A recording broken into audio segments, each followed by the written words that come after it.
Young man, did you drop this golden blind box? Or the silver blind box? Or this iron blind box? A guy who called himself the River God, wearing an ancient robe washed pale with a standard professional smile on his face. In his hands he holds 3 ornate gift boxes, one shining with golden light, one with restrained silver glow, and one pitch black.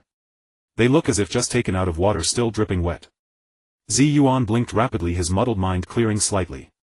He remembered he was on his way home from school, crossing the road as usual when a runaway truck hit him. Good heavens, why is there a truck near the school gate? But what's going on now? This shifty-looking guy holding gift boxes, what is he staring at me for?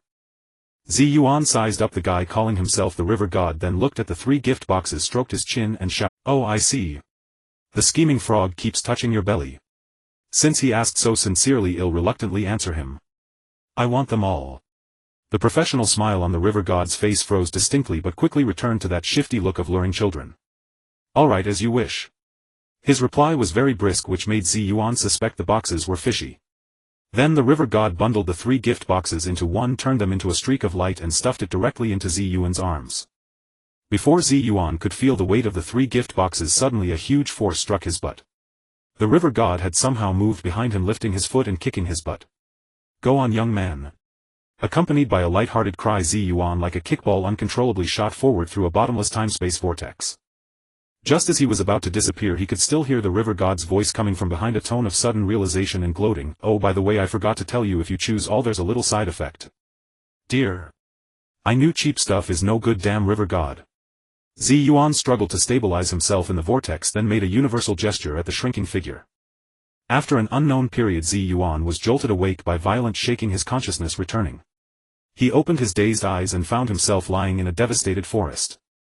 The trees around were tilted and broken, the ground was covered with huge cracks and deep pits, the air held a faint scent of gun. "Where am I?"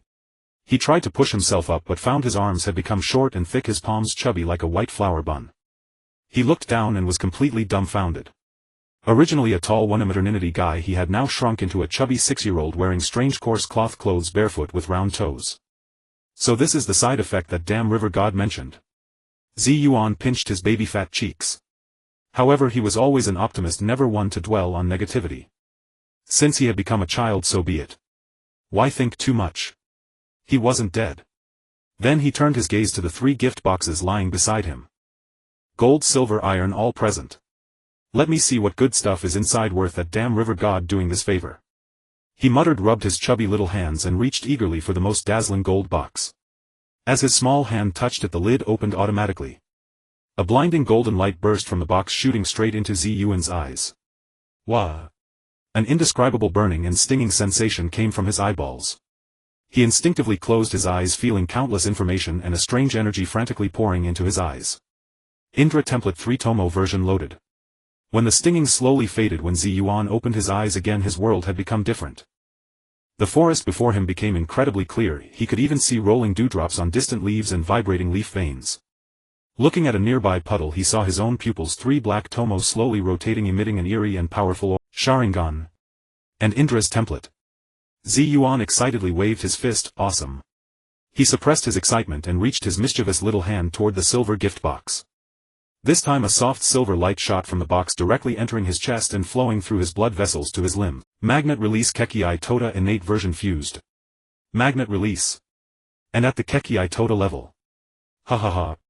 Yuan laughed out loud. River God, this time I'll spare you from complaint, next time I'll complain. For kicking my butt. Finally only the pitch-black iron box remained. With the feeling of winning the last jackpot, he opened it without hesitation. A black brand flew out of the box like a nimble snake, instantly slipped under his clothes and attached to his small belly. A burning sensation came from his belly. Yuan hurriedly lifted his clothes and saw an extremely complex and eerie seal pattern being branded onto his abdomen at lightning speed, eventually forming a black box-shaped mark. Gokuraku no Hako, Wu, Jinchuriki under 1-person version bound. At the same time a hoarse voice sounded in his mind-reading ability bound. Boom. In the moment when all powers merged, an extremely massive surge of chakra erupted from Yuan's small body. The insight of the Sharingan, the control of magnet release, and the mind-manipulating power of the Gokuraku no Hako, 3 forces united, instantly granted him a terrifying power above cage level. Ha ha ha. I feel like I can kill a bull with 1 punch. Yuan, hands on hips feeling the surging power, laughed foolishly and loudly. However, his joy didn't last 3 seconds. Boom! A terrifying loud noise came from not far away, shaking the entire earth. Then a terrifying wave of chakra mixed with brutality and grief swept over like a tsunami.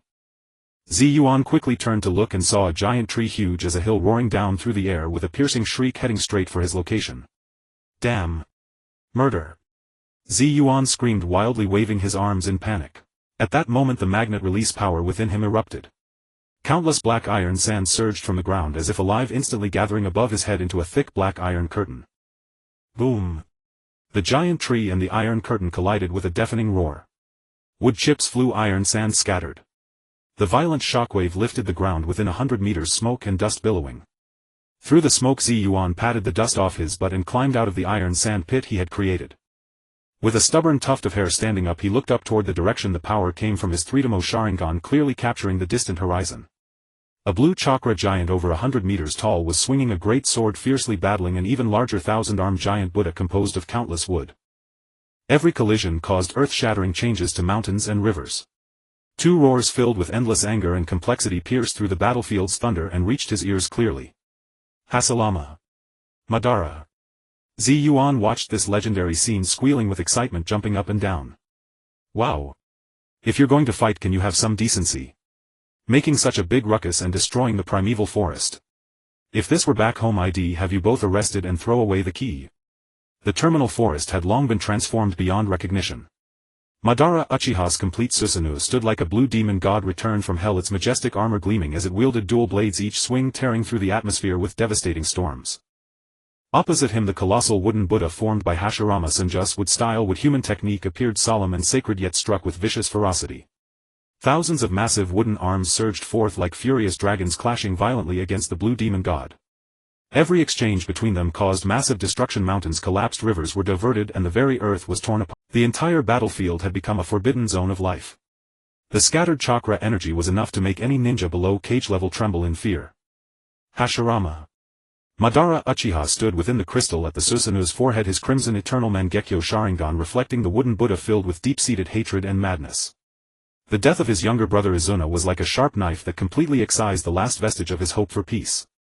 Madara. Hashirama Senju stood atop the wood human's head, his face twisted in pain. He did not want to fight his dearest friend, but as the leader of the Senju clan he had to protect his people and his brother. At this moment both of them unleashed their chakra without reservation. The battle had reached a white-hot intensity, both had bloodshot eyes as if they would not stop until one was completely destroyed. Just then both of them froze almost simultaneously. Their extraordinary perception detected a new terrifying chakra, fully comparable to their own, erupting like a volcano from a corner of the battlefield.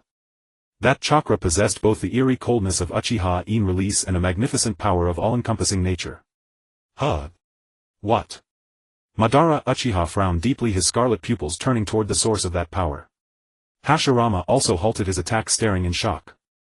The ninjas of both Senju and Uchiha clans watching from afar were overwhelmed by this sudden domineering pressure that felt like a sovereign descending upon the world.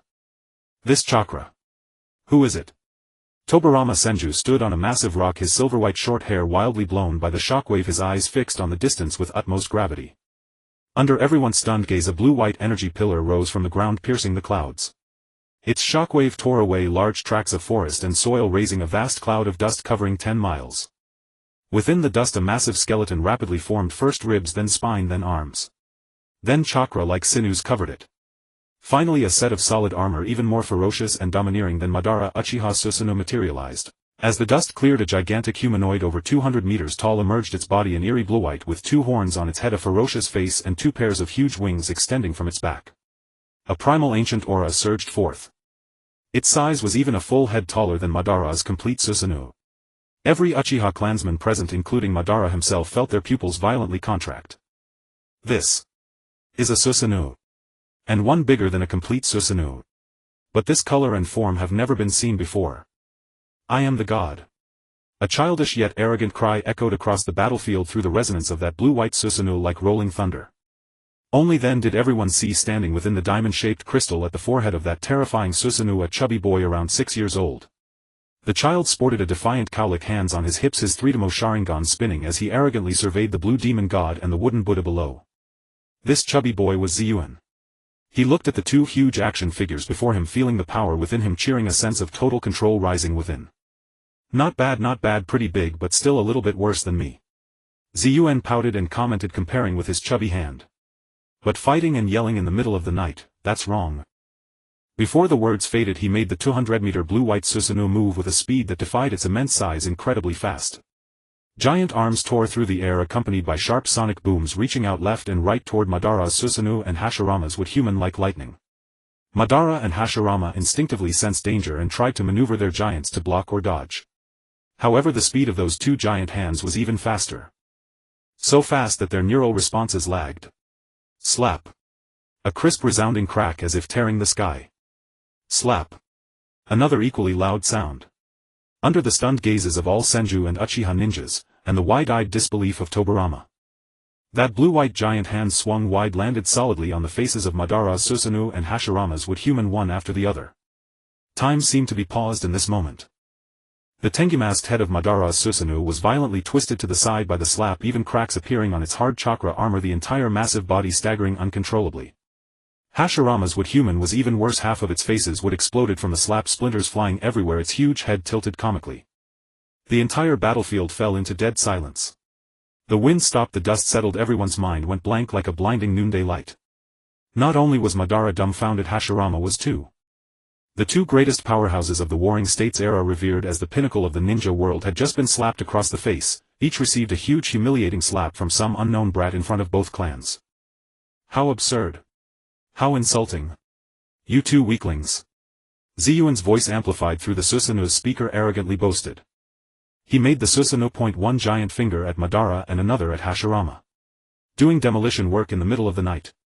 Don't you know this place is under my management now? And besides, did these trees provoke you? Bullying things that can't move, what kind of skill is that? Yuan's voice grew more impassioned, as if he himself believed he was the embodiment of justice, the protector of the forest. If you've got guts, fight me. He made the Susanoo gesture with its fingers, provoking the two giants. Two scared bastards. Before stopping, Yuan shouted again, look at me. Cowards. Buzz. The next moment an unprecedented blood-red killing intent erupted from Madara's blue Susanoo, nearly staining the sky. Madara's chest heaved violently as he stared fixedly at the brat before him, his Mangekyo Sharingan's pinwheel pattern spinning wildly, his killing intent overflowing. On the other side, Hashirama's face was full of question marks. He glanced at the brat, then at the enraged Madara, his mind struggling to process. This. Whose child is this? An Uchiha? No. This chakra. In the distance, Tobirama's mind was churning with shockwaves. This chakra. This Susanoo. Is this the Uchiha clan's hidden ultimate trump card? Damn Uchiha. They really are a naturally evil clan, hiding such a monster. Within the Uchiha clan's camp, everyone looked at each other in confusion, wide-eyed. Hey, do you know who that is? Is he one of our clan? No idea. When did our clan produce such a little menace? That's Susanoo. It's even stronger than Madara-sama's. How is that possible? No one could answer their questions, as everyone was bewildered by the crazy scene before them. The tender yet provocatively challenging voice of Yuan resonated throughout the venue once more. Hey, you, the one playing with fire, Uchiha Madara. Yuan, amidst the blue and white aura, pointed a chubby finger at Uchiha Madara, her expression and tone unabashedly revealing her disdain. I find you quite interesting, she remarked. In her mind, the true thoughts wrapped in layers of hatred read from Madara's heart played out as vividly as a movie. Your brother has barely just died, and the killer is none other than this wooden block's own brother. Instead of seeking revenge, you're here flirting with him. You shout Hashirama and claim you want to kill him, yet your mind is filled with memories of playing together as children, promising to build a village. Yuan's voice suddenly escalated, taking on an exaggerated tone. Could it be that your passion from those days of skipping stones is so profound that you can temporarily set aside the grudge of your brother's death? So profound that you can momentarily put aside the vengeance for your brother's death? Suddenly a violent chakra surged from Uchiha Madara's Susanoo. This little brat. How could he know? No. Impossible. Madara's inner roar resonated clearly in Yuan's mind. He had been called out by a 6-year-old kid in front of everyone, exposing the deepest thoughts he was most unwilling to acknowledge, even ones he had been intentionally avoiding. Yuan did not give Madara a chance to react, turning her finger toward the dazed Senju Hashirama. And you? The one playing with wood. Don't think that just because you hide it well I wouldn't know. Your thoughts are not any weaker than his. Madara, stop, and Madara, we can go back to the past, and Madara, I don't want to fight you. Yuan mockingly mimicked Hashirama's internal pleas, her actions comical and infuriating. Wow, your inner thoughts are even richer than his. Your mind is filled with wanting to be with Madara forever. I say, why don't you two just stop fighting and get married right here? As soon as these words were spoken, the entire audience was taken aback. Hashirama's face turned visibly red from the base of his neck all the way to the tips of his ears. I didn't. I just wanted to achieve our dreams together. The stammering voice made Yuan laugh uncontrollably. As for Uchiha Madara, after the initial shock, boundless anger and embarrassment took over. The most hidden emotions within him were laid bare in such a public manner, a humiliation far worse than the slap he had just received. You little brat. I will kill you. Madara's hoarse voice echoed like it came from the depths of hell, each word laced with icy malice. He suddenly turned to Hashirama, bellowing with fury. Hashirama. Forget the grudges. Let's join forces and take down this arrogant little brat. Although Hashirama felt Yuan's words held some truth, seeing Madara on the verge of going berserk, the frenzied chakra even made his wooden avatar tremble. He knew that if he didn't placate Madara, this guy would truly lose all rationality. With a heavy sigh, his face was marked with helplessness. Alright, Madara. Let's deal with him first. At that moment, the two peaks of the ninja world temporarily formed a united front due to their shared sense of shame. The blue Susanoo and the wooden giant both changed direction, their destructive auras crashing down on Yuan's blue and white Susanoo like two towering mountains. Oh. Called out, are we angry now? Yuan was not frightened, instead she grew even more excited, spreading her arms wide and boasting. Come on. Let me see how well this couple can coordinate. Susanoo 8-pointed shuriken would release with dragon technique. Uchiha Madara and Senju Hashirama both struck simultaneously. Madara's Susanoo formed a shuriken and hurled it at Yuan, the shuriken friction against the air igniting flames, sending a searing gust towards her. Meanwhile, Hashirama's wooden avatar opened its mouth wide, unleashing a menacing wooden dragon to ensnare Yuan's Susanoo. However, just as the shuriken was about to hit, Yuan's smile suddenly turned sinister as she lifted her ill-fitting coarse cloth garment to reveal her chubby little belly. On her abdomen, a black box-like ceiling pattern emitted an ominous glow. Come out, my exclusive enforcer. Yuan reached out her chubby hand and twisted the seal. Open. Buzz. The black box seal instantly transformed into a bottomless whirlpool, a malevolent, chaotic and ancient aura more sinister than Madara's murderous intent surged forth from the vortex. Roar. A soul-rending scream emanated from the whirlpool. Following that, a pitch-black grotesque creature materialized.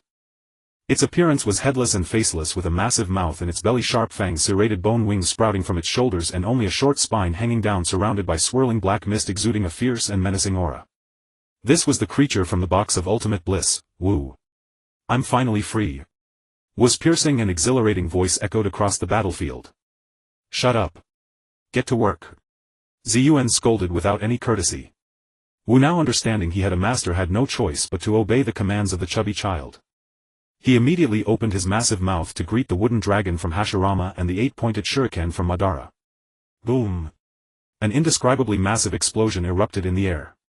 Wu's figure was engulfed by the combined attack of the wooden dragon and the shuriken, the violent energy shockwave forcing both Susanuos and the wooden avatar to stagger backward. Is it over? Senju Tobirama squinted from a distance, but an ominous premonition rose in his heart. The dust had not yet settled when Yuan's arrogant laughter echoed once more. Ha ha ha. Is that all you've got? Amidst the dust, Wu's figure reappeared. Although it looked tattered, it was continuously recovering. Moreover, it was staring at Madara and Hashirama with its tightly shut, lifeless eyes. Yuan stood with her hands on her hips and Susanoo, her expression filled with pride. You claim to join forces, yet your mind is set on how to trap each other. Did I hit the nail on the head, Madara? These two sentences struck Madara's heart like a heavy hammer. What Yuan said was shockingly accurate. It was a fleeting thought of Uchiha Madara, a dark idea of betraying his ally, yet this little brat had once again seen through it and made it public. Yuan paid no heed to Madara's already ashen face, continuing her exaggerated gestures and manic expressions aimed at him while also involving Wu. These two fools danced at the mouth of the volcano with their lives. No way. No way. No way. Could there still be such an awkward existence? She kept staring at Madara, and though she didn't say it, her gaze made everything clear. Buzz. Madara's eternal Mangekyo Sharingan spun at an unprecedented speed due to extreme anger, with two streaks of blood oozing from the corners of his eyes. He was completely driven mad by Yuan. Ah! Accompanied by a roar of madness, Uchiha Madara's Susanoo abandoned all targets, wildly swinging its katana towards Yuan Wu and even Senju Hashirama beside them, launching a frenzied indiscriminate attack. The battle erupted once more. But this time it was neither a tuno nor a uniantuo. Rather it was a complete three-way melee. Yuan and Wu, one predicting with mind-reading in Susanoo, the other instinctively sensing human hearts. Their cooperation momentarily created a bizarre stalemate against the two peaks of the ninja world. However, a drop of cold sweat quietly slid down Yuan's chubby face. Damn, these two guys are too strong. If this continues, if I really provoke them, Wu and I together won't be enough. I need to think of a way to escape. The chaos of the battlefield had surpassed the comprehension of all onlookers. Three towering giants engaged in a frenzy of slaughter on this ravaged land. Uchiha Madara's blue Susanoo swung its blade with grandiose arcs, each strike powerful and heavy, embodying the ferocity and dominance of the Warring States period. Senju Hashirama's wooden golem paired with a wooden dragon combined offense and defense. At times the dragon would coil around, at others it would strike with heavy fists, showcasing the demeanor of the god of shinobi. In contrast, Yuan's blue and white Susanoo presented an entirely different style of combat. There was no technique or finesse, and even the most basic defensive blocks appeared clumsy. It was like a child wielding the powers of a deity, knowing only how to throw punches, relying entirely on instinct. Its only advantages were speed and its unreasonable strength. Fire release, great fire annihilation. Uchiha Madara stood within the Susanoo, forming hand seals and taking a deep breath. In the next moment a terrifying fire wall spanning over 100 meters erupted from the mouth of the blue Susanoo, carrying the temperature to incinerate all in its path, sweeping towards Yuan. What the hell? Is this for real? Yuan exclaimed, realizing he could predict Madara's move through mind-reading, but his body was unable to keep up. There was no way to dodge. A real man must face it. Hedon. Iron sand wall. Yuan pressed his hands down forcefully, unleashing the magnetic force without reservation. Boom. The ground began to violently convulse as countless black iron sands burst from the earth, coalescing before him into a massive black shield wall several dozen meters thick.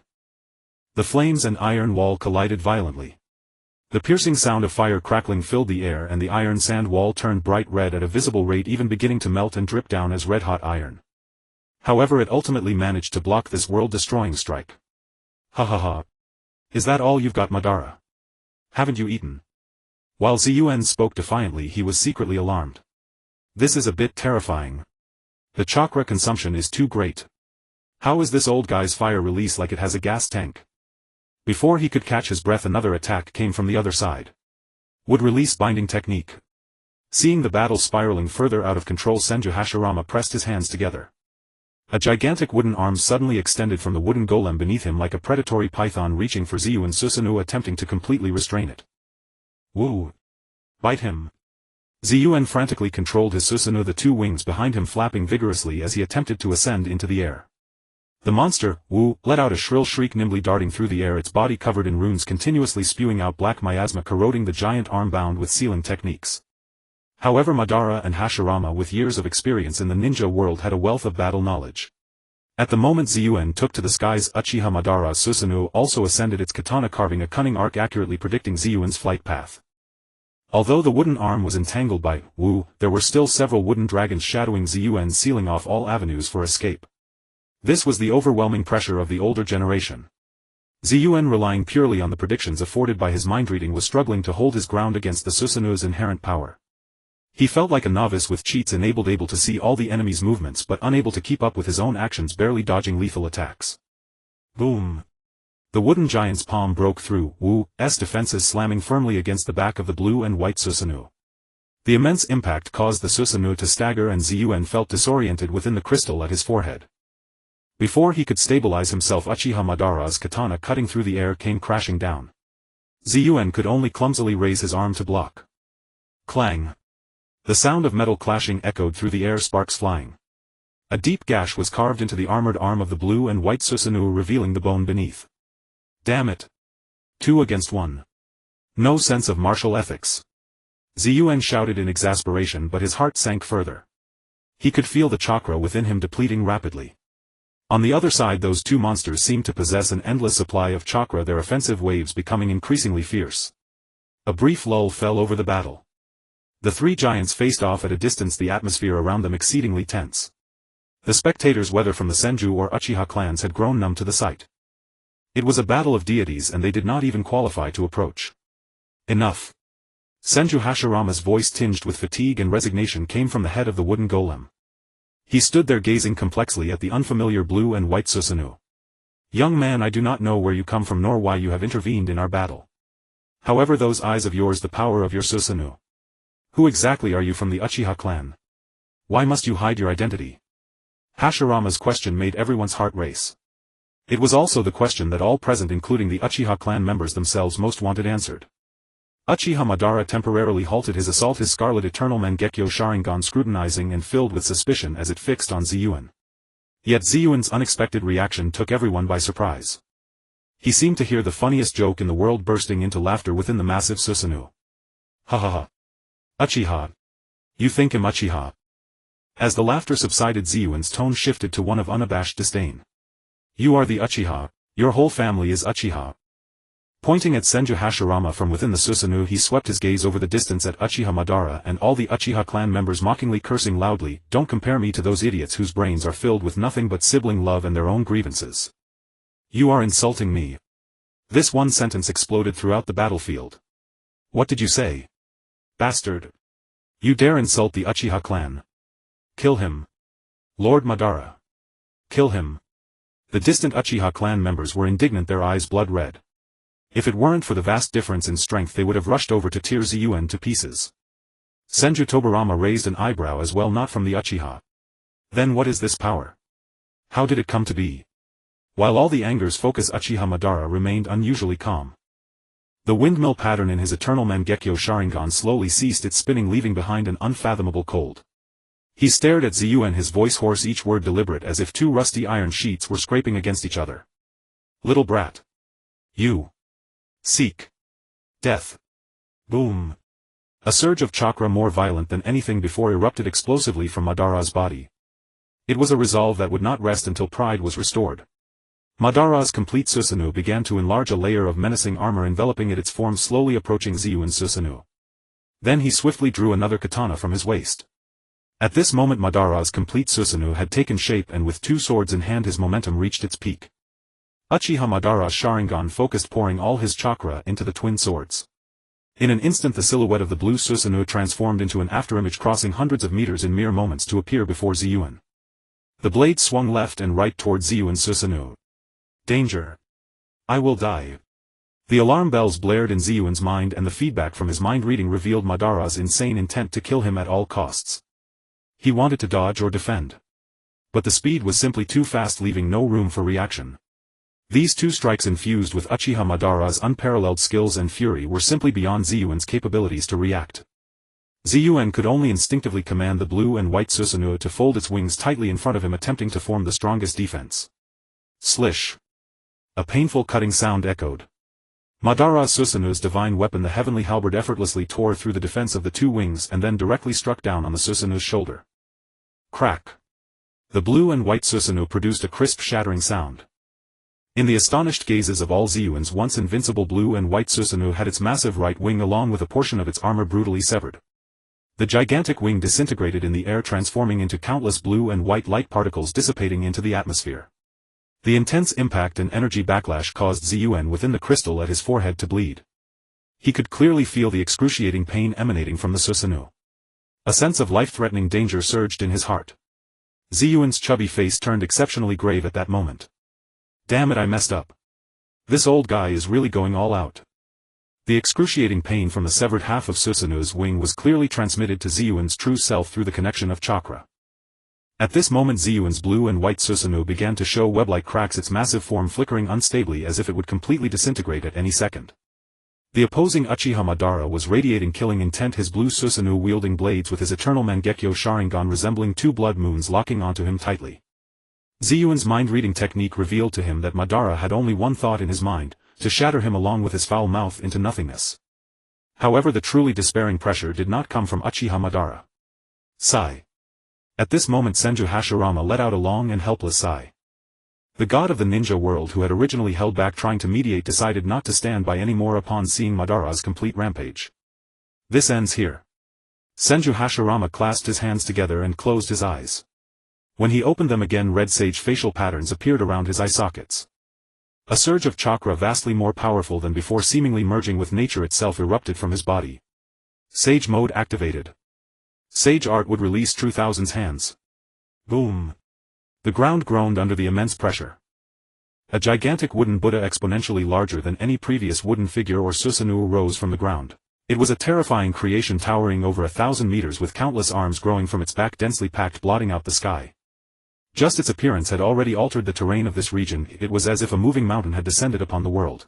Before this towering giant Buddha both Madara's Susanoo and Ziyuan's shattered Susanoo appeared as insignificant as children's toys. What the heck? Ziyuan's eyes nearly bulged out upon seeing this thing. He knew Hashirama was strong but he never expected him to be this absurdly powerful.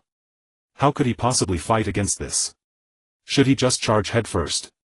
No, I can't keep pretending. If I do, my life will really be in danger. Ziyuan's mind raced. In that instant he made an incredibly wise and heroic decision. Run. He must run. And he must run with style, with grace, with skill and with aesthetics.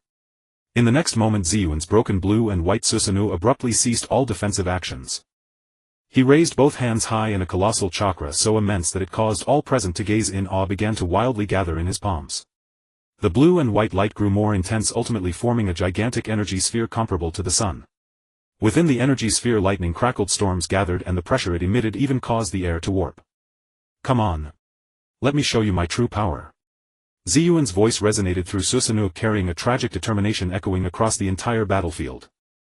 Ultimate secret technique: destroy heaven and earth, dragon emperor, other dimension. He shouted out this grandiose name he had hastily concocted, his voice hoarse. At this moment, whether it was the completely mad Uchiha Madara or the poised Senju Hashirama, their actions involuntarily paused. From that massive energy sphere they both sensed a terrifying power capable of threatening them. Even Senju Tobarama, observing from a distance, instinctively took a step back, his eyes filled with horror. This evil little brat actually has such a technique hidden away. Everyone's attention was firmly captivated by this earth-shattering move. They all waited for this ultimate strike that would change the course of the battle. However, in the next second, under the watchful gaze of all the blue and white Susanoo that was poised to unleash its ultimate move, transformed into countless light spots dissipating in the sky. Yes, just like that it vanished. Even the energy sphere that seemed capable of destroying the world disappeared without a trace. Huh? Everyone was stunned, puzzled. What just happened? Did the technique fail? Did he run out of chakra? Before they could react, a highly discordant figure soaring at a speed comparable to a rocket shot up from where Susanoo had just vanished. It was none other than the chubby little boy Ziyuan. At this moment he was standing on a black flying disc made of iron sand, the power of magnetism pushed to its limits, propelling him straight into the sky at such a speed that only an afterimage could be seen. In just a few breaths he had transformed into a small black dot in the sky. The entire battlefield fell into an eerie silence once more. After several seconds someone finally reacted. He ran away. An Uchiha clan member rubbed his eyes in disbelief. That whole act was just a cover to escape. Senju Tobarama's mouth couldn't help but twitch. What is this? Bluffing. Uchiha Madara and Senju Hashirama, these two men standing at the pinnacle of the ninja world, now looked up at the increasingly distant little black dot, their minds blank. They had been played by a 6-year-old brat in a humiliating manner. They were made to dance around like fools. Suddenly a shout filled with pride and arrogance echoed from the distant sky. I'm tired of playing today, so I want to accompany you in your little games. Bye-bye. The voice grew fainter as if this farce was about to conclude. But before Uchiha Madara's anger could explode again, that voice came back dripping with open mockery. Oh right. That Uchiha Madara. Before I leave, let me give you a free piece of advice. Look at you, after all that time Hashirama hasn't even activated Sage mode yet, he still has you entirely at his mercy. To put it simply, he's just indulging you in your little games out of pity. Did you really think you were something? You've already given it your all and he hasn't even broken a sweat. Get a little self-awareness, will you? You waste of space. These words struck like poison daggers, piercing through Uchiha Madara's most proud and sensitive sense of pride. Buzz, Uchiha Madara's eternal Mangekyo Sharingan glowed a deeper red. Slowly he turned his head toward Senju Hashirama, who was not far away. In his gaze there was no longer any excess emotion, only pure killing intent and madness. Senju Hashirama's heart jolted. He looked at Madara's expression that seemed ready to devour a person and quickly waved his hand. Madara. Don't listen to his nonsense. I didn't. It's not me. He still wanted to explain to his dear friend. However, a single sentence from Senju Tobarama completely blocked any possibility of explanation. Senju Tobirama, who had appeared on the edge of the battlefield at some point, pointed at the frenzied Uchiha Madara, his tone icy as he shouted, "Big brother, the Uchiha are a capricious and evil clan. The peace you speak of is nothing but a joke in their eyes." Ah!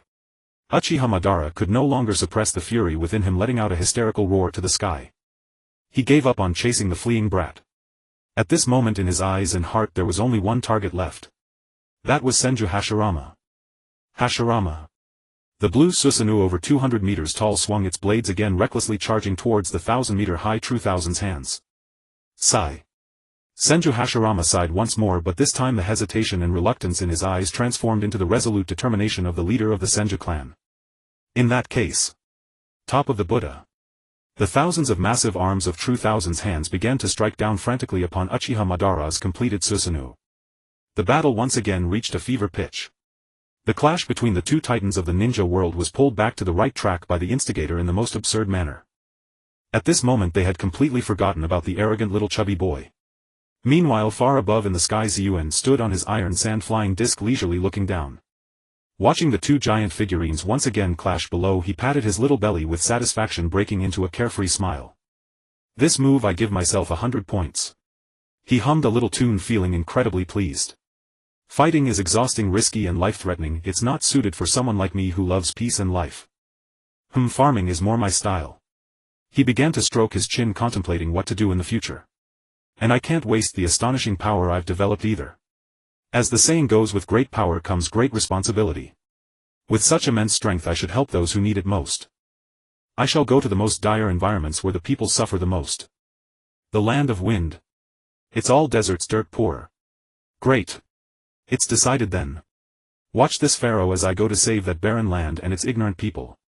He confidently adjusted his direction, controlling the iron sand disk beneath him, transforming into a shooting star towards the land of wind, disappearing into the horizon. In the land of wind, yellow sand filled the sky and the scorching sun blazed above. A surfboard made of pure black iron sand tore through the searing air currents, rapidly darting across the dunes. The swirling sand and dust kicked up along the way stirred the already desolate Gobi into a frenzy of flying dirt. Woohoo!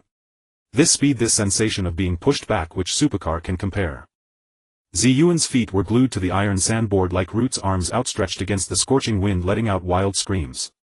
Leaving the war-torn demolition zone of the Valley of End, this vast desert felt like a paradise for unleashing oneself. No madmen chopping trees, no lunatics starting fires. Here the rules are dictated by this pair of three-tomo Sharingan. The dunes ahead resembled rolling mountains of gold. Just as Yuan was preparing to execute a 360-degree Thomas spin drift, the iron sandboard suddenly crashed into a wall made of yellow sand while surmounting a giant dune. Bang, boom. A thunderous roar erupted in the desert. Yuan, along with the board, was embedded directly into the sand wall. Cough, cough, cough. Who builds a wall in the middle of the road at noon? Do you understand traffic laws? As Yuan spat out the sand from his mouth, he pulled his short legs out from the sand pile. He kicked the sand wall in front of him. With that kick, the previously silent sand wall suddenly surged violently. The surrounding yellow sand roiled like a tsunami, the temperature plummeting as a terrifying chakra filled with extreme brutality and a sense of destruction surged into the sky. Yuan raised his head, his gaze piercing through the swirling sand. What kind of wall is this? It's clearly a monstrous creature the size of a mountain.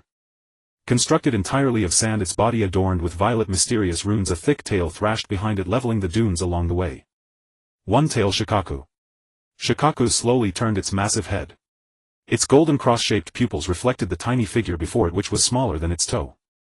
Awakened abruptly from a sound sleep, it was undoubtedly an unforgivable sin for Shikaku, who suffered from severe morning grumpiness. Where did this little ant come from, daring to disturb my nap? Shikaku opened its mouth as deep as a black hole, and its furious roar kicked up a violent wind, blowing Yuan's tuft of hair backward.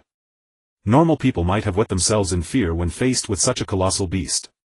But Yuan had no idea how to write the word fear. In this desert it could never be wrong for a noble pharaoh equipped with a system and an invincible cheat. What are you making a fuss about? Don't you know you can't just lie on the road? Can you afford to pay for the damage to my exclusive vehicle? Yuan stood with his hands on his chubby hips, pointing a stubby finger at Shikaku's nose, his voice even louder than that of the tailed beast. Shikaku was stunned. What was wrong with this little brat? Not only did he not run away, but he also dared to curse at it. As a proud guardian of the sands with unbeatable defenses among the tailed beasts, how could it be scolded by a 6-year-old? Seeking death. Shikaku couldn't be bothered to waste words. Its massive front paw accompanied by a piercing screech came crashing down towards Yuan like a mountain. However, Yuan didn't even try to dodge. Mind-reading technique activated successfully. In an instant the deeply hidden true emotions beneath Shikaku's furious exterior surged into Yuan's mind like a tide. So annoying. These humans in the ninja world either want to capture me or are terrified of me. Not a single one can speak properly. I am clearly very reasonable. That stinky fox pretends to be the boss, but I am a one-tailed beast number one. Why should I be looked down upon? If only someone could recognize my greatness. In that moment Yuan almost burst out laughing. This colossal war beast was in fact a proud creature, deeply insecure, desperately craving recognition while stubbornly refusing to admit it. He suddenly extended his right hand, pointing at Shikaku's giant paw suspended in midair. Stop. You, a proud fat cat aggrieved by that stinky fox who feels wronged yet is not understood. Yuan's voice echoed in the sky above the desert like thunder. The giant paw ground to a halt half a meter above Yuan's head. The winds it stirred, scattering the yellow sand for miles. Shikaku's golden cross-shaped pupils suddenly constricted, its massive body freezing for a moment. How does this little brat know what I am thinking? He even called me a fat cat. And knows about the stinky fox. Don't be surprised. Yuan strolled with his hands behind his back, swaggering beneath the giant paw that could easily crush him, talking nonsense. All your thoughts are written on your forehead. Do you think being angry all day makes you impressive?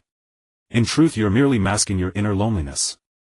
Masking your desire for recognition and your wish to interact with others as equals. Shikaku's tail lashed violently, whipping up a sandstorm, its voice distressed. Shut up. I don't need human acknowledgement. I am the great Shikaku. Whoever dares to provoke me, I will bury them in sand. Alright, stop pretending. Yuan waved his hand, interrupting the beast's roar, his tone becoming earnest like a knowledgeable elder guiding a wayward youth. Look at you with such astonishing bones brimming with artistic flair. Those violet patterns and that rounded physique are undoubtedly the makings of a unique guardian spirit. And yet, you spend every day napping in this godforsaken desert eating sand, and you don't feel sick of it. The world is so vast, don't you want to go see it? This wild rambling left Shikaku completely dumbfounded. Its massive paw slowly retracted. Throughout its life humans had either run away upon seeing it or attempted to seal it.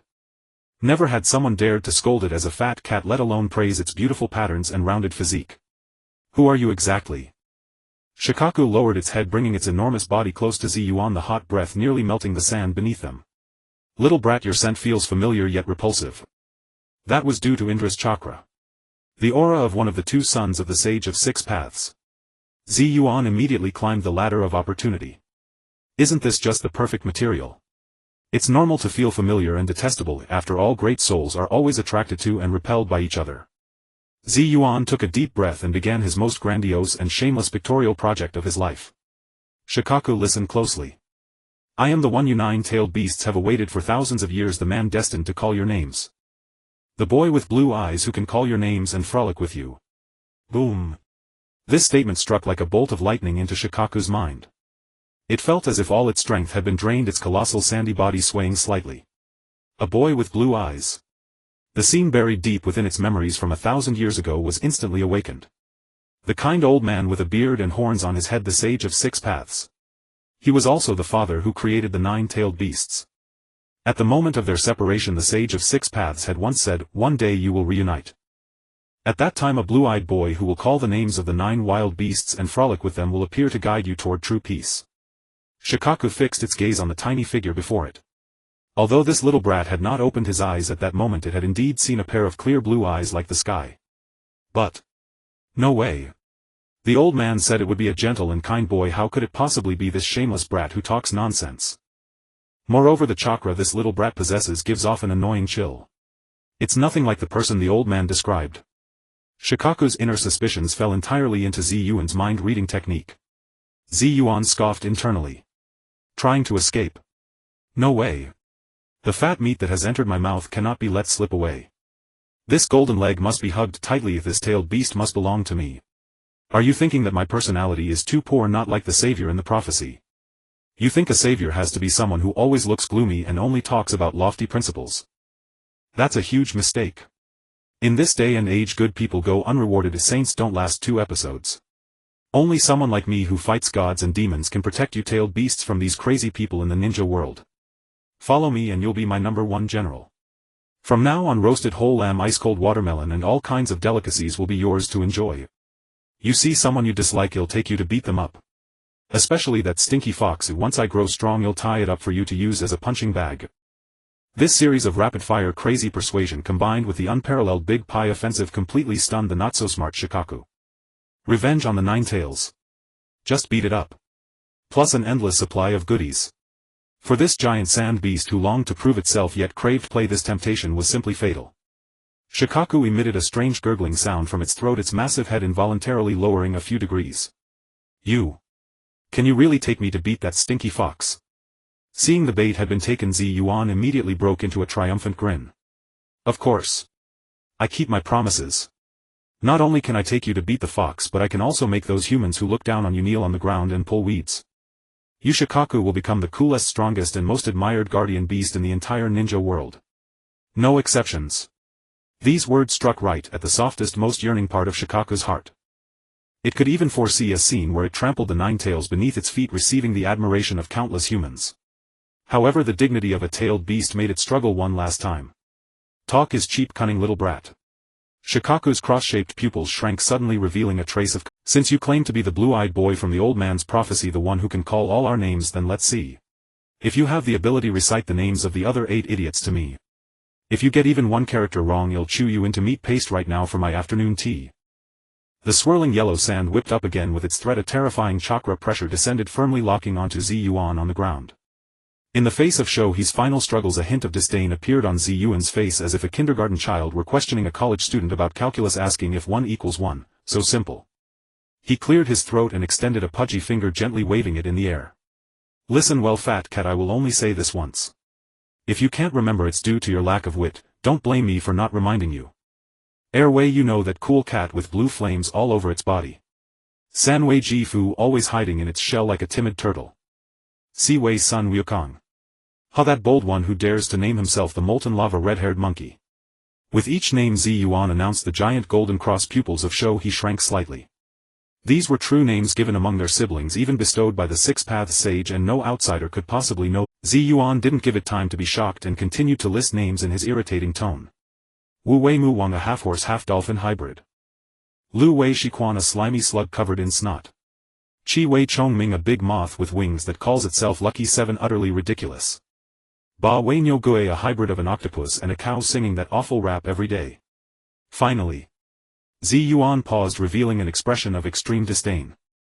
It's the one you've been dreaming of, stepping on the self-proclaimed boss, the fool of a fox with the least wit, Gio Lama. When the words Gio Lama left Yuan's mouth, Shohei trembled violently, retreating 3 steps in quick succession. All of them are right. Not a word was wrong. He really knows.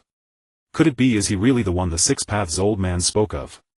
Shohei's heart was already in turmoil. Yuan keenly sensed the turbulent waves within Shohei, but he realized that the big raccoon's suspicion had not completely dissipated. No way. Even if the names are correct, this brat's chakra feels so unpleasant. Cold and gloomy, not at all like that Ashura guy who is as warm as the sun. The old man said that the blue-eyed youth would bring warmth and understanding, but this guy is clearly a chaotic demon. Oh. Do you think my chakra makes you uncomfortable? Yuan's voice rang out again like a needle, piercing through Shohei's last psychological defense. What do you understand? Yuan placed his hands on his hips and began a new round of persuasion. Warmth. Understanding. That's just a tactic for dealing with ordinary people. For you powerful tailed beasts who are stubbornly single-minded, what use is warmth? Can it be eaten? Can it make that stinky fox kneel and call you big brother? He suddenly puffed out his chest, releasing a chakra that belonged to Indra, proud, aloof and overwhelmingly tyrannical. The 3-demo Sharingan activated instantly, the eerie red light swirling in his eye sockets. Look closely. Fat cat. This is the chakra of a king. Only this kind of power can silence those self-righteous fools. Only then can the entire ninja world follow my rules and achieve peace. As he spoke, Yuan began to channel the power of magnetism. Countless iron sands were drawn from beneath the desert, gathering behind him into a massive throne. He swaggered over, plopped down onto the throne, crossed his legs and looked down at Shohei with the gaze of someone surveying a country bumpkin. The saintly chakra of Ashura only brings endless trouble and compromise. And I, the descendant of Indra, the legitimate son of the Six Paths Sage, will only bring peace and order. Follow me and you will truly realize your value. Now I will give you one last chance. Submit or. Yuan's smile suddenly became radiant, but the words he spoke filled Shohei with an inexplicable chill. Be beaten into submission. Shohei was dizzy from this twisted reasoning, but the dignity of the tailed beast made it difficult for him to bow easily.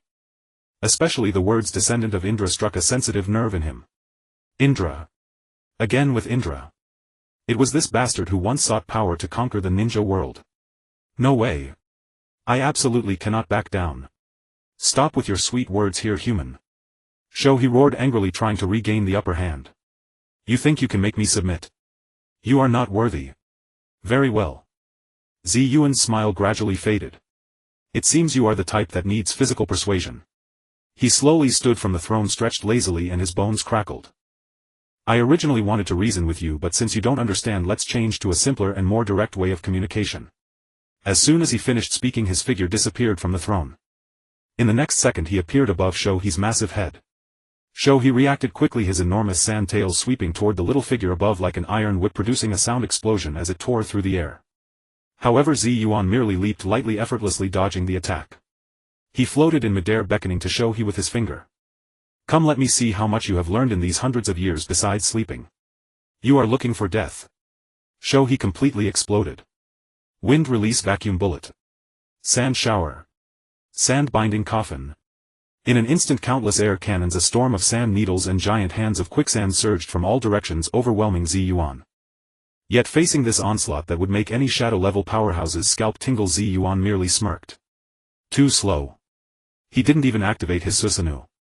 The insight of the 3-demo Sharingan allowed him to see clearly the trajectory of every attack and the flow of chakra. His body traced incredible paths in the air, moving like a butterfly through dense gaps in the attacks, strolling leisurely. All of the attacks brushed past the edges of his clothes, yet not a single hair was touched. How could this be? Shohei was completely dumbfounded. The attacks he was so proud of seemed like a child's play in front of this brat. Is that all you've got? Fat cat. Yuan's voice like a ghost echoed in Shohei's ear. It's my turn now. He formed hand signs with his hands, his speed so fast that only a blur could be seen. Magnet release sand iron burial. Boom. The entire desert seemed to come alive. Countless black iron sands erupted from beneath the yellow sand like a black tide, instantly engulfing Shohei's massive body. These iron sands, imbued with powerful magnetic force, clung tightly to Shohei's surface, continuously pressing inward. Roar. Shohei let out a painful roar, feeling as if his body was about to be crushed by this force. He struggled desperately, trying to break free from the restraints of the iron sands, but they seemed to have a life of their own, tightening their grip the more he struggled. It's not over yet. Yuan floated in midair, his hands moving elegantly like a conductor. Magnet release sand iron spear. Hundreds of black spears compressed from high-density iron sands appeared out of thin air, their tips glinting with a chilling cold light, all aimed at the trapped Shohei. Now will you submit? Yuan asked with a smile. Shohei looked at the black spears aimed at his vital points, feeling the terrifying penetrative force from their tips, for the first time experiencing the emotion called frustration. He wanted to retort, but the internal expectation of his body made it impossible for him to voice a sound. It seems you still resist. Yuan's smile grew wider. Then let's add a little more pressure. Magnet release universal pull. He spread his fingers wide and suddenly clenched his fist. The iron sands enveloping Shohei instantly reversed their magnetic pulls. An irresistible, immense pulling force acted on Shohei from all directions. Shohei let out an even more agonizing scream. He felt as if his body was about to be torn apart, each grain of sand emitting painful moans. This torment coming from within his body with nowhere to escape was 100 times more terrifying than any external attack. Will you submit? Yuan's voice came again. I submit. Shohei squeezed out 2 words with all his strength from his throat. If he didn't submit, he felt he would really be turned into a pile of loose sand by this little demon. Louder. Haven't you eaten? I submit. I submit. Stop it. Shohei roared at the top of his lungs. Why didn't you just do this sooner? Yuan snapped his fingers with satisfaction. The countless iron sands and spears instantly turned to dust, dissipating into the air. Shohei's massive body slumped to the ground like a pile of mud, gasping for breath. He looked at the figure slowly descending from the air, resembling a little devil filled with complex emotions. Yuan lightly landed on Shohei's enormous nose and gave it a kick. From now on I am your boss. You must listen when I speak, understand? I understand, Shohei replied weakly. Very good. Yuan nodded in satisfaction, then sat down on top of his head, patting his forehead covered in curse marks. Let's go, fat cat. Take me to the liveliest place in this desert. He shook his massive head, a hint of confusion flashing in his enormous golden-crossed pupils. The liveliest place. Wouldn't that be the nearby villages fighting? Though he was reluctant, remembering the previous humiliation of being pressed to the ground, he obediently got up. His massive body took heavy steps toward the depths of the desert, toward the tiny human village. The desert of the foam country stretched vast and monotonous. The sole amusement might be glimpsing an occasional scorpion crossing the endless sea of sand, or a lizard foaming at the mouth under the scorching sun. I say, you fat cat, a languid voice drifted from atop a moving mound. Yuan sprawled lazily across the broad flat expanse of Shi's head, shielding his face from the venomous sunlight with a straw hat woven from iron sand. You're crawling as slow as a tortoise. And your head is so hard it's rattling my bones. Can't you soften it a bit? Like maybe a sofa mode. Also, I'm hungry. You can control sand, can't you? Can't you conjure me a roast whole lamb? One that's crispy on the outside and tender on the inside, sprinkled with cumin and chili powder. Shi's enormous golden cross-shaped pupils strained upward to glance at the little tyrant wreaking havoc on its head. A stampede of 1,000 grass-mud horses galloped through its mind. Sofa mode. Roast lamb. Do you take me for a genie? Do you think I can just conjure anything at will? If I weren't no match for you, I'd have swallowed you whole, not even leaving a bone. And you complain I'm slow? Why don't you fly yourself? Though its mind raged with complaints, Shi's body was obedient. It silently adjusted the sand structure on its head, making the spot where Yuan lay slightly softer. Helpless, one must bow when under another's roof. What's more, that pitch-black pan was still hovering over its forehead, spinning lazily, a constant reminder of who was boss. That's more like it. Feeling the change beneath him, Yuan grunted in satisfaction. Since you're being so obedient, I'll let you have the soup when I eat meat. Pfft. Who cares about your soup? Shoha spat inwardly, but its steps involuntarily quickened. Man and beast maintained a bizarre harmony across the desert. Just as Yuan was about to doze off from the jolting, the sounds of battle, faint and distant, drifted on the wind. Yuan flung off the straw hat and sat up. In his azure-blue eyes 3 black tomos slowly rotated. At the edge of his sight, beside a vast oasis, thousands of ninjas in varied attire were locked in a bloody melee. The yellow sand was stained crimson, and the radiance of wind and earth release techniques flickered incessantly. For the sake of a patch of water and greenery, these desert dwellers were locked in a life-or-death struggle of the most primal and brutal kind. Tisk tisk. Yuan shook his head, a look of amusement on his face. Poor souls fighting and dying for a sip of water. If this were my turf, I'd have given each a thermos and made them soak goji berries every day. Shoha paused, casting a contemptuous and weary glance at the distant battlefield. Here we go again, these foolish humans, always fighting or heading off to fight. Yuan's gaze swept rapidly across the chaotic battlefield. Soon he was drawn to a figure. A tall, rugged, middle-aged man clad in a simple linen robe stood amidst the thousands, as immovable as a mountain peak. He formed hand seals, and countless golden sand grains rose from the ground, materializing into deadly weapons that effortlessly reaped enemy lives. The golden sand under his command could shift between an unbreakable shield and a torrent of arrows blanketing the sky. It was unmistakably the magnet release, akin to Yuan's own power, yet distinct. Oh. Interesting. Yuan stroked his chin. In this godforsaken place a sandmaster appears. Through his mind-reading he easily extracted the information about that man from the chaotic thoughts on the battlefield. Laidu. The chieftain of the most powerful tribe in this desert, soon to be the first wind shadow of the Shain village. For my people, for this oasis I can never retreat. Laidu's unwavering resolve made Yuan curl his lips. Same old clichés about clan and peace. So boring. But then a wicked smile spread across his face. Since he's the future wind shadow, taking him under my wing now would be like taking over the entire foam country, wouldn't it? A profitable deal. With that thought, Yuan patted Shi's enormous head. Fat cat, stop gawking. It's your time to shine. See those ants fighting down there? I want you to carry me in the most badass, earth-shattering way that will blind their eyes. Make them see us like gods, force them to kneel without daring to lift their heads. Can you do it? God. You think him a wish-granting machine? Shoha rolled its eyes mentally but dared not speak a word of dissent. Yes. Louder. I can't hear you. Yes. Boss. Mission guaranteed. Shoha bellowed, afraid that a quiet voice would irritate the little ancestor. Good.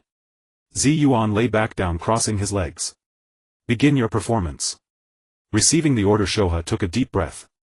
Inside its colossal body, the tailed beast's chakra, an immense force capable of altering the heavens, began to surge wildly. On the main battlefield, Lidus Gold Sand Grand Burial crushed 3 enemy ninjas attempting a sneak attack into pulp. He wiped the blood from his face, frowning at the stalemate. The war had lasted 3 days and nights. Both sides were utterly exhausted, running on pure will. He knew that even if they won, his tribe would be decimated. But just then the clear sky darkened without warning. What's happening? Is it night? A ninja engaged in combat looked up instinctively. On the western horizon, the sky-obscuring yellow sand wall was hurtling toward the battlefield at a terrifying speed. The sand wall seemed to connect heaven and earth, swallowing all light in its path. An indescribable pressure, tangible and oppressive, weighed on every heart. What? What is that? A sandstorm? No. No sandstorm is that huge. Run. Both sides stopped fighting simultaneously. Before such catastrophic power, human slaughter seemed trivial and absurd. Panic erupted as everyone fled, but their speed was no match for the oncoming wall. Lidus stood still. He stared at the sand wall, sensing the dreadful chakra within that made his soul tremble. That chakra was savage, ancient, and reeked of destruction. He knew this was no natural calamity, it was the power of gods or demons beyond mortal reach. Whoosh, the wind howled, the sand wall arrived. Just as everyone braced for death, the massive wall halted eerily 100 meters from the battlefield. Then, like a drawn curtain, it slowly parted to both sides. The dust settled, revealing a mountain-like figure, a body of yellow sand, skin covered in purple curses, and a giant tail swaying slowly behind it. It's the legendary Iwai. An elderly ninja, recognizing the monster from ancient desert legends, shouted with trembling voice. Legend said Shoha was the embodiment of the desert, a god of calamity bringing destruction and death. Its appearance meant endless disaster. Fear spread like plague. Everyone, including Lidu, retreated, weapons drawn, faces etched with terror. But at that moment a discordant figure appeared atop the giant monster's head, a chubby child of about 5 or 6. A single tuft of hair stood on his head, and he yawned with boredom, utterly indifferent to the thousands of fighters and the apocalyptic beast beneath him. He sat carefree on Sha's head, as if lounging on his own recliner. The scene was so absurd and surreal that everyone's minds went blank. Time seemed to freeze. The entire battlefield fell into a silence so deep a pin drop could be heard. Yuan noticed the thousands of dazed gazes below. Grinning, he stood up on Sha's head, looking down upon the faces filled with shock, fear, and confusion. The wind ceased, the sand halted. The entire battlefield was frozen in a heavy silence. Thousands of ninjas, renowned for their fearless defiance of death in the desert, stood as if collectively petrified, their bodies rigid and eyes vacant as they stared at the moving mountain and the tiny figure atop it. Gulp. Someone forced a swallow, the sound piercingly loud in the absolute stillness. Finally one man clawed back a shred of ninja spirit from the depths of shock. Don't let him scare you. A man with a purple headband, who seemed to be the leader of some small clan, roared with bluster, though his voice trembled. That's just a large summoning beast. He's only a brat. There are so many of us, are we really afraid of him alone? He tried to drown his own fear with shouts while inciting those around him. He's right. Kill him. Take that big monster. Wind release wind cutter jutsu. Earth release earth spear. One led, then a second, then a third. In an instant over 100 ninjas, believing themselves bold, rushed out from the crowd. They formed hand seals, and the light of various ninjutsu flickered in their hands. Sharp wind blades, jagged earth spears, and a hail of sand needles shot from all directions like a storm, streaking toward the relaxed figure atop Shikaku's head. Humph. Yuan looked at the colorful attacks, a disdainful curl at the corner of his mouth. He stretched out a chubby little finger and crooked it downward. Fat cat, make them quiet. Stop ordering me around. Why don't you do it yourself?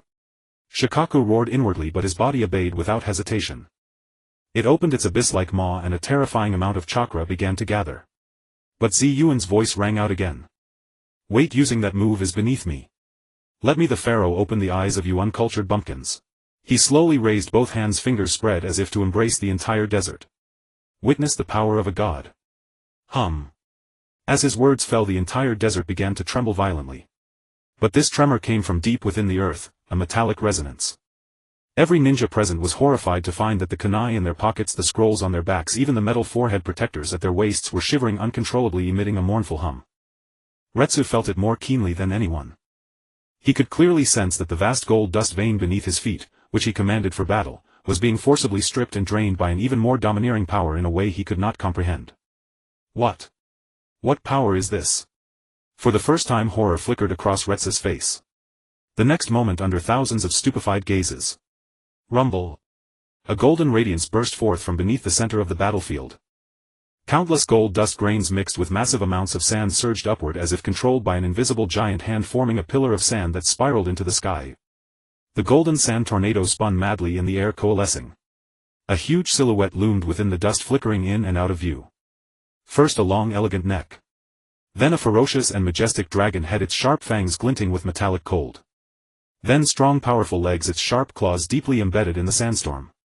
Finally 2 colossal wings unfurled, blotting out the sky. Roar. A bellow not of this world echoed across the heavens. It was a dragon, vividly lifelike with scales clearly visible, made entirely of pure gold dust and sand. It coiled in midair, its golden body gleaming under the sun, exuding an aura of dominance so overwhelming that even Shikaku beneath its feet seemed insignificant. Do you see, mortals? Yuan's voice carried a preacher's cadence, growing louder. The ancient guardian spirit sleeping beneath this desert. Answering my call, descending here. Its name is Blue Eyes White Dragon. Everyone stood dumbfounded. Including those ninjas who had just charged with fury. Their ninjutsu before even reaching halfway was blown away by the terrifying wind stirred by the dragon's emergence. They stood agape, staring at the mythical creature, their minds blank. Ninjutsu? You've got to be kidding. This is divine art. Retsu's body trembled slightly. He looked at the dragon made entirely of gold dust, his eyes filled with fervor and awe. As a magnet release user, he understood better than anyone what terrifying chakra and unimaginable control were needed to manipulate such a vast amount of gold dust and shape it into such a precise, massive form. This was beyond human capability. It was a miracle. Yet Yuan's shocks were far from over. Not done yet. He grinned, revealing a row of white teeth. The three-demo Sharingan in his eyes spun wildly. Armor fusion. Boom. A surge of blue-white chakra erupted from his small body, shooting into the sky. But this time the energy did not form a giant humanoid. Instead, like living fluid, it covered the golden sand dragon. Fierce bone-like armor plates covered the dragon's chest and back. A demonic helmet clamped onto the dragon's head. 2 pairs of ominous energy wings unfurled above the dragon's own wings. In an instant the sacred and majestic gold dust dragon transformed into a terrifying war machine, fusing the extremes of divine and demonic. Susanoo. Blue Eyes White Dragon. Yuan clapped his hands, satisfied with his creation. Below, thousands of ninjas had completely lost the ability to think. If the gold dust dragon had been a miracle, this demon-armored dragon was an apocalyptic cataclysm capable of destroying the world. Now. Yuan cast his gaze downward at the terrified ninjas who had refused to believe. He pointed a finger. Offer a salute to your ignorance. Blue Eyes White Dragon. Use. Burst stream of destruction. Roar. The dragon clad in Susanoo armor roared heavenward. Blue arcs of electricity danced across its body. It opened its maw and a pure white, rapidly compressing and rotating energy sphere formed in its mouth. That sphere condensed the might of super-electromagnetism, emitting an utterly pure aura of annihilation. The next second. Swish. A beam of indescribable thickness shot from the dragon's mouth. Where the beam passed, space itself twisted slightly. But the beam did not strike the ninjas below, instead it targeted the massive Gobi desert behind them. Time seemed to slow infinitely in that moment. Everyone witnessed the unforgettable scene. The white beam touched the deep Gobi surface like a red-hot knife slicing through butter. Silently it split the 10,000-year-old giant Gobi cleanly in half, parting it like a middle part. After a brief pause, a deafening crash followed its shock wave, raising a sky-obscuring cloud of dust. But the beam continued unabated, piercing the sky, leaving a lingering white trail across the blue heavens. When the cataclysmic light faded, the world fell into an even deeper, more absolute silence. Those ninjas who had been shouting to charge now collapsed weakly, their crotches warm and reeking. They looked at the bisected Gobi mountain, then at the bottomless glass trench. It felt as if their very souls had been drained. What kind of power was this? Retsu stood motionless. His body trembled, not from fear but from uncontrollable excitement. Unifying the desert. A goal he had always dreamed of yet thought unreachable. After witnessing this absolute overwhelming power, he knew this goal was no longer a fantasy. Yuan looked at the ghost-pale faces below and laughed with satisfaction. The majestic Susanoo Blue Eyes White Dragon in the air instantly disintegrated into a shower of golden sand, falling like a luxurious golden rain. Yuan's figure floated down lightly before the stunned crowd. He clasped his hands behind his back, stuck out his little belly, tilted his head at 45 degrees, and spoke in a tone of helpless detachment. Now are you willing to listen to me? Golden sand particles like blessings sprinkled by deities gently fall under the afterglow of the setting sun. Each grain of golden sand was once a part of the world-destroying giant dragon, yet now it softly caresses the faces of every individual. At this moment the battlefield is terrifyingly quiet. Thousands of ninjas stand there staring up, allowing the golden rain to cascade onto their hair and shoulders. Not long ago they were mortal enemies fighting desperately over a water source. Yet now, when a power beyond human comprehension descends, all hatred and desire seems so pale and absurd. Yuan stands on the high platform before them. With his hands behind his back and his belly protruding, he surveys the faces below, filled with fear and a hint of confusion, with a look of pity. Now are you willing to listen to me? No one answered, or rather no one dared to answer. They stood frozen like a group of frightened quails. Very good, it seems you are quite willing. Yuan nodded to himself, then took a leisurely step towards the edge of the oasis. Then, casually picking up a blood-stained stone, he tossed it in his hand before suddenly throwing it into the clear lake water. Splash! The waves created by the splash shattered the tranquility of the lake's surface, breaking the last defense in everyone's hearts. Look at yourselves. Yuan turned around, his voice carrying an unmistakable tone of pity and mockery. You fought to the death over such a small puddle of water, over a few scraggly trees. Your father died by my kunai. My son was cut in half by your wind technique. Today you killed my entire family, tomorrow I will annihilate your clan. As he spoke, he casually pointed at the crowd. Is this interesting? You tell me, is it interesting? Every day you wake up not thinking about what to eat today, but how to survive, how to snatch a sip of water from others. Is your life really so cheap? Each word felt like a rusty knife stabbing deeply into the hearts of these desert dwellers. Born and raised here, this bloody struggle for survival has long been ingrained in their very bones. They had never pondered what the meaning of such a life truly is. And no one had ever dared to openly expose this bloody scar in front of everyone. The crowd began to stir, some lowered their heads, revealing pain and confusion on their faces. Others clenched their fists, their eyes rekindling the flames of hatred. Yuan took all of this in, and this was the effect he desired. He cleared his throat, his voice suddenly rising like a priest preaching in a temple filled with incitement and a sense of the sacred. But from today onwards all of this will come to an end. Because I have arrived. He spread his arms as if to embrace the entire desert. I, the eldest son of the sun god Apollo, the god of ancient Egypt, the pharaoh walking among men, have arrived. You may forget my name, but you must remember my identity. I have but one purpose for coming here. That is to end the endless chaos on this land and establish a divine nation for all people on earth. In this nation there will be no hatred, no slaughter. Here everyone has food to eat, water to drink, and a place to live. I will use my power to bring forth sweet springs irrigating this barren land. I will use my will to calm the winds and sands, building the strongest city for you. The name of this nation is called Sand. Hidden. Village. Crazy. Everyone's mind simultaneously echoed these two words. This little brat must be insane.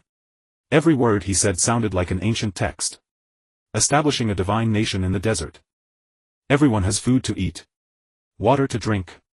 How is that even possible? This seems even more absurd than the golden dragon from earlier. However, when their gaze fell upon the distant bifurcated Gobi Mountains, all doubts transformed into an uncontrollable surge of madness. What if? What if what he said is true? What if there really exists a place where they no longer have to kill each other for survival? Then, how wonderful it would be. Just as everyone's hearts wavered, caught in a battle between thoughts, a figure slowly emerged from the crowd. It was Lai Do. This tribal leader, renowned for his iron-bloodedness and toughness in the desert, now wore a face full of complex entanglement. He walked step by step to Yuan's front. Everyone's heart was in their throats. They thought this most powerful man in the desert would represent everyone and challenge the arrogant little brat.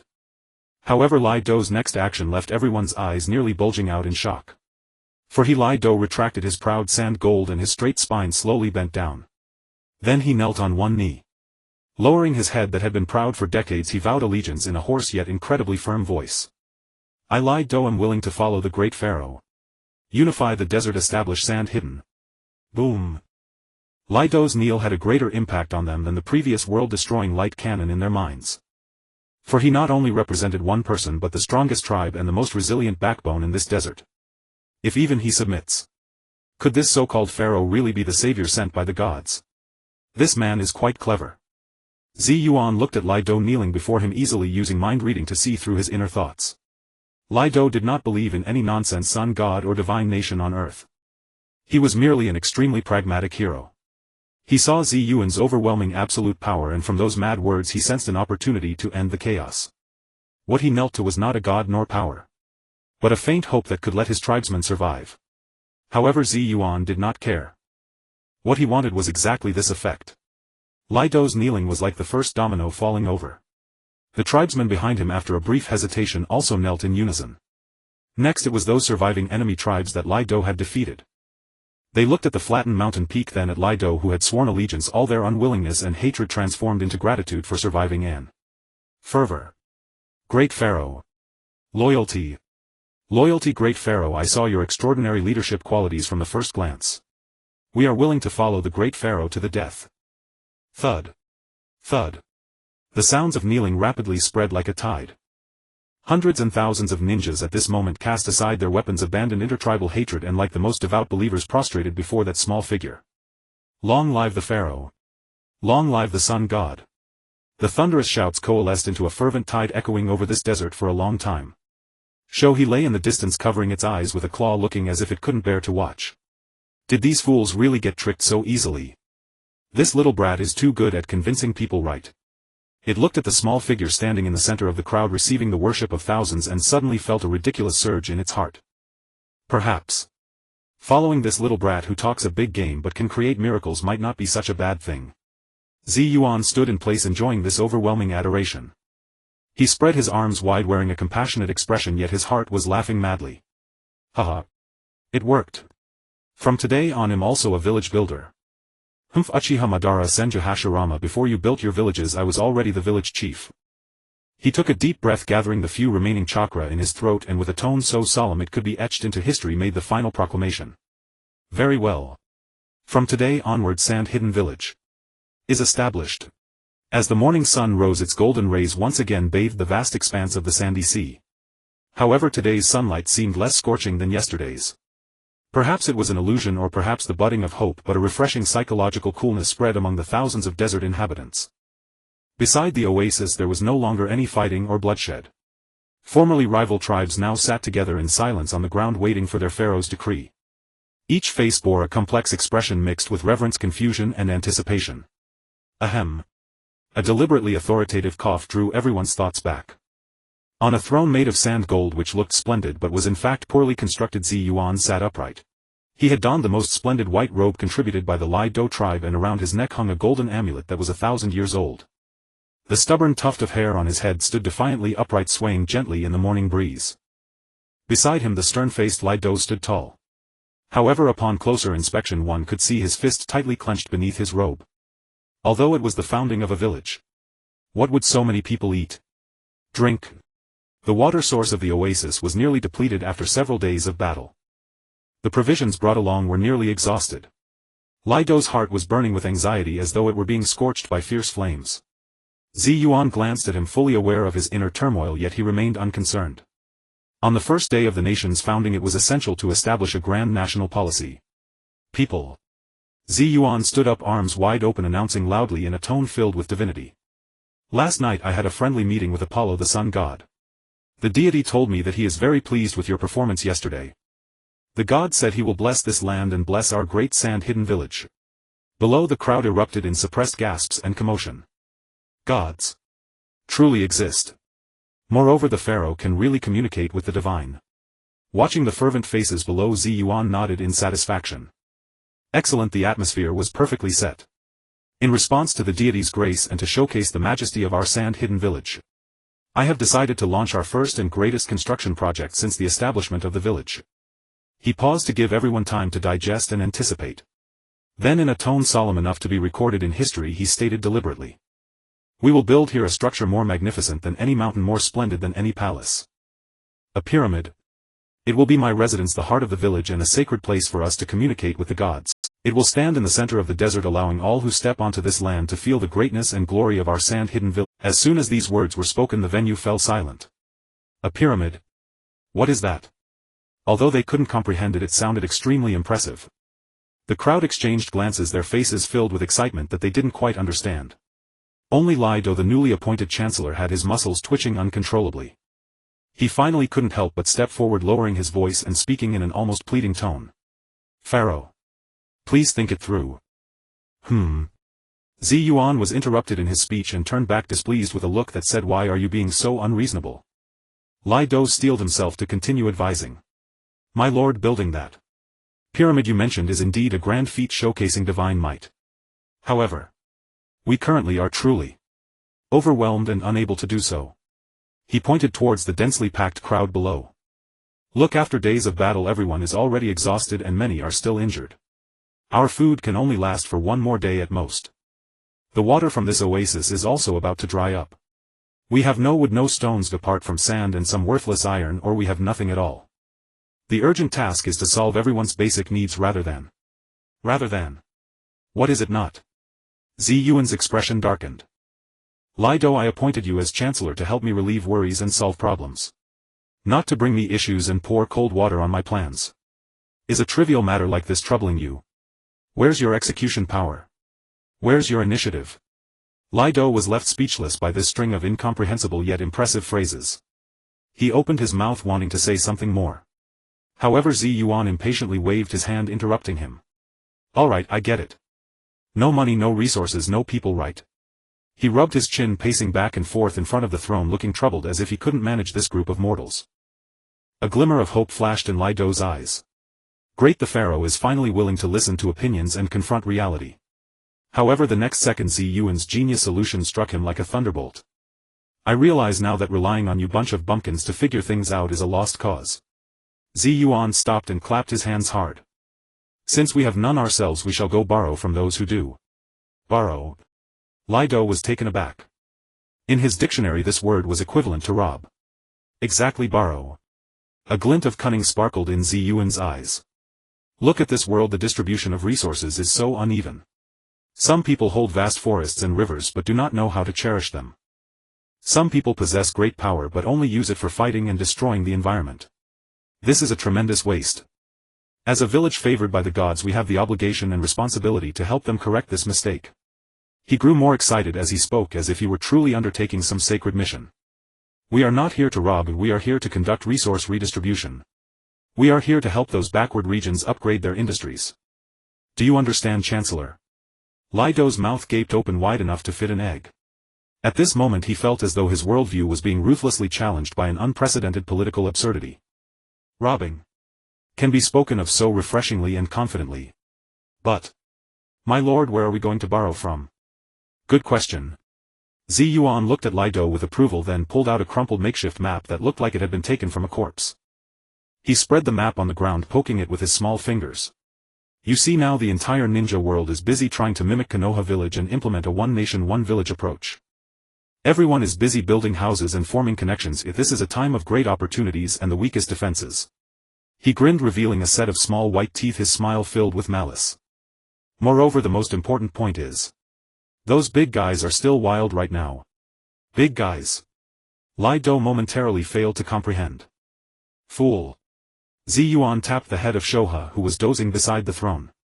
Shoha grunted in discontent but obediently remained lying down. I mean the tailed beasts. Yuan's eyes sparkled like two light bulbs. Think about it, each tailed beast represents a powerful force, a unique resource. The two tails can breathe fire. If we capture it, it can serve as a mobile boiler for us, keeping us warm in winter and roasting in summer. The five tails can run. If we catch it, we can have a tailed beast express that travels thousands of miles a day, delivering goods right to our doorstep. As for the seven tails, it is even more useful.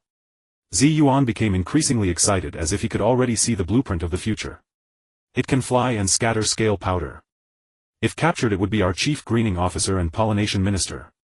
Let it fly in the sky every day, sowing seeds and spreading pollen across this desert. In less than 3 years, I guarantee to transform this desert into a green ocean. Let's invite them all back, treat them well, and let them willingly contribute their light and heat to the construction of our sand-hidden village. By then, don't say just one pyramid, we could build a sky city. This is called a sustainable development strategy of fishing the sea dry. Lido was utterly petrified on the spot. He watched this 6-year-old chubby boy who was gesticulating excitedly about how to capture tailed beasts and assign them jobs, feeling that his brain was not enough. Capture tailed beasts. And capture several at once. Did this young master misunderstand these strategic-level nuclear weapons? However, when his gaze fell upon Shoha, who was obediently lying there and even yawning, all doubts lodged in his throat. It seemed. In front of this young master-tailed beasts were no different. What do you think, Chancellor? Yuan patted Li Do on the shoulder, wearing a look of "I have faith in you." Is this revenue generation plan not genius and visionary? Li Do's lips twitched violently. What could he say? What else could he say? He could only silently mourn for those unfortunate tailed beasts in the wilderness for 3 seconds. Then with a tone full of despair he squeezed out a few words. My lord, brilliant. On the 3rd day since the founding of Sunagakure, the morning sun still rose punctually, yet the atmosphere within the oasis no longer burned with the fervor of the first 2 days. The spark of hope could ignite hearts, but an empty stomach and a parched throat were the most effective ice water to extinguish that flame. Thousands of people were gathered in this small oasis, and the daily consumption was astronomical. Though Retsu had imposed the strictest rationing system to control the consumption of food and fresh water, everyone knew in their hearts that this was merely a temporary fix, a way to quench thirst with poison. In at most 2 more days they would face the dire straits of running out of water and food. Thus panic began to spread silently among the crowd like the shadow of a desert scorpion. Just at this delicate moment, when hearts were unsettled, their pharaoh finally ended his 2-day-long meditative seclusion and summoned all the villagers once more. It was still that garish throne made of gold dust. Yuan yawned lazily, looked down at the faces etched with anxiety and unease, and cleared his throat. My subjects, good morning. His voice was not loud, yet it reached every ear clearly. Retsu stood beside the throne, his expression solemn, but his hands hidden in his sleeves were already drenched with sweat. He had no idea what earth-shattering stunt this little master was going to pull today. Retsu's inner prayers were heard clearly by Yuan. Pharaoh, please don't bring up that pyramid again. If you do, there will be a rebellion. I know you've all been very unsettled these past few days, Yuan said, cutting straight to the point. What are you panicking about? Isn't it just a lack of food and water? It's no big deal. He waved his hand with an air of nonchalance. I declare that the grand plan to build the pyramid will be postponed for now. At these words the crowd below collectively breathed a sigh of relief.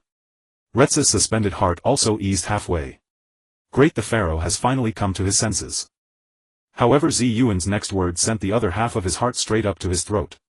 Because just last night I had another video call with the sun god. The god told me that the pyramid is only a small goal. The future of our Sunagakure lies in the sea of stars. To conquer that sea of stars we must first have a sufficiently powerful team. Yuan suddenly stood up from the throne, spreading his arms with fervent passion. Therefore I have decided to launch a plan that is more magnificent and more strategically significant than the pyramid. I name it, the Tailed Beast Strategic Resource Introduction and Reemployment Training Plan. Dead silence fell over the entire assembly. Tailed beasts. Strategic resources. Introduction. Reemployment. Each word was understandable on its own, but combined they were harder to comprehend than any sealing technique incantation. Only Retsu, upon hearing the words tailed beast, felt his eyelids twitch violently. He had a very ominous premonition. I know you don't understand. That's fine, because your vision is too narrow. Yuan pointed at the bewildered faces below with a tone of disappointment. What do you think tailed beasts are? Monsters that only cause destruction. Calamities that need to be sealed. Wrong. Utterly wrong. They are resources. They are talents. Walking treasure troves. You need to broaden your thinking. He walked over to the throne and stepped on the head of Shikaku, who was dozing off. Shikaku opened its eyes discontentedly, ready to act up, but a glare from Yuan that said move and else you made it obediently lie back down with a pitiful look. Look. Yuan pointed at the Shikaku under his foot. One-tail Shikaku. You only see it spouting wind and playing with sand. But do you see its thick fur? Do you see its powerful sealing ability? If we place it at the village gate, it will be our sturdiest wall. Our most reliable security guard. From now on, if anyone dares to cause trouble in our village, we'll have Shikaku seal them up and throw them into the desert to feed the scorpions. This is called making the best use of everything. The villagers below, looking at the mountain-like Shikaku and listening to Yuan's plan, seemed to think it kind of made sense.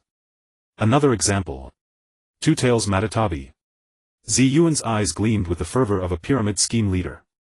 You only know it can spit fire, but have you ever considered that its blue flames have an extremely high temperature and can even burn underwater? What does that mean? It means we can use its power to carve out brand new underground waterways in the desert. We can even channel seawater through underground passages and then use its flames to distill it into fresh water. With it, do we still need to worry about water sources? It will be our chief water conservancy engineer and minister of geological exploration. An. Five Tails Kokuo. You think it only knows how to run? What a shallow understanding. It can combine water and fire chakra to produce boil release, high-temperature steam. Imagine on the battlefield Kokuo charges at full speed releasing a blinding cloud of scorching steam. Instantly a white mist forms where you can't see your hand in front of your face. Enemies inside can't see, can't hear, and have to endure the searing heat. This isn't just a simple mount, it's a mobile strategic battlefield obscuration and area denial system. Our Minister of National Defense Strategic Deception. And Seven Tails. It can fly. It can scatter powder. Capture it to be our chief greening officer, doing artificial rain and scattering seeds from the sky every day. Within 3 years I guarantee this desert will become a lush Jiangnan. Yuan grew more excited, spittle flying. By then our Sunagakure will have the sturdiest walls, endless water, the most advanced war weapons, and our own agricultural base. What else will we worry about? Well, just lie in the pyramid eating watermelon, singing songs, and become the #1 village in the ninja world. This grandiose, almost delirious blueprint exploded like countless bombs in everyone's minds. Capture tailed beasts to be guards. Capture tailed beasts for water conservancy. Capture tailed beasts as strategic weapons. Capture tailed beasts for greening. This was utterly unheard of, something they had never even dared to imagine. Yet somehow, coming from the mouth of this little pharaoh, it all seemed so reasonable and even made their blood boil. Yes, if it could really be achieved. Then wouldn't their Sunagakure truly be invincible? Seeing the faces below transform from anxiety to shock to fervor, Yuan knew his Pintheski had been successfully painted. He clapped his hands in satisfaction and turned his gaze to the completely petrified Retsu. Chancellor, do you still think we lack resources now? Retsu's lips trembled for a long time, unable to utter a single word. What could he say? He just wanted to find a quiet place to sit and sort out his worldview, which had been shattered into pieces. Good, it seems you have no objections. Yuan waved his hand and made the final decision. Therefore I decree that from today I, the pharaoh, will go on a business trip to recruit these excellent talents for our village. During my absence the daily management of the village will be left to you, Chancellor Retsu. Shikaku will stay to assist you and guard our home. With that he was about to leave without a second thought. Wait. Retsu finally snapped out of his shock and called out urgently. Pharaoh. You're going alone. Those are tailed beasts. Shouldn't you make more preparations? Preparations? Yuan looked at him as if he were an idiot. I am the most sufficient preparation. As for you, he turned to Shikaku, behave yourself. If I come back and find even a single grain of sand missing from the village, I'll turn you into roasted raccoon. Shikaku shivered and nodded its huge head vigorously. It had no desire to experience physical persuasion again. But then it rolled its eyes and spoke in a deep rumbling voice. Boss, I'm not comfortable with you going alone. What if you get bullied by other tailed beasts? That would make me look bad. Yuan raised an eyebrow, waiting for it to continue. Suddenly Shikaku's massive body began to writhe. A palm-sized clump of sand separated from its body, rolled on the ground, and transformed into a mini chibi and somewhat cute version of itself, a little Shikaku. This tiny Shikaku shook off the sand, then jumped directly onto Yuan's shoulder, found a comfortable spot and lay down. This is a bit of my chakra and consciousness, the little Shikaku said in a childish voice. I'll go with you to show you the way in. Keep an eye on whether you slack off. Yuan pinched the fluffy tail of the little raccoon on his shoulder. It felt quite nice. Alright, I guess you do have some conscience. Then it's settled. He swept his gaze one last time over the thousands of fervent villagers below and spread his arms again. My subjects. Wait for my return. I will bring back everything you desire. Without lingering further, iron sand gathered under his feet, forming a flying disc that lifted him into the sky, transforming into a tiny black dot that disappeared beyond the horizon. Leaving behind thousands of villagers kneeling on the ground shouting long live the pharaoh, and a miserable chancellor staring at the sky on the verge of tears. High above the clouds, Yuan poked the mini Shikaku on his shoulder as he flew. Hey little fat cat, where's our first stop for recruiting? The mini Shikaku yawned lazily and raised a paw, pointing toward the southeast, toward an endless expanse of primeval forest. Over there. That fluttery moth with 7 wings likes to hang out in damp places. The iron sand flying disc sliced through the air, casting aside the vast clouds of yellow sand behind. Crossing the border between the land of winds and the land of grasses, the dry earthy scent in the air gradually gave way to the moistness of water vapor. The ground was no longer a monotonous golden hue, but was covered by large patches of lush green. Stop. The mini guardian crane which had been resting its eyes on Ziyuan's shoulder suddenly opened its eyes. Ziyuan understood immediately and executed a sharp stop with the flying disc hovering in midair. Below was an endless expanse of primitive forest. Towering ancient trees each over 100 meters high connected their massive canopies like a sea of green clouds. Is it right below here? Ziyuan took a deep breath, feeling much refreshed. The mini guardian crane raised a small claw pointing towards a gigantic lake deep within the forest. That pesky bug loves to splash around where there's water. Alright, let's go take a look. Ziyuan controlled the flying disc to lower its altitude, silently passing through the layers of overlapping canopies, eventually landing on a thick branch of a giant tree by the lake. The sight before him made him whistle in admiration. It was a lake as clear as sapphire, its surface as smooth as a mirror reflecting the freshly washed sky. And above the lake a colossal creature was leisurely soaring. It was a giant beetle comparable in size to a small mountain. Its body was covered with a bluish-green shell, but what caught the eye the most were the 6 massive translucent wings behind it resembling glass, along with a tail made of the same material.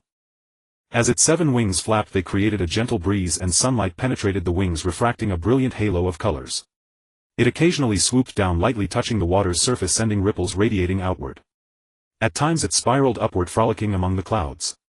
Each flight was filled with freedom and grace. 7-tailed Chongming. Tisk, quite an unusual sight. Ziyuan rubbed his chin, his eyes sparkling with the thrill of discovering a new toy. If I could bring it back, install some lights, we wouldn't even need to light candles at night. Boss, this guy is quite slippery and can fly, making it hard to catch. The mini guardian crane quietly reminded from the side. Moreover, it claims to be lucky 7, thinking it has the best luck in the world. Very conceited. Oh. Conceited? Ziyuan's lips curled into a mischievous grin. That makes things easier. He did not hide his presence, boldly jumping down from the branch onto the grass by the lake. The playful Chongming in midair instantly noticed the sudden appearance of this little being. It halted its flight, its immense compound eyes curiously examining the chubby human cub below. Not sensing any hostility, it instead caught a whiff of a familiar yet somewhat repulsive ancient aura from the little creature. Hey! Little one down there. A clear and melodious voice laced with a hint of mischief directly rang in Ziyuan's mind. Who are you? What are you doing in my territory? My territory? Ziyuan raised an eyebrow. You, a winged fluttering bug, dare to claim this as your territory? Fluttering bug? Chongming's thoughts immediately soared. You're the fluttering bug. Your whole family is fluttering bugs. I am a beetle. The noblest, luckiest beetle. Oh, a beetle. Ziyuan dug in his ear, appearing as if he had just realized something. Then it's nothing to worry about. He turned around as if to leave. Hey! Stop right there. Chongming dove down, its massive body landing in front of Ziyuan, creating a whirlwind that flattened the grass on either side. You still haven't said what you're here for. Me? Ziyuan turned around, hands behind his back, tilting his head, inspecting Chongming with a tone that mixed pity and a hint of heartbreak. I was originally here to find a lost artwork that has fallen into the mortal realm. Artwork? Chongming was somewhat confused. Exactly. Ziyuan suddenly slapped his thigh, his voice rising passionately. A piece sculpted by the gods themselves, blending the essence of sky and earth, embodying freedom and power, a perfect piece of art. Look at you. Look at your shell. This streamlined body. Especially these 7 wings.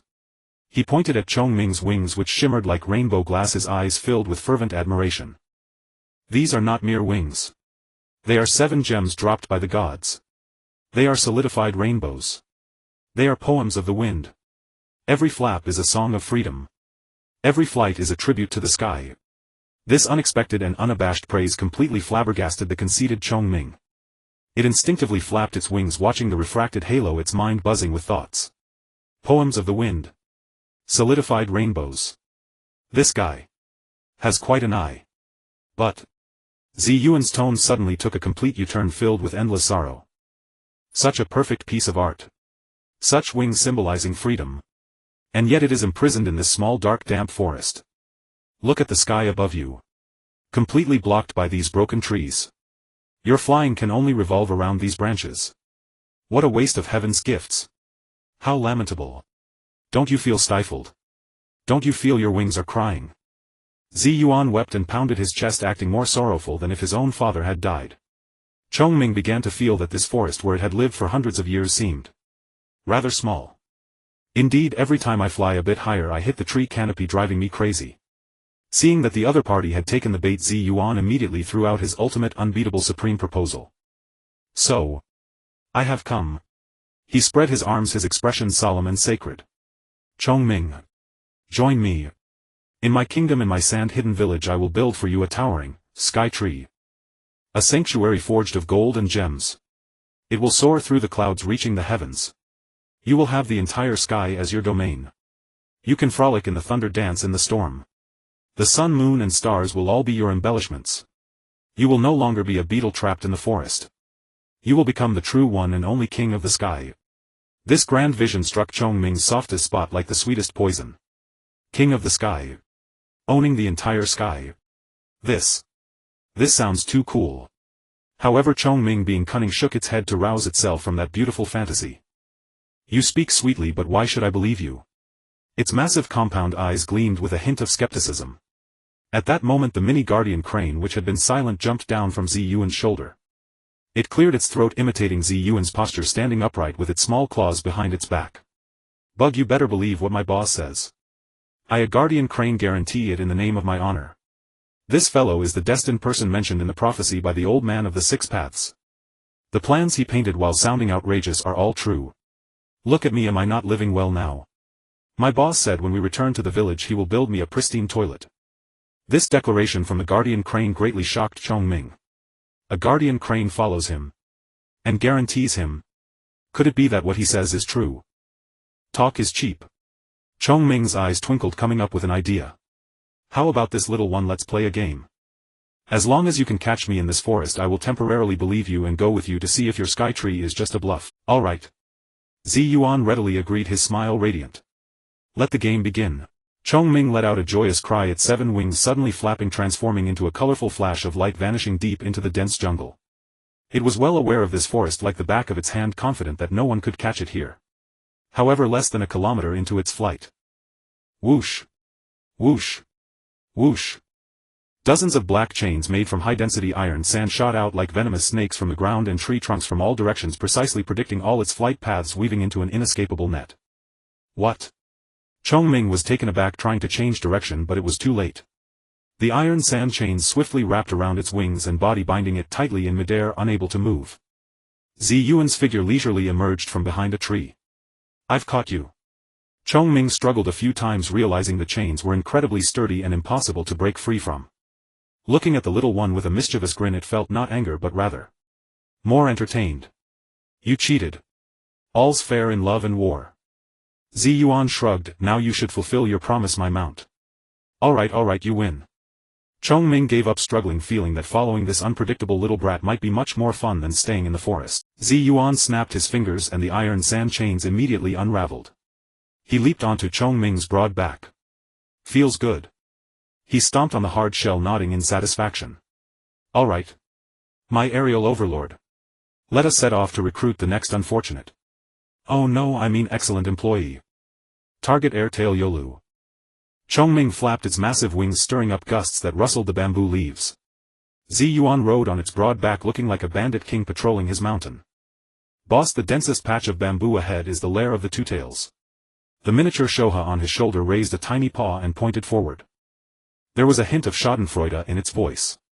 That stinky cat is so arrogant, hard to talk to. Arrogant. Yuan grinned, baring 2 rows of white teeth. Well, this pharaoh specializes in curing all kinds of arrogance. He patted Chongming's carapace. Big fluttering moth, find a place to land quietly. Chongming felt annoyed but obediently folded its wings and glided silently to a clearing in the bamboo grove. Yuan jumped off its back, then shouted in a strange rhythmic tone at the empty bamboo grove, meow meow meow. Dinner time, little kitten. Today there's top-notch cat food and a freshly caught lively flying beetle as a toy.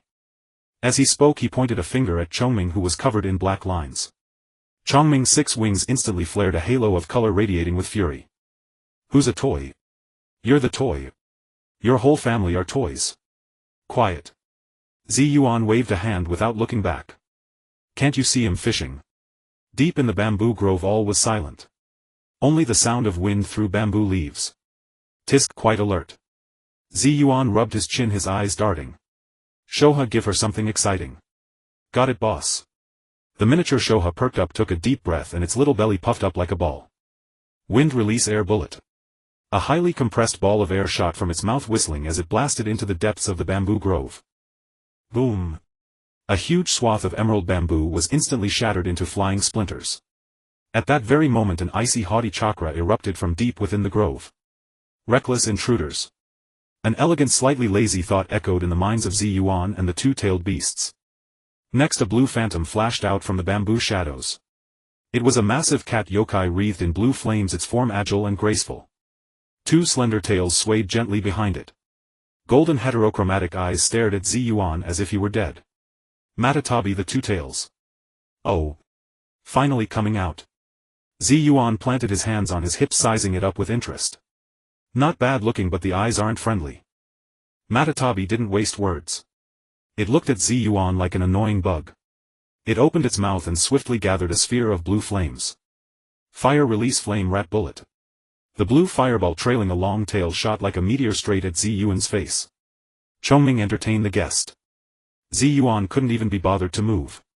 Chongming let out an annoyed cry but still flapped its wings and flew to meet the fireball. Its massive carapace twisted in midair and it rammed the flame rat bullet heaten with its hard shell. Boom! Blue and multicolored light exploded in midair, forming a dazzling shockwave. A stupid tanuki and a dumb beetle. Matatabi's thought was filled with contempt. Looks like you're tired of living. Its figure blurred instantly, becoming a blue afterimage that sped across the ground, leaving a series of sonic booms. Target Yuan standing still. Pretty fast.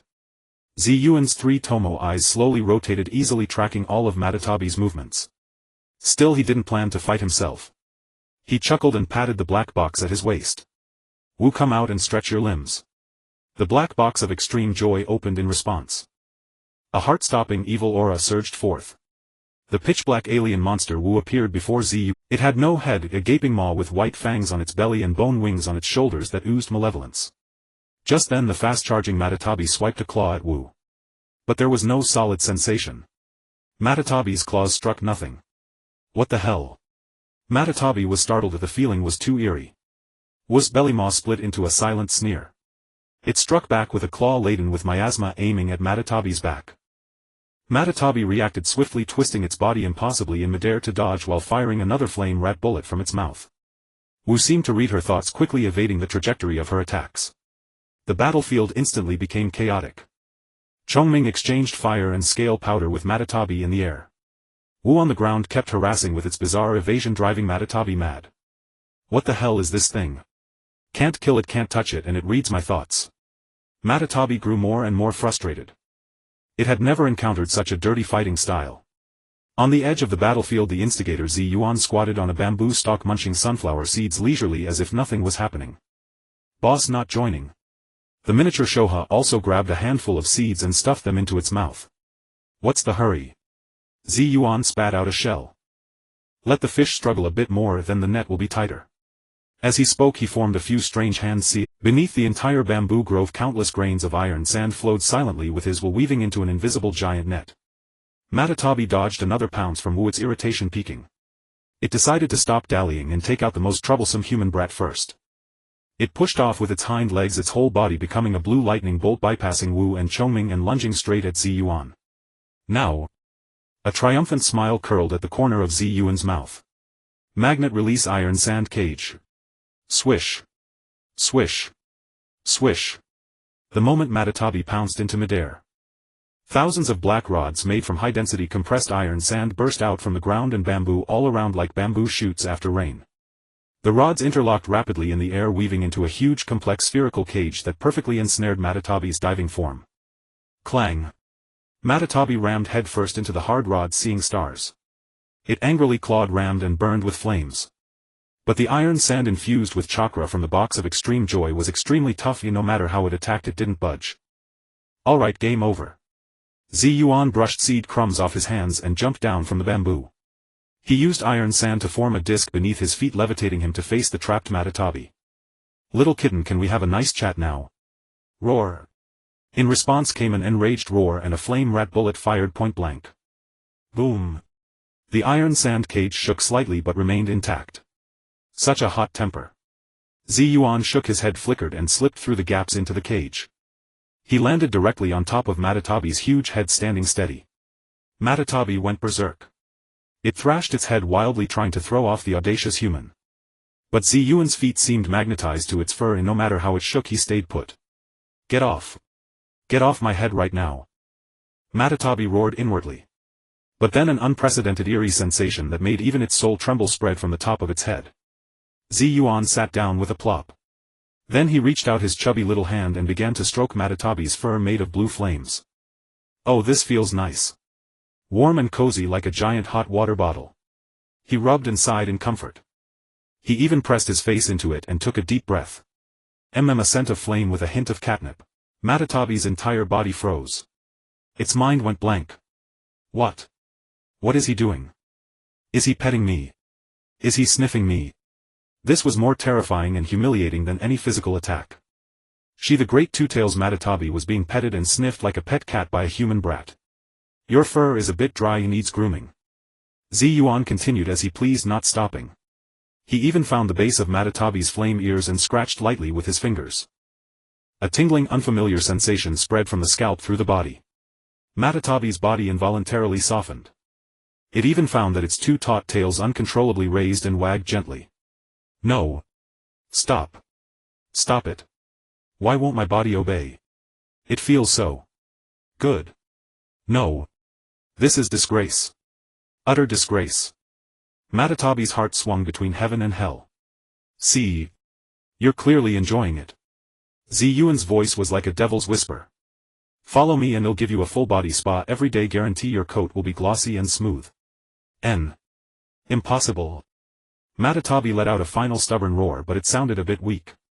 Is that so? Yuan smirked and abruptly stopped petting. In the end Matatabi couldn't resist the temptation and tacitly agreed. That's more like it. Yuan snapped his fingers in satisfaction and the iron sand cage disintegrated. He still sat grandly on Matatabi's head waving at Chongming and Shoha who were watching from afar. Done. That's a wrap. All troops advance. Target next. The miniature Shoha jumped back onto his shoulder and Chongming flew over staring at him like he was a monster. This guy is really a devil. Hey you the two-tails, Yuan said casually lying sideways on Yu Liu's broad back while picking his teeth with a bamboo shoot looking even more at ease than if he were lounging on his own Kong. Your running motion feels off, the suspension's a bit stiff. I'll have to upgrade you later. Yu Liu's blue figure darted swiftly through the hills but at this remark he stumbled and nearly fell. Who's the two-tails? And what do you take me for, a mode of transportation? He roared inwardly though his body obediently adjusted the flow of chakra to reduce the jolts for the one on his back. Boss, is Zhongming really okay? That five-tails runs pretty fast. The miniature Shohi on his shoulder hugged a tiny bamboo shoot and asked with a mouthful. Don't worry, Yuan replied spitting out the bamboo shoot residue and patting his belly. Against that simple-minded speedster our big moth has a natural advantage. Our side is the real tough nut. He said gazing toward the horizon. The sky there was stained an ominous dark red and the air reeked of sulfur and charcoal. A warm blast swept over them as if opening a giant oven. A continuous range of active volcanoes appeared before them. Tisk, this place has terrible environment. Yuan pinched his nose with disgust. That red-furred monkey actually likes this kind of sauna. The four-tailed Sun Wukong who calls himself the immortal ape king has a notoriously explosive temper. A rare hint of solemnity crossed Shohi's small face. And it hates being called a monkey and it despises humans. Oh. Yuan's eyes lit up with an interested smile. Quite a personality, I like it. Yu Liu halted at the foot of a volcano, his golden heterochromatic eyes scanning the surroundings warily. The chakra here was wild and heavy. Alright, you two wait here and watch my show. Yuan jumped off Yu Liu's back and swaggered alone toward the crater. Halfway up the mountain a scorching wind mixed with a deafening roar rushed from the crater. You reckless human brat. Get out of my territory. With the roar a colossal ape 40 meters tall leaped out from the rolling lava. It was covered in deep red fur, wore a golden headband on its crown, brandished two huge fangs and its eyes blazed with brutality and majesty. The four-tails Sun Wukong. It landed in front of Yuan, its enormous fist slamming into the ground sending rocks tumbling and lava splashing. I'll say it once more, get lost. Yo, baring your fangs, huh? Faced with this pressure Yuan acted as if he were enjoying the breeze, showing no fear, only shaking his head. Too bad, too bad. Too bad about what? Sun Wukong was irritated by his audacious calm. Too bad you bear the title Immortal Ape King but are nothing more than a local tyrant guarding a hill, zero vision.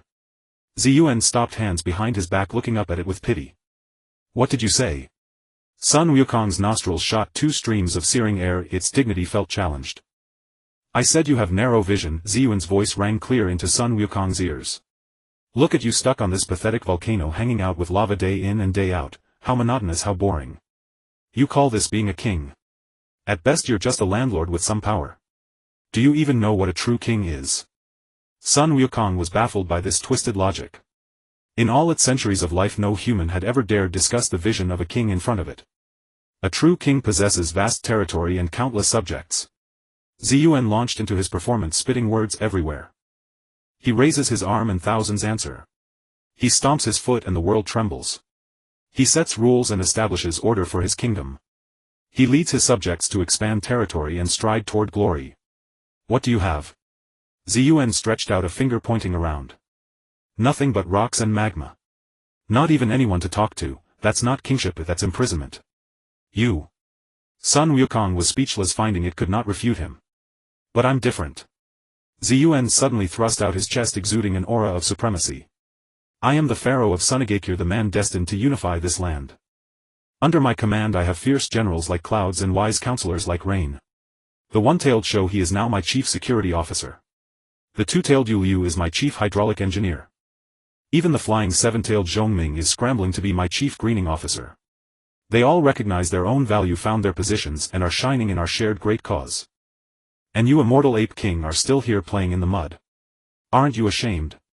This torrent of information overloaded Sun Wukong's mind. The one-tail, two-tails and seven-tails are all with him. And they took official positions. What is this? Sun Wukong snapped back with a humiliated roar. Nonsense. I don't believe a word from you, little brat. How could they submit to a human? Believe it or not, Yuan shrugged with an expression that said, I don't blame you for being unsophisticated. I'm here today to give you a chance to join my team and realize your ape lives value. I'm short of a volcanic energy development minister and tactical demolition team leader, and I think you'd be perfect. Join me and I promise to build you a volcano theme park 100 times bigger than this one, where you can soak in hot springs every day until you peel. Shut up. Sun Wukong could no longer endure it. It felt the human was making a complete fool of him. Since you're seeking death, I'll grant your wish. Its fist, larger than a millstone and wrapped in scorching lava, slammed down towards Yuan's head with the force to boil oceans and burn mountains. Ungrateful. Yuan muttered, his figure blurring instantly. Boom. The giant fist struck the ground, shaking the entire volcano and creating a huge lava crater. But it missed.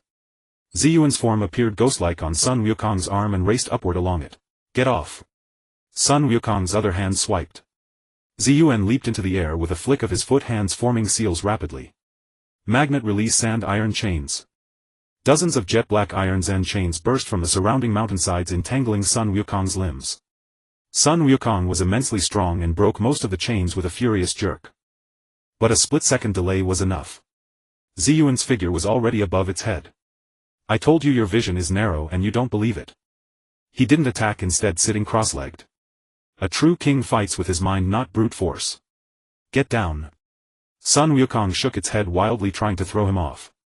But Yuan clung like a piece of sticky candy firmly planted on its crown. See, your attack patterns are too simple, full of flaws. Yuan dodged the giant hand swatting at his head while conducting a live tutorial. You have immense strength but no control, wasting at least 80%. Your lava release, can't you do anything else with it besides smashing?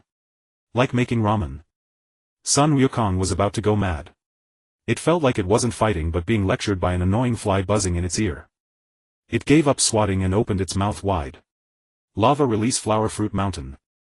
A massive lava ball shot from its mouth into the sky, then detonated into countless small lava meteors raining down indiscriminately over the entire peak. Playing AoE. Yuan pursed his lips. He pressed one hand on Sun Wukong's head. Magnet release sand iron canopy. A dome of high-density iron sand instantly expanded above them, blocking all the lava meteors with a crackling sound. See? That's using your brain. Yuan's voice drifted leisurely. Sun Wukong's sanity was completely consumed by rage. It abandoned ninjutsu and resorted to the most primal savage method, frantically pounding its own chest and head with its fists, trying to shake the tiny intruder off. Amid this chaos, Ziyuan's eyes remained in the three-demo state, calmly catching every movement. Opportunity. The instant Sun Wukong's right fist smashed into its own left shoulder, creating a 0.1 second rigidity. Ziyuan's seated body launched upward. His right foot pushed off Sun Wukong's crown and he dove like a cannonball. In that moment all his chakra converged into his right fist. A faint blue Susanoo arm with a bone-like texture appeared on his right arm. A king must have the awareness to be punched out in one blow. His fist struck precisely on Sun Wukong's huge chin. Time seemed to freeze. Thud. A deep thunderous roar exploded inside Sun Wukong's skull. Its colossal body, as if hit by a battering ram, jerked backward. Its golden pupils instantly glazed over, its mind blank with nothing but countless stars spinning. Its massive form lost control, toppling backward and crashing into the lava lake on the mountainside, sending a tidal wave of magma splashing. Complete silence. In the distance, Yu and Shohei stared, jaws nearly hitting the ground. One punch. He one-shotted the four tails. Ziyuan lightly landed on the shore of the lava lake, dusting off his fist. He looked at Sun Wukong, who was floundering in the lava trying to stand like a drunkard, and spoke again. Now do you understand what a king is? The surface of the lava lake resembled a cauldron of boiling golden malt syrup gurgling with bubbles. Sun Wukong's colossal body lay supine in the syrup, limbs outstretched, his vacant eyes staring at the sky stained crimson by volcanic ash. In his mind the resounding thud of that powerful blow still echoed along with the last words that Brat had drifted over. Now do you understand what a king is? King. Is a king someone who can dislocate another's jaw with a single punch? It had lived for centuries, but for the first time it found itself deeply doubting its own worldview. Ziyuan stood by the lake, pulled out a banana from somewhere, slowly peeled it and took a bite. The taste is mediocre, not enough sweetness. He casually tossed the remaining half into the lava lake. The banana floated on the golden surface, soon carbonized by the intense heat, turning into a piece of charcoal. You see, this place of yours can't even grow fruit properly. Too pathetic. He shook his head with a look of frustration. Just then a tremendous whooshing sound came from afar. A colorful streak of light like a comet dragged a long tail as it rapidly approached from the horizon. It was Chongming. However, it looked somewhat disheveled. Behind it, chains formed from countless scale powders dragged a massive creature struggling desperately. It was a bizarre creature, a hybrid of dolphin and horse, pure white all over, with huge horns on its head and 5 tails like white ribbons flailing wildly in the air. 5 tails. Mu Wang.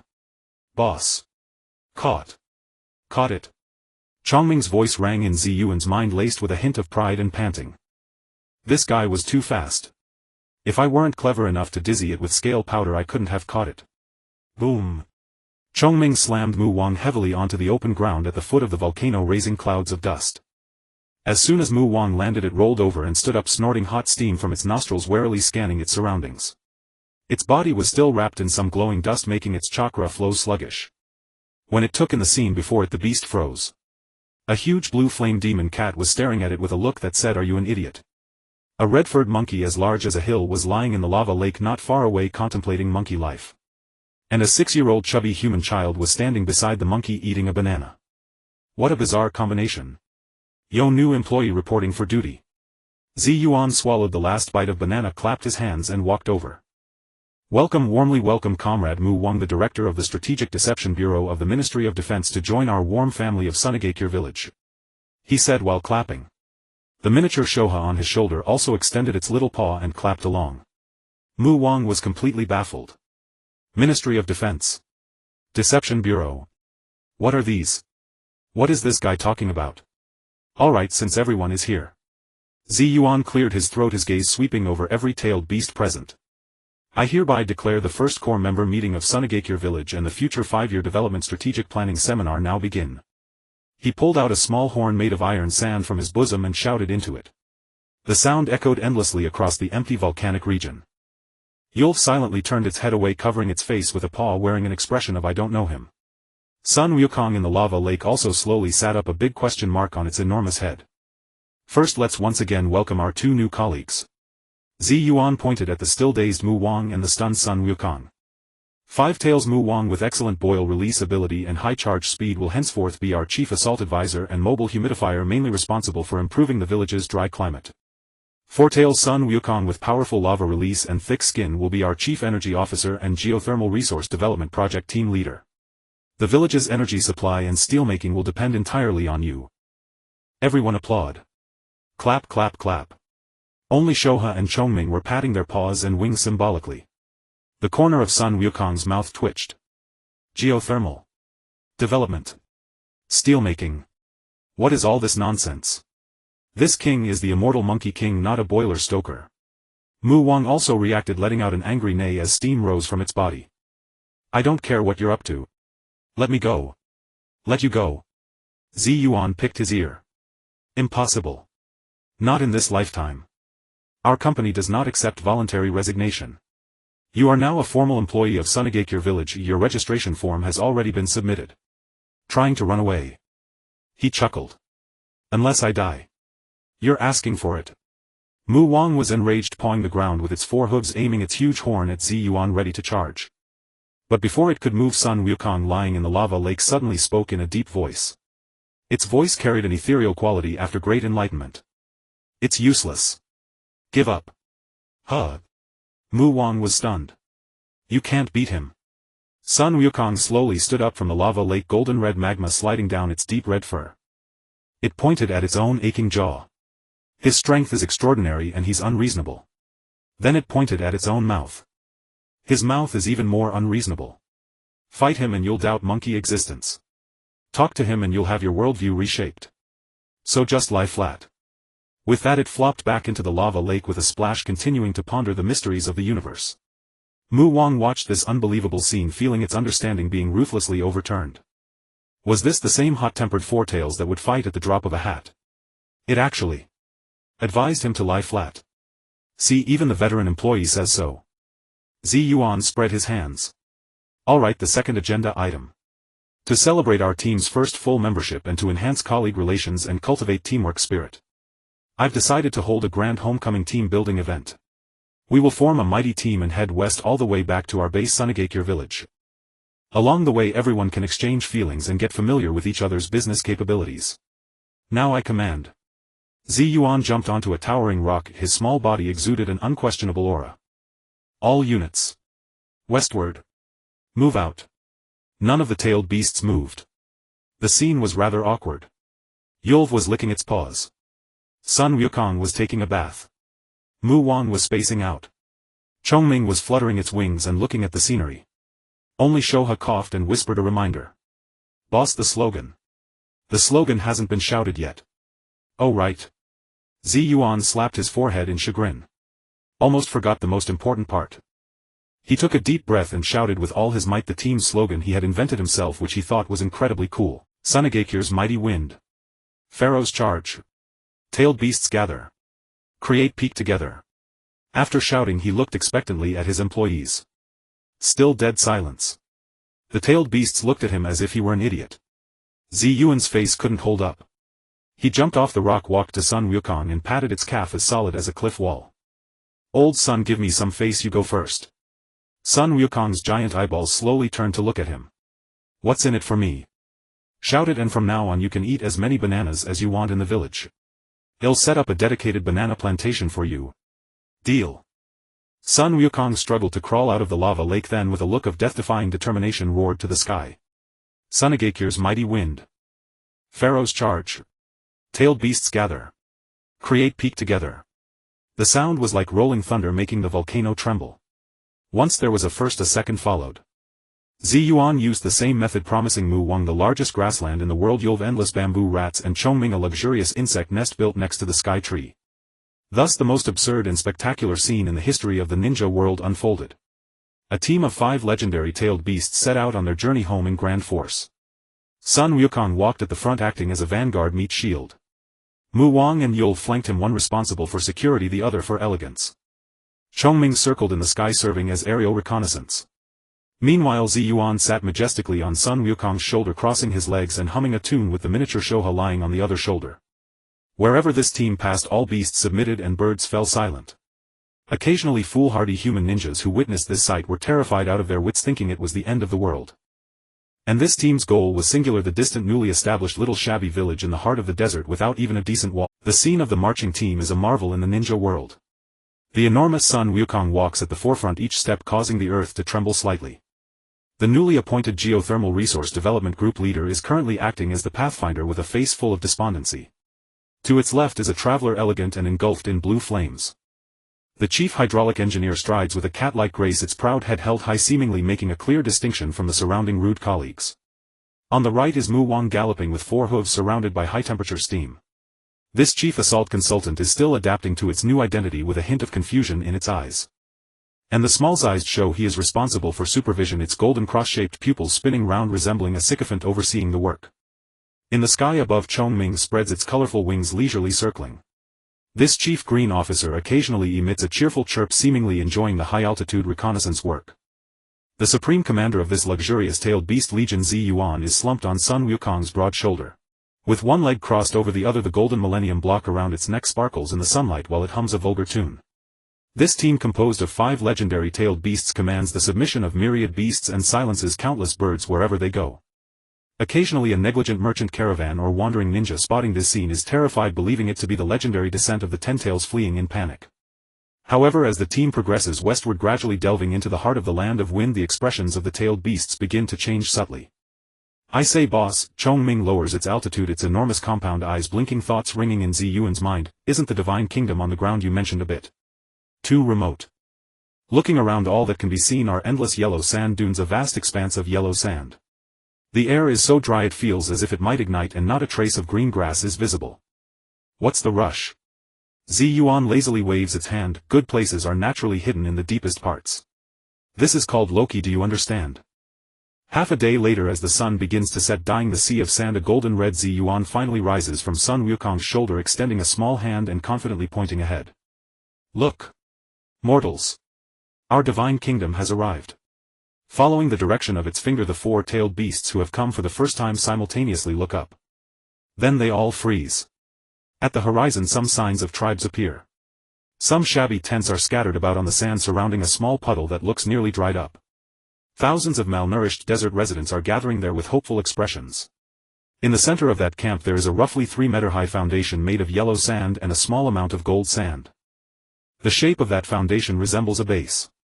Is this the so-called sand-hidden village?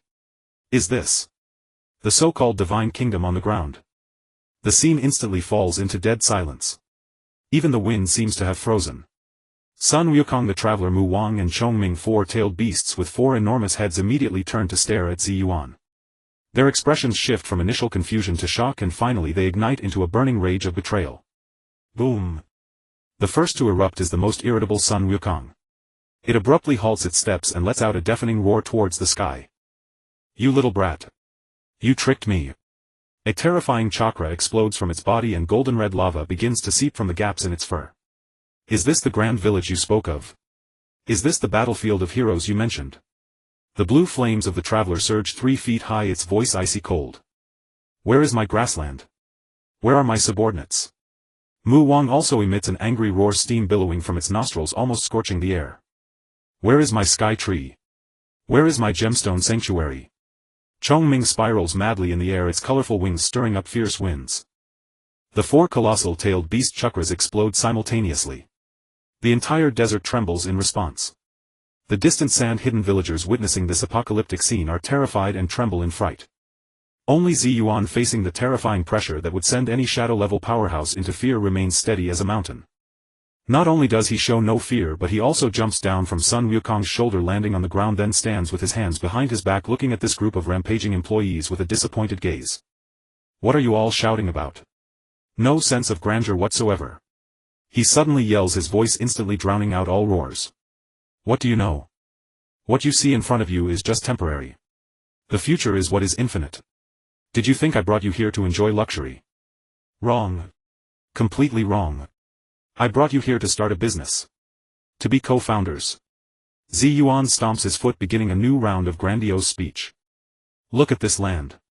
How vast. How clean. A blank canvas is needed to create the most beautiful picture. Sun Wukong," he points at the enraged red-haired monkey. "Did you think I appointed you as the energy officer for fun? Do you see that foundation over there? That's just the beginning. In the future I want you to use your lava release to create intense magma for us. We are going to build a giant active volcano theme park in the center of the desert. You can play there every day." Sun Wukong's anger is somewhat quelled by these words. An active volcano theme park. Chongming. Zi Yuan points to the sky again. Do you think there are no trees here? Isn't that just perfect? The entire sky above the desert belongs to you. I promise your sky tree will commence construction immediately. I will also use my magnetic escape to extract various rare metals from underground to create a unique luxurious golden insect nest for you. You will live in it every day, dazzling everyone with its brilliance. Chongming's spiraling speed slows down. A gilded insect nest. Traveler. Zi Yuan's gaze shifts to the blue cat. Are you unhappy that there are no bamboo groves here? Shallow. A bamboo grove is too petty to match your nobility. I will build you a magnificent moon goddess palace made of blue crystals next to this oasis. And draw underground water to surround the palace. You can elegantly groom your fur every day in the crystal palace. The blue flames on the traveler seem to soften somewhat. A crystal palace. And Mu Wang. Zi Yuan finally looks at the white horse. Don't you love to run? Here. This entire desert is your racetrack. From east to west, from south to north. You can freely unleash your speed. I will also form a white flash escort team for you. All white horses. You are the captain. Just think of that scene, how impressive it would be. Mu Wang's restless hooves also come to a halt. A white flash escort team. The tailed beasts are once again stirred up by this grand yet unrealistic blueprint. They gaze at the desolate desert before them, yet visions of the volcanic park, sky tree, crystal palace and white escort team appear in their minds. It seems not unacceptable. Watching the temporarily pacified tailed beasts, Zi Yuan laughs inwardly. A bunch of naive bumpkins, just a few sweet words and they're mesmerized. However, the expression on his face remains solemn and sacred. So don't complain. Roll up your sleeves and work hard. Our future is bright, our future is infinite. So for our great sand-hidden village, let's fight. At this peak moment of enthusiasm, a discordant figure runs from the distant camp. It is Lai Do. This unfortunate chancellor is now filled with despair, collapsing before Zi Yuan with a thud. His voice is tinged with a sob. Pharaoh. Forget about the future. Something is about to happen now. Pharaoh, if we don't find a way, we will truly starve. Lai Do's wails echoed desolately across the vast desert. This newly appointed chancellor, utterly devoid of dignity, clung to Zi Yuan's thigh, weeping and sniveling. Lord Pharaoh, do see, these thousands of mouths need feeding, and now we have 5 more lords. Lai Do stole a glance at the 5 towering figures, his voice trembling. The village's grain reserves won't last past noon tomorrow. The oasis water is nearly gone. If we don't think of something, we'll have to eat sand. The tailed beasts, whose passion had just been ignited by grand visions, now felt their suppressed anger resurface.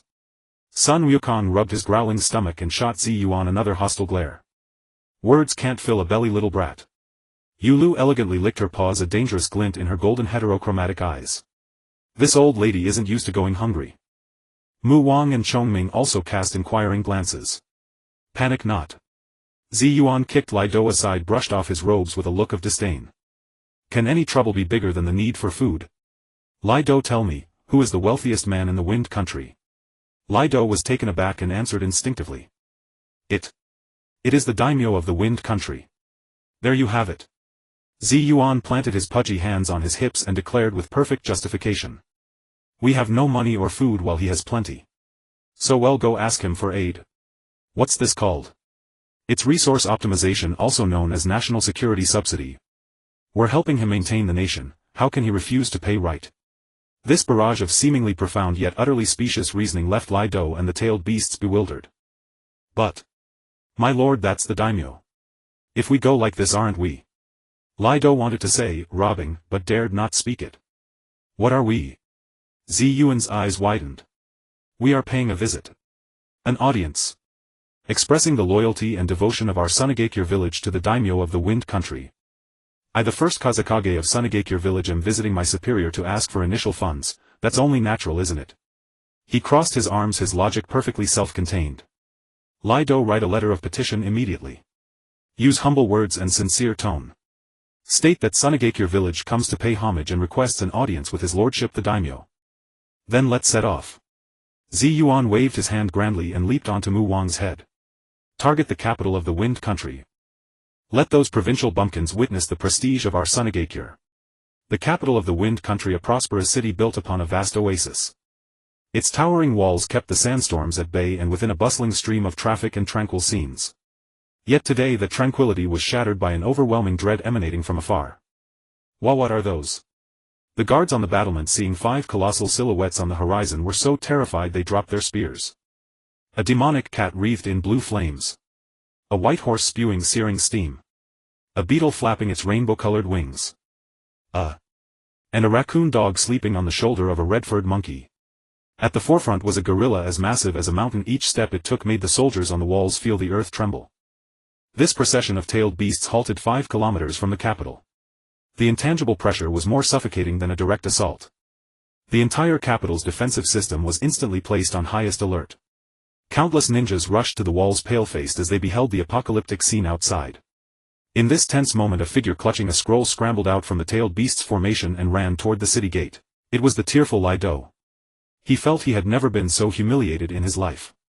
"Don't shoot. I'm here to deliver a letter of petition."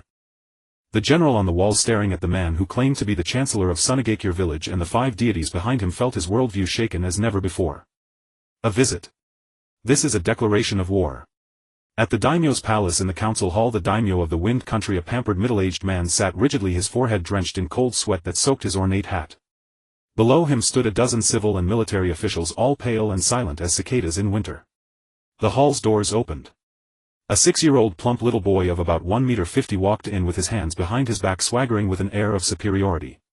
The golden building blocks around his neck glittered under the opulent lights. On his shoulder lay a miniature raccoon dog yawning. This should have been a comical sight, but no one present could bring themselves to laugh. Because they could all clearly sense that the 5 tangible terrifying chakras outside the city were firmly locked onto this very palace. Yuan, first Kazakage of Sunagakure village, pays respects to his lordship the daimyo. Loyalty. Yuan walked to the center of the hall, stood at attention and performed an impeccable salute. His voice was childishly lisping yet carried a deep-seated mischief. The daimyo forced a smile uglier than tears. "Lo. Lord Pharaoh, no need for such formalities. Please have a seat." Yuan made no pretense of modesty and plopped onto an oversized chair offered by a servant. "Your lordship, I have come on behalf of our newborn Sunagakure village to express our utmost respect and absolute loyalty to you and to the Wind Country." Yuan's voice was genuinely sincere. "Our Sunagakure village, though newly founded, possesses the power to transform the desert and holds the resolve to protect the Wind Country." "Excellent, excellent." The daimyo nodded repeatedly, his silk handkerchief nearly wrung dry. "Therefore, to better serve your lordship and the Wind Country, we require a formal recognition and a small measure of support." Yuan produced a scroll from his robes and handed it to an attendant. The trembling attendant presented it to the daimyo. The daimyo unfurled the scroll, and with a single glance his pupils contracted sharply. The scroll's contents were simple. First, recognize Sunagakure village's legal status in the Wind Country with Yuan as first Kazakage, his rank 1 level below the daimyo by 4 times. Second, the Wind Country shall annually provide 30% of its fiscal budget to Sunagakure village as defense funds. Third, the Wind Country shall immediately supply enough grain, medicine and construction materials to support 5,000 people for 1 year. This was not a request for support, it was outright extortion. The daimyo's face alternated between pale and green, his hand gripping the scroll trembled violently from rage and fear. Yuan, as if oblivious to his expression, continued with a smile. "Your lordship, don't you think my demands are quite reasonable?" "Loyalty, your lordship. I am utterly devoted to you." As he spoke of loyalty, he cast a sidelong glance out the window. Outside the city, Sun Wukong, understanding the cue, raised a fist larger than a house and slowly performed a set of military drills in the air. The shockwave from his punches made the palace roof creak. Everyone in the hall felt their hearts squeezed with every rhythm of those fists. Beside the daimyo, an aged advisor's eyes flashed with a startling gleam. What a terrifying little brat. Through Yuan's mind-reading technique he heard the old minister's inner turmoil. Possessing the power to destroy order at any moment, yet he chooses to follow the most ancient rule, submitting documents and seeking recognition. He is telling us he respects order and is a man of high moral character. He is no mere brute bent on destruction, he is a hegemon who wishes to establish a new peaceful order. The old advisor's gaze towards Yuan turned reverent. The daimyo, however, lacked his advisor's insight, he only felt 5 guillotines poised above his neck. With trembling hands he picked up the brush and with all his strength signed his name and stamped his seal at the end of the scroll. "Very good." Yuan nodded with satisfaction, took the scroll and blew on the ink. Everyone breathed a sigh of relief, believing the nightmare was over. But Yuan after stowing the scroll showed no sign of leaving. He completely relaxed, shifted to a more comfortable position and crossed his legs. Traveling all day has worn me out. I see it's getting late, I'll stay the night. I'd like to have a long heartfelt conversation with your lordship about the future direction of the Wind Country. The daimyo's face collapsed instantly. Still not leaving. Yuan, as if ignoring his constipated expression, continued nonchalantly. Oh, by the way. He turned his head, his azure eyes shimmering with a pure yet chilling brilliance. I heard on my way here that your lordship's daughter is gentle, virtuous and stunningly beautiful, hailed as the pearl of the desert. Is that true or false? The banquet at the daimyo's mansion was the epitome of extravagance. The jade floor reflected figures like a mirror, and the long dining table was laden with the finest delicacies of the Wind Country, attended by dozens of maidservants who served with cautious reverence. Yet the atmosphere in the grand hall was stiflingly oppressive, heavy enough to wring water from stone. All the ministers bowed their heads, eyes fixed on their noses, noses fixed on their hearts, not daring to make the slightest sound. Their gazes drifted furtively toward the seat of honor. There the rotund body of the Wind Country's daimyo was nearly slumped in the ornate chair, his smile more bitter than a cry. And beside him in the seat that should have belonged to the daimyo's wife sat a plump 6-year-old child. Yuan cheerfully swung his short legs, clutching a roasted lamb leg in his left hand and a juicy bunch of grapes in his right, eating with greasy lips and utter delight. The miniature tanuki named Shohi lay sprawled on the dining table, clinging to a grilled fish larger than its own body, savoring every bite with relish. The scene was absurd to the extreme. Suddenly Yuan stopped moving. He tossed aside the lamb leg and stared fixedly at a seat below the daimyo. There sat a young girl of about 16 or 17. She wore a pale yellow ceremonial robe, her long black hair cascading like a waterfall, her skin as white as snow under the lamplight. Sensing Yuan's gaze, she raised her head slightly, revealing a face of exquisite beauty. Her eyes, clear as a fawn's, held a trace of timidity and curiosity.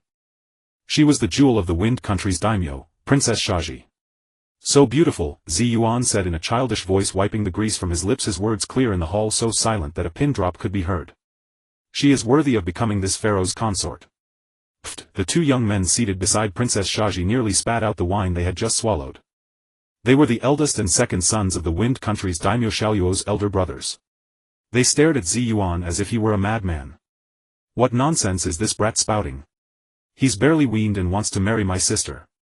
A toad lusting after swan meat. After the banquet we must have his legs broken. The brothers' inner thoughts were vivid and their gazes toward Yuan grew hostile. Yuan noticed their looks and turned his head with interest. My two future brothers-in-law, do you have any objections to your future brother-in-law? Brother-in-law. Future brother-in-law. The brothers' faces flushed puce with rage. Who are you calling brother-in-law? You little brat, stop your nonsense, the eldest prince shouted, slamming the table as he stood. Exactly. Look at yourself, a gas canister of a figure, the second prince chimed in. Ah. Harsh words wound. Yuan sighed, shaking his head with an air of, you mortals are short-sighted. I understand your feelings. After all, a man as outstanding and accomplished as I am at such a young age would naturally make you feel inferior. But rest assured. He changed his tone, flashing a pure innocent smile. Political marriages are about matching families and strengthening alliances. As for affection, it can be cultivated gradually. Our hidden sand village possesses the power to change the world. Your Wind Country possesses wealth rivaling nations. Our union will create an unprecedented, magnificent era. And Princess Shaji, as a witness to this era and as my consort, will join me and all of you in forging a glorious future. This impassioned, propaganda-laden declaration plunged the entire hall into dead silence. The two princes were stunned, speechless, unable to find a rebuttal. Rubbish. Utter nonsense. The eldest prince recovered quickly, pointing at Yuan, trembling with fury. Guards. Take this insolent brat and... Before he could finish. Buzz, all the metal goblets and utensils in the hall began to vibrate violently, emitting a piercing hum. The wine on the tables churned as if boiling, splashing everywhere. An invisible, suffocating pressure descended upon every heart. Yuan remained seated, swinging his legs, smiling but silent. He even picked up a silver cup that was about to fly off from the vibration and held it to his ear as if listening to enchanting music. The faces of the two princes turned deathly pale. Only then did they recall that this seemingly harmless little chubby boy was the monster who could command 5 legendary tailed beasts. Yuan set down the cup and turned his gaze back to the seat of honor where the Wind Country's daimyo was nearly frothing at the mouth. Lord Daimyo. His voice was still so childish, so innocent. Do you think the princess and I are a good match? A good match. The daimyo looked into Yuan's azure eyes devoid of any impurity, then glanced at the 5 colossal creatures feasting raucously outside the city walls. Tears streamed involuntarily from the corners of his eyes. A perfect match. A match made in heaven, a match made in heaven, he wailed in a mournful tone, uttering the most insincere words. Very good. Yuan nodded with satisfaction. He jumped off his chair and with his short legs walked over to Princess Shaluo. Then under the stunned gaze of the crowd he climbed onto Shaluo's chair, plopped down beside her and rested his little head against the prince's soft bosom, finding a comfortable position. From now on let's cultivate our feelings, my consort. His excitement was palpable and he let out a satisfied sigh. Princess Shotzi's body stiffened like stone. She could smell the faint milky scent of the little boy. The next moment her face flushed as if it would bleed. That night Yuan, under the pretexts of a future son-in-law, should get along with his father-in-law, and, to foster affection with his fiancée, moved into the princess palace with perfect justification. When the night grew deep and silent on the wide soft bed, Princess Shaji sat nervously on the edge. Yuan, shedding all pretense, rolled around on the bed as pure as a naked infant. I say, future consort, why are you still sitting? Go to sleep. Shaji looked at her nominal fiancé momentarily at a loss for words. Oh, I get it. Yuan slapped his forehead. Are you shy? No worries, I understand. He crawled beside Shaji and whispered conspiratorially as if imparting a secret. Let me tell you a secret. My master said that when people sleep it's best to sleep naked to absorb the essence of heaven and earth, good for the body. Look at me, so sturdy because I've slept like this since I was little. Shaji was amused and exasperated by his twisted logic. Besides, we're about to be husband and wife, we should be open with each other. You're still dressed and I'm naked, that's unfair. Yuan continued his nonsense. Looking at his earnest little chubby face, Shotzi's cheeks flushed slightly. After hesitating she looked at the child who had been a demon by day but now seemed like a cuddly little brother. The guard and fear in her heart gradually melted away. Finally she shed her outer robe, leaving only a thin undergarment, and lay down. Yuan naturally rolled beside her, nestled into her bosom like a kitten and burrowed for a comfortable spot. Inhaling the faint fragrance emanating from the young girl, he soon fell asleep with a pacifier in his mouth, making steady breathing sounds and occasionally sucking. Shaji looked at the little demon, sleeping soundly in her arms, drool at the corner of his mouth, her expression extremely complicated. Is this really the same person? And his suction is quite strong. She reached out and stroked the stubborn tuft of hair on top of Yuan's head, a strange tenderness rising in her heart. She gently patted his back and before she knew it drifted off to sleep herself. Only the soft sounds of sucking echoed in the room. The next morning, when the first rays of sunlight streamed into the palace, Yuan crawled out of the princess' bed feeling refreshed and energized. He set off on the return journey with a caravan of supplies, sponsored by the daimyo, enough to fill half of the hidden sand village, and a marriage contract stating that the princess will officially marry into the hidden sand village in 10 days. Retsu stood beside the endless line of wagons, watching his pharaoh riding atop a blue demon cat, exuding confidence. He kept a straight face, trying to appear stern. Yet the slight upward twitch at the corner of his mouth and the undisguised pride in his eyes betrayed the ecstasy in his heart. How can our hidden sand village fail to unify the ninja world? As the endless convoy of supplies returned to the oasis under the escort of 5 legendary beasts, the entire sand-hidden village erupted in excitement. Thousands of emaciated villagers gazed at the towering piles of grain, the bundles of funds and the gleaming building materials, their eyes bursting with a light they had never experienced before. They had never imagined that the pharaoh would bring back such a massive amount of supplies, dropping it right in front of them. Long live the pharaoh! A miracle! This is definitely a miracle! The fervent cheers converged into a wave of sound soaring into the sky.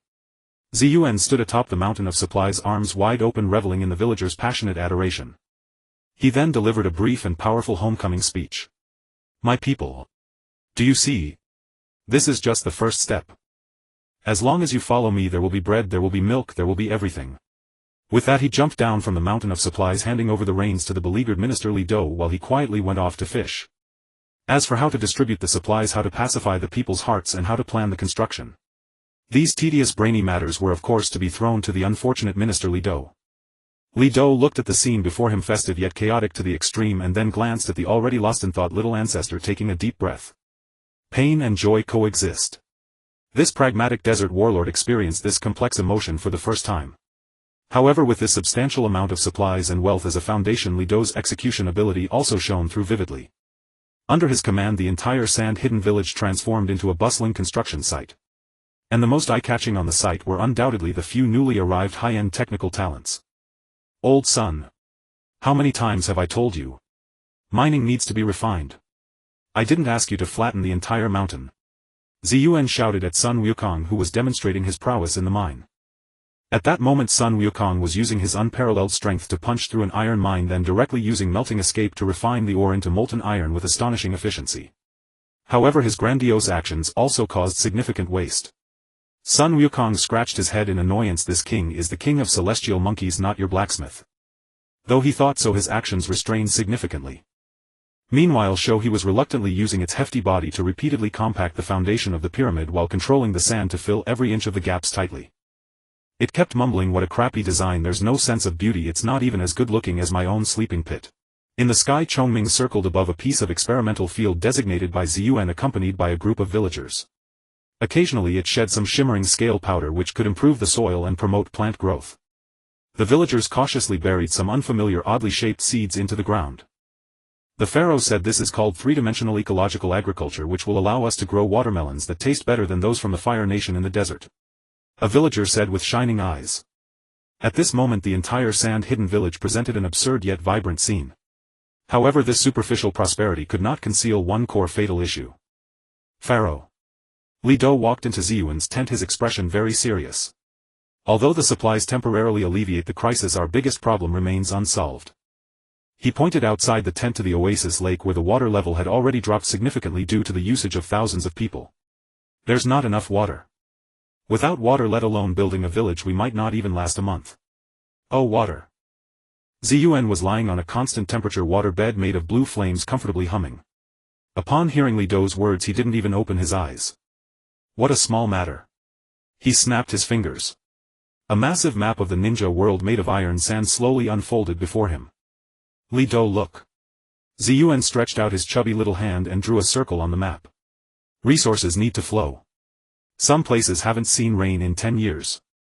While in other places it rains so much that it almost becomes moldy. His finger landed on the rain country, perpetually shrouded in dark clouds. The rain country. What are we to do? We are to do charity. We are to carry out international humanitarian aid. We are helping the people of the rain country solve their severe flooding disasters. Yuan stood up, hands on hips, convincing even himself. Li Do, you need to draft a national document and send it to the rain country right now. Just say that our sand-hidden village, based on the principle of neighborly friendliness and win-win cooperation, has decided to assist them free of charge in constructing a large-scale cross-national flood drainage pipeline. This is called the Cross-National Water Conservancy Facility Integration and Regional Water Resource Rebalancing Strategic Cooperation Project. Vision. Minister. Your vision needs to expand. Li Do stared, watching this serious little rascal spouting nonsense, feeling his mind being formatted once again. To say that robbing water is humanitarian aid. How twisted and powerful must one's mental world be to achieve such logical coherence? Yuan ignored the petrified Li Do, walked outside the tent and whistled at the elegantly grooming Yolu. Two-tailed one, stop licking and come to work. Yolu raised its proud head, displeasure filling its heterochromatic eyes. Yuan pointed at the border of the rain country on the map. Do you see it, Chief Engineer? Your first project has arrived. Go there and dig a canal over here. Remember, dig deep and wide. It must reflect our sand-hidden village's spirit of great craftsmen, and it should be a benchmark project, a model project. Yula's blue flames flickered. You want me to dig? How unpleasant. That cold yet noble thought was filled with resistance. What digging? How crude. Yuan pouted. You're going to do targeted blasting infrastructure. Use your strength to create miracles. Change the terrain. This is art, understand? And besides, who said you have to do it yourself? You just need to use your fire to melt the surface rocks, and the rest is up to them. Yuan said, pointing to Shou He, who was commanding the villagers, and Chongming, who was flying back and forth in the sky. One is responsible for building the riverbed with sand, the other is in charge of planting trees with scale powder to reinforce against leakage. A professional team, assembly line work. Yolu looked at Yuan's face that could deceive the dead, then at the two companions who had already entered their employee roles in the distance, and ultimately let out a proud cold snort. Then it transformed into a stream of blue light rushing towards the rain country. Watching Yolu's disappearing figure, Yuan nodded in satisfaction. Meanwhile, Li Do looked at the bustling construction site and the upcoming water diversion project, feeling for the first time a surge of emotion, named the future is promising. But then he suddenly remembered something and excitedly reported to Yuan, who was lazily basking in the sun. Pharaoh. News from Konoha. Senju Hashirama has officially assumed the position of the first Hokage. Yuan's half-squinted eyes suddenly flew open, a glint flashing in his azure pupils. He slapped his thigh and jumped up from the bed. Oh, my old friend, you've become the village chief. Such a big deal. How can I not express myself? A brilliant yet cunning smile appeared on his face. Lido. Go to my treasury immediately and pick out the most valuable gift. I will personally go to Konoha to congratulate him. And by the way, see if our village has any opportunities for cooperation with them. At the temporary entrance of Shine village, Lido gazed at the pharaoh, who was about to embark on a diplomatic mission. His face contorted into a bitter grimace. Yuan was directing 2 villagers to fasten a generous gift wrapped in enormous red silk onto his own back. That gift was a hollow shuriken forged from high-purity gold sand larger than Yuan's head. Its sole merit was being bright. Its sole flaw was that besides bright it was utterly useless. Pharaoh, you're going alone. Lido remained uneasy. This was the stronghold of the 2 mightiest clans in the ninja world, Senju and Uchiha. What's wrong with going alone? Yuan patted his bulging pocket where a miniature tanuki slept sprawled out. This is diplomacy, promoting friendly relations between our nations, not a fight. Bringing too many people would seem impolite. He spoke with utter naturalness, refusing to heed any advice. Lido tried to persuade further, but Yuan gave him no chance. A clump of iron sand rose beneath his feet, lifting his rotund body as he sped toward the land of fire like a golden streak of light. Only a boastful remark echoed in the wind. Don't worry, Chancellor. When I return, our village's greenery will increase by at least 50%. Days later, in the land of fire, my hidden village. Unlike the sand-filled land of wind, this place was lush with forests, the air thick with the fragrance of grass and trees. The newly built my gate, though still somewhat crude, saw shinobi and civilians coming and going, their faces brimming with the joy of having found stability. This tranquility was shattered by an uninvited guest. Halt! Who goes there? 2 gate-guarding shinobi warily stopped a chubby child who was strutting in with grandiose steps, carrying a giant golden shuriken on his back and wearing a strange block around his neck. Yuan stopped, looked up and regarded the 2 shinobi, who towered heads above him, with his nostrils. Are your dog eyes blind? How dare you block this pharaoh? I am Yuan, the first wind shadow of Shine village, here to pay a visit to your first fire shadow, Qianshou Zhujian. Go announce my arrival. He declared in a childish voice dripping with domineering pride. The 2 gatekeepers exchanged glances, both bewildered and slightly amused. Wind shadow? This snot-nosed little brat. Shine village. Never heard of it. Yet sensing an oppressive aura beyond his years, they dared not be negligent. One of them sprinted toward the village center. In the Hokage's office the atmosphere was heavy. Qianshou Zhujian sat at the main seat, troubled by a mountain of village affairs.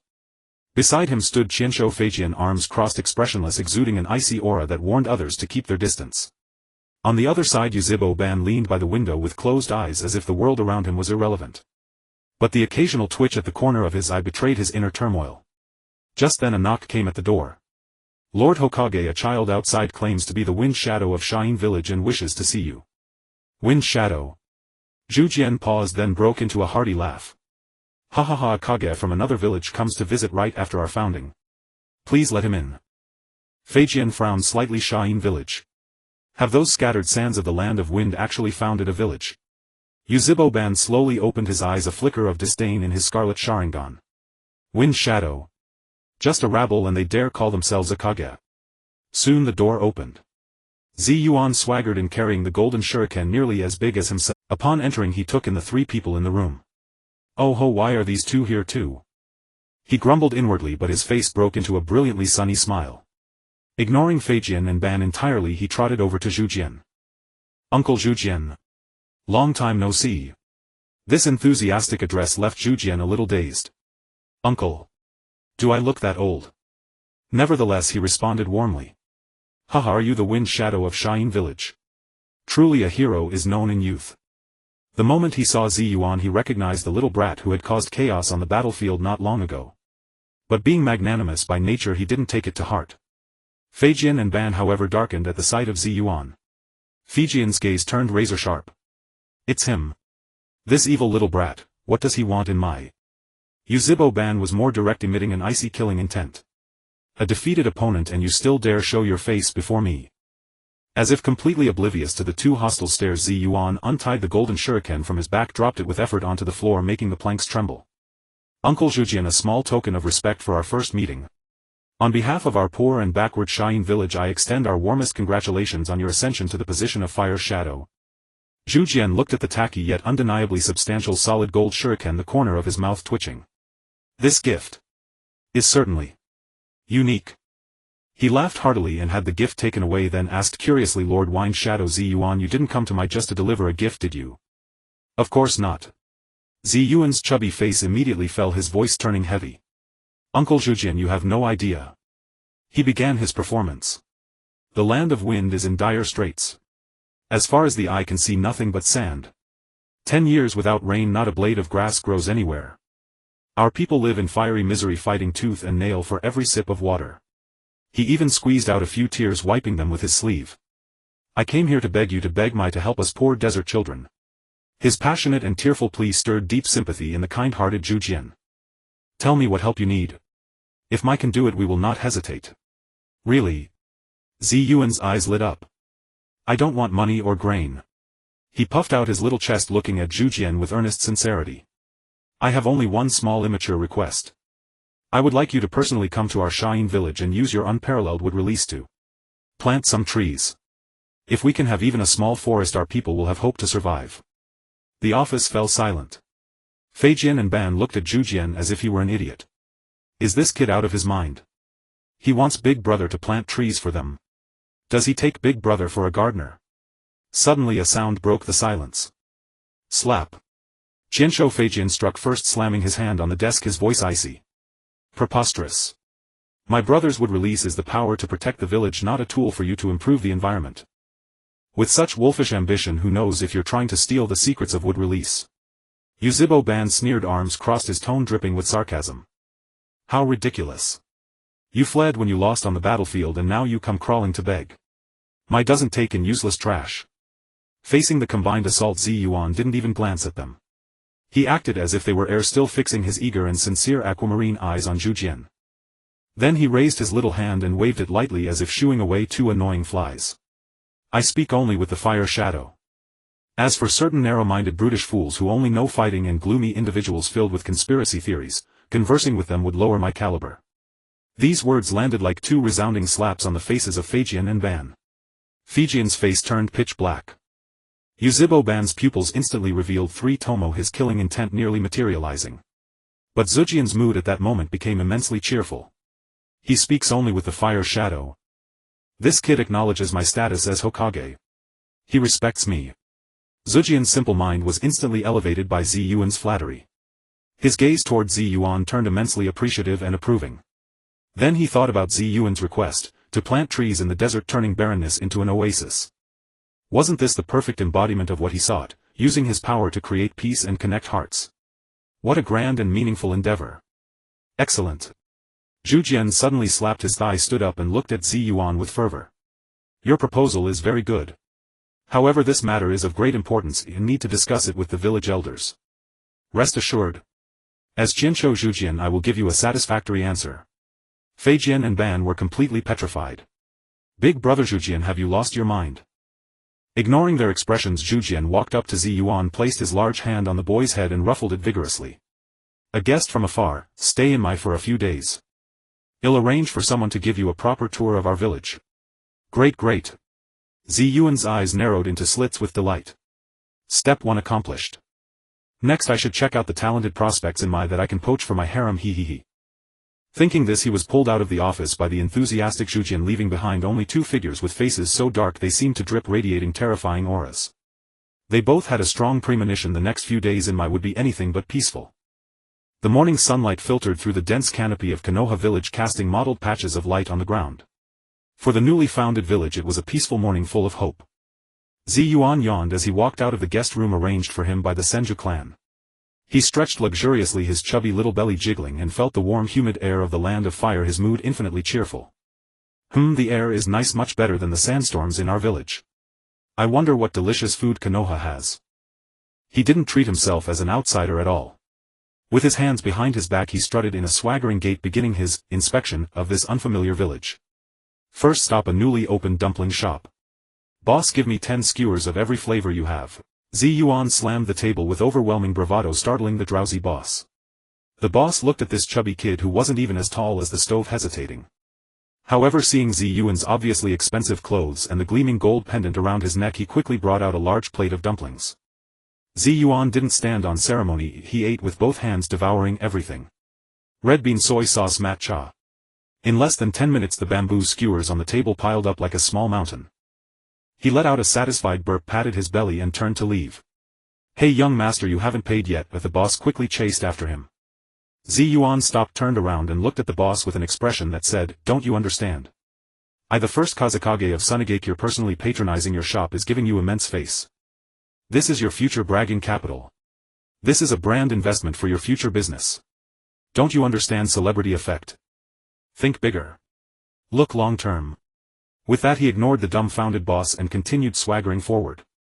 In a hidden rooftop shadow within Konoha village, Senju Tobarama stood with his arms crossed, watching all this with a blank expression, but his brows furrowed tighter and tighter.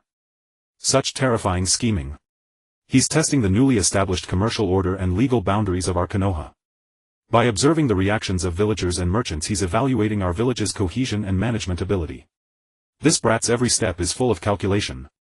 Second stop, the ninja tool shop. Yuan casually picked up a brand new kunai, weighed it in his hand, then threw it back onto the shelf with a look of disdain. No good, too light. The steel tempering is insufficient, the center of gravity is off, when thrown in combat accuracy will be off by at least 3 centimeters. He then picked up a longsword, drew the blade and flicked it lightly with his finger. Buzz, the blade emitted a clear ring. The sound is crisp enough, but unfortunately too many impurities. This kind of blade would even dull cutting wood. In our Sunagakure we use these for chopping vegetables. He shook his head as he spoke like a veteran inspecting his own property, criticizing every ninja tool in the shop as worthless. The shop owner, a burly man with a hot temper, turned red in the face from his nonsense, clenching his fists until they cracked, but seeing the kid's unperturbed demeanor he dared not act. In the shadows Senju Tobarama's expression grew increasingly grave. He's assessing our logistical and military capabilities. From material quality to forging craftsmanship, he sized up our entire inventory in just a few minutes. Such insight, such ruthless judgment. This is not what a 6-year-old should have. There must be a huge intelligence network backing him. 15th stop, the training ground of the ninja school. A group of half-grown children were undergoing basic throwing practice under the guidance of a female ninja. Yuan stood with his hands behind his back, watching like an old leader for a while, then shook his head. He walked straight up to the female ninja who was demonstrating. She was a Senju clan member who looked about 16, tall and pretty. Hello, teacher. The female ninja, seeing this adorable little boy, relaxed a bit and smiled kindly. Little friend, is there something you need? I watched your teaching and there are big problems. Yuan said seriously. The throwing posture is not standard and the technique of power application is flawed. The students you taught all have unstable foundations, if their future achievements will be limited. The female ninja's smile froze. What is this kid talking nonsense about? I'm a specially trained instructor of the Senju clan. Yuan completely ignored her thoughts and continued on his own. However, it's not your fault. It's Konoha's educational system that's problematic, too backward, too rigid. A talent like yours being stuck here as a leader of children is a sheer waste. He shifted his tone and spoke in a tempting voice. Would you be interested in developing our Sunagakure village? I appoint you as the chief advisor of our village's Ninja Basic Education Reform Committee. And concurrently serve as my future. Well, 9th concubine. I guarantee that within 10 years you will become the most renowned educator in the entire ninja world. The female ninja was knocked dizzy by his combination of promotion, pay raise plus proposal. Her pretty face flushed and she stood there at a loss, as no one had ever spoken to her so bluntly. In the distant shadow Senju Tobarama felt cold sweat seeping from his back. So terrifying. This brat's target is actually our foundation, the cultivation of the next generation. No. We absolutely cannot let him continue. I must report to elder brother immediately. This brat is an class dangerous individual posing the highest threat to Konoha village. Tobarama made up his mind and was about to move. Just then the chubby kid who had been spouting nonsense on the training ground suddenly stopped his endless chatter. He turned his head and flashed a brilliant smile toward the empty corner where Tobarama was hiding. Then in a voice neither too loud nor too soft but just enough for everyone around to hear, he shouted. Hey! You pervert, hiding in that corner and following me all the way. Haven't you gotten tired of peeping? Want to come out and have some grilled meat? Ill treat. You pay. Instantly the entire training ground fell silent. Everyone's eyes followed Yuan's gaze to that empty corner only to find nothing there. In the shadow Senju Tobarama's eternally unchanging ice-cold face showed a crack. He could clearly feel his own chakra waver slightly from extreme shock. Discovered. How is this possible? My chakra concealment technique, even elder brother's perception can't detect it in non-combat mode. He not only discovered me but also knew I followed him all the way. For a moment countless questions and speculations exploded in Tobarama's mind like a storm.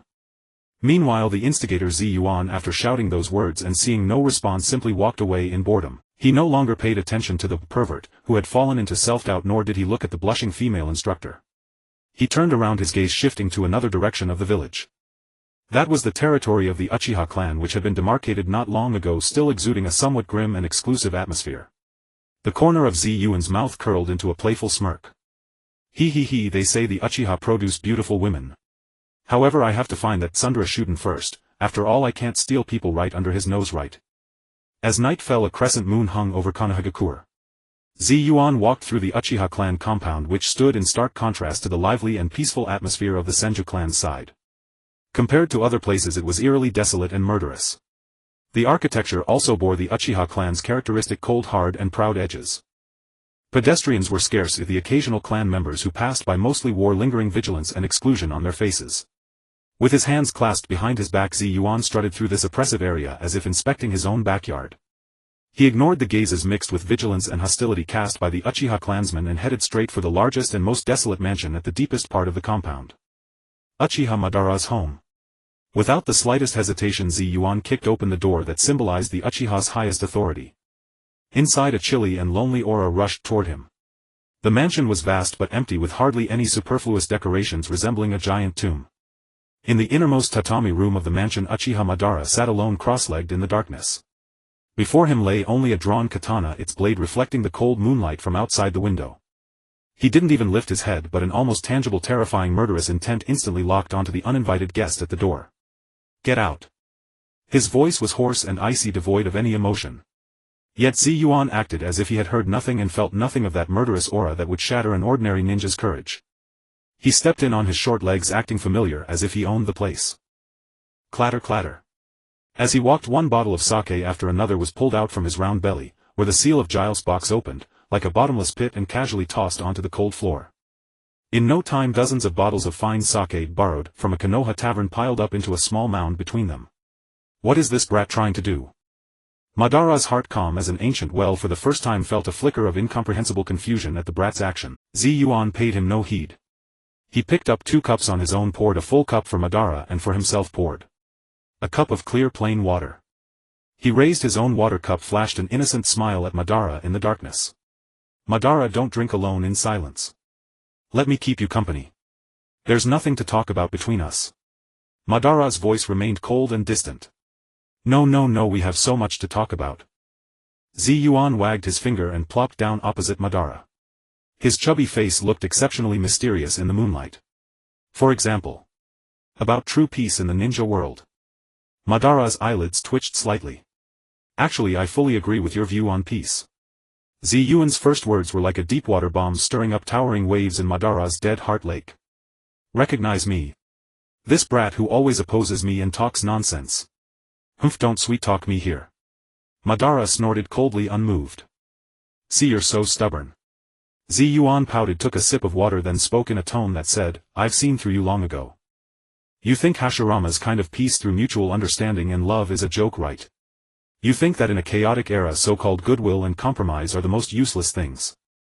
Only absolute power and absolute unity can bring true order and end this endless war.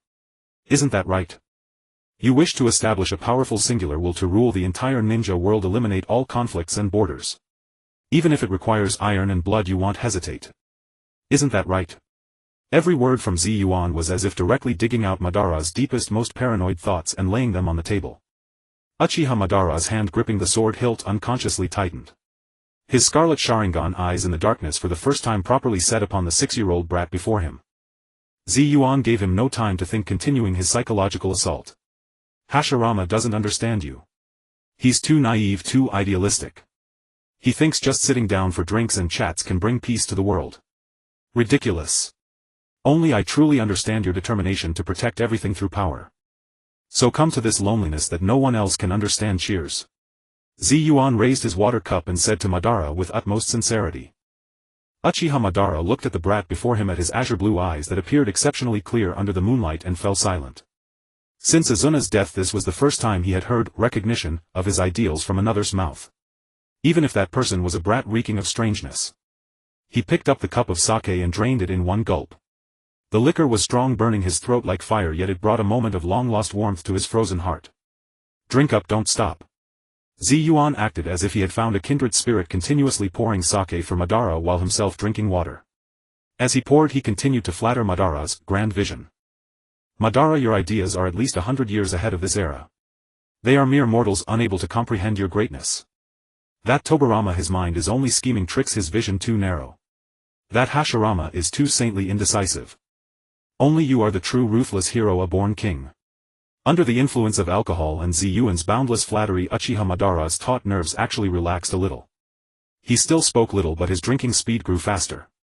Before long, most of the bottles on the floor were empty. A hint of unnatural flush appeared on Uchiha Madara's face and his gaze became somewhat dazed. Yet his own aura as a powerhouse remained undiminished. Yuan judged the moment was right, put down his water cup, and a sly fox-like smile appeared on his chubby face.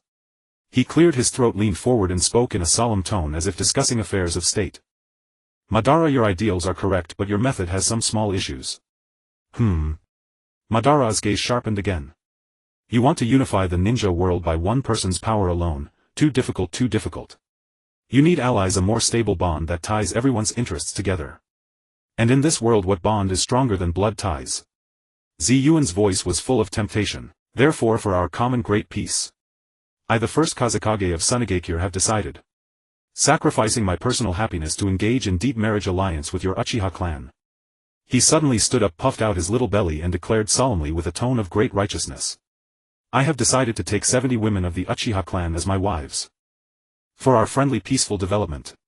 For the eternal peace of the ninja world, I sacrifice myself. The air froze into ice in that instant. Uchiha Madara's alcohol-dulled brain took several seconds to process this information-explosive statement. 70 Uchiha women. As wives. He looked at the chubby little fellow before him, who wasn't even as tall as his leg and had an expression of him making a huge sacrifice for peace. Even with his temperament, he felt unprecedented absurdity. He was silent for a moment, then curled his lips into a most sarcastic sneer. Brat. You haven't even grown your hairs and you want to marry 70. Boom. That sentence was like igniting a powder keg. Yuan's chubby face, which had been wearing a sacred expression, instantly turned the color of pig liver. What did you say? He jumped up, his chubby finger pointing at Madara's nose, trembling with anger. You dare look down on me? You dare question my ability? I tell you. This is for peace. For everyone's good. You insensitive, self-isolating jerk. Today I'll show you what a real man is. Yuan yelled strangely, his chakra surging. He was about to start a fight, his hand reaching for his pants belt. Uchiha Madara also slowly stood up, fueled by alcohol and provoked repeatedly by this brat, his anger rising. Perfect, killing this noisy brat will also bring some peace. At this tense about-to-night moment. Bang! The mansion's door was violently kicked open by someone. Big brother. I told you this brat is up to no good.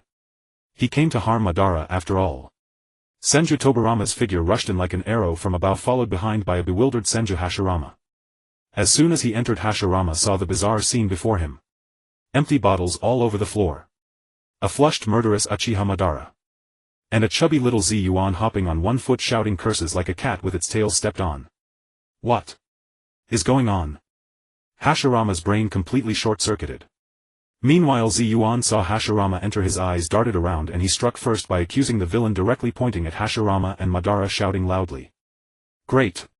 I knew you two had something going on. In an instant, 4 men standing at the pinnacle of the ninja world began to show awkward expressions. Hashirama Senju surveyed the sea of empty bottles before him, his gaze shifting to the bloodthirsty, flushed-faced Madara Uchiha opposite. He then turned his attention to the chubby little figure hopping about, seemingly eager to stir up chaos, and found his mind plunged into unprecedented turmoil. What is going on here? His simple-minded train of thought struggled to process the surreal scene before him. However, Yuan refused to grant him a moment to piece things together. The moment he saw Hashirama enter, his azure eyes lit up as if discovering fresh fodder for mischief. Letting out a peculiar yelp, he immediately redirected his verbal assault toward the newly arrived peacemaker. Oh, look who we have here. The Hokage himself gracing us with his presence. Don't you have a pretty red-haired wife at home to keep you company? Why would you come sneaking over to your old flame's house in the dead of night? Ziyuan's chubby little finger swung back and forth between Hashirama and Madara, a lascivious grin spreading across his face. What's the matter? Afraid I might steal him away? Don't worry, I'm not interested in men. Only the pretty girls from your clan catch my eye. What nonsense are you spouting? Shut up. Two distinct but equally furious voices roared in unison. Madara Uchiha's face shifted from red to black, a reaction born of rage and humiliation at having his hidden thoughts exposed. Hashirama Senju's complexion meanwhile turned from pale to crimson, the embarrassment of an honest man subjected to a crude innuendo in front of others. Look at that, both of you blushing. Still denying it. Ziyuan clapped his hands, laughing so hard he rolled on the ground. What's this called? Ah, right, fury born of shame, and speaking in unison with one voice. Tisk tisk, a match made in heaven for sure. You little brat. I'll kill you today. Madara Uchiha's fury erupted completely. His chakra surged violently and his crimson Sharingan locked onto Ziyuan with deadly intent. Brother. Don't be fooled by him. He's sowing discord. Tobirama Senju stepped forward, placing himself in front of Hashirama, his gaze as cold as a blade, equally fixed on Ziyuan. He had already resolved to eliminate this menace by any means necessary. The tension in the room reached its peak. A legendary foreman brawl among the highest-ranked shinobi seemed on the verge of erupting in this small tatami chamber. It's all your fault. Madara Uchiha suddenly turned and roared at Hashirama. If you hadn't let that brat into the village, none of this would have happened. Hashirama was taken aback by the outburst, then felt a touch of grievance. But you were the one who started drinking with him first. Otherwise Tobirama wouldn't have misunderstood. I was trying to pry information out of him. Who knew he'd spout utter nonsense? What are you two arguing about? The real problem is that little brat. Tobirama felt a pulse throbbing at his temples. Deal with me. On what grounds? Ziyuan was instantly displeased. It's clearly the three of you grown men gathered late at night with your unnatural relationship. I'm just an innocent 6-year-old boy passing by.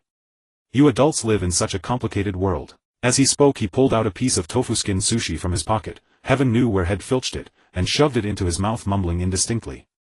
The sushi here in Konoha really is delicious. Sweet. I like it.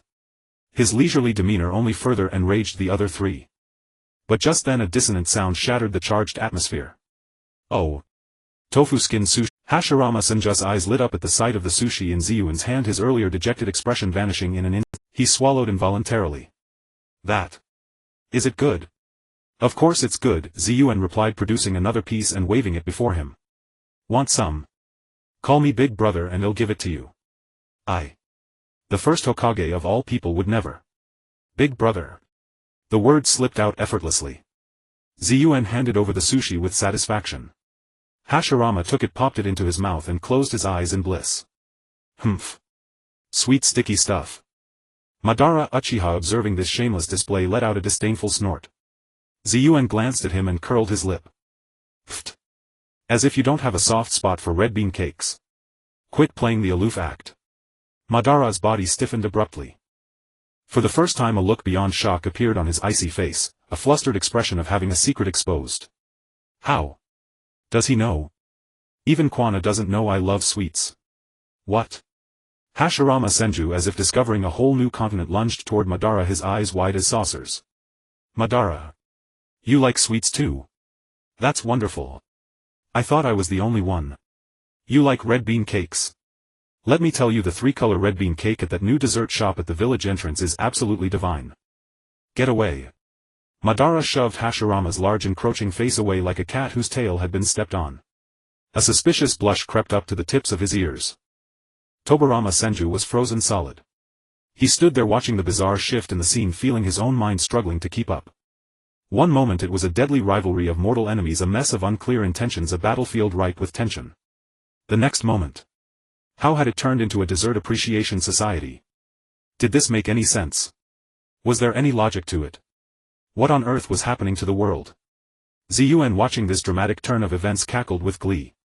He pulled several bottles of alcohol and a pile of random snacks from his pocket. Come, don't just stand there. Fate has brought us together. Fighting and killing is so boring. Let's all sit down, eat and chat. Let me tell you, when it comes to sweets, nothing beats the melons from the land of wind, so sweet, so crisp. Nonsense. The red bean yokon from the land of fire is the real deal. Hashirama shot back immediately. Humph, a bunch of heretics. Only the union of sticky rice and red bean paste achieves the perfect art.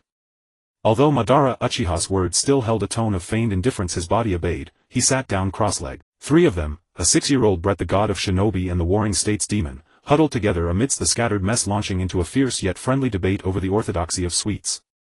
They argued over the sweet versus savory of tofu skin sushi, deliberated the perfect ratio for 3-color rice balls, and discussed the craft of yokan making. The atmosphere turned inexplicably harmonious. Only Tobirama Senju stood apart, a lonely outsider. He watched his elder brother, the arch-nemesis he loathed and the class threat he had labeled, now with their arms around each other's shoulders, calling each other brothers, fiercely contending over such trivial matters as whether red bean paste should be chunky or smooth. He felt the world harbored a deep, profound malice toward him. He wanted to leave, but reason told him he couldn't. What if this was part of that brat's scheme?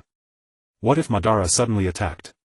He could only stand there, arms crossed, his sharp crimson eyes fixed unblinkingly on these three abnormal beings, trying to extract any useful intelligence from their utterly illogical conversation. The night passed in a blur of absurd arguments and strange harmony. When the first rays of dawn light filtered into the mansion, the door slid open.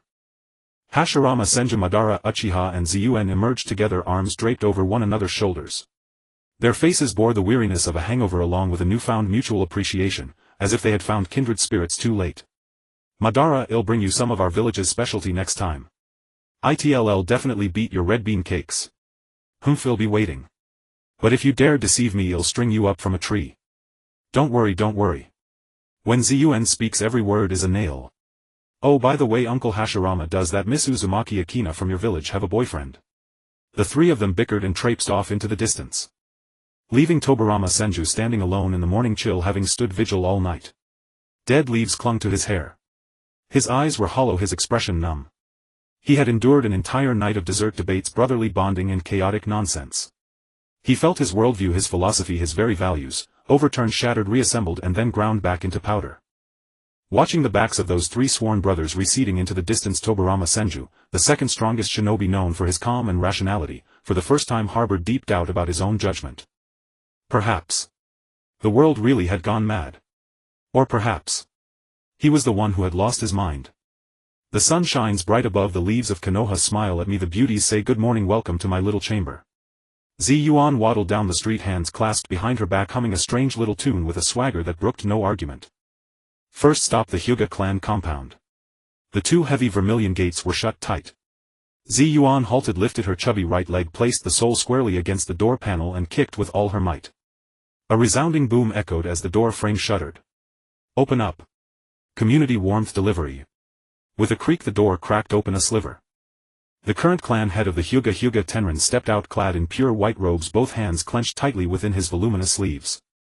Yuan tilted her chin upward, directing both nostrils at Hyuga Tenrin, and extended three short stubby fingers into the air, wagging them slowly. Old man, spare me the chatter. I've set my sights on the girls of your house. Pack me 3 of the prettiest ones and send them straight to the land of wind immediately.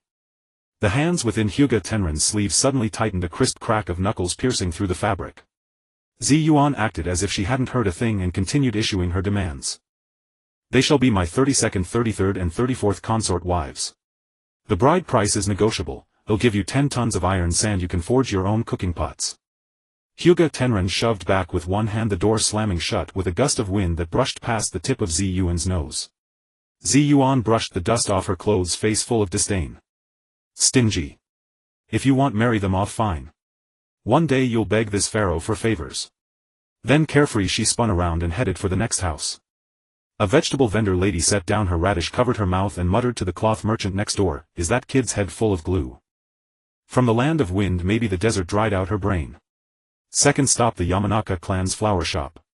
Yuan grabbed the wooden counter, hoisted herself up with effort and barely managed to poke her head above.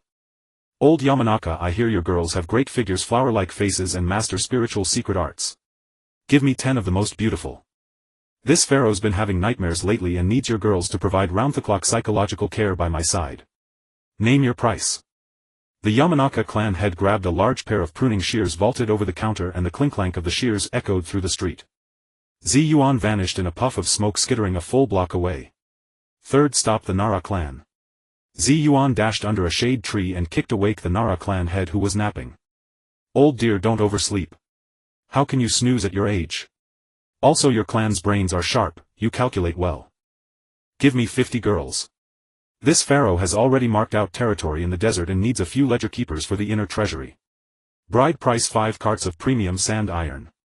The Nara clan head let out a huge yawn, picked his ears, rolled over, and turned his back on Yuan. Troublesome. No marrying. The next moment snoring commenced. 40th stop, the Akimichi clan. Yuan stood at the gate, hands on her hips, and bellowed at the top of her lungs. Give me one who can eat. The more she eats, the better. This pharaoh loves having a dining companion. I want mind how much you consume. 2 basin-sized freshly steamed meat buns radiating heat flew over the wall and landed squarely in Yuan's arm. Dusk fell, painting the Hokage rock of Konoha a warm orange. A clear stream flowed gently beneath the rock. Hashirama Senju crouched on the pebbles by the riverbank, thrusting both hands into his long hair and tugging desperately. His mental state teetered on the brink of collapse. Yuan sat beside him on a large round rock, clutching the meat bun thrown from the Akimichi compound. She bit into it voraciously, oil dripping from her chin onto her lapel. Hashirama turned his head, eyes bloodshot fixed on the culprit. What exactly do you want? I'm barely holding it together, dealing with Mito alone. And here you are, a 6-year-old, running around asking for girls, dozens of them. Can you even handle it? Yuan swallowed the pork filling, wiped her greasy mouth with her sleeve. Uncle, your vision is too small, much too small. Yuan jumped off the rock, faced the setting sun's glow, puffed out her round belly, hands on hips. Do you think I'm after beauty? Wrong, dead wrong. I am sacrificing my own pure body for the peace of the entire ninja world. Hashirama froze, hands slowly withdrawing from his hair suspended midair. Peace. What does marrying have to do with peace? Yuan extended a short thick finger and wagged it vigorously before Hashirama. Everything. You big men fight day in and day out, for what? Just to grab territory's resources, that pitiful reputation. But what if everyone becomes one family? Yuan walked up to Hashirama and patted his knee. Think if I marry a Hyuga girl, the Hyuga clan head becomes my father-in-law. If I marry a Yamanaka girl, the Yamanaka head is also my father-in-law. And if I marry a Uchiha girl, even that hermit Madara Uchiha would have to respectfully call me brother-in-law or son-in-law. When the holidays come, everyone brings 2 boxes of fruit and snacks and gathers around a big round table. Old man Hyuga and Madara Uchiha sit at the same table for mahjong while old Yamanaka serves tea. Everyone's in-laws connected by blood, even if bones break. Who could bring themselves to draw a sword and slash at each other? What's this called? It's a community of shared destiny through blood fusion in the ninja world. Yuan's spittle flew as she gesticulated, delivering this absurd theory with an air of righteousness. These words struck Hashirama Senju's crown like a thunderbolt from the 9 heavens. He remained crouched, brain cells whirring at breakneck speed. He began to think, extending Yuan's logic. If the Uchiha and Senju intermarried fully, with Madara marrying a Senju, he'd have a chubby grandson, and Madara would have one too. 2 old men nearing 100 years old would bicker at the village entrance over who gets to babysit first. No more explosive tags and kunai in their hands, but warm milk bottles and clean diapers. On holidays, Madara would carry a basket of melons from the land of wind and knock on the Senju door for a visit. That image. So harmonious. So perfect. This is the ultimate peace loop. No reason to start a war. Because launching a war would mean fighting your own cousins. Hashirama suddenly stood, grasping both of Yuan's shoulders like iron clamps. His fingers, trembling with excitement, squeezed so hard that Yuan winced and sucked in cold air. Ow, ow, ow. Let go. You'll crush my bones. Hashirama completely ignored her protests, his eyes blazing with piercing light, even welling with tears of emotion. Genius. You are a unseen-a-century genius of the ninja world. Why haven't I ever thought of this brilliant method before? So using blood ties to connect all factions is the ultimate means to eradicate tribal divisions. Hashirama lifted Yuan high above his head, treating her like a kindred revolutionary spirit. Brother Yuan. In that moment the address skipped a generation. Your dream is too great. I, Hashirama Senju, fully support this magnificent cause. Yuan barely escaped his grasp, landing on the ground. She rubbed her sore shoulders and rolled her eyes without a hint of politeness. Empty words of support are useless. Give me some real compensation. I've been running all day, my legs are thinner than before and I haven't even caught a glimpse of a consort wife. Your Konoha people are so inhospitable, utterly lacking in hospitality. Hashirama slapped his broad chest with a resolute thud. Come. Follow me home. I'll have your sister-in-law cook you a table of her best dishes. My Mito not only is beautiful but her cooking is the finest in all of Konoha. And we can discuss things together. At the mention of Uzumaki Mito, Yuan's azure eyes rolled a full circle. A glint of mischief flickered in her gaze. Go to your place. That sounds great. I've long heard of Sister Mito's illustrious name. The vast chakra bloodline of the Uzumaki clan, the illustrious house of the Senju, this is double-tiered high-class pleasure. Yuan patted her round belly, stuck out her little legs and trotted to keep pace with Hashirama's long strides. Their shadows stretched long on the cobblestones in the setting sun's glow. One was overjoyed, believing he had found the guiding light to eternal peace in the shinobi world. The other was scheming inwardly, her mind full of how to drain this big oaf's family connections for beautiful women, the Uzumaki, the Senju, perhaps even through Hashirama or other clan alliances. Then In the courtyard of Senju Hashirama's residence, the atmosphere was fresh and serene. Inside the tatami room, a low long table was laden with an abundance of rich dishes. Yuan, showing no restraint at all, plopped down onto the tatami and immediately engaged both of his plump little hands in a flurry of activity.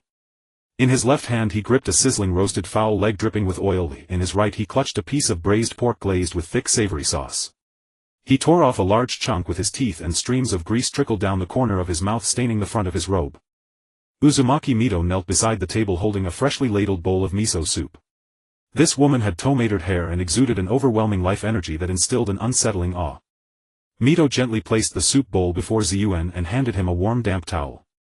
Yuan casually grabbed the towel, wiped it roughly across his mouth, leaving a large dark stain of grease. Sister-in-law awesome. Yuan mumbled indistinctly while chewing his food. Much better than the cook who makes sandworm skewers back in our village. Hashirama sat across from him holding a cup of sake, drinking it down.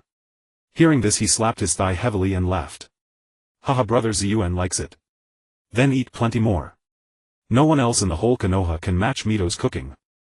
Mito nodded slightly and began clearing the empty plates from the table with gentle movements. Her gaze fell upon the pure gold block hanging around Yuan's neck and a flicker of barely perceptible scrutiny passed through her eyes.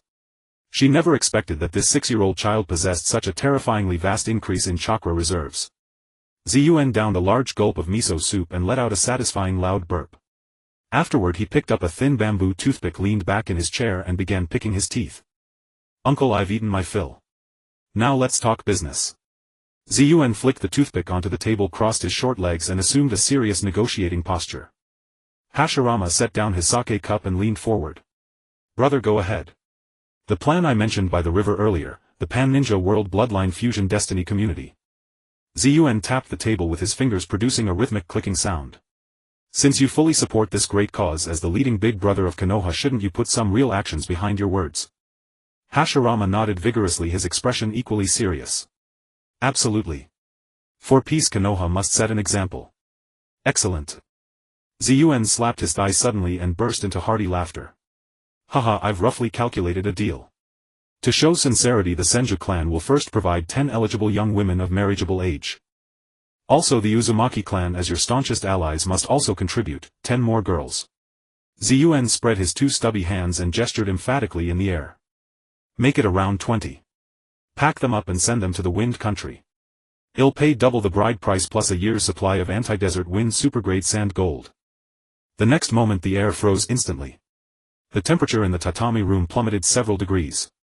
The wooden tray in Mito's hands emitted a faint cracking sound. A vast, overwhelmingly oppressive chakra surged like a tidal wave, slowly enveloping the entire room. Hashirama's back began to sweat and his hands unconsciously rubbed against his knees. Brother Yuan. Hashirama stammered, not daring to look toward Mito. The Senju clan is easy, I can decide. But the Uzumaki clan's girls have rather fiery tempers. And isn't 10 a bit too many? Feeling the terrifying aura emanating from Mito, Yuan shrank his neck a little into his collar. This woman was not to be trifled with. If provoked, she might really seal him into a mummy. But this pharaoh, brave bull not afraid of hardship, how could he be daunted by such a difficulty? Uncle, has your vision shrunk again? Can't you stay firm? Yuan stood up, hands on his hips, righteous and solemn. This is a national policy, a great cross-clan alliance. Think of everlasting peace. Besides, your Konoha is big and prosperous. What's 20 girls? If you lack even this much commitment, how can you lead the ninja world toward peace? Yuan completely ignored Mito's murderous gaze. From his wide sleeve he pulled out a crumpled slip of paper. Actually, I'm not asking for your people for nothing. Earlier today near the medical department I conducted a rigorous talent assessment. Yuan slapped the paper onto the table and pointed his stubby finger at the single name on it. Uzumaki Akina. I looked at her bone structure. Her fate belongs to fire and she's lacking in the element of sand. She's practically tailor-made for our wind country. Yuan started rambling nonsense again. I've decided to appoint her as the sole director of our Sunagakure's National Sealing Technique Strategic Research Institute. And incidentally she'll also be my 9th consort. Uncle, the other girls can be chosen slowly. But this Uzumaki Akina, you must confirm her for me today. This concerns the foundation of our two villages' strategic alliance for the next century. Hashirama looked at the name on the paper. In his mind he pictured the young red-haired female ninja who usually bustled about in the medical department. Then he glanced at Yuan, who spoke with such conviction as if discussing a matter of national survival. Hashirama's brain cells were once again swept up by this absurd logic. He even felt that maybe there was some sense to it. Akina's sealing talent was indeed outstanding. If she went to Sunagakure, perhaps she could truly shine. Moreover, using one person's marriage to secure an eternal iron alliance between the wind and fire countries, that deal was simply too good. All right. Hashirama clapped his hands on the table, stood up abruptly, his resolve firming. Brother Yuan, I agree to this matter. I will personally speak with Akina for the sake of Konoha's future. She will understand. Mito, standing to the side, snapped the tray in her hands clean in half. Her red hair stirred in the air without any wind. These two madmen, are they treating the women of our Uzumaki clan as mere commodities to be traded? Just as Mito was about to erupt and use adamantine sealing chains to bind these two gibbering fools and toss them into the Nanga River. Bam! The sliding door of the tatami room was violently torn open from the outside by an immense force. The wooden frame splintered, sending wood chips flying. An icy night wind laced with fierce killing intent poured into the warm room. Everyone turned to look. There stood Senju Tobarama in a black form-fitting combat uniform, his face dark as a storm. Under his silver-white hair his crimson eyes were locked unwaveringly on Yuan. His chest heaved violently, his breathing rapid. Clearly he had overheard the conversation inside and come running at full speed. Brother. Tobarama's voice was like ice that had never thawed in 10,000 years. Have you lost your mind? You're going to hand over Akina to this mysterious demon. Tobarama stepped into the room and the wooden floorboards creaked under his weight. With a flick of his hand a gleaming kunai slid into his palm. The Uzumaki clan is our most important ally. Akina is a core pillar of the medical department. You're making her a bargaining chip to send to that barren desert. How will you answer to sister-in-law Mito? To the Uzumaki clan. Tobarama's rapid-fire accusations struck home with every word while the tip of the kunai pointed straight at Yuan's forehead. This brat, ever since he set foot in Konoha, has been stirring up trouble everywhere. Robbing our supplies, inciting the instructors, and now he's after our core personnel. Brother, you've been blinded by his lies. Yuan, unfazed by the murderous Tobarama, deftly slid behind the broad back of Hashirama to hide.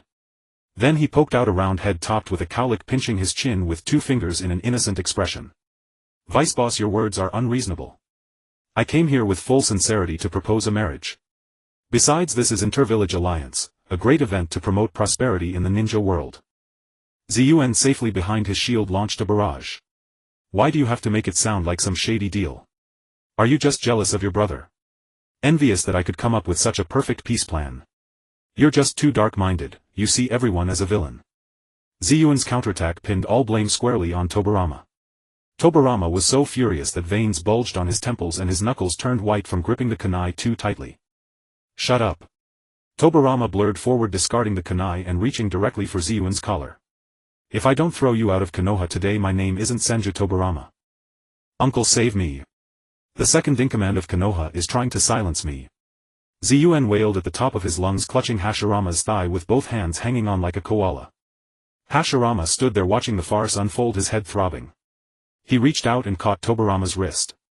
Tobarama, stop. With a slight exertion of his arm, Hashirama's immense strength neutralized Tobarama's attack. Brother Yuan is an honored guest of Konoha, a village leader. How unbecoming is this behavior? Tobarama tried to wrench free from Hashirama's grip, but the hand felt like cast iron, utterly immovable.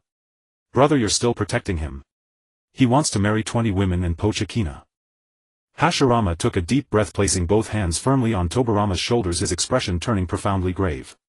Tobarama, you don't understand. Brother Ziyuan's plan is a great innovation that transcends mundane prejudices. Replace cold treaties with bonds of blood. As long as every clan is bound by unbreakable kinship, war will never happen again.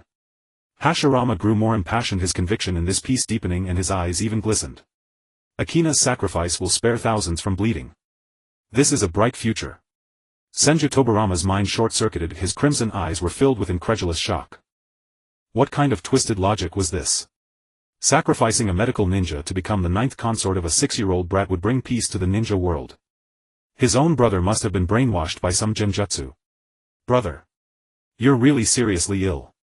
Tobarama let his hands drop limply, feeling like a helmsman trying to save a sinking ship in a raging storm while the captain was busy drilling holes in the hull. Ziyuan slid down from Hashirama's leg and straightened his slightly rumpled robe. Vice boss, you need to broaden your horizon. The matter is settled for today. Tomorrow morning you'll bring the bride price to the medical department to propose. Ziyuan turned, leaving Tobarama with an arrogant back view. At the doorway he paused and added over his shoulder, oh, and about those 20 girls, hurry up and prepare them. I'm not in a rush, but the quality must be up to standard. This pharaoh's standards are very picky.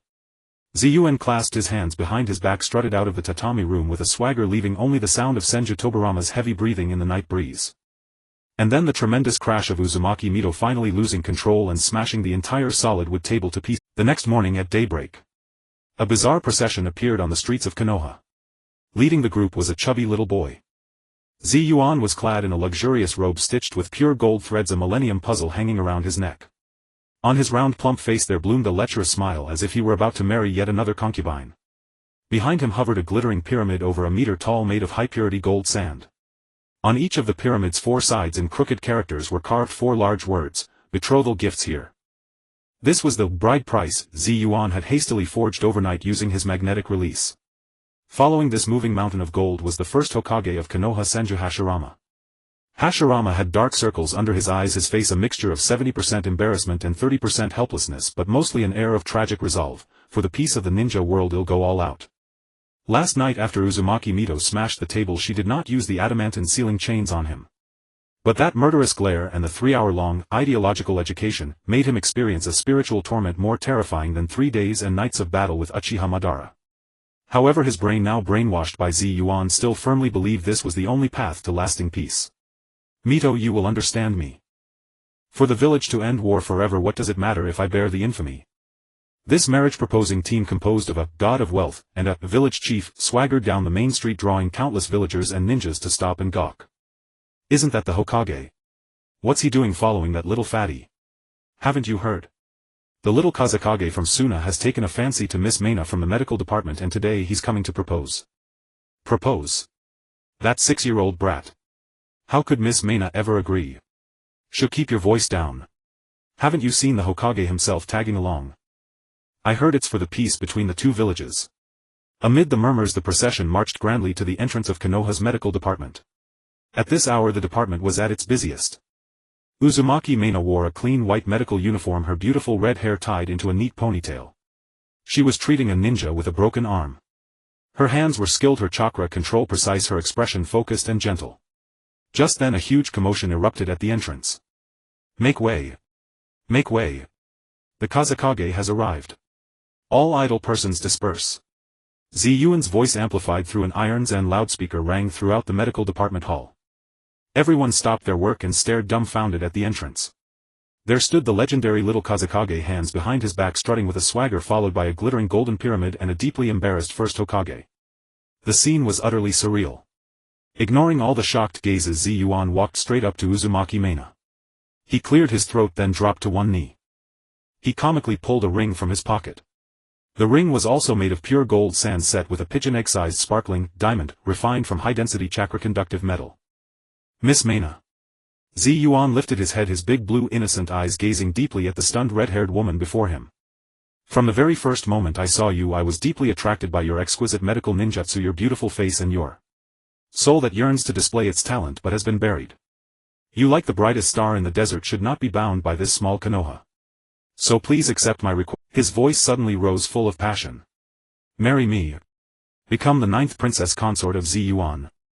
Become the sole director of our Sunagakure National Sealing Jutsu Strategic Research Institute. I promise you shall have the most cutting-edge research environment and ample funding. Your name shall be carved atop the pyramid worship for eternity. This earth-shattering proposal bomb exploded throughout the medical department hall. Everyone was petrified. 9th princess consort. Research Institute director. The sheer volume of information caused every mind to crash. Uzumaki Mina's mind went blank. She stared at the chubby boy kneeling on one knee at the outrageous ring in his hand, her pretty face blushing as red as blood. She felt both absurd and ashamed, yet deep inside that longing for sealing techniques and that vision of the future grew wildly like weeds. Is he serious? Research Institute. Eternity. At the moment the silence reached its peak. Preposterous. Utter nonsense. An icy roar broke the silence. Senju Tobarama appeared among the crowd like a specter. He had clearly arrived long ago but had been holding back. Now he could no longer restrain himself. He stepped forward, the ground trembling, his murderous aura pressing down on Yuan without concealment. This is the medical department, a place for saving lives. Not a stage for a brat like you to run wild. Take your pile of scrap metal and get out of here right now. Scrap metal. Yuan was instantly displeased. He stood up and brushed the dust off his knees. Second in command, you don't know quality when you see it. This is gold sand with 99. 9 purity plus rare chakra conductive metal. Just this small piece alone could buy 10 of your lives on the black market. As he spoke he even winked at Tobarama. But if you like it, I'll send you one later. But first you have to call me brother-in-law. You're asking for death. Tobarama flew into a rage. He formed a single hand seal and a huge amount of water vapor began to gather around him. Water release, water bullet. But just as he was about to strike. Tobarama. Stop. Senju Hashirama snapped out of his embarrassment. He flashed in front of Yuan and pressed his palms together. Would release tree wall. A thick wooden wall rose from the ground, easily blocking Tobarama's water release. Brother. You're still protecting him. Tobarama was furious, pointing at Yuan. Look at what he's done. This is an insult to Konoha and the Uzumaki clan. Tobarama, you don't understand. Hashirama said gravely. This is for peace. For harmony between villages. It's brother Yuan's sacrifice. Sacrifice. A cold yet infinitely dignified voice came from the entrance. Uzumaki Mito, clad in a gorgeous red kimono, walked in slowly. Behind her followed several Uzumaki clansmen exuding powerful chakra. With each step she took, the surrounding air seemed to grow heavier. Her beautiful red eyes calmly swept over everyone present, finally settling on Senju Hashirama. Lord Hokage, I would like to hear what exactly you mean by sacrifice. Her voice was calm, but beneath that calm simmered a fury capable of overturning all of Konoha. Beads of cold sweat instantly broke out on Hashirama's forehead. Mito. Let me explain. Explain. Mito stepped before him, looking up at the man a head taller than herself, her eyes devoid of their usual gentleness. Are you explaining how you turned a daughter of the Uzumaki clan into a bargaining chip for your laughable peace? Or are you explaining how you, as the Hokage of Konoha, allowed a 6-year-old child to stage a farce here that insults my clansmen? Her questions struck like daggers. Hashirama was rendered speechless, rubbing his hands nervously and stammering. Mito ignored him. She turned and fixed her gaze on the culprit hiding behind Hashirama, peeking out and enjoying the spectacle. Kid, you've got guts. But the women of my Uzumaki clan are not toys for you to toy with as you please. As her words fell, several golden adamantine sealing chains shot out from behind her like venomous snakes, instantly binding Yuan tightly. Oh, I've gone too far. Yuan, trussed up like a dumpling, showed not a trace of panic. He looked at the red-haired woman exuding her full aura and found it even more challenging. He was about to activate his magnetic release to break the chains. But before he could make a move, Uzumaki Mina, the red-haired woman who had been standing silently at the center of the storm, suddenly stepped between Yuan and Mito. Lady Mito, please stop. Her voice carried an unprecedented firmness. She bowed deeply to Mito. Then she looked up, meeting Mito's majestic gaze. Actually, I am willing. It is my own willing choice. The voice of Uzumaki Mikan was like a stone thrown into the calm surface of a lake, stirring up ripples in the silent medical department hall. Time seemed to have been paused at that moment. Everyone's gaze was focused on the red-haired woman standing tall in front of Yuan. Her eyes held a determination to pursue her dreams at any cost. The imposing red eyes of Uzumaki Shueisha showed their first signs of violent fluctuation upon seeing the woman before her. She looked at the clan member she had watched grow up, feeling an indescribable emotion surge within her. "Mikan, do you understand what you are saying?" Shueihu's cold voice carried a barely perceptible tremor. "Of course I understand." Uzumaki Mikan solemnly bowed deeply to Shueihu once again. "Lord Shueihu, please forgive my stubbornness." She lifted her head, her beautiful face bearing an almost obsessive fervor. "Our Uzumaki clan is born with the highest talent for sealing techniques. This is both our glory and our curse. In Konoha all I can do is heal others using chakra or set up some defensive barriers. My talents and aspirations have been buried in this comfortable environment." Her words were like a sharp sword cutting through a harsh reality. The Uzumaki clan was renowned for their powerful sealing techniques, and they had even attracted the disaster of clan extinction because of it.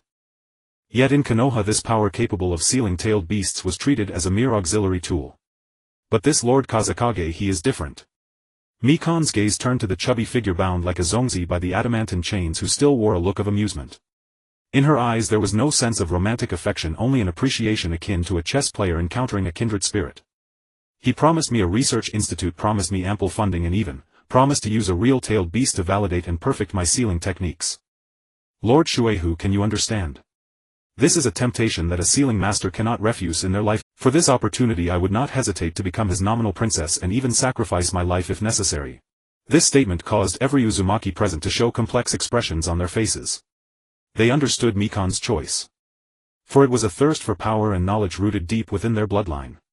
Uzumaki Shueihu fell silent, looking at Mikan's eyes that burned with flames as if seeing a younger version of herself. Wasn't she also willing to become the wife of Senju Hashirama, to protect her clan, leaving her homeland to come to this unfamiliar village, living alone in an empty house day after day? Now even if she could bind Mikan's body with adamantine chains, she could not lock away a heart that pursued its dreams. Ah, such a touching speech. Just as the atmosphere reached its peak of intensity, an incongruous voice broke the silence. Yuan twisted her bound body like a caterpillar, speaking in a teasing tone. "Mikan, my dear, you spoke beautifully. But there's one thing you got wrong. You are not my nominal princess but my genuine ninth consort. Rest assured the necessary ceremonies will not be lacking. Once we return to Sunagakure I will hold the grandest wedding in the entire desert for you." Pfft! Mikan's face, once filled with sacred radiance, instantly turned the color of pig liver and she nearly fainted from lack of breath. "This guy, what on earth is he thinking? Shut up, you little brat." Senju Tobarama felt his sanity being gradually eroded by this little brat. He stepped forward, the cold killing intent once again locking onto Yuan. "Even if Mikan agrees, I will never let you take her away. She is an important part of Konoha, not something you can trade at will. Second in command, this is being unreasonable." Yuan pouted. "This is called free exchange among villages, do you understand? The treatment we offer in Sunagakure is good and we have a good development, so why should you stop someone who willingly wants to switch?" Then he looked at Tobarama with an even more disdainful gaze. "Besides, I'm talking to the person involved and the direct leadership of the person involved. What qualifications do you have to butt in? You're overstepping your bounds, Deputy Lord. You..." Tobarama was rendered speechless, his chest heaving violently. At this moment the usually silent Senju Hashirama finally found an opportunity to interject. His face, filled with awkwardness, now radiated a joy that seemed to say, "My theory has been validated." He strode up to Shueihu, placing his hands on her shoulders, his emotions running high. "Shueihu. Do you see? This is what I mean by the true path to peace. This is not coercion or a transaction. It is a bond forged on shared dreams and pursuits of voluntary union. It is Yuan's charm and grand vision that have touched Mikan. This is 1,000 times more solid than any cold alliance." The more Hashirama spoke, the more excited he became, as if he could already see the beautiful future of harmony in the ninja world. "Tobarama. Let go of your prejudices. Embrace this great change." He turned to Tobarama and shouted. "This is a historic moment. It is Konoha taking its first step toward true peace. We should be proud of this." Senju Tobarama and Uzumaki Shueihu both looked at the ninja god, who had completely fallen into self-hypnosis with eyes that seemed to regard a madman. "Brother Hashirama, he is really quite ill." Both of them simultaneously thought of this in their minds. Yuan observed the family drama and felt that the timing was just right. He turned to Shueihu, revealing an innocent smile. "Sister Shueihu, you see, the Hokage has spoken. My marriage with Mikan has been officially endorsed. Shouldn't you let me go?" Shuehu looked at Ziyuan's harmless yet infuriating face, taking a deep breath. She knew that today's matter was already irreversible. Mikan's determination, Hashirama's support along with the wavering gazes of the surrounding clansmen made her understand that any further obstruction would only create rifts within the Uzumaki clan. She closed her eyes, and when she opened them again the fury in her eyes had calmed, leaving only endless coldness and fatigue. Swish, the golden chains entwining Ziyuan vanished into specks of golden light dissipating into the air. Oh, I was about to burst. As soon as Ziyuan regained his freedom he exaggeratedly stretched and moved his limbs. He dashed to Mikan's side regardless of whether she was willing or not, directly taking her hand. Let's go, my dear ninth consort. We are going to handle the resignation procedures right now. Wait a minute. Mikan flushed and pulled her hand back, her voice a bit awkward. I still have some work to hand over. Hand over what? What is more important than our great cause of peace? Ziyuan said impatiently. But, fine. He looked at Mikan's determined eyes and reluctantly nodded. Then I will give you half a day. This afternoon I will come to pick you up. Remember, my research institute is not for ordinary people. After saying that he ignored everyone else, hands behind his back, swaggering out of the medical department. Behind him the enormous pyramid-shaped dowry began to float, following him. He reached the door, suddenly stopped and turned to look at the still petrified Senju Tobarama. By the way, Deputy Lord. A mischievous smile appeared on his face. Don't forget there are still 19 slots for beautiful Uzumaki and Senju women. I still remember this matter. I will come to remind you every day. After finishing he disappeared at the end of the street, humming an off-tune little song under Tobarama's fiery gaze. A few days later the entrance to Konoha village, bathed in the morning sunlight, still appeared solemn and majestic. However, this solemnity was soon shattered by a peculiar-looking group. At the forefront of the group a chubby boy stood proudly with his round belly. Behind Ziyuan floated a pyramid made of high-purity sand gold, its surface shining with a dazzling brilliance in the morning light, as if to ensure that others would not miss the 4 large characters carved on it. The bride price is here. Beside the pyramid stood Uzumaki Mikana, holding a simple bundle, her expression calm as the wind tousled her beautiful red hair. She paid no heed to the various gazes cast her way. Senju Hashirama, with 2 deep black circles under his eyes, hurriedly ran from the village, clutching a gigantic burlap sack that appeared to contain some wriggling creature. Ziyuan, wait a moment. Hashirama rushed up, setting the burlap sack down heavily. These are the most resilient saplings I selected from the back mountain overnight. Plant them and soon a forest will grow in the desert. As he spoke his eyes began to redden again, as if he could already see the dawn of peace in the ninja world. Ziyuan walked over, patted the wriggling sack and nodded in satisfaction. Not bad. This is the solid foundation of friendship between our 2 villages. Next time I come, uncle, prepare something else for me, like your cells or something. Who knows, we might be able to directly grow a forest of Hashirama's brand. Not far away Senju Tobarama, who was in charge of monitoring, tightened his arms suddenly upon hearing this.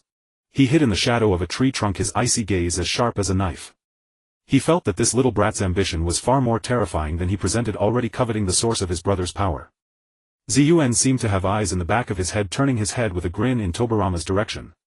Second master, don't always have such a stern face, it's not good for your health. Just joking, you wouldn't take it seriously, would you? As soon as he finished speaking he shouted towards another distant rooftop. Hey!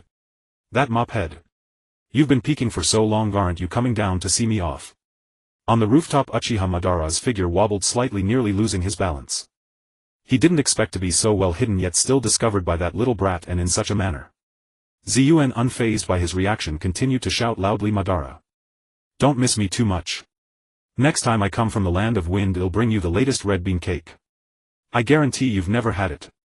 Madara's face darkened completely, and in a flash he disappeared from the rooftop, feeling that if he stayed any longer his high blood pressure would act up. Ziyuan hummed proudly, then took Mikana's hand, the action smooth and natural. Let's go, my beloved 9th room princess. Our great cause awaits us ahead. The iron sand beneath their feet surged, lifting him, Mikana and the massive golden bride price, slowly into the air, flying towards the land of wind, leaving behind an arrogant declaration echoing over Konoha. Uncle Hashirama. Uncle Tobarama. I'll be back. Don't forget there are still 19 girls waiting for me. And everyone, especially the Uchiha, remember to send over 20 ladies. On the ground Senju Hashirama waved goodbye with emotion, while Senju Tobarama's eternally stoic face was now so dark it seemed about to drip water. In the high sky the golden sand platform flew steadily. Ziyuan showed no signs of discomfort from his first flight, animatedly describing a grand blueprint for the future to Mikana. I've already thought of the location for our research institute. It will be built at the peak of the pyramid. The view will be broad, showcasing our transcendent status. The first step is a comprehensive analysis of the tailed beast's chakra. Yuan began assigning tasks, counting on his chubby fingers. I'll have Shikaku spit sand balls every day to practice the precision of your sealing techniques, and Sun Wukong will help you develop heat-resistant sealing runes. We also need to study how to combine King Mu's steam power with sealing techniques to develop a boil-release steam power sealing net. At first Mikana was somewhat dazed by his fantastical imagination, but as she listened further, a brilliant light erupted in her eyes. She quickly took out a scroll and pen from her bundle and began recording rapidly. What an intriguing concept. Regarding the steam-powered sealing net, we need to consider the stability of chakra conduction and the pressure threshold. Also, the blue flames of the two tails possess a unique soul-burning property. Conventional sealing materials might be eroded. The questions Mikana raised were very professional, hitting the core of the issue. Yuan was momentarily stunned but immediately puffed up his chest, assuming a seemingly profound leadership demeanor. Details. These are all minor issues. My dear director, I hired you to solve these technical challenges. My job is to guide you in the right direction. Mikana looked at his assertive demeanor and found it not only amusing but also endearing. She lowered her head to continue refining her thoughts, her anticipation for the future growing. After a long flight, an endless sea of yellow sand appeared at the end of their view. Amidst the sand and wind, a massive pyramid with just its foundation built, surrounded by a few crude tents, formed the entirety of Sunagakure. Several gigantic tailed beasts lay lazily in the sand, sunbathing. Mikana looked at the desolate scene before her and, contrasting it with the prosperity of Konoha, a crack finally appeared on her calm face. Is this Sunagakure? Exactly. Yuan spread his arms, his tone brimming with pride. Do you see? This is a virgin land waiting for us to create.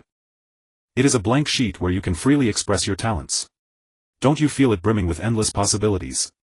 Just then a figure came rushing over, rolling and scrambling. Retsudo, covered in dust and unkempt, looked at Yuan as if he had seen a savior. Master Pharaoh. You're finally back. The irrigation canal dug by Lord Yu is collapsed again, flooding the experimental field that Lord Jomyo just planted. Also, Master Wukong complained about the poor food and just melted half of our iron mine. Before Retsudo could finish his lament, Yuan pushed him aside and pulled Mikana in front. Chancellor. Don't mind those trivial matters. Look what I've brought back. Yuan pointed at Mikana as if showcasing an extraordinary treasure. Tada. This lady is the sole director of our future National Strategic Research Institute for Sealing Techniques, Ms. Uzumaki Mikana. She is also my 9th room princess. With her, the problems of disobedient tailed beasts and resource shortages will be easily resolved.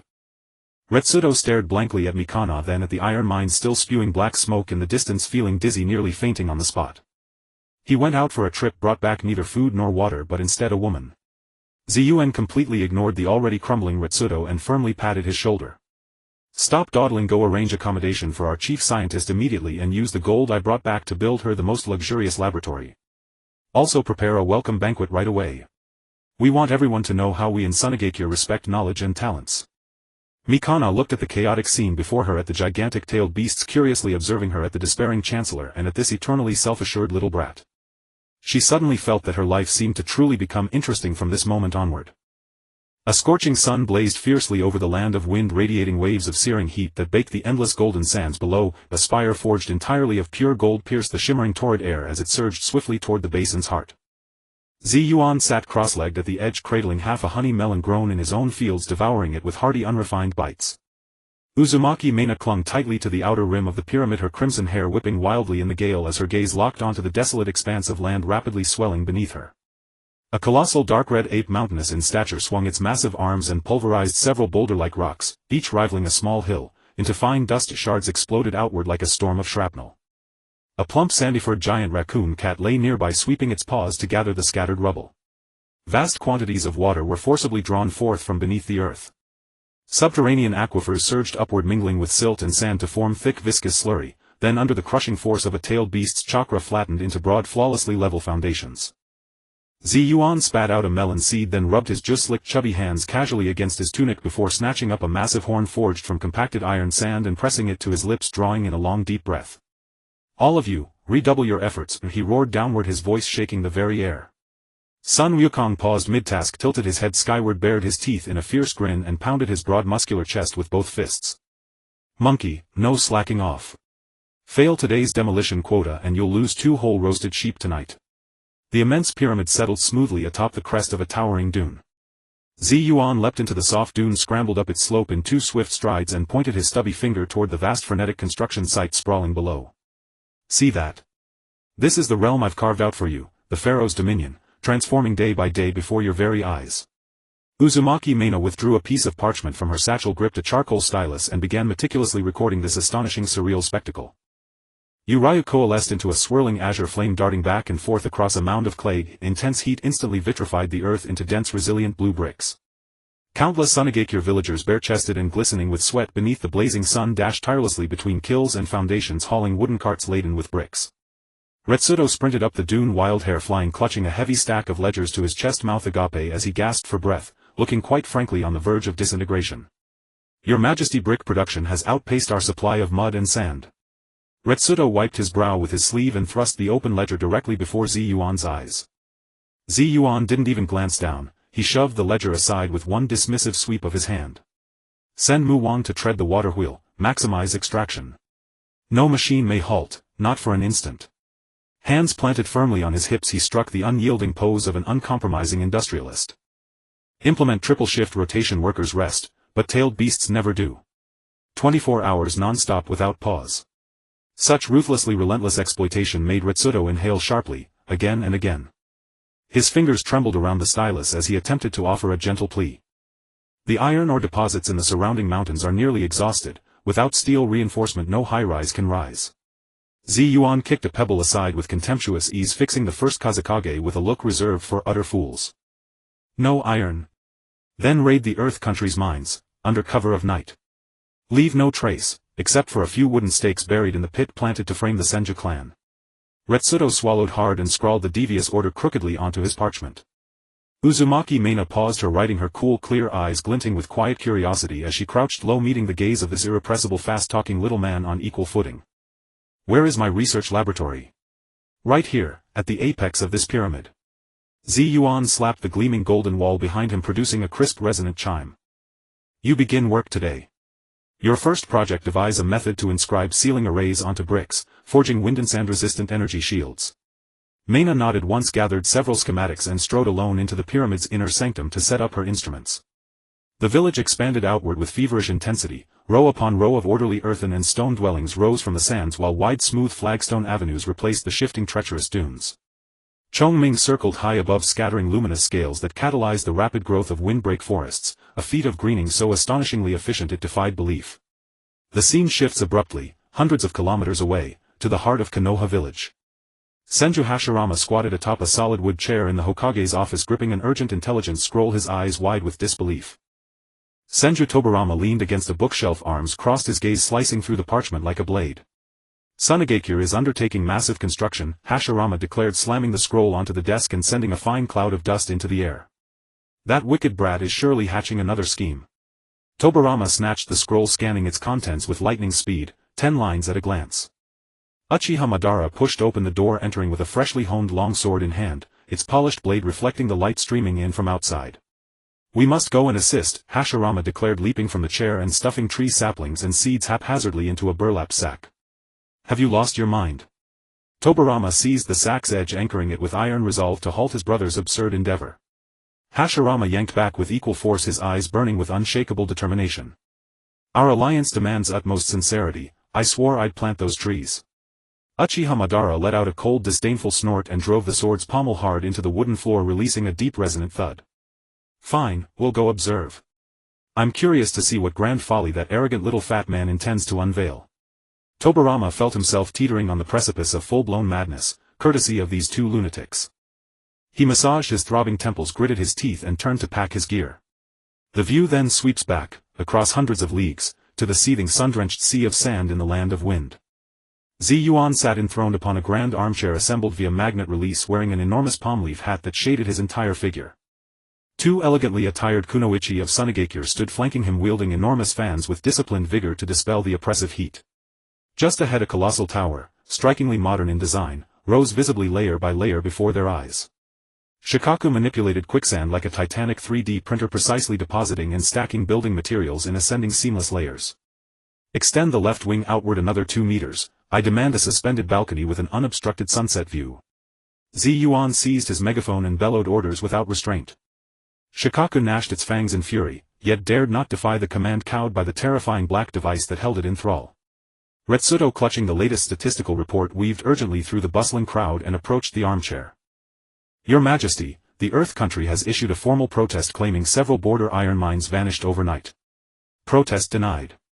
Tell them to take it up with Konoha. The evidence, wooden stakes, is right there at the scene. Yuan lounged, legs crossed, idly wiggling his bare toes. Instruct the Ministry of Foreign Affairs adopt an unyielding stance. We now host five-tailed beasts, no nation dares challenge us. Retsuto dabbed at the fresh beads of sweat breaking out along his hairline. He was certain that serving under this young leader would shorten his life by at least 2 decades. Uzumaki Meina strode briskly from her laboratory behind the pyramid, cradling a blue brick etched densely with black sealing script. Prototype Energy Shield Unit 1 is complete, field stress testing required. She placed the brick carefully upon the sand and stepped back several paces.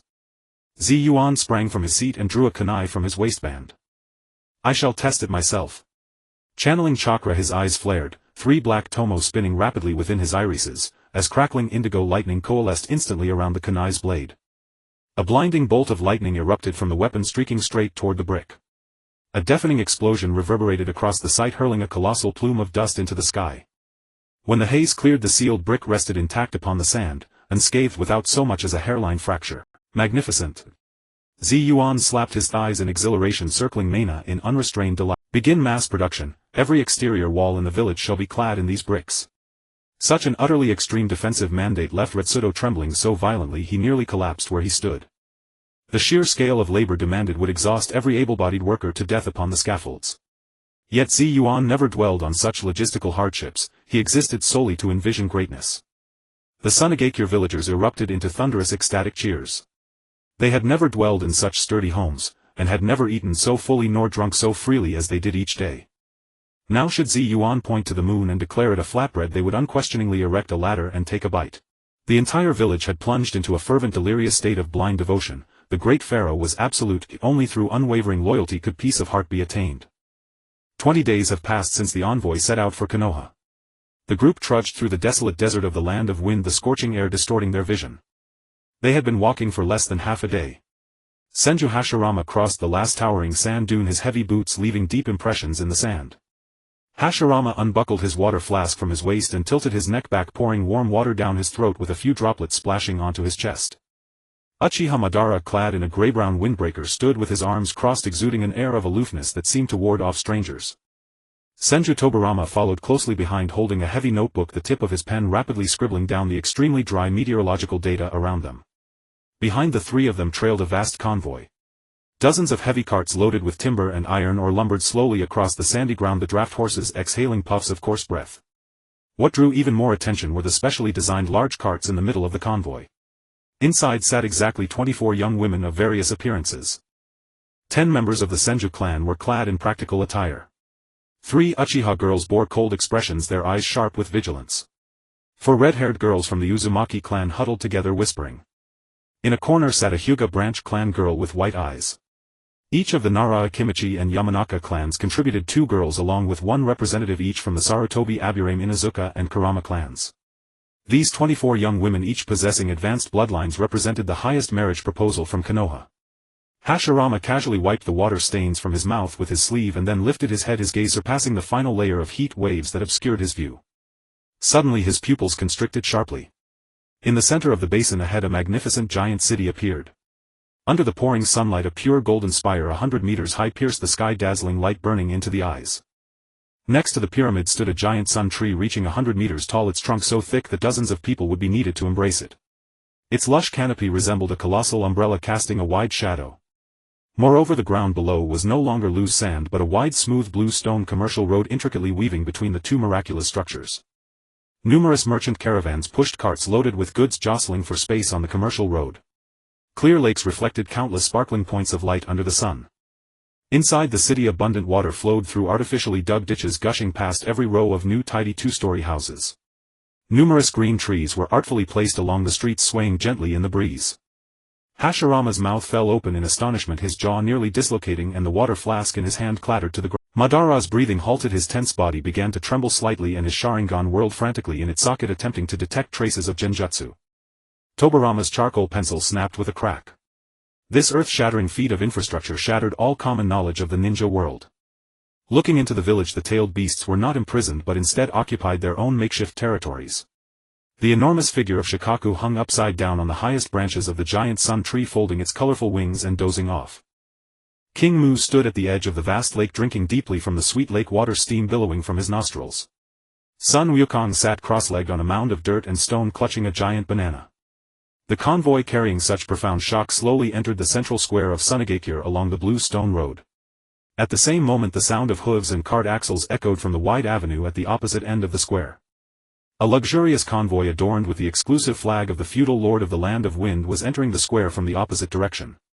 Surrounding the vehicle were hundreds of armored guards.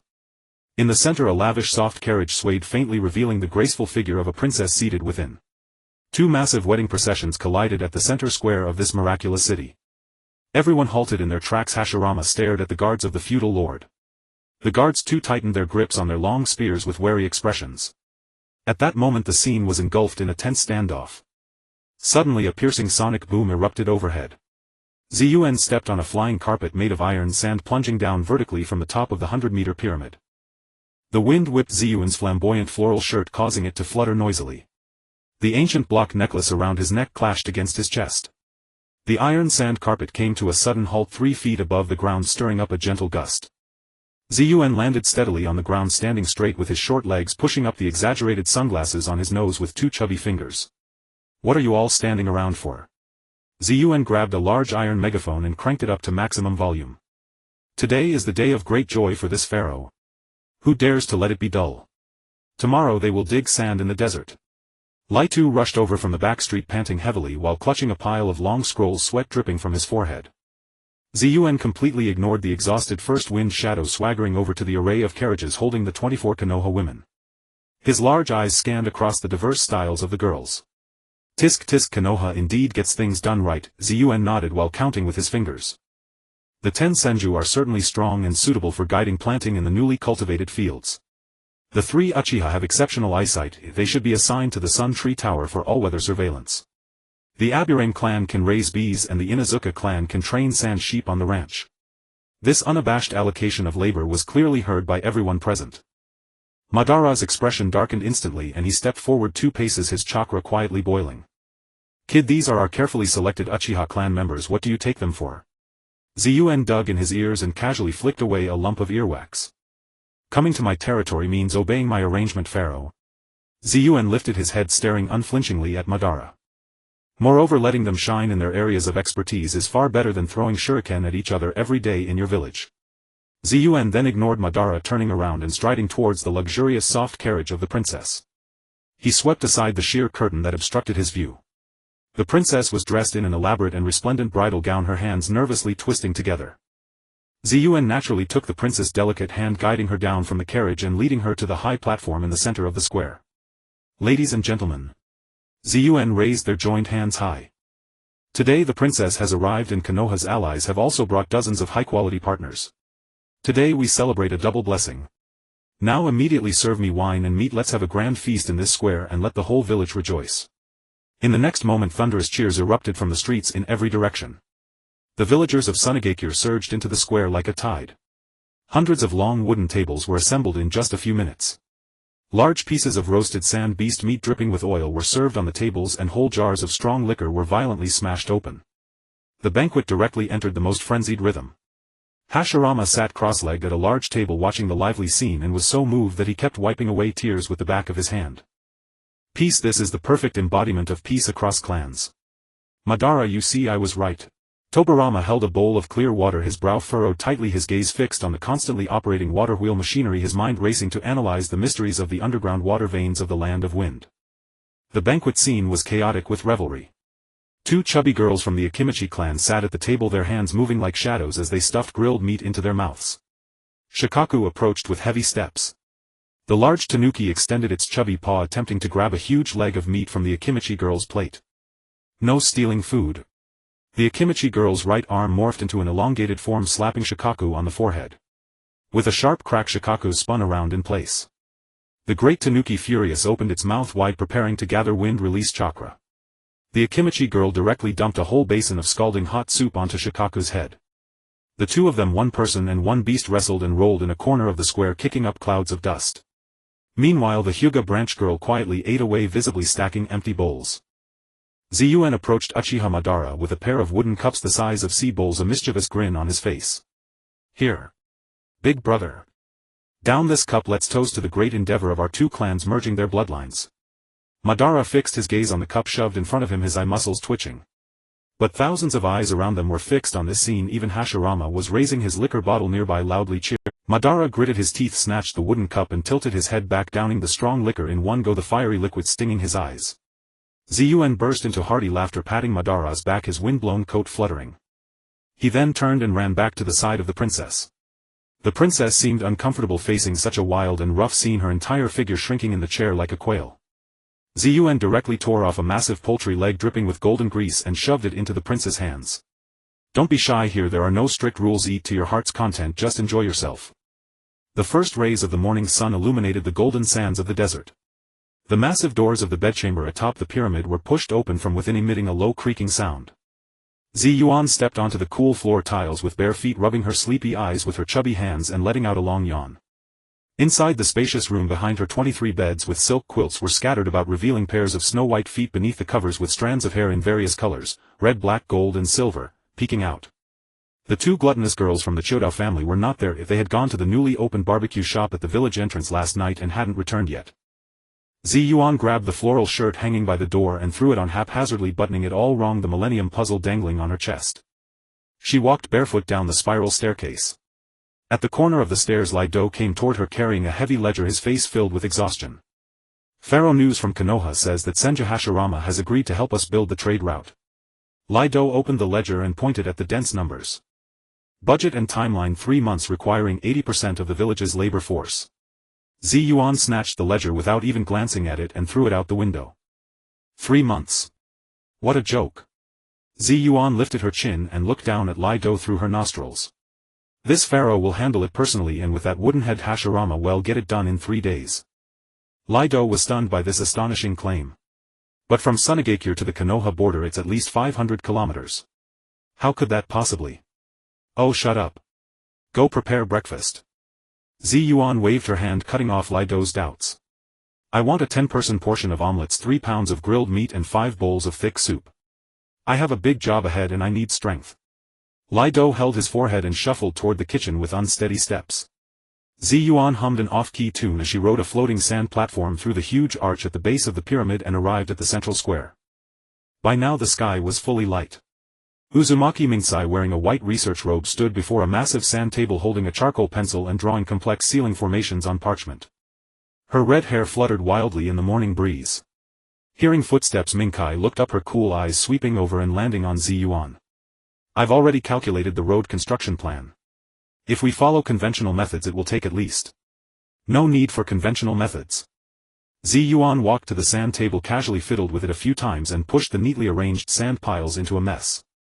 "That Hashirama guy can grow plants at an astonishing speed with wood release. He'll use magnet release to compact the foundation, then lay wooden planks and stone slabs. With an advance of 10 kilometers per hour we can open the entire route in 5 days. Minkai's fingers tightened around the pencil, a faint crack appearing in her calm expression. "Are you sure this construction intensity won't drain your chakra dry?" "Don't worry." Yuan patted her chest, the Millennium Puzzle making a crisp clinking sound. "This pharaoh has the 5-tailed beasts, Shikaku's son Goku, Kokuo Seiken and Chome, providing energy inside me. I have more chakra than I could ever use." On the other side of the square, Shikaku was dozing on a sand pile. Hearing its name it lifted one fat eyelid, just a crack revealing an annoyed look. But despite its grumbling its body was honest. A stream of pure chakra flowed into Yuan through the seal on her belly. Feeling the surge of power, Yuan nodded in satisfaction. In the distance a commotion arose and a large cloud of dust billowed up on the bluestone road at the village entrance. A tall figure carrying a sack thicker than a man strode over with giant steps. Senju Hashirama with his disheveled long hair revealed his trademark cheerful smile. "Brother Yuan, I'm here." Hashirama walked to the center of the square and placed the sack heavily on the ground. The bag's mouth loosened and countless seeds and saplings of various colors rolled out. These are all high-quality varieties I selected overnight from the back mountains of Konoha. Guaranteed 100% survival rate. Hashirama crouched down, cupped a handful of seeds, and his eyes began to redden. Think about it, turning deserts into oases, wastelands into fertile fields. How wonderful it would be to establish peace between our two nations. This will also become a bridge for harmonious coexistence between people. Yuan rolled her eyes. This guy was getting emotional again. But since the tool had arrived, it was time to start work. Alright. We'll talk about the seeds later. Yuan pulled a crumpled map from her sleeve and spread it on the ground. First we build the road so trade caravans can come. Once caravans come, naturally people will follow. This is called a virtuous cycle, understand? Hashirama nodded vigorously, completely fooled by Yuan's grand vision. Just as they were about to set off, another set of footsteps came from the side. Uchiha Madara, wearing a dark robe, carried an exquisite wooden box in his hands. The lid was half open, revealing neatly arranged colorful delicate pastries inside. Red bean paste, matcha flavor, chestnut puree, each piece emitted an enticing sweet aroma. Madara walked up to Yuan and placed the wooden box on the ground. Take it and eat. His voice was cold and hard, as if someone owed him 8 million ryo. Yuan's eyes lit up. She crouched down, grabbed a red bean cake and stuffed it into her mouth. The sweetness exploded across her palate. Delicious, delicious. Brother-in-law Madara's culinary skill is truly the best in the world. Yuan praised indistinctly, then grabbed 2 more pieces and stuffed them into Hashirama's hand. Hashirama took the pastries, his smile growing even brighter. Ha Madara, you can make this too. Amazing. Madara turned his head away, a faint blush creeping up the back of his ears. Humph, just a boring pastime. Despite his words, his body was honest as he pulled out another small cloth bag from his robe and handed it to Yuan. This is a newly developed recipe. The taste should be better than last time. Yuan took the bag and opened it, finding over a dozen exquisitely shaped candies, each carved with different patterns. Brother-in-law, if you opened a shop with this skill, all the dessert shops in the ninja world would go out of business. Yuan did not spare his flattery. Though Madara remained impassive on the surface, he was quite pleased inside. As the 3 were eating pastries, Senju Tobarama walked over from a distance. His silver-white short hair was still immaculate, and he carried a heavy tool bag on his back. Tobarama stopped 5 meters away from the trio, his cold red eyes sweeping over Yuan, Hashirama and Madara. Big brother, I've finished drawing the upgrade plans for the infrastructure. Tobarama pulled out several blueprints from his tool bag and handed them to Hashirama. Taking advantage of this road construction, he'll simultaneously set up water supply points and defensive watchtowers along the route. Hashirama took the blueprints, glanced at them casually and nodded in satisfaction. Excellent, Tobarama. You've worked hard this time. Tobarama didn't reply, he turned and walked away. But in the moment of turning, a glint of scheming flashed in his eyes. After finishing the last piece of pastry, Yuan clapped her hands and stood up. Alright, enough talk. Let's start. The 3 walked out of the village gate and arrived at a flat desert area which would be the starting point of the trade road. Yuan took a deep breath, pressed her palms together, and chakra erupted from within like a volcanic explosion. Magnet release activated. Within 100 meters all the sand grains trembled simultaneously, then like soldiers obeying orders frantically converged toward the center. Black iron sand burst forth from the depths of the earth, mixed with ordinary sand, and under the powerful magnetic force it compressed and solidified. In less than 10 seconds a pitch-black foundation 20 meters wide and half a meter thick stretched straight forward for 100 meters. The surface of the foundation was as smooth as a mirror, as hard as forged steel. Hashirama's eyes lit up at the sight, but he was not to be outdone. He formed hand seals and aimed his palms at the ground. Would release birth of the tree world. A rumbling vibration came from beneath the earth. Countless thick roots burst through the ground and grew wildly along both sides of the black foundation laid by Yuan. The roots twisted, wove and fused in the air, ultimately forming a 5-meter-high wooden guardrail that firmly protected both sides of the road. The trees continued to grow upward with lush branches and leaves. In less than a minute 2 rows of towering trees that blotted out the sky lined both sides of the road. The shade cast a large cool area, instantly transforming the once scorching desert into a pleasant cool place. Yuan and Hashirama exchanged a glance and grinned at each other. Nice coordination. Continue. The 2 advanced frantically, one after the other, along the planned route. Yuan was in charge of clearing the path, compacting the foundation and shaping a solid road surface with magnet release, while Hashirama handled greening, using wood release to plant windbreak forests and set up rest stops along both sides. The advancement speed exceeded 10 km per hour. The villagers of Sunagakure watched in awe. Truly worthy of being the son of the gods, your majesty the pharaoh. Several days later. In the boundless desert at the border of the wind country and the fire country, a sight that could be called a divine miracle stunned all the merchants and travelers passing through. A wide flat pitch-black road like an ink line drawn by a deity cut straight through the entire sea of sand connecting Shain and Mai. On both sides of the road towering giant trees stretched for hundreds of kilometers. Their lush branches intertwined in midair, forming a natural green canopy that blocked the scorching sunlight and cast a cool deep shade. Countless tiny streams flowed gently along the tree roots beside the road, nourishing this miraculous forest that had stubbornly grown in the desert. A few bold children were playing barefoot in the streams, their crisp laughter echoing through the forest. Their parents with joyful faces stroked the mirror-smooth road surface and the thick tree trunks beside it. Is this the path of peace created jointly by Lord Pharaoh and Lord Hokage? Unbelievable. More than unbelievable. I've lived most of my life and never dreamed that one day I could walk through a desert without wind and sand. At the end of the road, a massive stone tablet 10 meters tall stood on the border between the wind and fire countries. On the tablet, carved in two completely different styles, was a line of large characters, Maishayan-friendly ecological road. Yuan stood on a sand and stone platform raised by magnet release, holding a megaphone, delivering a completion speech. My friends. My comrades.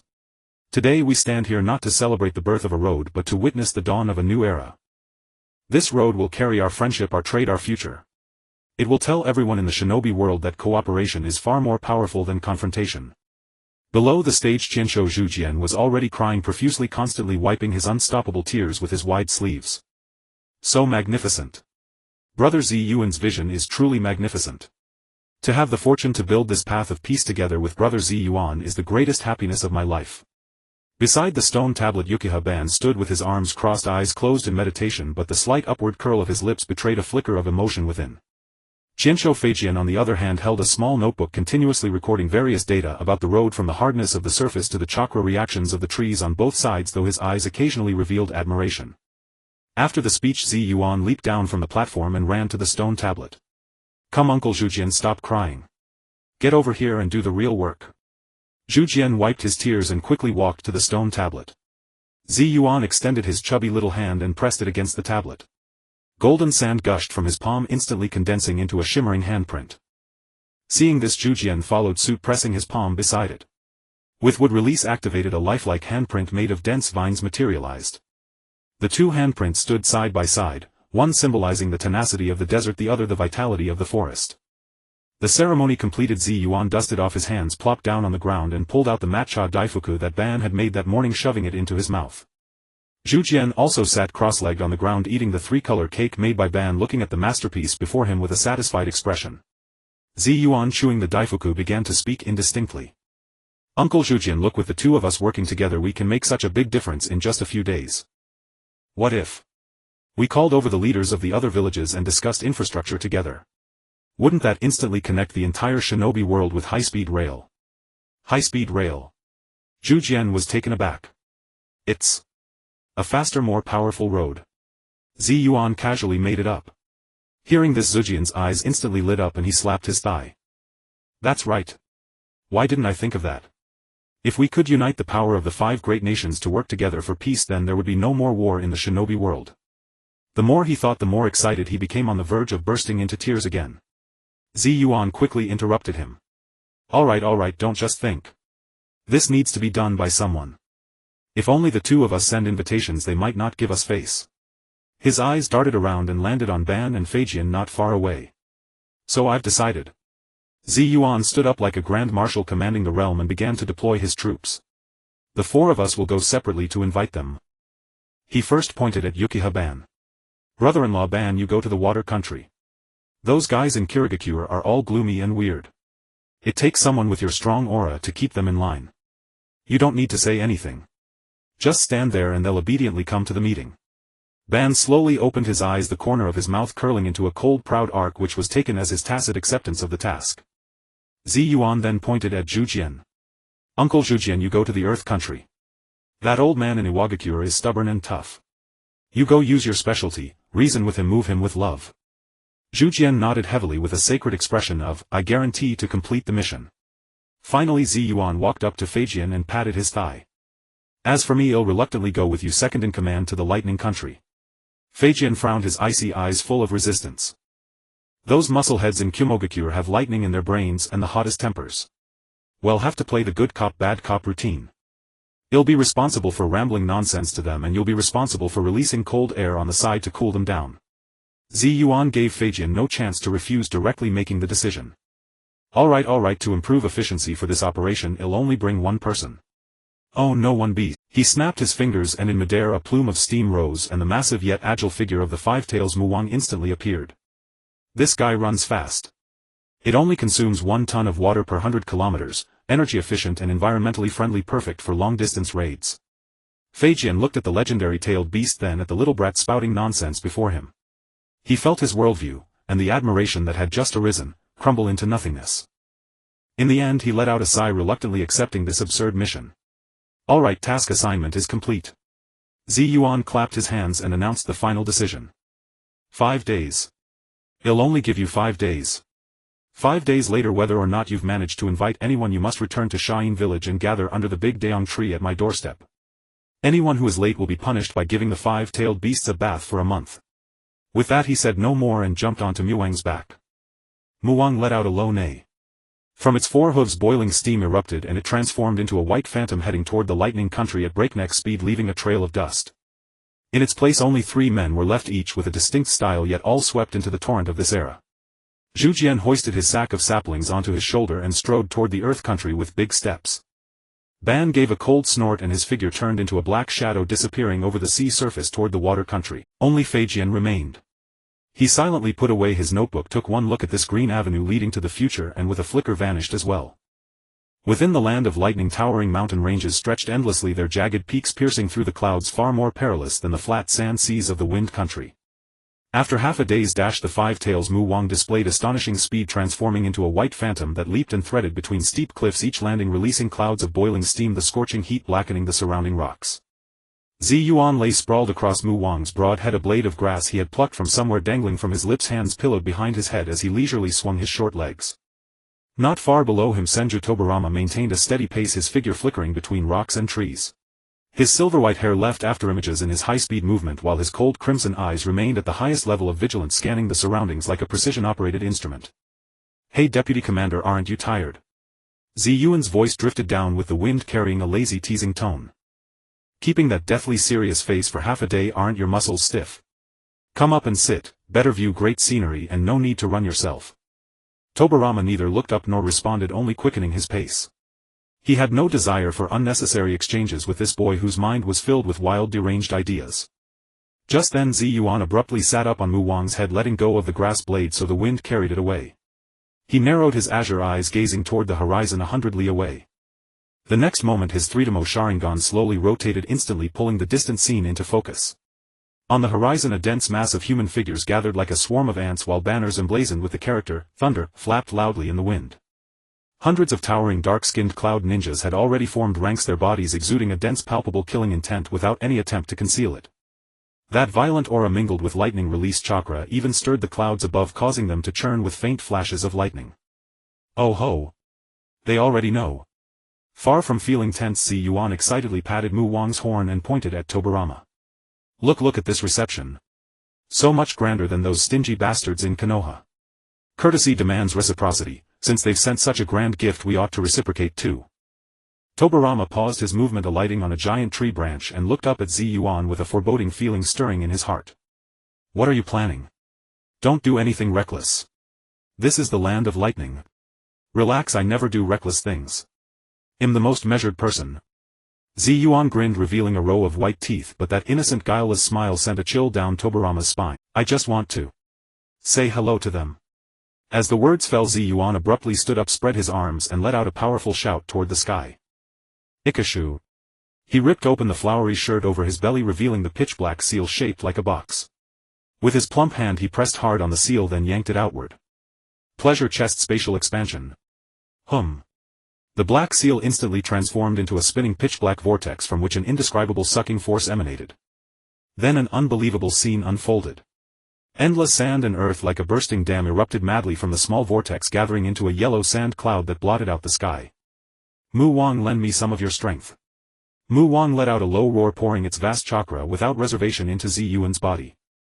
Yuan's body instantly blazed with golden light, his magnet release power pushed to its peak.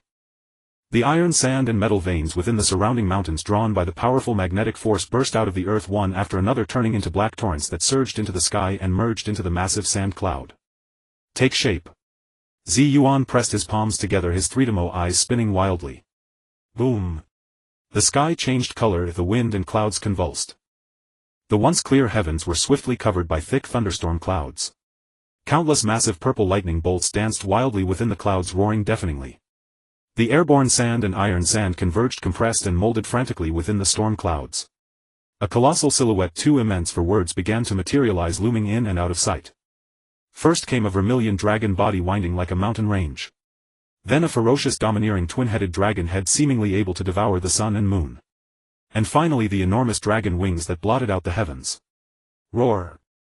A roar uncanny to any mortal creature burst from the depths of the storm clouds, a sound imbued with the supreme majesty of the world's primordial creation, suppressing even the thunder below.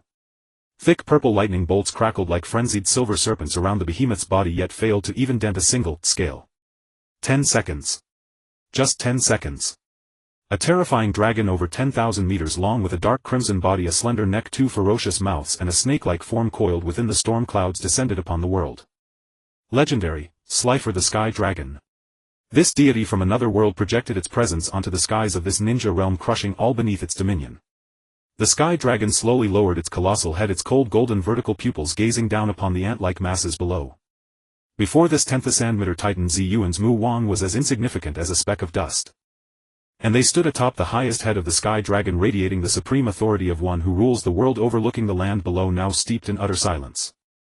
100 li away, the Cloud Ninja Formation. Those hundreds of battle-hardened, formerly fearless elite ninjas now stood frozen as if struck by a paralysis technique.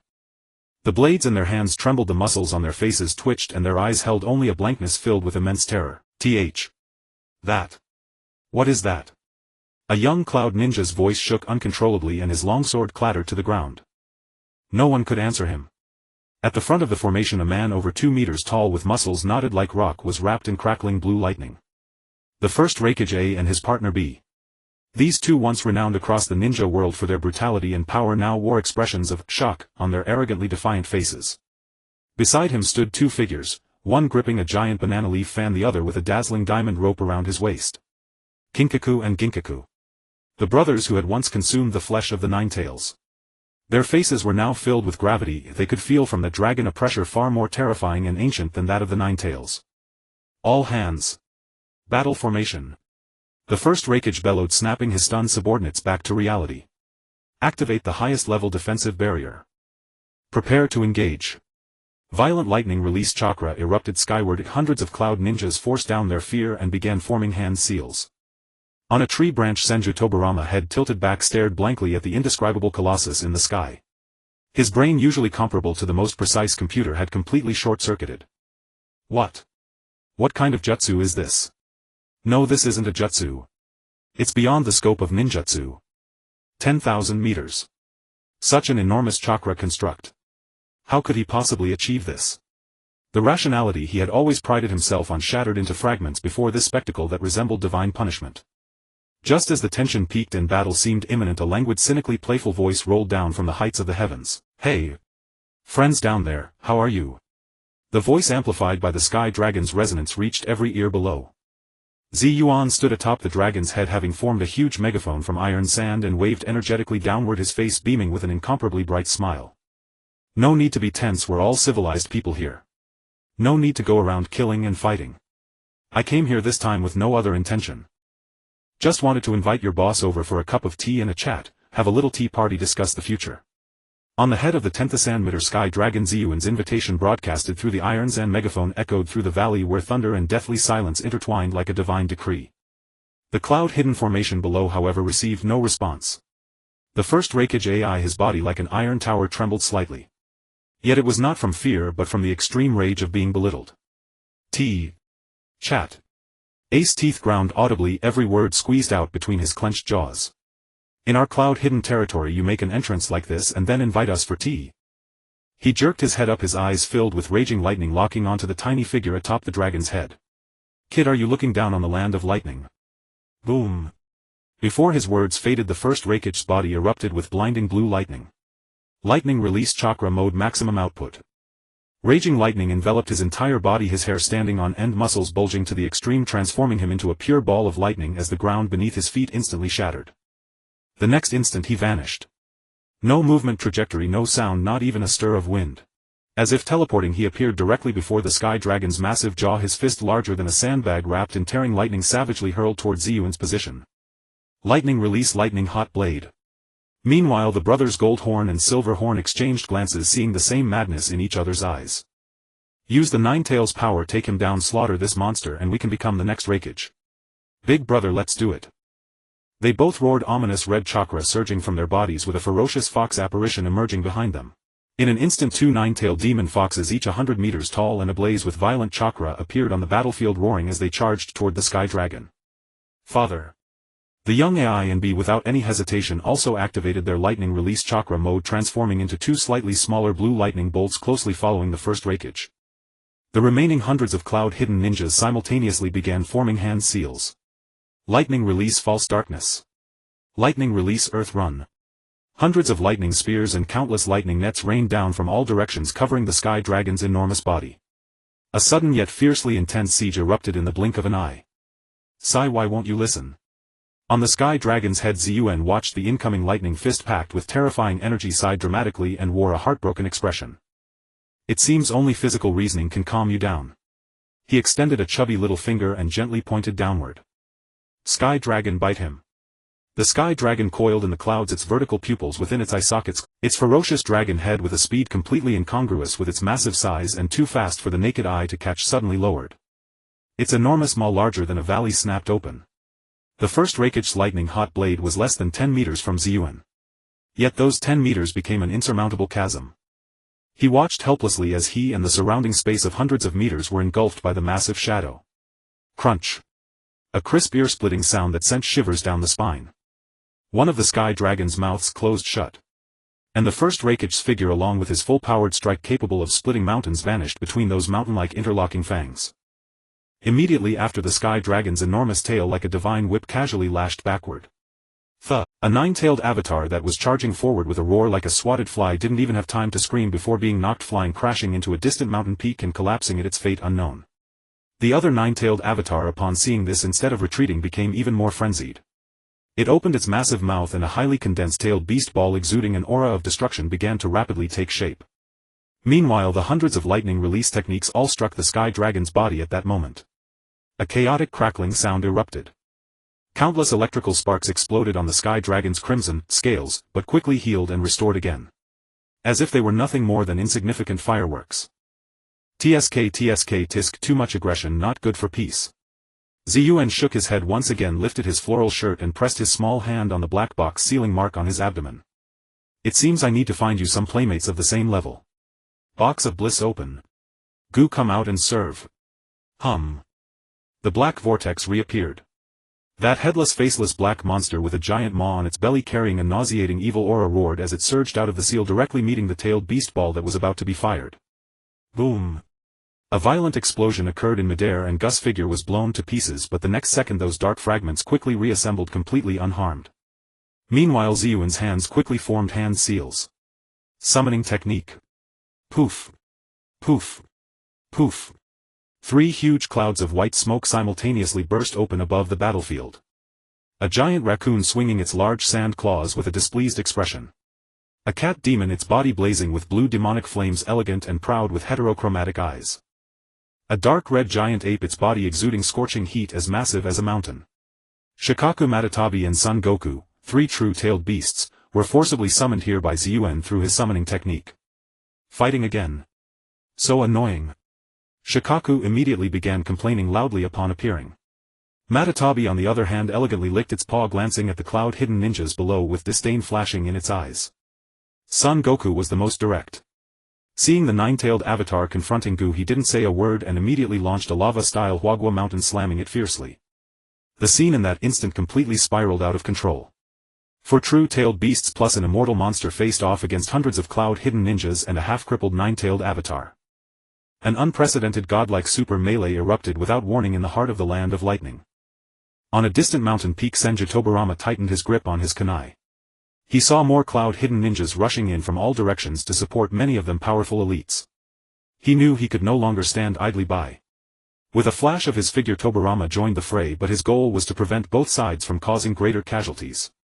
On the Sky Dragon's head Yuan watched the chaotic battlefield below, nodding with satisfaction. However, he could feel that his chakra had been mostly consumed after creating the Sky Dragon. He had to finish this quickly. Alright, we've reasoned enough. Time to wrap up, or if we keep fighting I'm going to lose my patience. He took a deep breath and infused all remaining magnetic release chakra into the Sky Dragon beneath his feet. The Sky Dragon's two massive heads simultaneously reared up, both enormous mouths aiming at the sky. Rumble. In the sky all the lightning seemed to be drawn by a fatal attraction, frantically converging toward the Sky Dragon's maws. A massive sphere over 100 meters in diameter, compressed from pure natural lightning and magnetic release chakra exuding an apocalyptic aura, slowly took shape in the Sky Dragon's mouth. Magnetic release lightning summon bomb. Yuan's voice was as soft as a whisper in one's ear. He raised his small hand and gently waved it toward a deserted cliff with the most rugged terrain below. The Sky Dragon opened its ferocious maw wide and the lightning summoned bomb before it blasted toward the spot Yuan had indicated. A deafening, ear-shattering roar exploded. In that moment the world seemed to hold only that single sound. The next moment a pillar of light piercing heaven and earth, indescribable and blinding, descended from the sky. Where the pillar passed, space twisted and everything was annihilated. After a moment, when the light faded, on the battlefield all humans and beasts stopped moving. They stared blankly into the distance. The once continuous mountain range had vanished. In its place was a bottomless kilometer-wide crater with edges as smooth as a mirror. At the bottom of the pit churned a lake of lava that had not yet cooled. A bone-chilling deathly cold settled over everyone's hearts. Yuan stood on the dragon's head, feeling the emptiness inside him, gasping for air. He lowered his head, grabbed the irons and megaphone again, and with all his remaining strength issued his final, most sincere inquiry.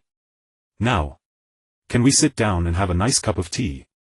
In the reception hall adjacent to the Rakich's office of Yunin village, a massive long table carved from a single colossal rock was laden with an assortment of steaming hot delicacies. Sizzling thunder ox legs, mountains of spiced grilled fish and barrels of frothy strong barley ale occupied the table. Yuan plopped down onto a specially crafted tall chair, his short legs dangling and swaying in the air. Before him lay a scene of utter chaos, a small mountain of cleanly gnawed bones and scattered empty cups. In his left hand he clutched a roasted fowl leg larger than his face, in his right a horn cup brimming with barley ale. Grease smeared across his mouth as he ate with unbridled relish. He completely ignored the dozens of murderous gazes fixed upon him in the hall. The first-generation laying AI stood with arms crossed in a corner of the room like a black iron deity guarding the gate. Though he had restrained his violent thunder release chakra, faint blue electric arcs still crackled and leaped across his bulging muscles. One of his eyes still bore traces of bloodshot veins from the chakra shock when the Sky Dragon's massive jaws had clamped down. Behind him stood the brothers Jin-in and In-in, one leaning against the wall, the other wiping his ninja tools. Their eyes towards Yuan were filled with profound wariness. As for the elite ninjas of Yuan-in, none dared even to breathe heavily. Hours earlier the apocalyptic pillar of light that pierced the heavens and earth along with the newly formed fathomless kilometer-wide crater had carved an indelible scar deep into each of their minds. Qianshou Feijian sat alone at a small table with only a glass of water before him. His fingers tapped unconsciously on the tabletop, his mind racing at breakneck speed to analyze how to salvage the situation. Burp. Yuan let out a loud resonant belch, casually tossed the gnawed bone over his shoulder, then grabbed a whole grilled fish nearby and resumed his voracious feast. Tearing off pieces of fish meat he mumbled indistinctly, "Hey, that dark-skinned uncle." He pointed a greasy finger at the first generation laying in the corner. "Is this how Yunin village treats its guests, letting me perform a solo eating show while you all just stand and watch? With such tension how can we negotiate?" The first generation Lei Ying's eye twitched violently. He stepped forward and the entire hall seemed to tremble under his weight. "Brat, you destroyed 3 mountain ranges of my lightning country, gravely wounded over 100 of my subordinates, and now you still want to negotiate?" AI's voice rumbled like thunder, brimming with suppressed fury. Yuan tore off a large piece of fish and stuffed it into his mouth, crunching loudly. "Just some pre-meal exercise, why take it so seriously?" He waved his hand dismissively. "Besides, if you hadn't charged at me without a word insisting on a spar, would I have caused such a commotion? I'm a peace-loving guy. If no one makes a move, I never strike first." This shameless twisting of facts made every Yuan ninja shake with rage. Even the ever-calm Qianshou Feijian's hand holding his water cup trembled slightly. Yuan ignored everyone's reactions, downed a large gulp of barley ale and slammed the horn cup heavily onto the table. Alright, let's not dwell on the past. Let's talk business. A grin spread across his face, utterly sincere yet infuriating. This time I'm here on behalf of Shain Village to formally invite you first generation Laying to our village to attend the inaugural 5 Kage Summit. He paused, feeling the name lacked grandeur, then added the full title is Ninja World Peace Development and Global Infrastructure Cooperation Win-Win Roundtable Summit. How about it? Sounds pretty awesome, doesn't it? The first generation Laying stared at this 6-year-old brat spouting nonsense, veins bulging on his forehead. Dream on. He roared like a beast. You want me to come to your turf? So you can butcher me like you did earlier. Yuan stopped his eating and drinking. He put down the grilled fish, picked up a clean napkin and meticulously wiped the grease from his small hands and mouth. Then he lifted his head, and in those azure eyes all traces of playfulness and mockery vanished, leaving only a calm that saw through everything. Dark-skinned uncle, have you got something wrong? His low voice carried clearly to every person in the hall. If I really wanted to kill you all, I could have erased you, and your village, from this world just now outside. Do you think I need to wait until you step into my territory to make a move? Dead silence fell over the entire hall. No one could refute that statement. That kilometer-wide crater was the most direct and brutal proof. The first generation Lei Ying's breathing grew ragged. His pride in his strength and speed seemed laughable and powerless before such godlike might. Just as the atmosphere froze to the freezing point, Qianshou Feijian, who had been silent all along, slowly rose. Holding his glass of water, he walked before the first generation Lei Ying. Lei Ying-sama.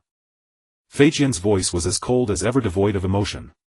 Though I am loath to admit it, that brat speaks the truth. He turned his gaze towards Yuan, who had already picked up another roast chicken and was about to dig in. The power he has displayed transcends anything we currently comprehend. That is no ninjutsu, it is more like a new level of existence. To be hostile to such a being brings no benefit to Yuan or to Muyi. The first generation Lei Ying's fists clenched with audible cracks. Feijian continued his dispassionate, coldly analytical reasoning. Moreover, as far as I know, the initiators of this summit are not limited to him alone. My elder brother Qianshou Zhujian has already gone to the Earth Country to invite the first generation Tuing. And Yujibwa Ban has gone to the Water Country.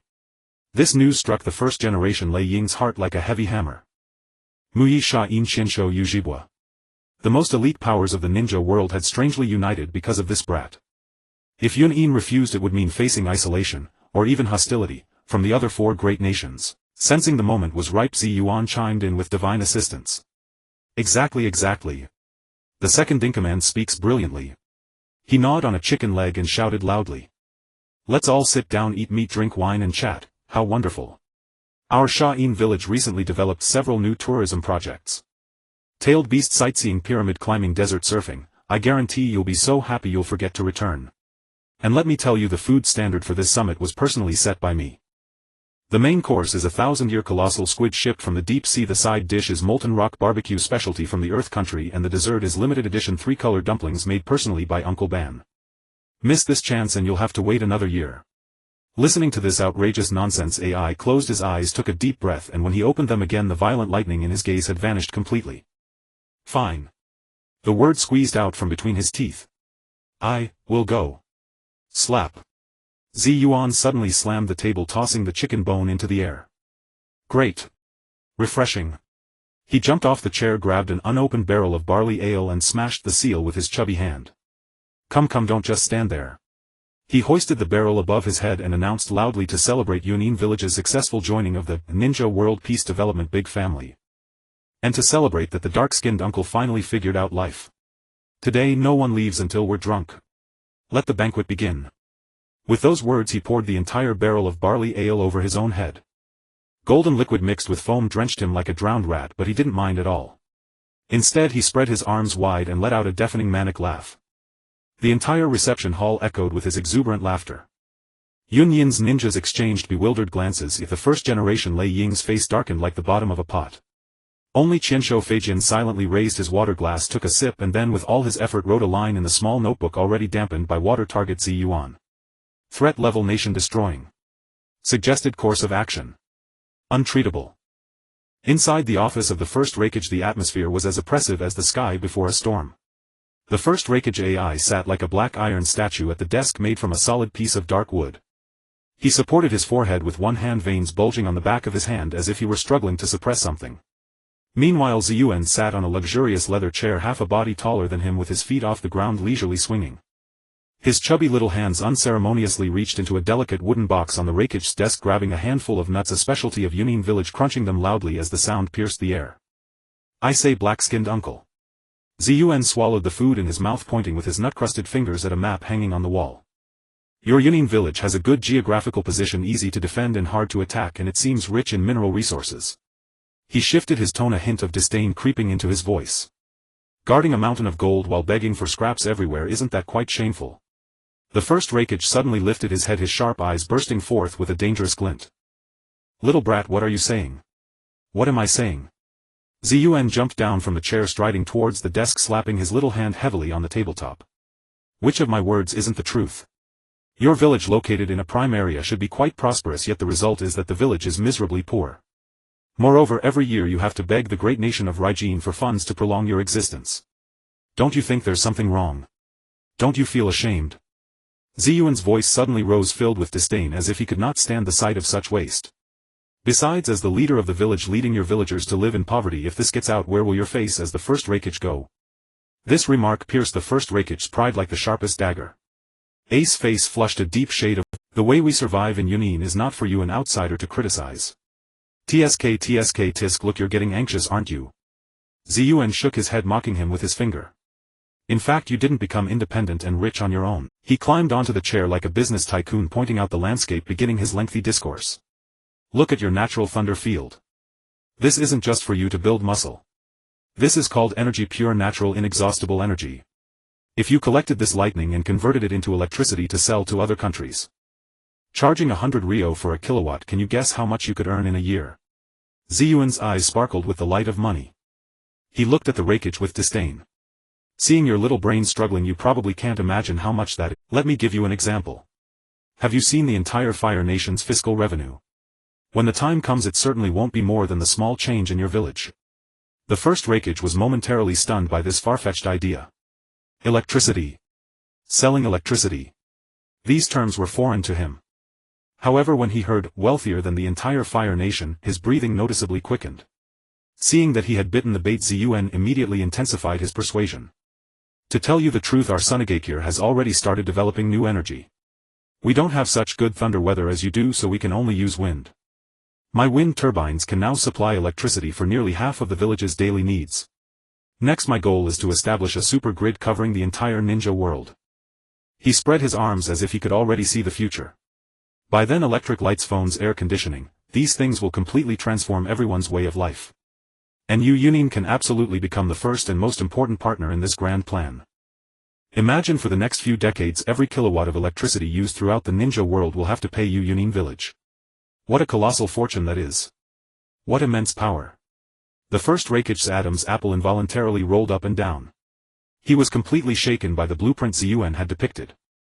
Money, power, a status that surpasses the Fire Nation. All of this struck precisely at the deepest desires within him. Cooperation.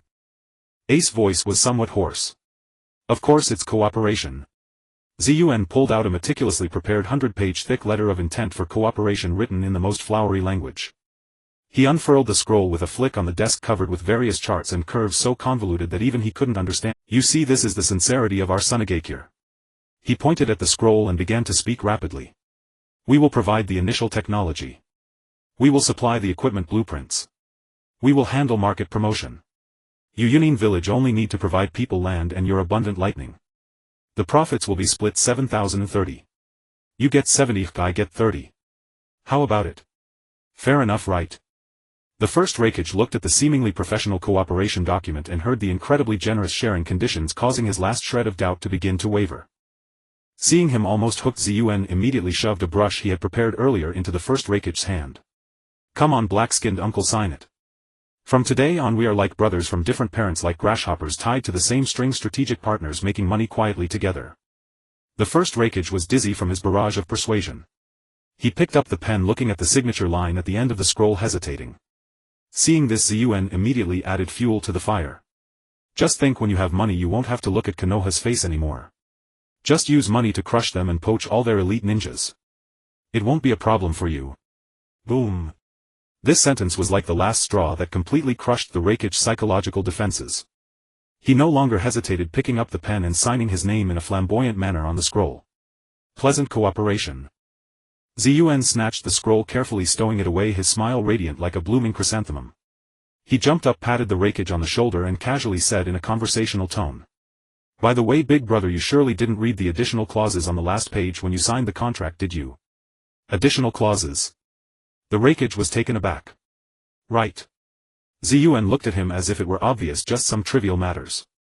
In order to enhance the friendly relations between our two villages and promote a deep integration of our bloodlines, as an additional condition of cooperation, your Union village needs to send a batch of talents for technical exchange to our Sunagakure every year. It's not much, you just one person from each family in your village. They must be young, beautiful, healthy and of pure bloodline. Oh, and your Yamatsu clan needs to send one as well. Otherwise it'll look like our relationship isn't strong enough. The first Rakich's expression instantly froze. He finally realized that he seemed to have fallen into a huge pit. You. Hey, don't get excited. Yuan quickly calmed him down.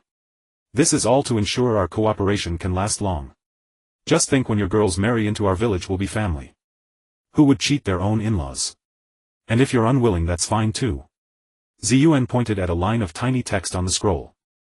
According to the contract, unilateral breach of contract requires a penalty of 10 gold mines. See, I'm quite reasonable. The first Rakich looked at Yuan's innocent yet infuriating face, feeling a surge of blood rush to his head, his vision darkening. He wanted to explode, but thinking of that apocalyptic beam and the 1,000-meter pit outside, he forced the anger back down. With his simple mind, he actually began to think that under Yuan's twisted logic of business prospects, bloodline binding, it seemed to have some merit. Okay. He repeated the word okay 3 times, unsure if he was angry or self-hypnotizing, coming to terms with it. That's more like it. Yuan happily jumped down from the chair, hooking his arm around the Rakich and forcefully dragging him out. Let's go. In-laws. To celebrate our great cooperation being officially established. Today I'll treat you, you pay, and we'll drink until we drop. Let's continue the feast. The first Rakich was half pushed and half pulled out of the office by him, leaving behind an empty room and a thick contract fluttering in the wind. The revelry in Cloudshade Village had persisted for another day and night. When the first rays of dawn pierced the dense clouds of the land of lightning on the third day, the entire village was still immersed in the tranquility and headaches of a hangover. At the village entrance, the first Rakich AI bore 2 massive dark circles under his eyes, and his ceremonial robe, a symbol of his status, was stained with wine and unidentified grease. He vigorously rubbed his throbbing temples with one hand, while the other hand like an iron clamp rested on the shoulder of a short figure beside him. Senju Tobarama stood there expressionless.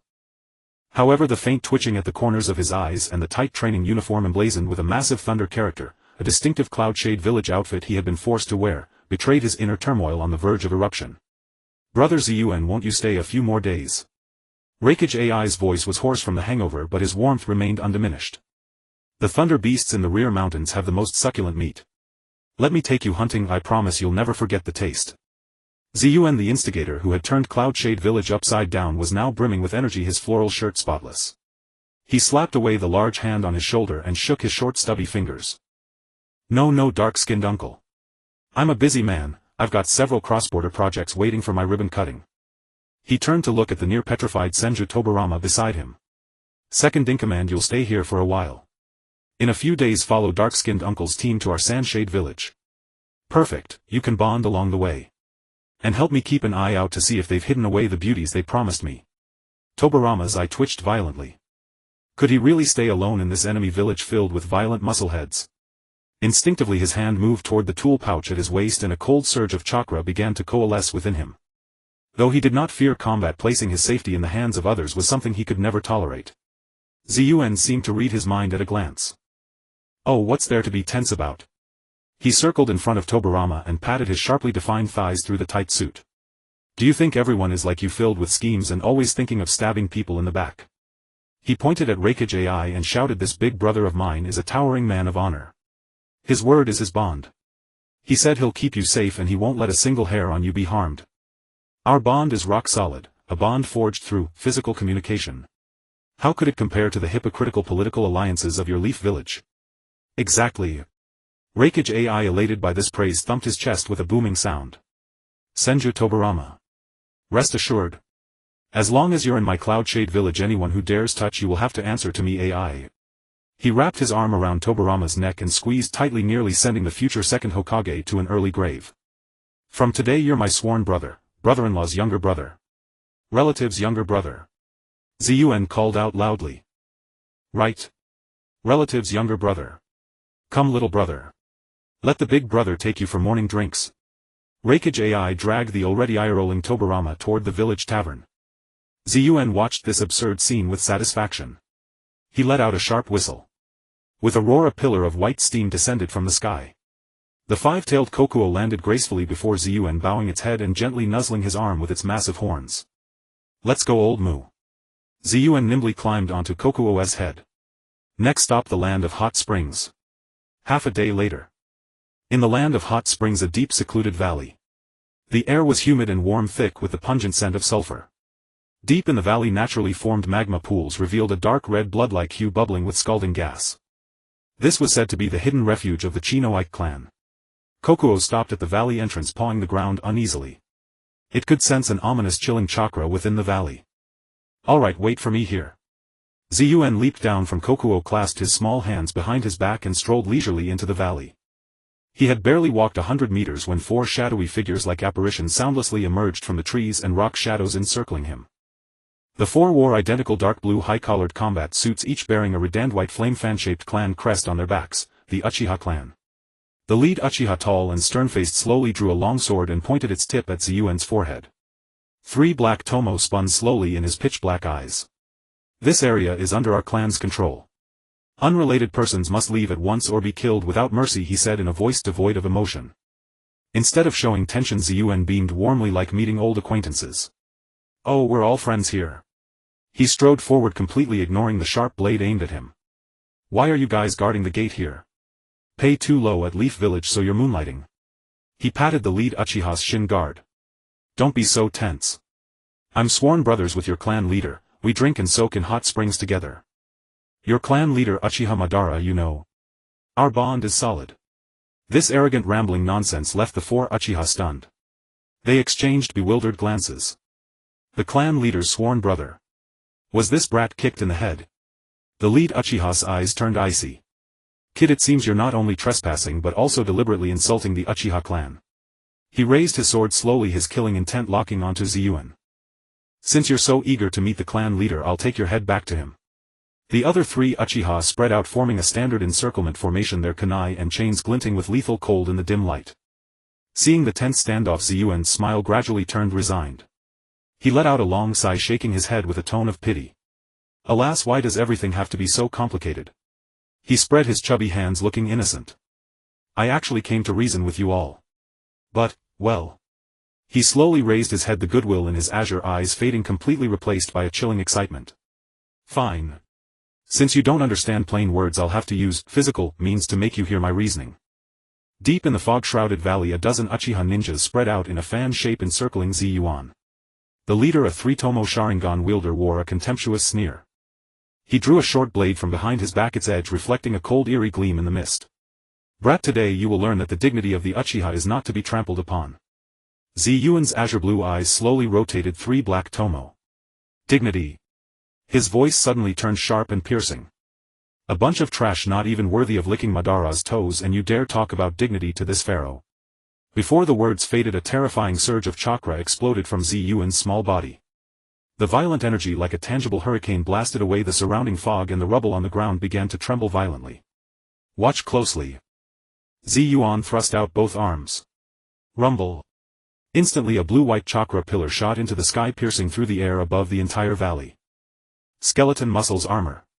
100 turtle perfect Susanoo rose from the ground under the horrified gazes of everyone. The short blade in the Uchiha ninja's hand clattered to the ground. Susanoo. And a Susanoo even larger than that of Lord Madara, the clan leader. But this brat's eyes are clearly 3 tomo. Impossible. One of the Uchiha Jonin let out a scream. How can 3 tomo awaken Susanoo? That is the divine power of the Mangekyo. Genjutsu. It must be Genjutsu. Several Uchiha ninjas frantically performed hand seals, trying to dispel the unbelievable sight before them. Release. Release. Release. Yet the colossal figure still stood there and even seemed to radiate a more brutal aura in response to their doubt. Inside the rhombus crystal on Susanu's forehead, Yuan stood with his arms crossed, a sickly mad grin on his face, looking down upon all with arrogance. Genjutsu. These eyes of this pharaoh are of pure Indra bloodline. You trash who haven't even awakened your Mangekyo, what right do you have to question me? He raised a finger and lightly pointed downward. Susanu's giant hand grasped the void and a chakra katana dozens of meters long slowly materialized. Since you don't believe, experience it yourselves then. Susanu drew its blade and the edge fell. No flashy techniques, no superfluous movements. Simply a single downward slash. Boom. In that instant the entire valley was torn apart by a dazzling blue-white light beam. The Uchiha ninjas desperately dodged to both sides, the blade howling past them, striking the valley's edge. Crack crack, a series of crisp shattering sounds rang out. The concealment barrier shrouding the entire valley shattered inch by inch like glass, dissolving into countless specks of light in the air. The blade continued forward, plowing a bottomless chasm into the hard rock ground stretching all the way to the horizon. The smoke cleared. The once hidden and deep blood valley was now fully exposed under the sunlight. Deep inside the valley, on an ancient altar built of black rocks, a dozen figures slowly stood up. They wore luxurious dark red robes, and in their eye sockets were eyes emitting eerie red glows. Blood dragon eyes. The leader was a middle-aged man with a sinister face.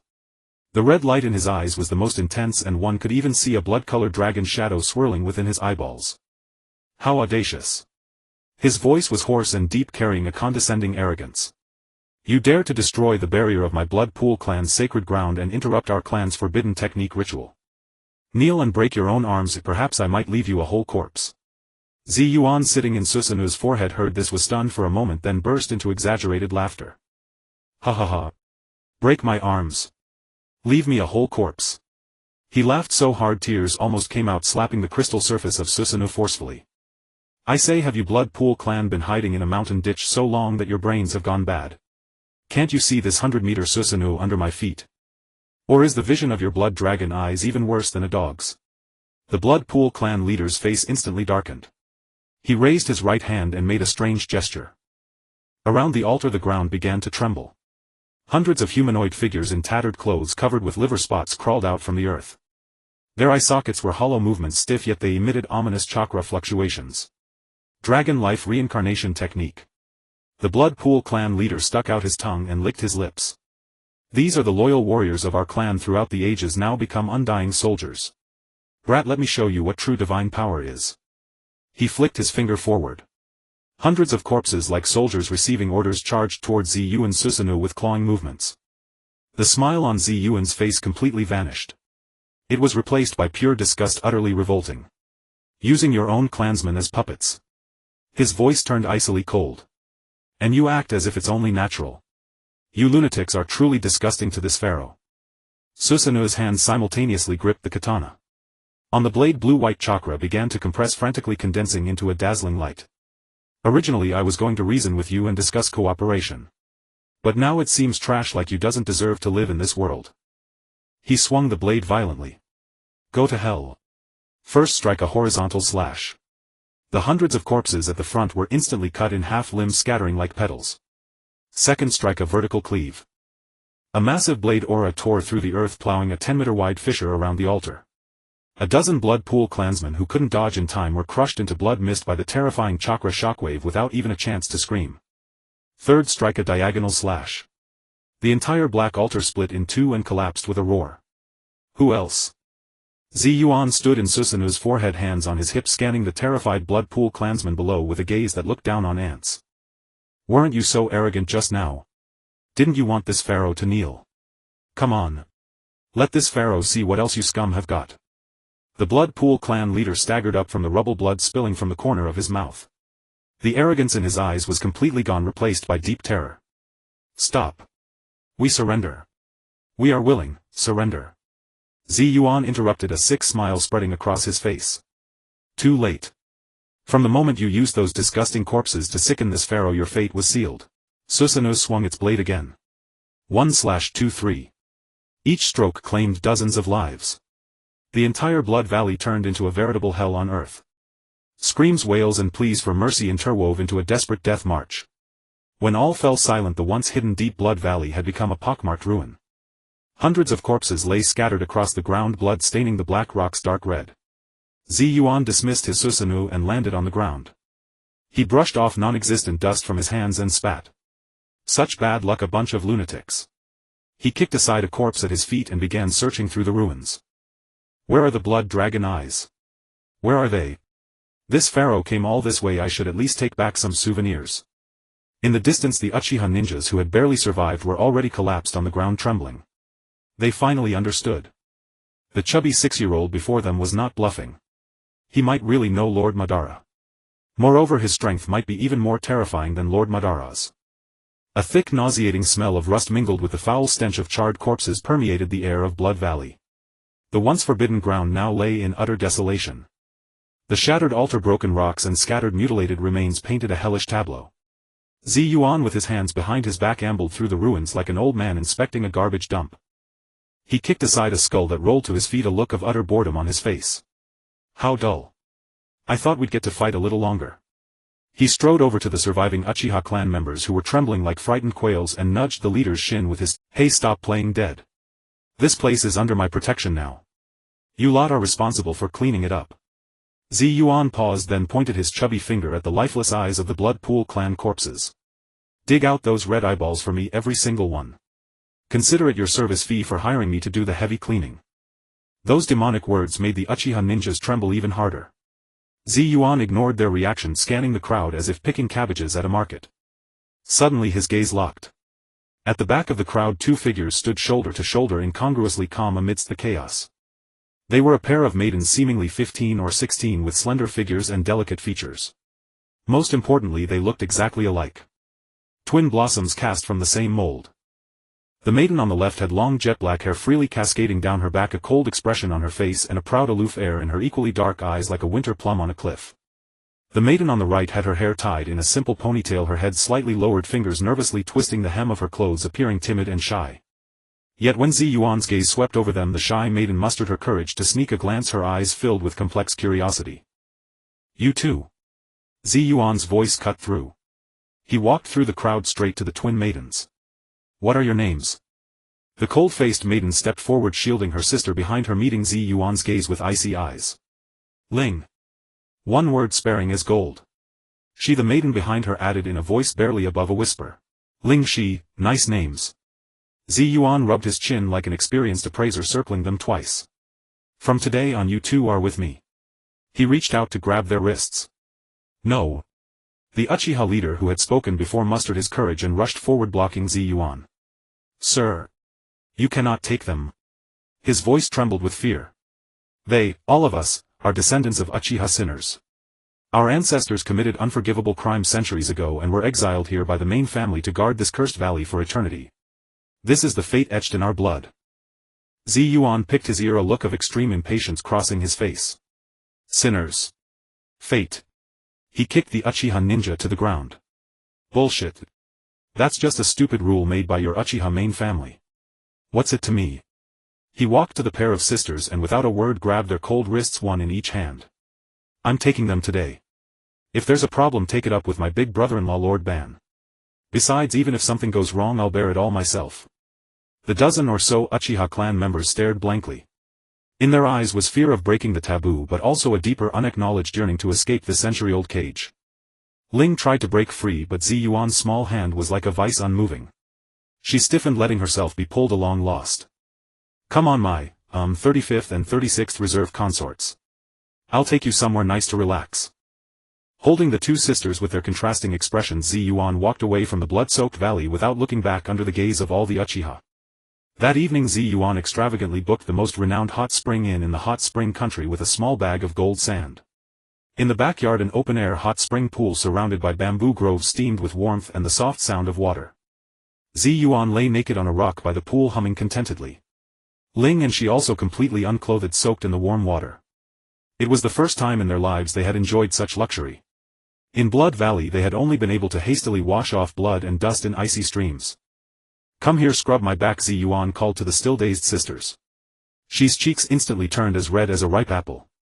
Hesitating for a moment, she shuffled over to Yuan, picked up a soft towel, wet it with hot water and gently wiped his chubby back. Ling remained where she was, arms crossed over her chest, her full curves faintly visible in the mist, her face an unyielding frost. Yuan reveled in Shi's gentle service, his eyes half-closed, feeling his bones melt. He turned to look at Ling nearby. Hey you poker face, don't just watch. Come wash my hair. Ling's eye twitched almost imperceptibly, but she didn't resist, silently swimming to Yuan's other side. She extended her slender fingers and began to rub his hair awkwardly. Too soft, haven't you eaten? Yuan grumbled. Suddenly he flipped over, splashing a huge spray of water, and like a slippery loach darted right in front of Ling. She instinctively retreated but hit the rock by the pool. Yuan grinned, diving underwater. The next second Ling felt a warm hand grip her ankle. Her whole body froze. Ha ha ha ha. Yuan surfaced, turning a somersault in the water, laughing uncontrollably. You reacted. You reacted. I thought you really were a stone-cold woman. She watched this absurd scene, her face red to the point of bleeding. She quickly swam over and hugged Yuan from behind. Sir, your body isn't clean yet. She held him in her arms, pressing her soft full chest against his back, trying to divert the little demon's attention. Yuan stopped his mischief, leaning comfortably into Shi's warm embrace, picking up a pastry from a floating wooden tray and eating it with relish. Ling hid in a far corner of the hot spring, submerging her whole body, leaving only a flushed head above the water, her eyes complex as she watched the two playing. Late into the night. In the inn's most luxurious room, a gigantic tatami bed big enough for 5 or 6 people. Yuan still slept naked in the center. On his left she curled up, instinctively clinging to him for security. On his right Ling lay with her back to him, her spine stiff. Then a chubby little hand reached out stealthily. Mu Wang's galloping hooves came to a halt at the edge of the vast oasis on the Peace Avenue of the Wind Country. Yuan stretched lazily, leaped down from atop Mu Wang's head, and behind her the sisters Ling and she followed closely, their eyes filled with curiosity about this newborn city. At almost the same moment 3 other teams of vastly different styles arrived at the entrance of this miracle city from different directions. From the east came the team of Konoha. Qianshou Zhujian led the way, wearing his trademark hearty smile, though a trace of undeniable weariness lingered between his brows. Behind him the first Earth Shadow Shi, a short stocky old man with a nose like a garlic clove, was grabbing Zhujian's collar and roaring with spittle flying everywhere. Qianshou Zhujian. Don't play dumb with me. The best iron mine on our land of Earth's border was emptied overnight, leaving only a pile of your shabby wood shavings at the scene. How dare you claim it wasn't you? Zhujian smiled apologetically while trying to placate his furious counterpart. A misunderstanding, Lord Shi, this is absolutely a misunderstanding. Behind him stood the Earth Shadow's bodyguard, a mysterious figure completely wrapped in bandages with only a pair of eyes exposed, the future second Earth Shadow Wu. He watched all this in silence, his eyes devoid of any emotional fluctuation, as if calculating something. From the north came the team of Kiri. Yuzhibo-ban walked at the very front with arms crossed, his iconic crimson armor glinting with cold hardness under the setting sun. The first Water Shadow by Lian, a man with an effeminate face and eyes as cunning as a viper, followed closely behind Ban, careful never to be more than 3 meters away nor less than 2.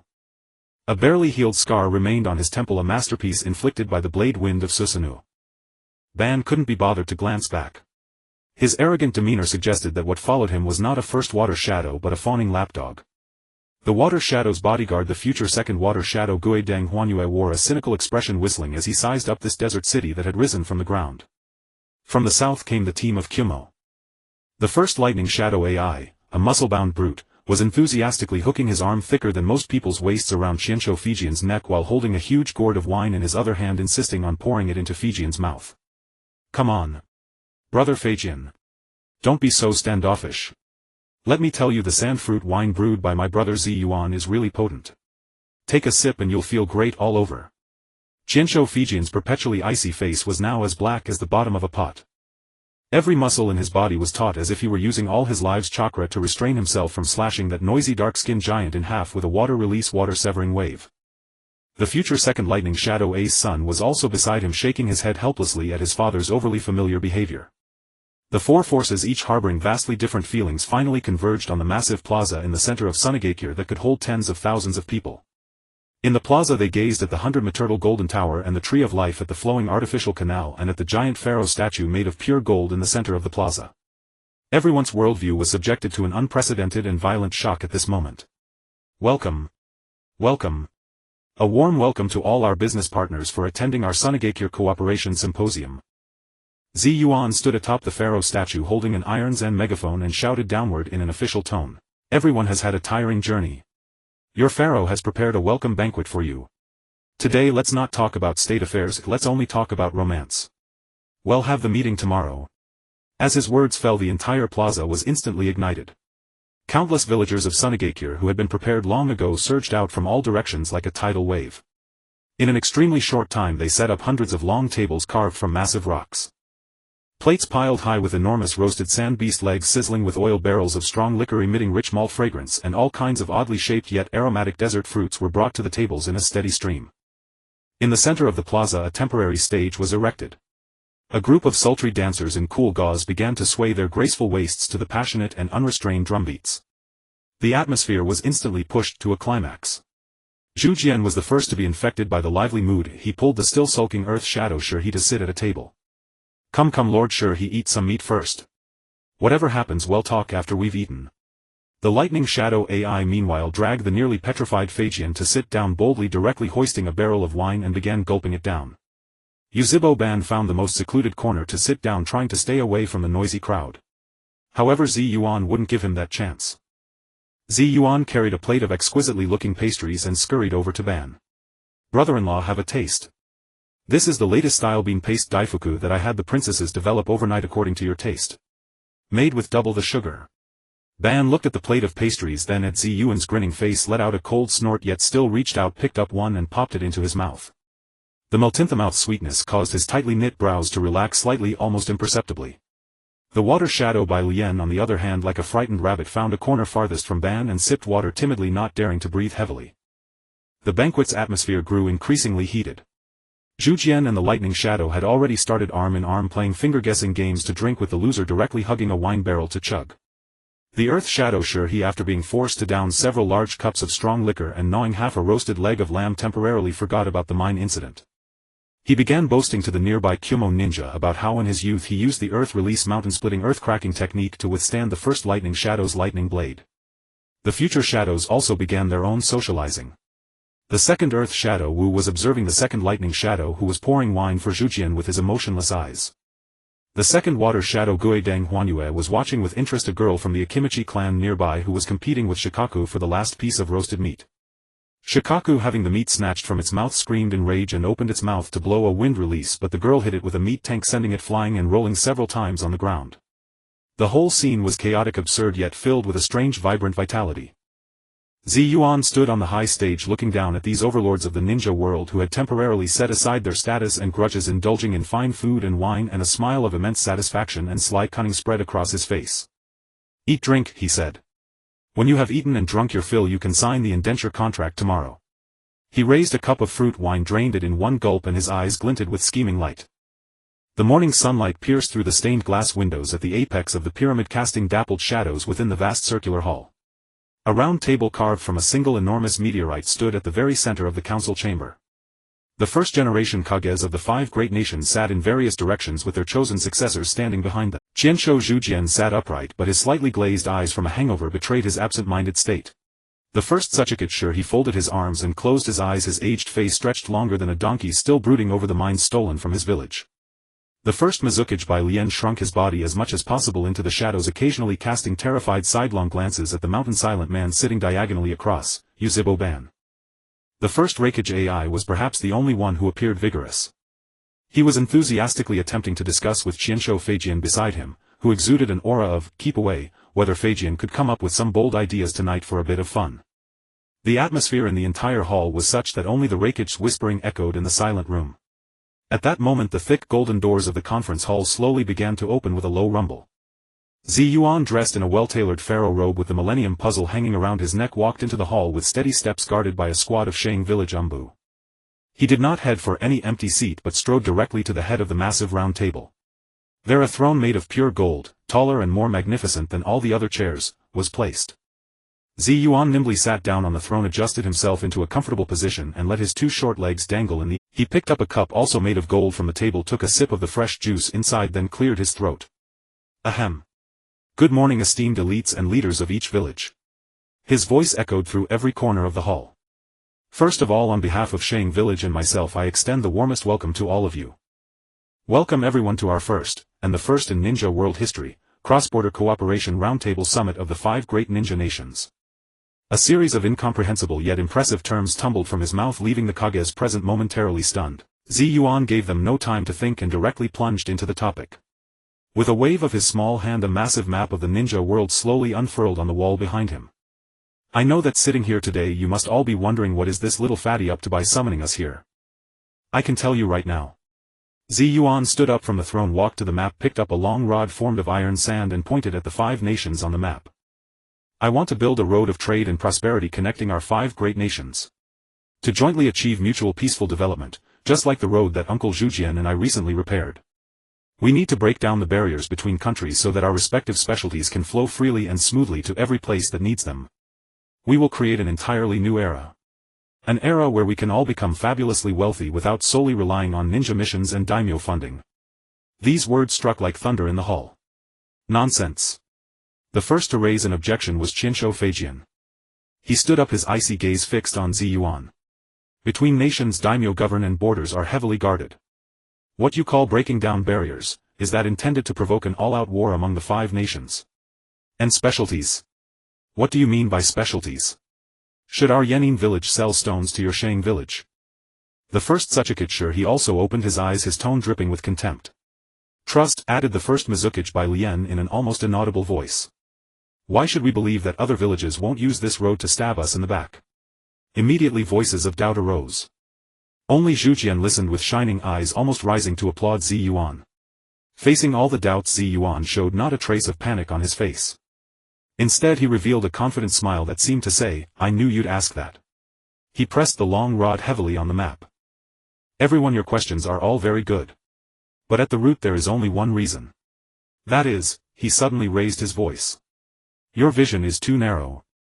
You need to broaden your horizons. He walked up to Tsuchikage. Old man, you say your specialty is stones. Wrong. Your specialty is the toughest ore in the ninja world and the most superb earth-style techniques. We can collaborate to develop and create the strongest building materials and sell them to the whole world. He then walked to Reikage AI. Dark-skinned uncle, what is your specialty? Lightning. Energy. We've already signed a contract, you will become the electricity king of the ninja world in the future. This deal will make you more money than 10,000 shrank missions. Then he looked at Mizukage by Lien. As for you, Mizukage-sama. Your specialty is water and all kinds of rare marine resources. We can cooperate on aquaculture and cross-border shipping. By then the entire inland's dining tables will be filled with seafood from your Wuyin village. Finally he returned to the map and looked around at everyone. As for the trust issue, it's even easier to solve. He snapped his fingers. Xuanhua Mingcai, who had been standing in a corner, stepped forward holding a scroll woven with golden threads and shimmering with complex runes. First, sign a contract. Use the highest level contract seal of our Xuanhua clan, written in black and white. Whoever defaults will taste the agony of having their soul extracted. Second, Yuan's face broke into a signature mischievous grin, bloodline integration. Everyone present, do you have daughters or granddaughters at home? For example, I, the pharaoh of Shang village and future ruler of the Wind country, am still unmarried. If you marry your daughters to me, we'll be one family. Who would make trouble for their own son-in-law? Right? Pfft, Qinsho Feijian spat out a mouthful of water. Reikage A's face turned dark with a tinge of purple. Tsuchikage, his beard twitched in anger. Only Qinsho Zhujian nodded vigorously on the side, expressing deep approval of this theory. As for the final issue, the daimyo.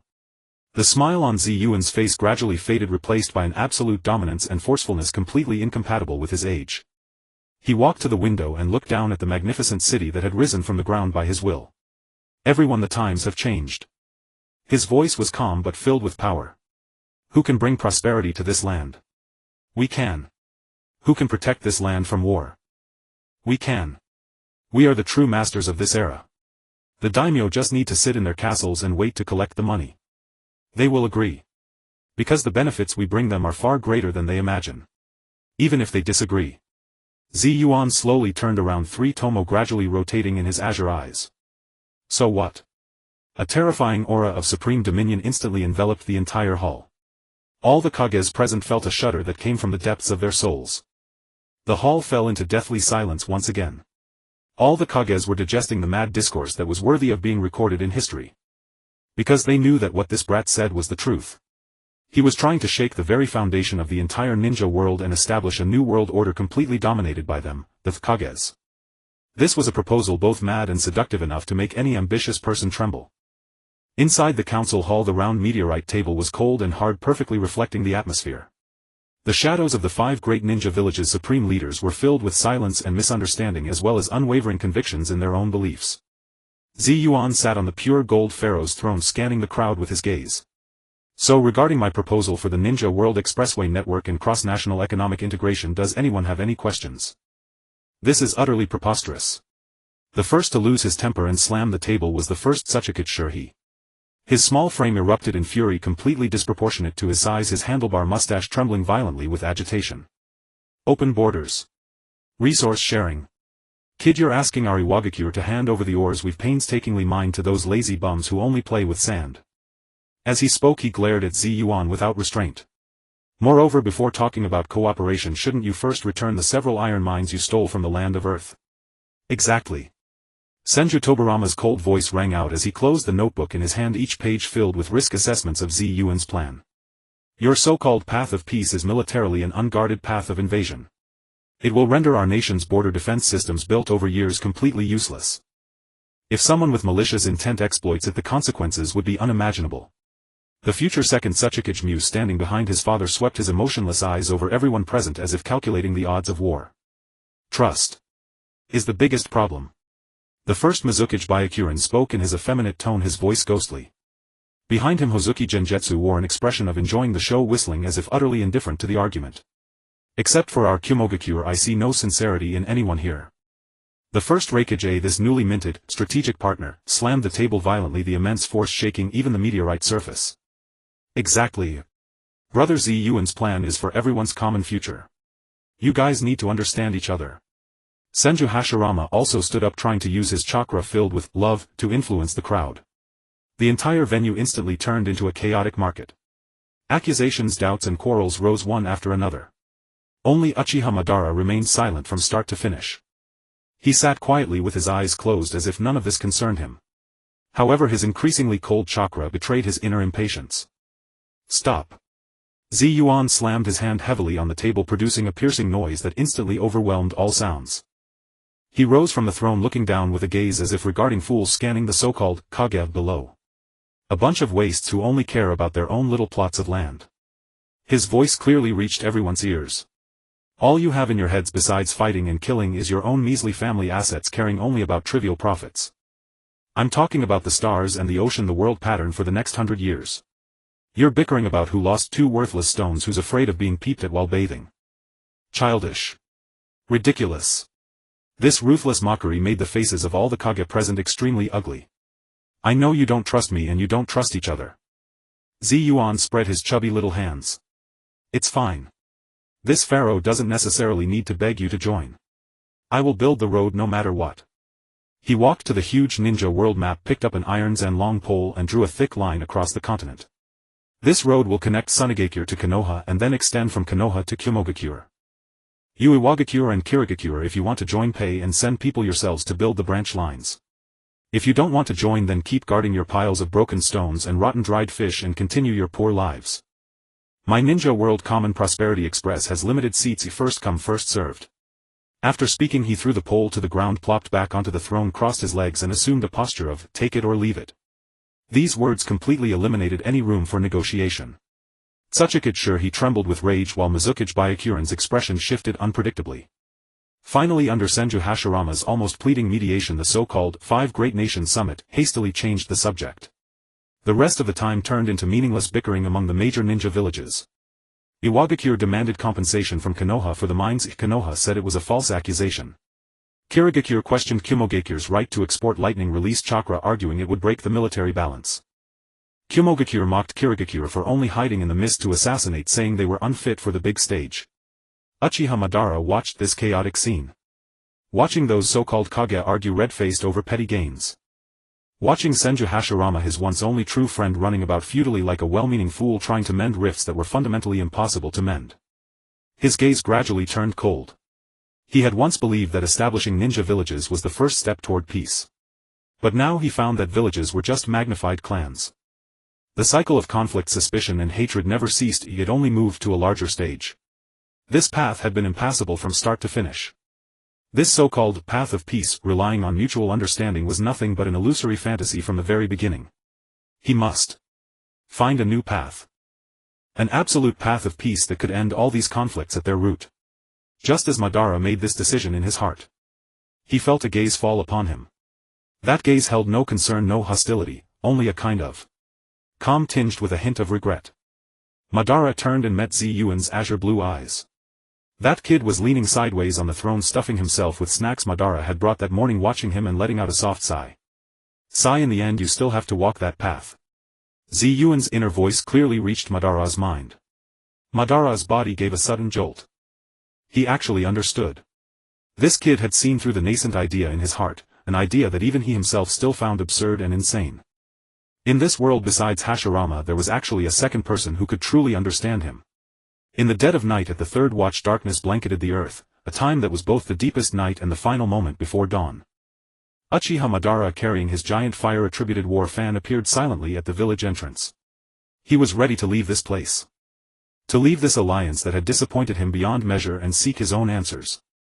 However, the moment before he stepped out of the village, a figure was already waiting there. It was Yuan. Wearing a thin set of pajamas, carrying a large food box, he leaned against the stone tablet at the village entrance as if he had been waiting for a long time. There were no pleasantries, no attempts to persuade him to stay. The atmosphere around them was so quiet that only the sound of wind passing over the dunes could be heard. Go. Yuan broke the silence first. A person's dreams never end. He handed the food box in his hands to Madara. Your Uchiha clan, it'll help you prosper and expand. And Sunagakure will always keep a place waiting for your return. Uchiha Madara looked at this kid before him, at those impossibly clear azure eyes in the darkness. There was no dissuasion, no reluctance in those eyes, only a pure respect of one man for another man's dream. Silently he took the food box. Then he turned and walked into the endless desert without looking back. His figure soon merged into the darkness and vanished just like his life, always walking alone in the darkness from beginning to end. Yuan stood there, let out a big yawn, rubbed his sleepy eyes and turned back toward the village. Sigh, after seeing off one reclusive guy I have to go back and face those noisy wastes. So exhausting. My princesses are much more fragrant. The next day the atmosphere in the round-table meeting chamber of Sunagakure was even more stifling than before. Among them the seat of Uchiha Madara was empty. This subtle change exerted an additional pressure on an already taut string. Senju Hashirama sat restlessly, his gaze frequently darting toward that vacant seat, his brow furrowed with anxiety. The first Tsuchikage he and the first Mizukage by Lien exchanged a knowing glance. They silently communicated the plans they had discussed the previous night, ready to act as the situation dictated. He cleared his throat and took the lead in launching an attack. Rising from his seat he addressed the little brat on the main throne, who was listlessly picking his nose with a sanctimonious tone. Lord Kazekage, we have pondered yesterday's agenda throughout the night. For the sake of long-term peace and the balance of power in the shinobi world, we believe that your personal possession of multiple tailed beasts is an extremely unreasonable act and a dangerous behavior that undermines peace. Indeed, the Mizukage by Lien followed, his voice soft and insidious. The tailed beasts are a power bestowed upon this land by the heavens, if they ought to be jointly managed by the 5 great nations. Your hoarding of them has severely disrupted the equilibrium. We demand that you immediately return all tailed beasts except for Shikaku the One-Tail. Senju Tobarama leaned against the wall, silent, though his slight nod revealed his stance. Even Hashirama wore a troubled expression. Brother Yuan. What everyone says has some merit. The power of the tailed beasts is too immense, concentrating them together indeed invites panic. Upon hearing this, Tsuchikage he grew even more arrogant. He stepped forward, speaking in a tone of an elder admonishing a junior. Brat, it was you who issued the invitation, forcing us to set aside urgent village affairs and travel thousands of miles to come here. These losses, coupled with the potential threat you pose to the peace of the shinobi world, require you to provide due compensation to both Iwagakure and Kirigakure. Throughout the entire hall, except for the Reikage, who stood with arms folded enjoying the show, everyone else aimed their daggers at the 6-year-old child seated on the golden throne. Yuan stopped picking his nose, casually wiped his finger on the nearby Reikage, and then his chubby little face erupted into an exaggerated, almost neurotic cackle. Ha. Ha ha ha ha ha. He laughed so hard that he rocked back and forth, his short legs kicking wildly in the air, tears streaming from his eyes. Balance. Compensation. Are you joking with me? The laughter ceased abruptly. Yuan's face twisted into an expression of cold disgust, as if provoked by ants. A bunch of worthless trash, not even fit to hold my sandals, and you dare to propose conditions before this pharaoh. He suddenly stood up from the throne. Boom. An indescribable divine might as if from the age of ancient myths bearing boundless wrath and the will to annihilate descended instantly. At that moment the entire Sunagakure trembled violently under this divine pressure. The sky darkened in an instant. Behind Yuan a colossal phantom rose slowly amidst swirling dust and sand. A figure deep blue in color with bulging muscles resembling an ancient Egyptian deity. Its height soared crazily at a rate exceeding hundreds of meters per second. 1 kilometer, 2 kilometers, 3 kilometers. Finally a terrifying giant divine soldier 5 kilometers tall emerged with its upper body fully above the clouds gazing down coldly at the pyramid peak below with eyes burning with crimson flames. Obelisk the Tormentor. The mere pressure from its upper body was enough to freeze one's soul. Within the meeting chamber everyone was pinned to their seats by this tearing pressure, unable to move. Sunagakure he stood agape, his murky eyes filled with terror. Mizukichi by Lien trembled like a sieve, a warm dampness spreading in his pants. Senju Tobarama, his perpetually icy face displayed a look of shock. Even the Reikage who had witnessed the 10th Ascend Sky Dragon was stunned, and the piece of roast meat he hadn't finished chewing fell to the ground with a plop. Balance. Yuan's voice amplified by the giant soldier's resonance rolled like thunder, exploding in everyone's ears. Before this pharaoh I am the sole balance. Compensation. He stepped down from the throne, each step landing like a hammer on everyone's hearts. Very well, you've successfully reminded me. The drivel from you worthless trash has severely wounded this pharaoh's young and pure heart, causing me tremendous mental trauma. So now this pharaoh will stop pretending and show my cards. He stretched out 2 chubby fingers, a cold merciless smirk on his face. 2 paths. First, Yuan and Kirigakure will immediately and without delay compensate me for my mental anguish. Second, I'll have this big guy crush you to death right now, and after blasting your pathetic villages into rubble, well, talk about my compensation. There is no third path. You choose. Shameless. He summoned them here and then used such underhanded means to threaten their personal safety. This shameless statement had set a new record in the world. Every Kage present who had lived for decades had never seen such a brazen and outrageous person. Brother Yuan. Calm down. Calm down. Hashirama was the first to react. Forcing himself against the terrifying pressure, he stood up to mediate. Let's talk this out. No need for violence. The Reikage also wiped cold sweat from his brow and quickly tried to ease the tension. Ahem, that brother Yuan, calm down, calm down. That Sunagakure and Mizukichi were just joking. Don't take it seriously. That Sunagakure he and Mizukichi by Lien were now filled with regret beyond words. Facing that giant divine soldier whose mere gaze could rob them of their will to fight, they wanted to object but couldn't utter a word. We. Well, compensate. Sure, his voice was dry as if scraped by sandpaper. Very good, Yuan nodded with satisfaction. Since you're so sincere, let's discuss the specifics of the compensation. He began counting on his fingers. As for your Iwagakure village, just compensate with 12 or so beautiful women with Kekii Genkai. My Sunagakure is working on infrastructure and is a bit short on special talents. Sure, his face turned pale, but he gritted his teeth and nodded. Yuan's gaze shifted to the Mizukichi by Lien. As for your Kirigakure village, you have a wider variety of Kekii Genkai like ice release, dead bone, pulse boil release. A roguish grin spread across his face. Compensate with 14 beautiful women. I won't ask for too many. And among those 14 there must be at least 10 different types of Kekii Genkai. Remember 14. If one is missing or one type of bloodline is lacking, we go straight to war. No amount of persuasion will work. I said so.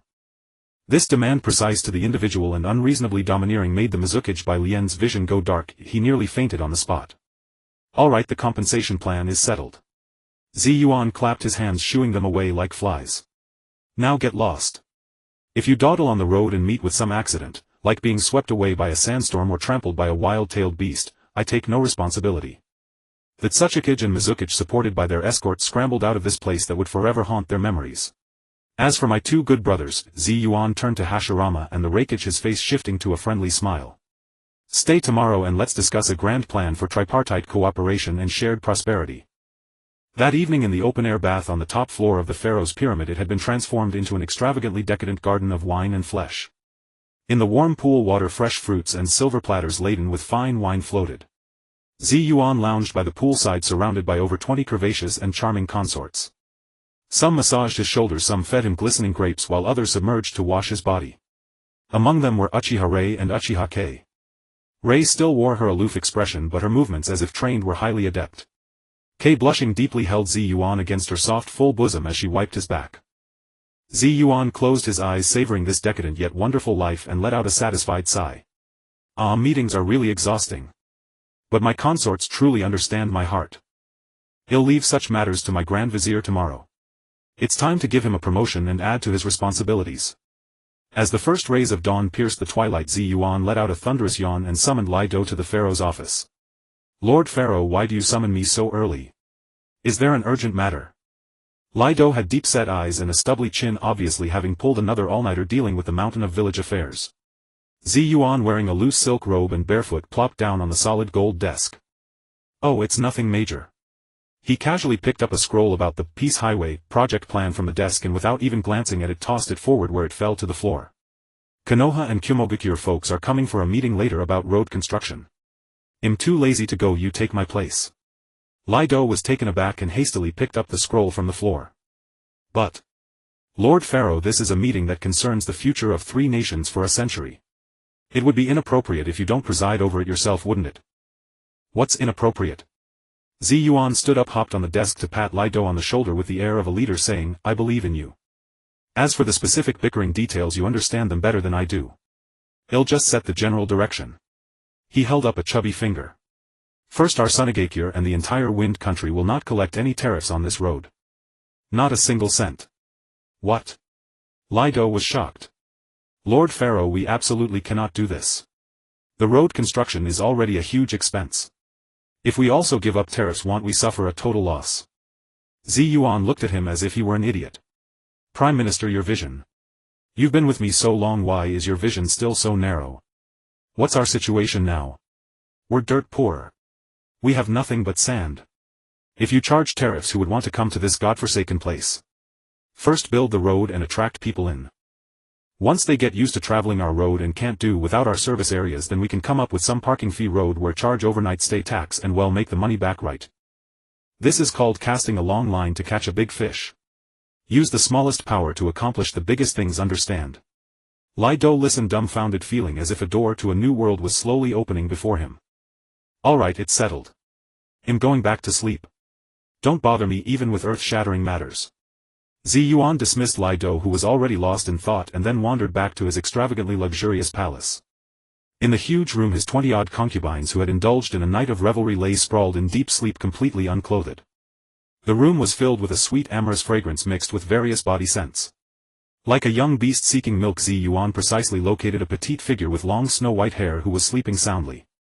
Then he buried his head into her soft warm embrace, expertly took the baby bottle, closed his eyes and fell asleep like an infant. An hour later, in the Round Table Conference Hall, Lai Do in formal attire sat spiritedly in the host seat. Opposite him was the illustrious delegation from Konoha and Kumogakure. Hashirama Senju, the first Raikage, Tobarama Senju and the future second Raikage, all major figures were gathered. As the meeting began, Lai Do displayed the astonishing political acumen and strategic vision befitting the original first Kazekage. From the specific route of the road to the allocation of laborers among the 3 nations, from the distribution of supplies to the establishment of security outposts along the way, he explained everything with clear logic and precise planning. He even took into account the amount of iron sand needed for each section of the roadbed and what tree species to plant in the windbreak forests on both sides. Tobarama Senju nodded repeatedly as he listened. In his cold red eyes, for the first time, a hint of recognition and appreciation for this Chancellor of Sunagakure emerged. However, the 2 big brothers beside him were completely different in style. Hashirama Senju, after listening for less than a quarter of an hour, began to drift off, his head lowered, lost in thought about something. The first Raikage was even more restless, his muscles twitching as if ants were crawling on him. If the occasion were not so formal, he might have started doing push-ups on the spot. Finally, when Lai Do reached the part about several suggestions on the unified management of food standards for ninjas of the 3 nations during road construction, Hashirama and the Raikage both erupted. Ahem. Hashirama abruptly stood up, interrupting Lai Do's speech. With a serious expression, he addressed his younger brother and the second Raikage opposite him. Tobarama and young A. I think Lord Lai Do's plan is perfect. However, the specific implementation details still require you young people to participate more. It's also a form of training. Exactly. Raikage also stood up immediately, his huge hands slapping heavily on his son's shoulder. We old-timers won't hold you youngsters back here. Leave the rest to you. With that, the 2 irresponsible first Kages, under Tobarama's murderous glare, put their arms around each other's shoulders and walked out the door laughing.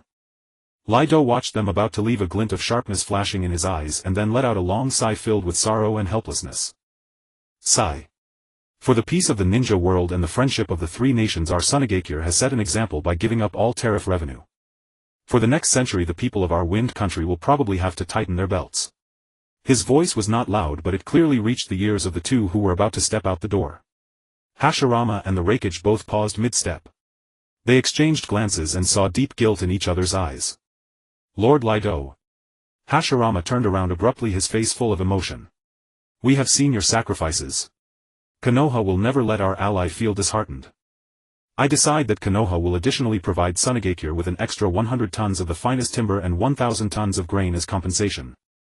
Kumogakure won't be stingy either. Raikage also thumped his chest and promised, we'll add 1,000 tons of our specialty thunderstone and 500 of the fattest thunder cows. Brother. Father. Tobarama and the second Raikage called out simultaneously, trying to stop them. But it was already too late. After making their promises, Hashirama and Raikage felt immensely relieved and ran out of the conference hall laughing, going off to have fun with their more interesting brothers Yuan. Leaving behind a crestfallen Tobarama and a dumbfounded second Raikage facing the old fox Lido across the table, whose lips curled up slightly into a smile of a scheme that had succeeded. Pyramid Pharaoh's bedchamber. When Hashirama and the Raikage pushed open the door, this was the scene they beheld. Yuan was lazily resting his head on Princess Saori's thigh, which was clad in a gorgeous kimono, enjoying the astonishing softness. Beside him a Hyuga girl with pure white eyes was kneeling on the floor, using her slender yet strong fingers to massage Yuan's shoulders. The air was filled with an intoxicating fragrance that made one's bones melt. What are you doing here? Yuan asked with half-closed eyes, sounding annoyed. Meeting over. So boring. Raikage strode in carelessly and plopped down on the ground. Your place is much more fun. Yuan let out a long sigh and sat up from Princess Saori's lap. You guys are hopeless. He stretched, then walked barefoot to the window. Come on, since you're so bored I'll take you to a nice place. From the corner he took out 3 luxurious fishing rods made of pure gold and inlaid with various gems. Today your pharaoh will show you what true noble sport is. Fishing. In the artificial lake of Sunagakure village the water shimmered with rippling light. This oasis, forcibly excavated by Yulv using chakra and then filled with living water from an underground river, had become the most popular leisure spot in Sunagakure village. By the lakeside 3 luxurious reclining chairs made of pure gold and inlaid with various gemstones were lined up in a row. Yuan, Shinsho Jujian and the first Raikage AI each occupied one, holding fishing rods also made of pure gold, engaged in a refined and elegant, noble sport. At least that was what Yuan told them. Raikage AI, bare-chested with a bronze 10, displayed his explosive muscles as he enthusiastically wrestled with the fish in the water, muttering incessantly. Hook it. Hook it. Let me see if the fish in your desert are as big as your sand scorpions. Yuan meanwhile leisurely wore a pair of sunglasses, crossed his legs and adopted the air of an old fisherman waiting for the fish to take the bait. Only Qiansho Jujian, the god of shinobi, seemed out of place with his demeanor. He stared at the lake with vacant eyes, exuding an aura of utter dejection as if he were already a waste. A dark cloud seemed to hang over his head, and from time to time he let out long sighs that would break any heart and move anyone to tears. Alas, this was already his 28th sigh within half an hour. I say, Uncle Jujian. Yuan finally lost his patience. He took off his sunglasses and spoke irritably. Can you stop sighing? Your negative energy is scaring away my fish. Yeah. Raikage AI chimed in. It's not a big deal. Isn't it just that they don't quite understand brother Yuan's peace? Isn't it just that Ban ran away? And that your brother doesn't understand you either. Hearing this, each word struck Zujian's heart like a blade, deepening his melancholy. You don't understand. His voice was filled with endless confusion and pain. I can't understand why everyone can't just sit down and talk things through properly. Isn't peace something that all of us desire? Hearing this, Yuan looked Jujian up and down with an expression one would give a rare protected animal. I say, old man, do you have some misunderstanding about the word everyone? He sat up from his recliner and began to count on his chubby fingers, giving Jujian a lecture. Not everyone is like you, so powerful that you can ignore everything and still live in a fantasy. Common people have to struggle for a living. Villages have to scheme for resources. Even a village's kage or a nation's ruler has to consider the tens of thousands of mouths they need to feed. Why does the Tsuchikage glare at us with fury? Because he fears that if the mines run dry his village will have to eat the wind. Why is the Mizukage scared as if he's a grandson? Because he's afraid of being beaten by Ban again, and Kirigakure won't even be able to keep its fishing boats. People always act for the sake of profit. So-called peace is nothing but a fragile temporary compromise reached under the precondition that everyone gets an equal share of the spoils and can eat their fill. Raikage AI nodded vigorously in agreement beside him. That's right. Brother Z Yuan is correct. Profit. That's what's truly substantial. Zhu Jian was struck speechless by this overly realistic discourse. He let out another heavy sigh. Alas, still sighing. Z Yuan felt his blood pressure skyrocketing. If you really don't want to fish, then hurry back to your Konoha and cry over your saplings. Don't affect the pharaoh's mood here. Just as Z Yuan was speaking, the fishing rod in his hands suddenly jerked downward. It's coming. Z Yuan's spirits lifted and he yanked the rod upward. But there was nothing on the hook. Damn, another empty catch. He was so furious that he nearly snapped the gold fishing rod in half. Just then the fishing rod beside him, which had remained motionless from start to finish, suddenly bent into an astonishing arc. Zhu Jian instinctively gave a casual tug. A huge lively golden carp thicker than his thigh was effortlessly flung onto the shore. The fish flopped around on the ground, splashing water everywhere. Zhu Jian looked at the fish, then at his own empty heart, and let out another sigh. Alas, what fun is there in the— It's always like this, just a random tug and it bites. The scene fell into dead silence for an instant. Z Yuan's eyelid was twitching wildly. Raikage A's mouth was wide enough to fit a fist. The next moment. I'm done fishing. Z Yuan let out a shriek and hurled the priceless gold fishing rod fiercely into the lake. That's right. Whoever wants to play with this junk can have it. Raikage AI also roared and threw his own rod into oblivion. Zhu Jian was startled by their sudden actions. You. What's wrong with you? Z Yuan looked at Zhu Jian's innocent face seething with anger. He suddenly remembered something and a glint of cunning flashed in his azure blue eyes. Fishing is no fun. Let's play something more interesting.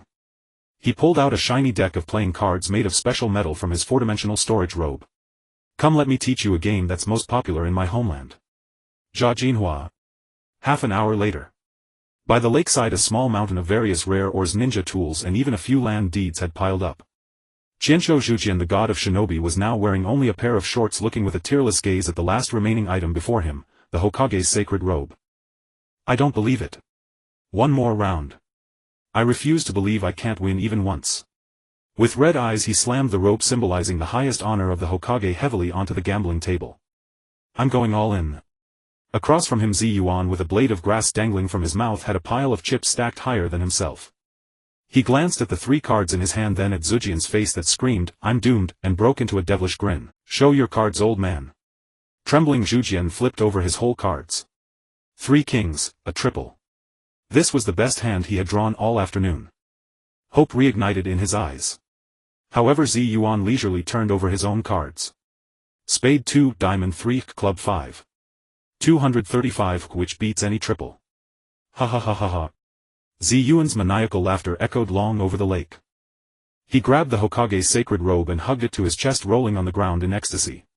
1. As expected of you. The big fat sheep who always loses at gambling lives up to your reputation. Ha ha ha. The first Raikage, who had lost everything except a loincloth, watched the absurd scene and burst into laughter as well. Only Qianshou Zhujian, the god of shinobi, who had lost everything, sat stunned in place, facing the setting sun as 2 streams of regretful tears flowed down his cheeks. The sorrow he felt from missing his close friends seemed at this moment to be completely replaced by a more tangible and pure pain. That night a grand banquet celebrating the bankruptcy of the god of shinobi was held atop the pyramid. The next morning, Z Yuan, wearing the Hokage's sacred robe that was several sizes too large for him, stood at the village entrance to bid farewell to the travelers from Konoha and Kumogakure who were about to return home. Zhujian, Raikage AI, and their similarly destitute guards were bare-chested, shivering in the desert's cold wind. Goodbye, my good brothers. Z Yuan waved his chubby little hand enthusiastically. Welcome back to Sunagakure next time. To deliver warmth. As he watched the departing group, the smile on Z Yuan's face grew even brighter. With the official start of the 3 Nations Peace Expressway, the shinobi world was about to enter a precious period of peaceful development that would last for years. 2 years later, in the wind country Sunagakure, a merchant from the grass country set foot on this legendary land for the first time. When he saw the incredible sight before him, his jaw dropped instantly and he didn't even notice the goods falling from his hands. Was this really the cursed barren land covered in yellow sand? At the end of the horizon stood 300 turtle pyramids, like 3 silent golden giants glittering under the sunlight. On both sides of the pyramids were two towering 1,000-meter-tall giant trees that should never have existed in the desert. One radiated a golden light like the sun, called the sun tree by the locals. The other was lush and verdant, its canopy like a floating island in the sky, called the sky tree. Further away, a magnificent sky city, entirely built of white rock. It hovered at the center of a vast artificial lake with waterfalls cascading from the city's edges, refracting colorful rainbows in the sunlight. On the clean and tidy streets, coming and going, were not only Sunagakure ninjas but also tourists and merchants from various countries. Their faces beamed with the smiles of opportunity and vitality that could only be seen in a burgeoning city. This was no longer a village. This was a miracle. It was said that this desert kingdom was forged in just a few years by an 80-year-old brat known as the Living Pharaoh. In the Pharaoh's pyramid top-floor office, Lido, Sunagakure's chief minister and lifelong workhorse, was reporting to his idol boss with unparalleled fervor. Pharaoh, our first 5-year plan has been completed 3 years ahead of schedule, exceeding expectations. Lido's voice trembled with excitement. He unrolled the scroll in his hands. The data on it would be enough to make any country's finance minister faint on the spot. The 3-country road project centered on the Peace Expressway has a total return of 4 billion taels, accounting for only 10% of our total revenue over the past 2 years. The remaining 90% of revenue comes entirely from the spontaneously developed tourism industry as well as the real estate development and desert oil chemical projects led by you. Now Sunagakure's green coverage rate has exceeded 80%, radiating over 4,000 li in radius.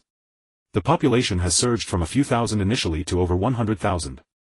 Lido looked up, his eyes shining with the light of a fanatic.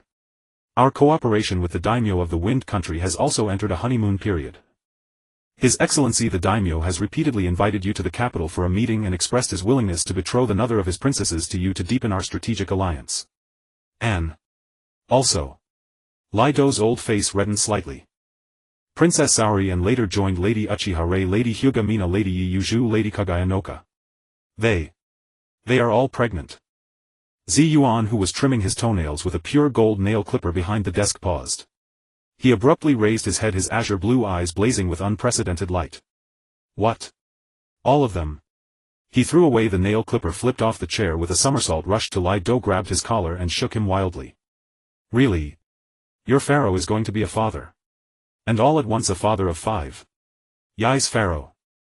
Lido was dizzy from the shaking. Ha ha ha. Excellent.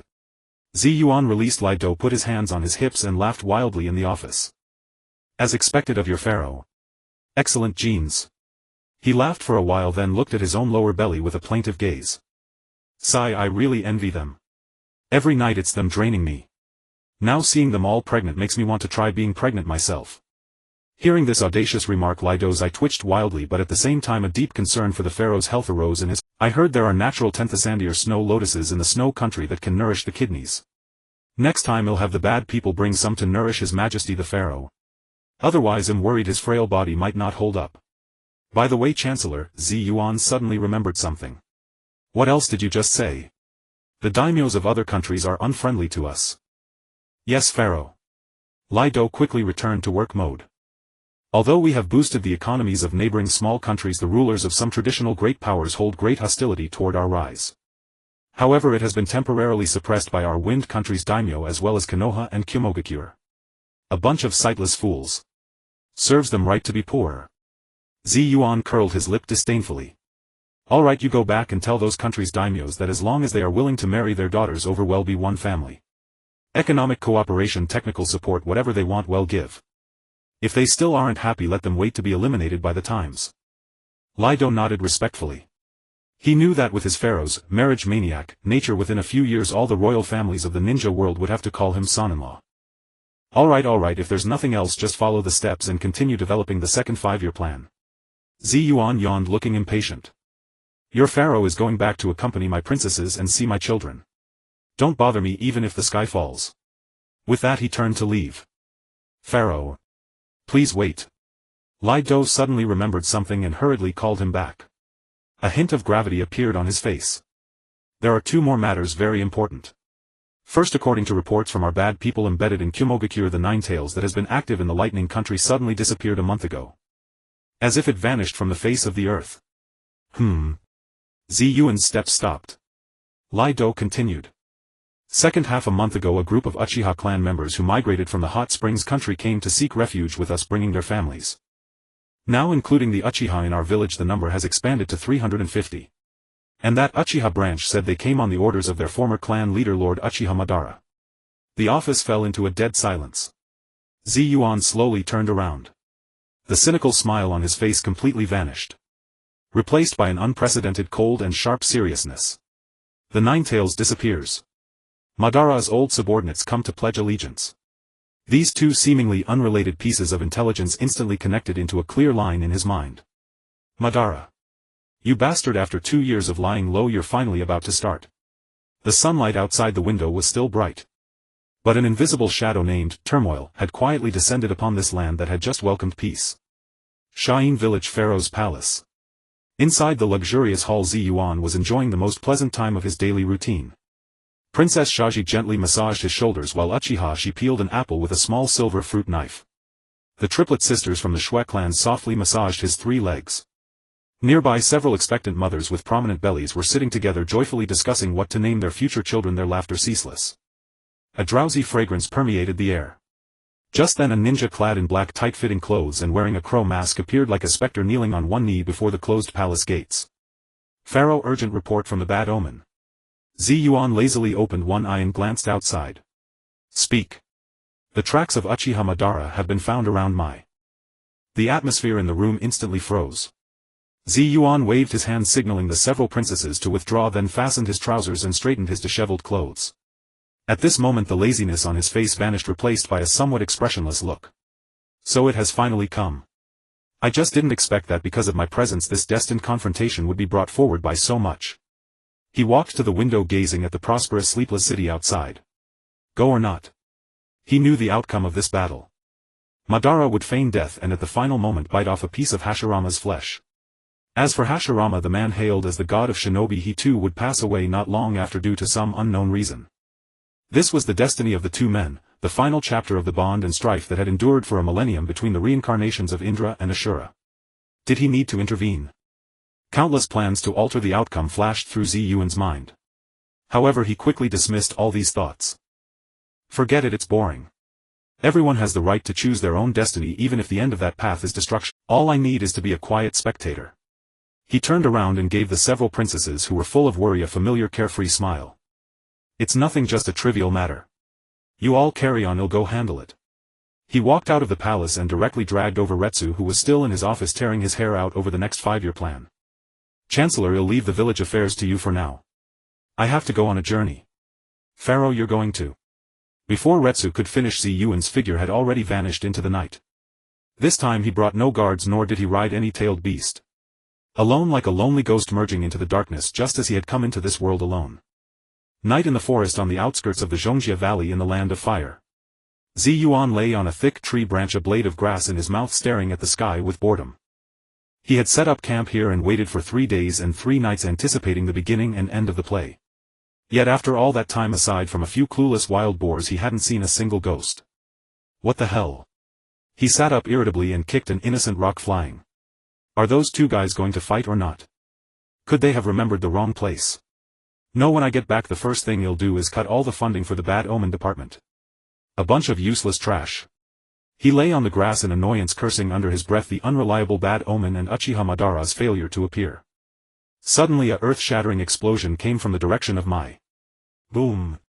A terrifying roar that tore at the eardrums came from beyond the forest outside Mai. Immediately after, a vast chakra mixed with brutality and hatred swept over like a tsunami. Roar!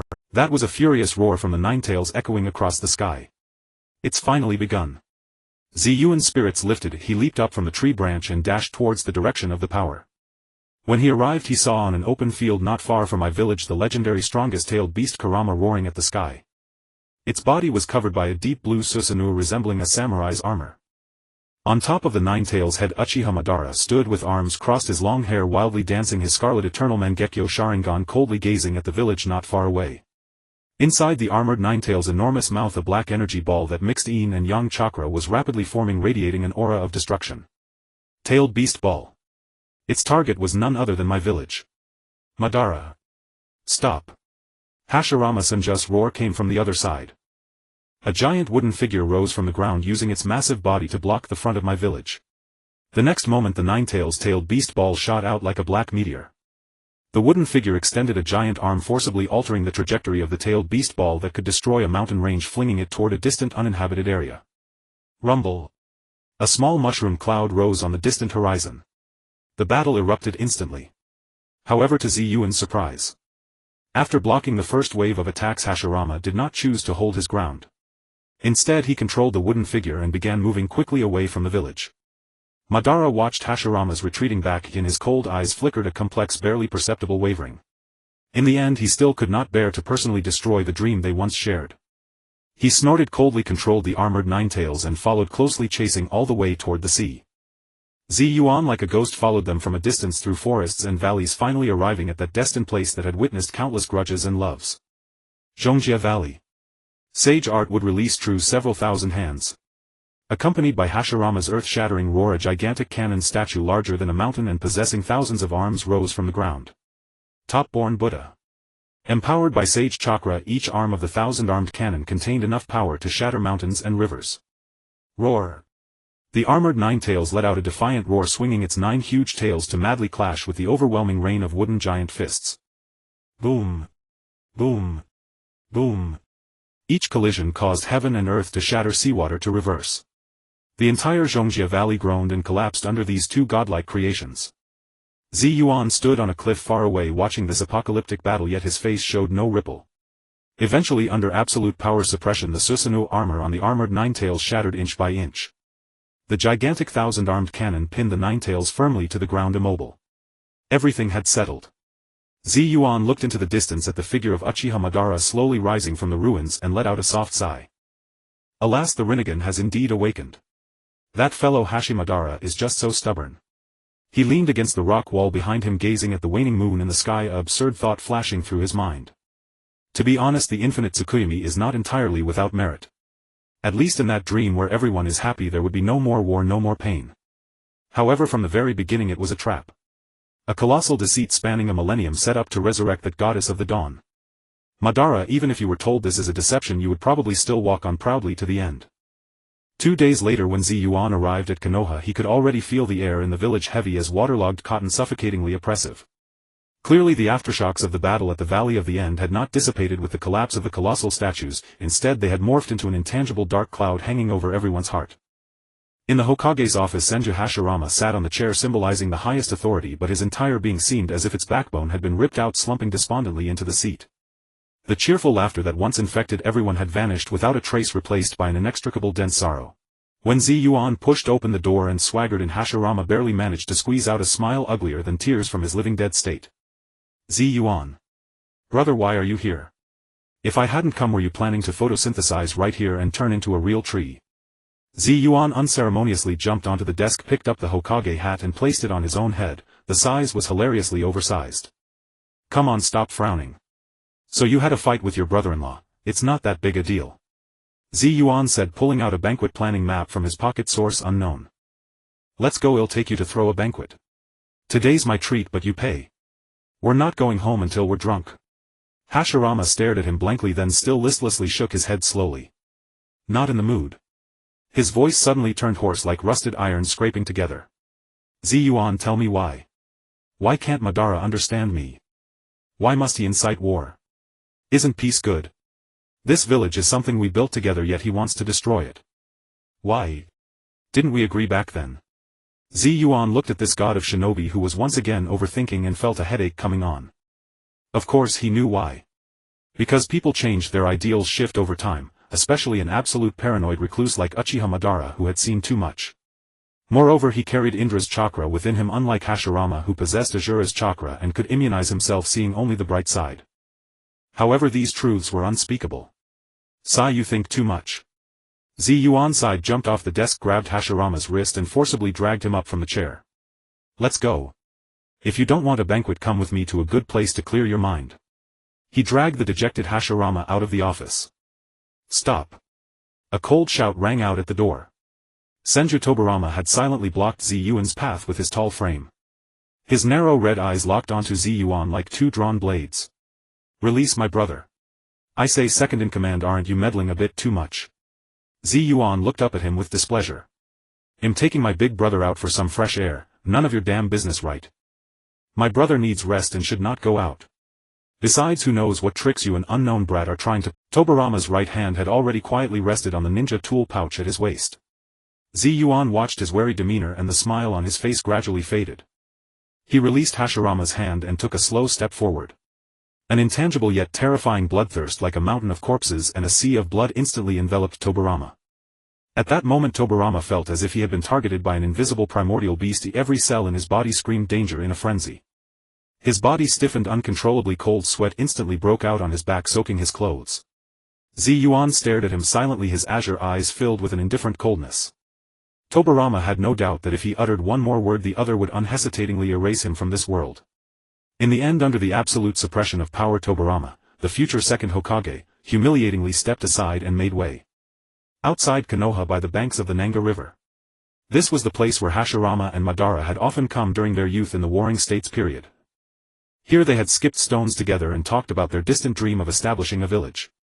Hashirama stared blankly at the clear river as if seeing the reflections of two laughing and playing boys. He crouched down, picked up a flat stone and instinctively threw it toward the water. The stone skipped 7 or 8 times before sinking to the bottom. When I was 6 I started going to war to kill people. Hashirama's voice arose leisurely, carrying a hollow feeling from a distant past. In that chaotic Sengoku period every clan slaughtered to survive. From the moment a baby was born their future was already priced. Killing. Starting at age 6 you had to go to the battlefield to kill enemies.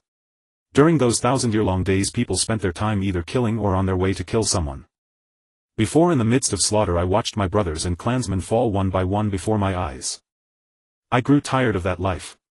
So back then I was determined to create an era of peace where no child would ever have to go to war again. That was when I met Uchiha Madara, who shared my ideals. But at the time our two clans were irreconcilable mortal enemies, yet we ultimately came together. Yuan sat on the grass nearby, for once not interrupting him. He could understand Hashirama's pain, but that was as far as it went. Then back then you should have simply beaten all the clans into submission and created a unified whole. Wouldn't that have solved everything? Yuan interjected casually. Maybe. I simply couldn't think of that much at the time. Hashirama laughed bitterly. So this is what we ended up with today. Yuan looked at him, shaking his head inwardly. At the end of the day it's the Azura will within you causing trouble. It gave you the power to befriend all things, but also this incurable naivety. He could sense that Hashirama's life force was slowly ebbing away at an imperceptible rate, like a towering tree beginning to wither from the inside. Yuan stood up, brushed the grass clippings off his pants and muttered a random remark. Old friends fall like leaves in the wind. Hashirama was slightly stunned by those words. He turned his head to look at this chubby 80-year-old boy, at his deliberately profound expression, and somehow burst into laughter. Pfft. Ha. Ha ha ha. As he laughed, 2 clear teardrops uncontrollably rolled down the corners of his eyes. After a long while the laughter ceased, leaving only suppressed silent sobs. After a long time he wiped away his tears and raised his head to look at Yuan with an unprecedented solemnity. Brother Yuan, could I entrust you with something? Speak. I heard that part of Madara's clan moved to your Sunagakure. Hashirama's voice carried a plea. So I'd like to ask you to take in a portion of my Senju clan as well. I hope that under your protection our two clans can truly coexist in peace. Also, I hope you can grant one unreasonable request. For the next 10 years Sunagakure will not launch an active attack on Konoha. Yuan finished listening and picked his ear. Whether we attack depends on you.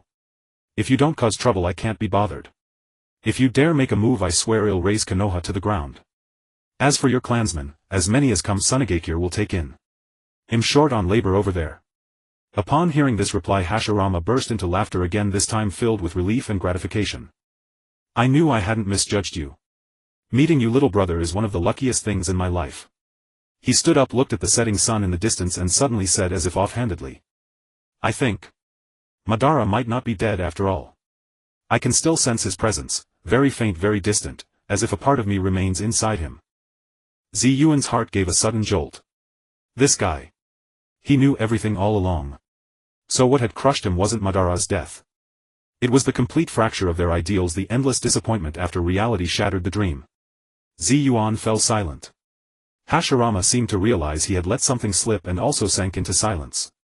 The two stood quietly by the river watching the setting sun cast their shadows very, very long.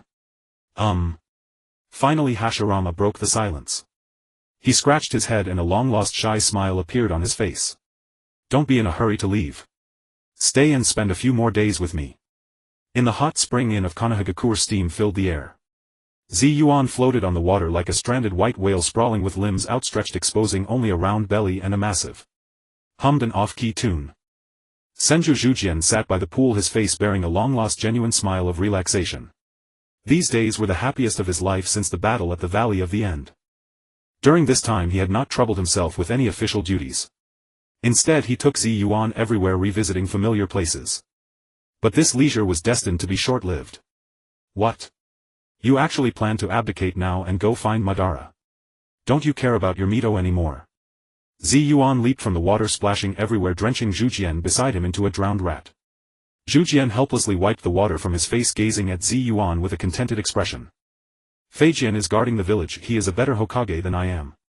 Besides, Mito will understand. I've thought it over these days, I want to see Madara one last time so I won't have any regrets. Yuan looked at him speechlessly, never expecting Zhujian to be so heartless. Zhujian, let me remind you, will you always leave Mito alone in an empty house? How is this any different from abandoning your wife and daughter? Zhujian immediately panicked and waved his hands. No, I already have several children with her and even my grandson is about to be born. How could I abandon her? Besides, I don't have much time left. Right, Yuan, my brother. Damn, if you're so willing, how about? You take Mito. Yuan pointed at him in terror, never imagining that this honest Baijite fool would do such a thing. What are you thinking? Even if I were desperate, I wouldn't lay a hand on my brother's wife and daughter. How is that different from pushing me into disloyalty? Seeing Yuan's misunderstanding, Zhujian quickly explained, no, it's Mito's granddaughter in the Vortex country. I just ask you to take care of her, not what you imagine. And what exactly are you thinking? Besides, I know you well. These days you've been poaching from several bloodline clans in our village and I've turned a blind eye. Yuan had nothing to say, whistling as if he hadn't heard anything. You started the misunderstanding, so you can't blame me. Besides, the Hataki Kurama and Inazuka clans willingly formed alliances with me. But Zhujian, I've told you, why does your brother Feijian keep following us? I won't do anything to you and you have the advantage in numbers. He doesn't even dare to come alone, what is he afraid of? Yuan shouted toward the building above. From up there a frigid gaze remained ever present. These days Senju Feijian, like a husband preparing to catch a cheating spouse, kept a death grip on Yuan's every move. Every time Yuan started spinning tales, his face darkened by one shade. And every time another clan was persuaded, the chill around him deepened. Yuan and Zhujian naturally sensed this gaze, but neither paid it much heed. To Yuan, such cuckold-like surveillance only made things more thrilling. At this moment Zhujian also felt that his brother's constant tailing was indeed excessive. So with an absolute indifference, as if devoid of any emotion, he precisely locked onto Feijian peeping from above. Senju Feijian's body stiffened instantly as if stared down by a primordial beast, his entire blood freezing in that instant. Feijian, go back. Don't make me say it twice. No. Big brother, how can you treat me like this? A few days later, at the entrance of Kumogakure, Yuan stretched lazily, waving at Zhujian, who had come to see him off. Alright, old man, no need to see me off any further. If you keep this up, your brother might come at me with all his might. Zhujian's face bore a hint of reluctance. Yuan, these days with you have been the happiest and most relaxed of my life. Alright, spare me the mushy talk. Yuan impatiently cut him off. Remember your promise, send your fertile clansmen to my Sunagakure in batches. I guarantee that within 10 years I'll return to you an enhanced Senju clan. With that he led the beauties he had poached from Konoha and the first batch of willing migrants, a dozen Uzumaki clansmen, and set off on the journey back to Sunagakure in a grand procession. When the party reached the border of the land of fire, Yuan sensed something and looked back. On a distant hillside stood Senju Feijian's iconic silver-white figure, solitary as a husband-waiting stone. Yuan's three-tomo Sharingan clearly captured the complex emotion in the other's eyes. Within that gaze were envy for his elder brother having such a dear friend, vigilance toward the future, and a hint, unacknowledged even by himself, of hesitation about becoming an enemy. Yuan curled the corner of his mouth and silently mouthed goodbye, second brother-in-law. Border of the land of wind. When the familiar yellow sand reappeared in sight, a massive contingent had already been waiting there. Lido, the chief steward of Sunagakure, led over 1,000 elite ninjas in a column to welcome the return of their pharaoh. Welcome back, your excellency. Thunderous cheers shook the heavens. The newcomers from Konoha, seeing this grand, disciplined and spirited army, were all greatly shaken. Yuan nodded approvingly, jumped onto a giant puppet that had come to greet him and lay down comfortably. Chancellor, anything happen in the village while I was away? Lai Do followed beside the puppet, still looking weary. Your Excellency, nothing major, just a few skirmishes. He handed over a top-secret intelligence report from the Bulyang Run. According to reliable intelligence, the two old men from the land of earth and the land of water, stewing over their anger, have secretly allied and are preparing to gather forces for a surprise attack on our Sunagakure. Lai Do's tone held no worry, only full confidence. But Yuan, lounging on the puppet after hearing this news that would make any daimyo lose sleep, merely yawned lazily. Is that all? He sat up, his face showing the excitement of a hunter spotting prey. Let them come. I've been itching for a fight. Send word, tell them I'm waiting in Sunagakure. If they don't come, they're my grandsons. And make it clear, if they lose this time, the reparations won't be as cheap as just sending a few women. He'll have them empty their entire treasury. Lai Do watched his pharaoh's arrogant and unrestrained demeanor, and his own conviction grew firmer. He had witnessed firsthand the rise of this desert divine kingdom. Now Sunagakure was no longer what it used to be. After 2 years of frenzied development and population absorption, the village's combat-capable ninja had reached a terrifying 30,000. That number even surpassed the combined forces of the other 4 great nations. And these 30,000 were no cannon fodder. Among them were bloodline ninjas from various countries, Uchiha Senju Kagaya Hyuga Yuki Mizuki. One could say that nowhere in the world had a more elite monster corps or a more complete collection of bloodline ninjas. Alright, nothing else. That's settled. Yuan yawned again and jumped off the puppet. Take care of the rest. I'm tired. I need to go see my new princesses and, give them a physical checkup. Humming a tune, hands behind his back, he headed toward the resplendent harem, surrounded by a bevy of attendants. Leaving only Lai Do, who bowed respectfully, his eyes shimmering with eager anticipation for the coming war. The border between the Wind Country and the Earth Country, a spark of friction, was instantly ignited into a blazing wildfire. A joint force composed of elites from Rock Hidden and Mist Hidden intended to tear through the regular border defenses of Sand Hidden Village. Unexpectedly, their attack proved utterly useless. Instead, they suffered heavy losses and countless casualties. Even after paying such a price, they couldn't set foot even half a step within the borders of Sand Hidden Village. Even with their 2 villages cooperating, wholeheartedly complementing each other's strengths, the indestructible earth release of Rock Hidden and the phantom-like silent assassination art of Mist Hidden. 2 completely different styles of technique seamlessly coordinated, yet before the Bulyang Run organization of Sand Hidden Village they fell like sugarcane cut down by a single stroke. It was as if a 100-man joint force had suddenly barged into a silent border forest region. No matter how vigilant they were, even with multiple jonin leading the way, there were always a dozen figures that would appear soundlessly in every corner of their formation. They were uniformly dressed in black trench coats embroidered with dark golden cloud patterns, and on their faces wore a variety of ferocious and imposing bronze demon masks. They stood there silently, as if merging with the surrounding shadows, not emitting the slightest trace of chakra fluctuation. Bulyang Run kill. A man wearing a judge's mask spoke slowly in a tone devoid of any emotion. The next second the slaughter began. It was a one-sided, precise and efficient massacre. A rock-hidden jonin had just formed a hand seal when a reedied shadow emerged from his shadow and a kunai instantly slit his throat.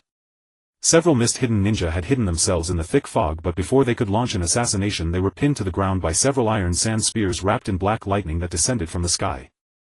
The man wearing a yasha mask clapped his hands and the ground instantly turned into a quicksand hell, devouring dozens of ninja. The woman wearing a rakshasa mask recklessly charged through the crowd at high speed, each collision accompanied by the blooming of a gorgeous white bone flower formed from the skeletal pulse. In less than the time it takes to burn an incense stick, this 100-man joint force composed of elites from 2 countries was completely annihilated. On the battlefield only the man wearing the judge's mask remained standing atop the corpse of a one-eyed jonin, reporting to a distant location through a special communicator. Mission complete. All targets eliminated. Bulyang Run fall back.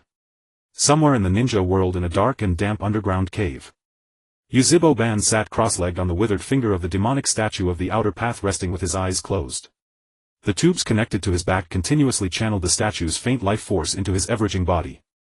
A spiral-faced Baiju emerged from the ground like a puppy trying to please its master, holding up a food box as if offering a treasure. Lord Ban, look what delicious food I've brought you. Ban slowly opened his pale colorless eyes that were transforming into Rinnegan and glanced at Baiju. When he saw what was in the food box, a subtle ripple appeared in his normally calm eyes. It was inari sushi, his favorite dessert when he was young. Where did you get this? Ban's voice was hoarse, as if he hadn't spoken for a long time. Didn't I order you to infiltrate Sand Hidden Village? Oh, don't even mention it, Lord Ban. The spiral-faced Baiju gesticulated excitedly, his tone full of grievance and a hint of smugness. That sand-hidden village's barrier is nothing like human work. I tried hundreds of times and couldn't even get a hair inside. But luckily I'm clever. I found a blind spot.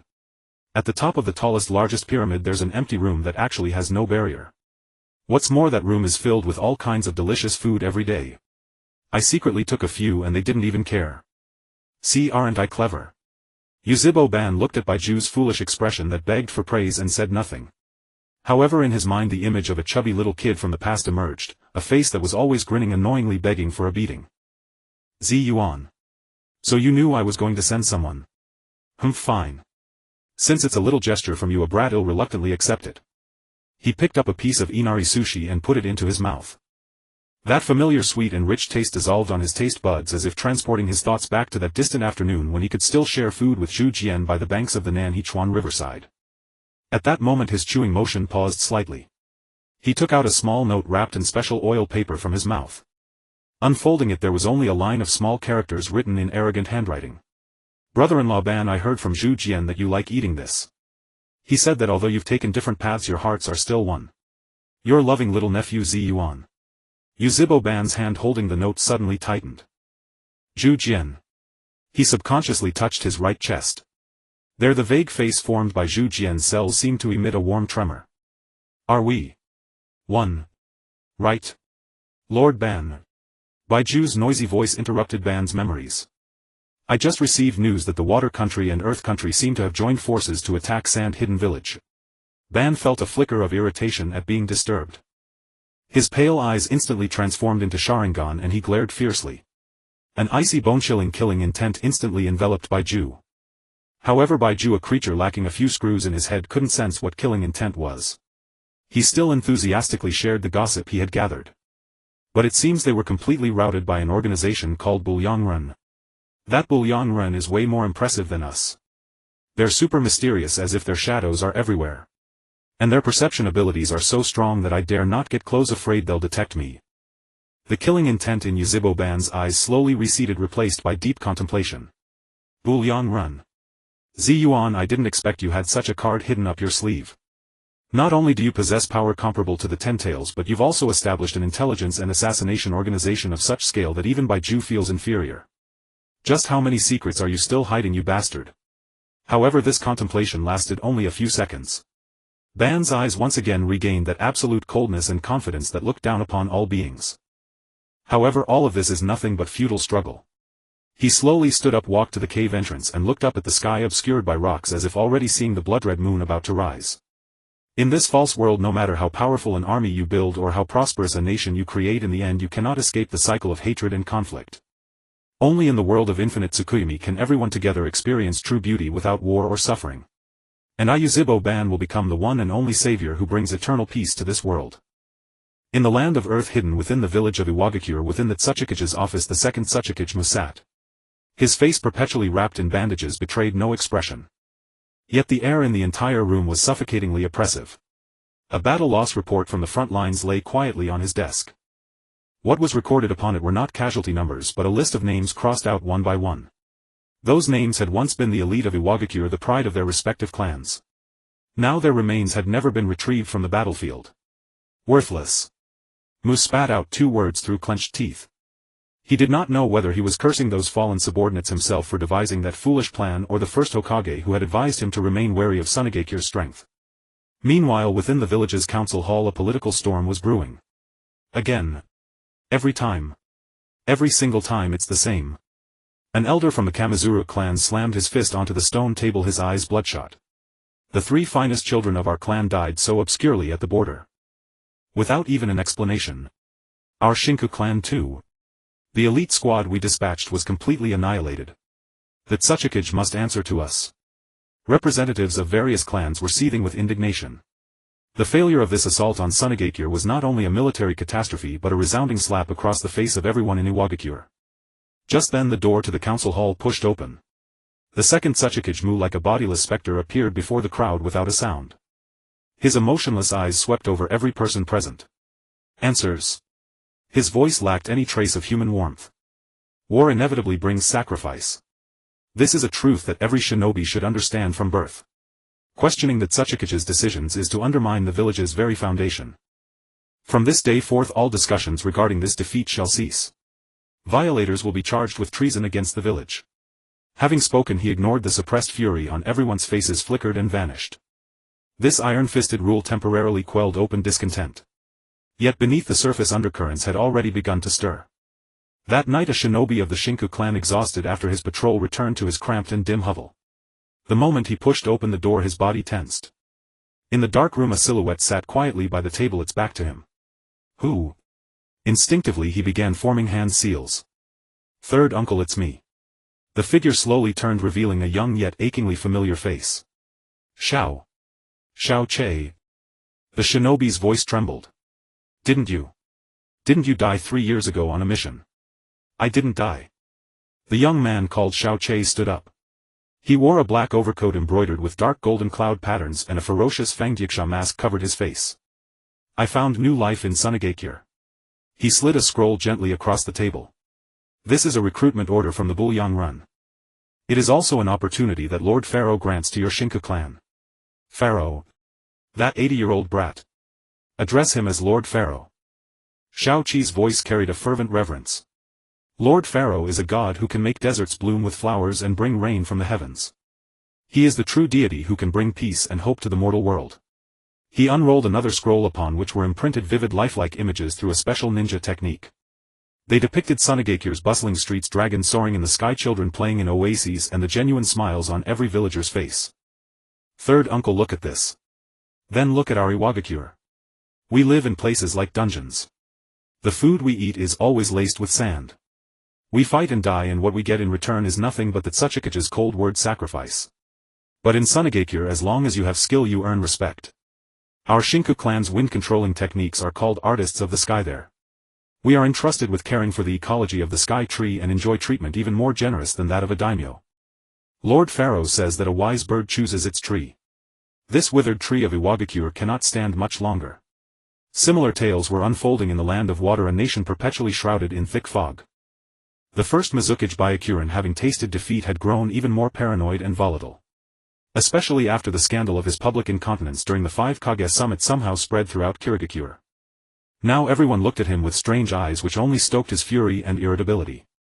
Particularly after suffering another major defeat, he vented all his rage onto the bloodline clans who paid him lip service, especially the Kagaya and Yuki clans.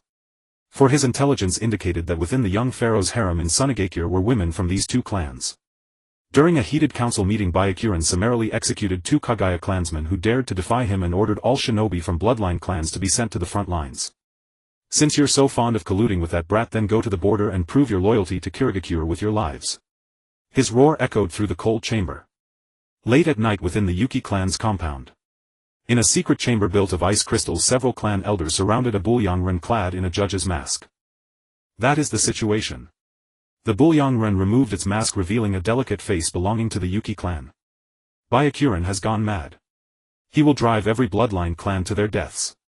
An elder spoke with worry. But what can we do? Are we truly to betray the village and defect to Sunagakure? This is not betrayal. The Bulyang shook its head. This is returning home. From his bosom he took out a box carefully preserved with ice release. Upon opening it, a sweet refreshing fragrance instantly filled the room. Inside the box lay a cluster of crystalline grapes, still seemingly bearing dewdrops. These are fruits from the sun tree. Lady Naisyang, the princess of our Yuki clan who was sent to Sunagakure, specially asked me to bring this back. In Sunagakure our Yuki clan's ice release is no longer a feared tool of murder. Lord Pharaoh, using his magnet release, built for us a colossal never-melting ice palace. Our children can play and study there to their heart's content, unlike our own childhoods lived in fear and discrimination. Lady Naisyang said that she and the woman from the Kagaya clan have both conceived Lord Pharaoh's children. She also said that she hopes when her child is born to see more of their kin living under that sun free of prejudice. While the 2 great shinobi villages teetered on the brink of civil strife due to their defeats, the instigator of this storm, Yuan, was luxuriating in his outrageously lavish open-air hot spring bath large enough to accommodate 100 people. The water had been specially treated, infused with various rare herbs. Floating on the surface were freshly picked petals from the sky tree exuding an exotic fragrance. Around Yuan a bevy of beauty surrounded him.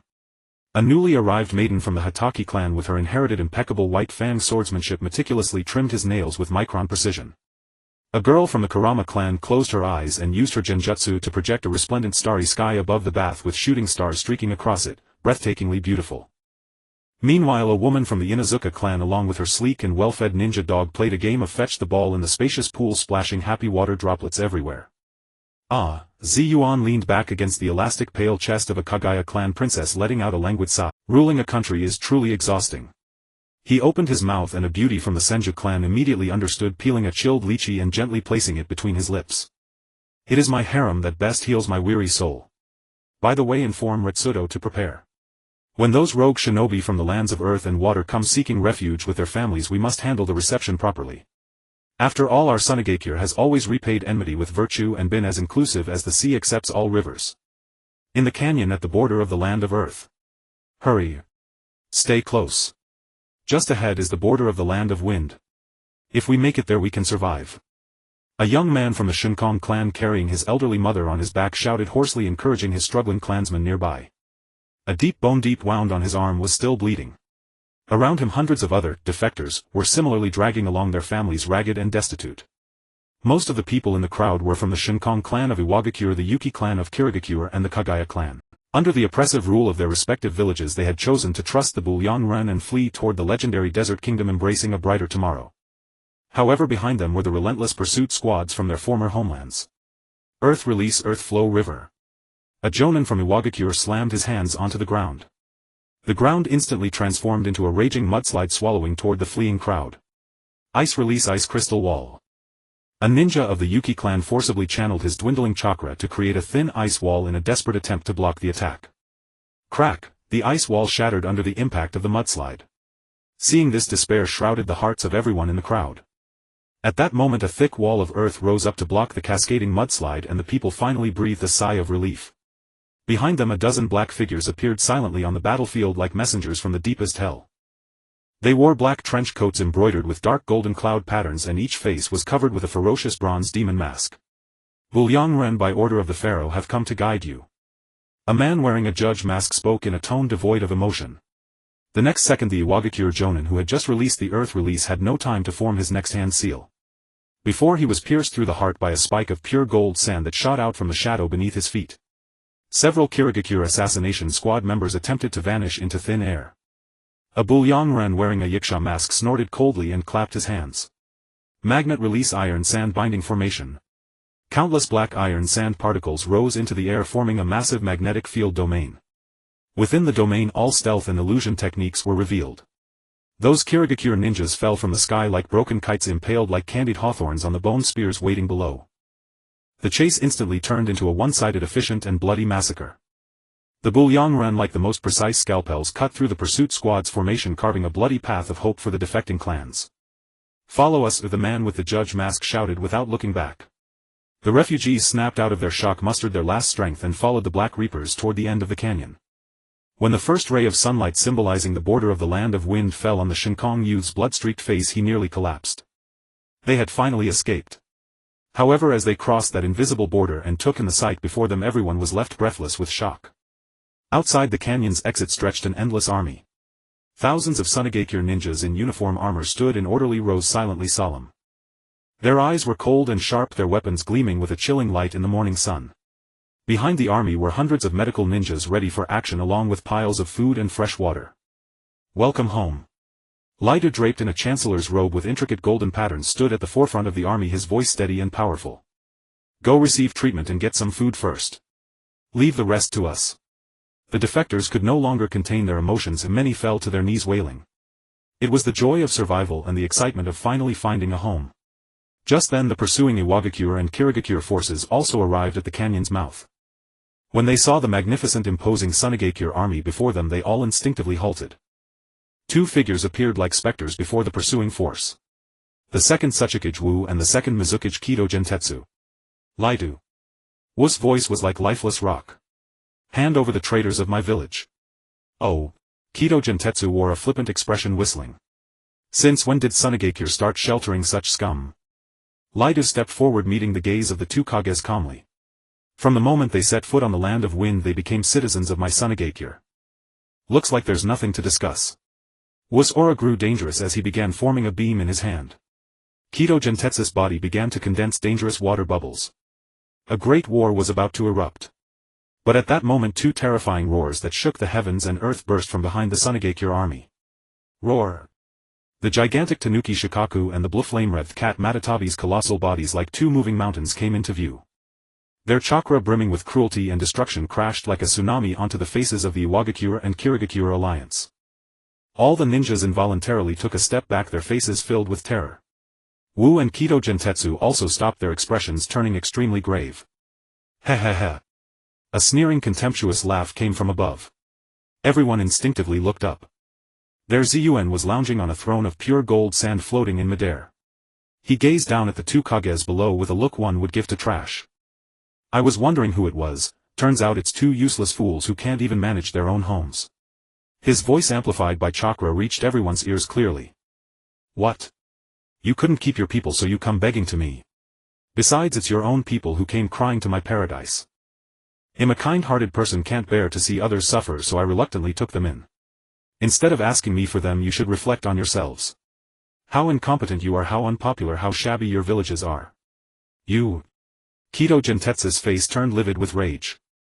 Yuan looked down at them from his throne with arrogance, then beckoned with a finger to Kido Gentetsu and Wu below. What? Want to fight? Go ahead. Very well, brat. Hozuki Genjetsu's frivolous grin vanished, completely replaced by a chilling apathy. You've succeeded in making me take this seriously. Mu said nothing.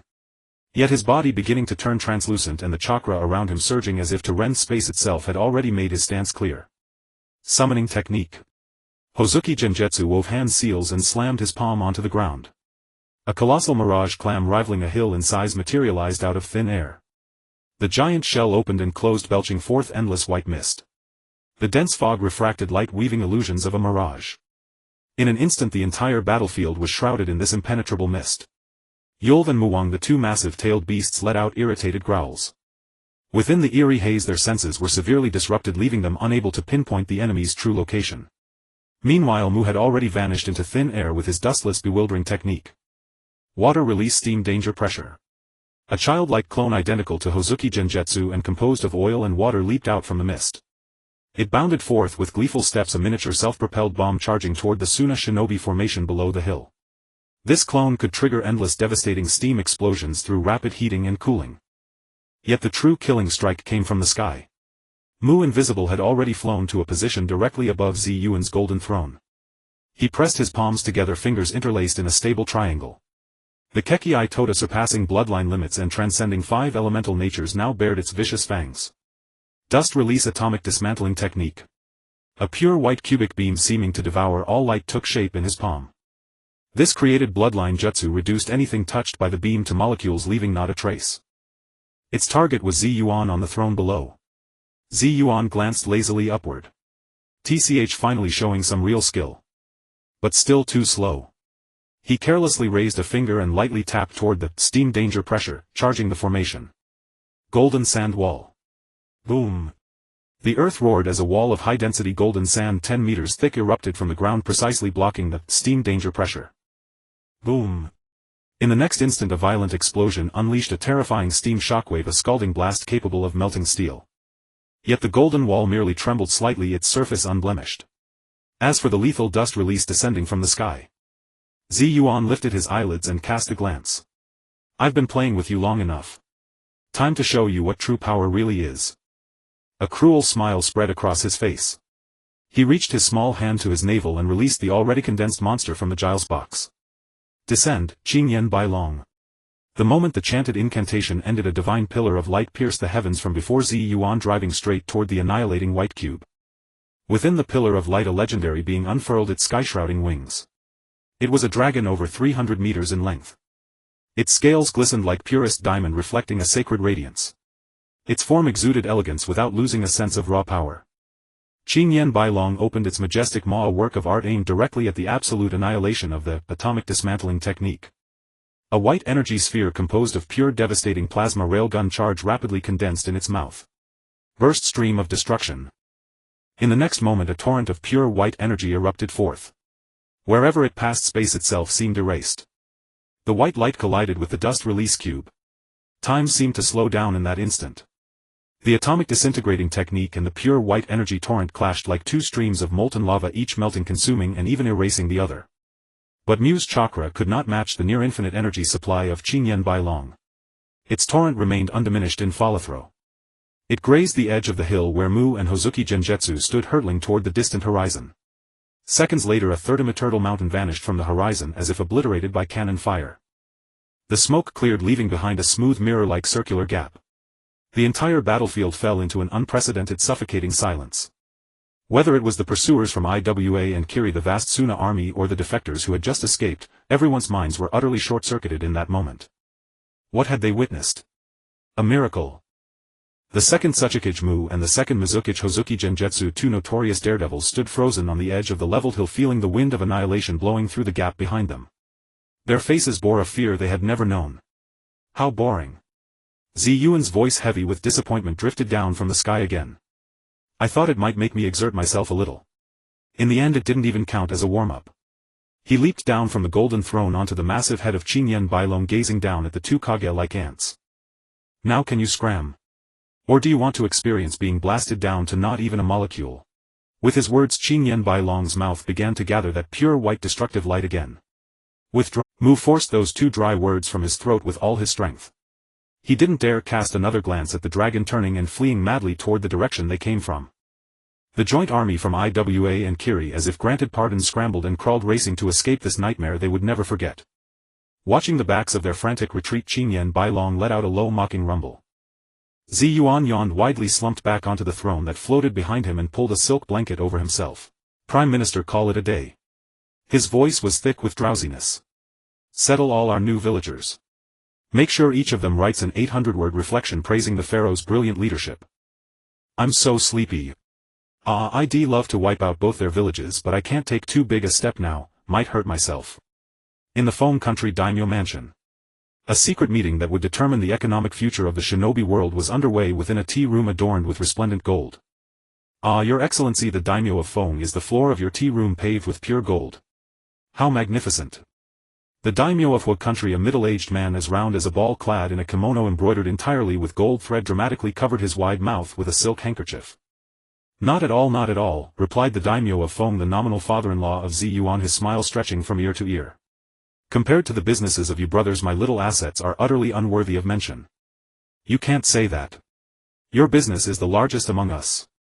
The daimyo of Lei country, a dark-skinned burly man with rings of gems adorning his fingers, waved his hand with heroic abandon. Besides, we all owe it to the pharaoh's son-in-law. Otherwise how could I ever have imagined that merely selling electricity would bring in more tax revenue than the past 100 years combined? The three of them, as if no one else were present, began bragging about their newly acquired luxuries: 1,000-year pearls shipped from the southern sea, automatic massage chairs crafted by the artisan country, ice-cooled wine glasses driven by chakra. Each item made the daimyos of Tu country and Shui country, seated across from them, wear increasingly sour expressions. Clad in their usual kimonos, the two daimyos felt a surge of poverty crashing into their minds as they contrasted their own attire with the dazzling extravagant garments of the others and the fragrant top-grade tea on their table. Over the past 2 years their lives had been unbearably bitter. The nobles complained of poverty every day, tax revenues declined year after year, and the ninja from their villages frequently came to make trouble over military funding. The root of all this was the peace expressway that bypassed both their countries. Ahem. The daimyo of Foam cleared his throat and got down to business. He turned to the daimyos of Tu and Shui, bestowing upon them a genial and friendly smile. I know you two have been having a hard time. However, my son-in-law has always been kind-hearted and cannot bear to see others suffer. He asked me to pass along a message. He paused, his tone turning meaningful. Ninja villages are like dogs you raise. Feed them too well and they'll turn around and bite their masters. Now times have changed. What truly brings wealth to a nation is trade and cooperation, not relying on those reckless brutes who only know how to fight and kill. My son-in-law said that if you two are willing to cut the military funding for your respective ninja villages and invest that money into our pan-continental economic community, then within 3 years I personally guarantee that the treasuries in your mansions will be so overflowing you'll need to rebuild them. The daimyos of Tu and Shui exchanged glances, seeing fierce struggle and undisguised greed in each other's eyes. But cutting military funding, those ninja will rebel, worried the daimyo of Tu. What's there to fear? Sneered the daimyo of Lei disdainfully. If they dare cause trouble, just have Yuan's son-in-law send that Blue Eyes White Dragon Osiris the Sky Dragon for a spin over their villages. I guarantee they'll be more obedient than anyone. Exactly, echoed the daimyo of Hua. And this is a good thing. I heard Yuan's son-in-law is expanding his harem. If you two can send your most beautiful princesses over, then from now on we'll all be one family. Wealth we share together. He even added with a wink, to be honest, I'm already preparing to send my youngest daughter over. These days is there a thicker thigh to latch onto than the sand-hidden pharaoh?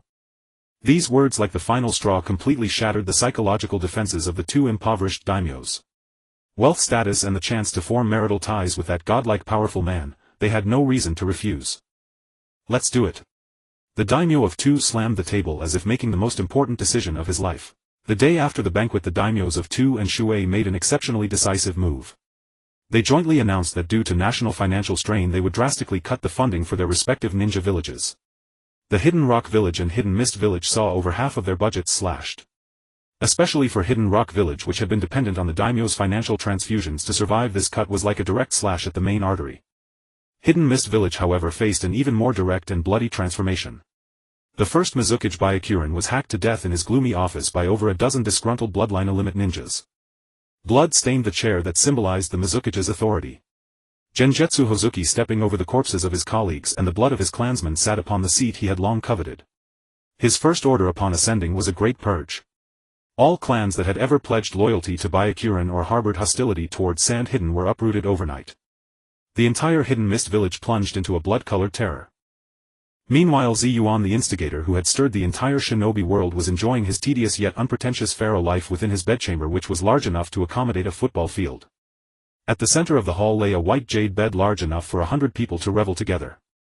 Surrounding him were graceful, enchanting beauties of peerless allure, all peace envoys from the two feuding clans, Uchiha and Senju. That night was also the unwritten selection night for bed service in the pharaoh's bedchamber. Suddenly the chamber blossomed in a riot of colors. Yuan leaned against the headboard, popping grapes fed to him by Uchiha into his mouth like a veteran connoisseur who had watched countless films, lying back in resignation at the lively sensual scene before him. Ah, for the peace of the shinobi world and the fusion of bloodlines, this pharaoh has truly sacrificed too much. He let out a satisfied sigh, then raised his finger, pointing casually at the Senju consort who was dancing in the wildest manner. You performed well today, very creative. You shall serve in my bed tonight. Months later, Sunagakure village welcomed two special guests. On the border of the Wind Country, two enormous teams, one following the other, slowly entered the golden road known as the Peace Highway with a mix of trepidation and awe. Leading the way was the delegation from the Earth Country. At the center of the procession, a palanquin carved from hard rock yet draped with soft furs appeared particularly heavy and cumbersome. Seated inside was the most beloved youngest daughter of the Earth Country's daimyo, Princess Shirju. Following behind was a fleet from the Water Country, a magnificent ship constructed from giant coral and pearls suspended midair by a special technique. The newly appointed second Mizukage of the Mist Village, Gue Dang Huanyue, personally escorted them. Deep within the ship's cabin was the pearl of the Water Country, Princess Pouying, equally renowned for her beauty. They had come to fulfill a promise, or rather to pay tribute. The closer they got to Shayin village, the more stunned the expressions of those in the delegation who were visiting for the first time became. The road that cut through the desert like a black dragon was impossibly flat. On both sides of the road, every 10 li stood a towering giant windmill slowly turning. Further away, patches of green windbreak forest stubbornly rooted in the yellow sand forming barriers of life. When the three enormous pyramids like dwellings of gods and the two incredible towering giant trees finally appeared on the horizon, the entire delegation fell into a dead silence. This place is the legendary Shayin village where not even a blade of grass grows. A young samurai from the Earth Country spoke, his voice trembling with extreme shock. No one answered him, for everyone's mind had been shocked blank by the surreal sight before them. When they finally arrived beneath the village gate of Shayin village, which was as magnificent as the gate of heaven, they were not greeted by flowers and honor guards. Instead, they were greeted by 2 rows of gigantic war puppets over 10 meters tall, forged from pitch-black metal with ferocious shapes. And dozens of Buliangren wearing demon masks and exuding a chilling killing intent.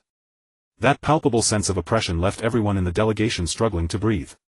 In the central plaza of Shayin village, Gue Dang Huanyue and the representative of the Earth Country's daimyo, the father of the 2 princesses, stood nervously in the center of the plaza. Before them an unimaginable welcome ceremony was unfolding. On one side of the plaza, 5-tailed beasts, each as massive as a mountain, were performing tricks like circus animals. One-tail Shikaku was clumsily juggling several giant sand balls with its massive body, trying to perform a juggling act, but ended up tripping and falling flat on its back. Two Tails Matatabi elegantly spouted blue flames burning out giant crooked welcome characters in the air. Four Tails Son Goku was hugging a huge piece of molten rock, panting heavily as he attempted to carve a statue of the pharaoh himself but ended up carving the head backwards. Five Tails Kokuo and Seven Tails Chomei were engaged in a speed race, one galloping on the ground with steam billowing, the other flying in the sky with sparkling scales, a spectacular sight.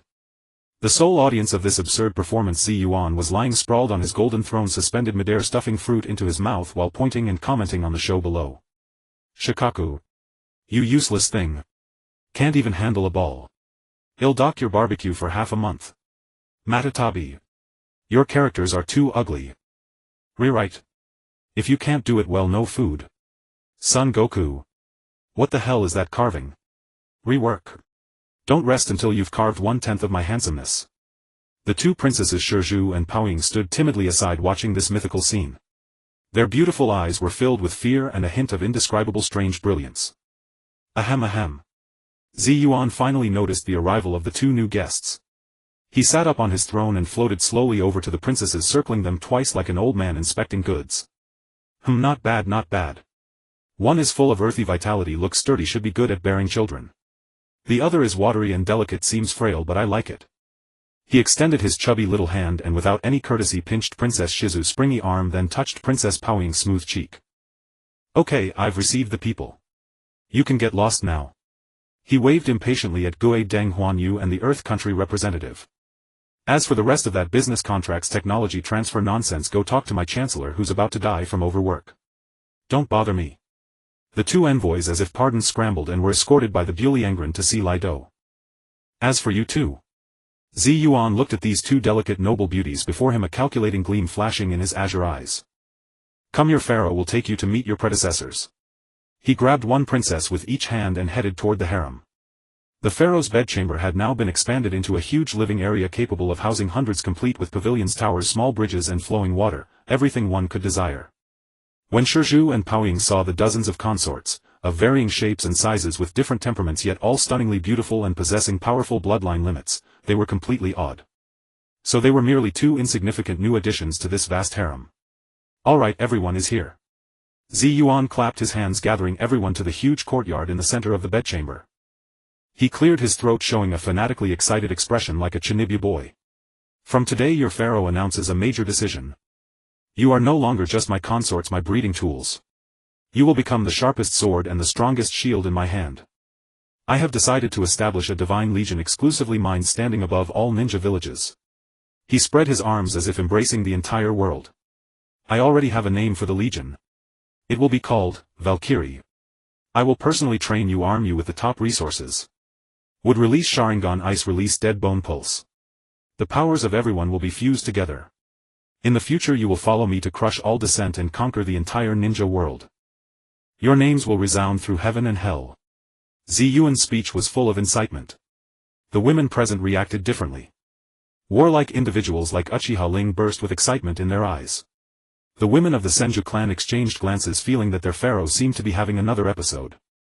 As for the newcomers Shizhu and Paoying, they were completely stunned into silence. They had thought they were just coming as sacrificial pawns of a political marriage, spending their days trying to please the pharaoh and gain benefits for their countries.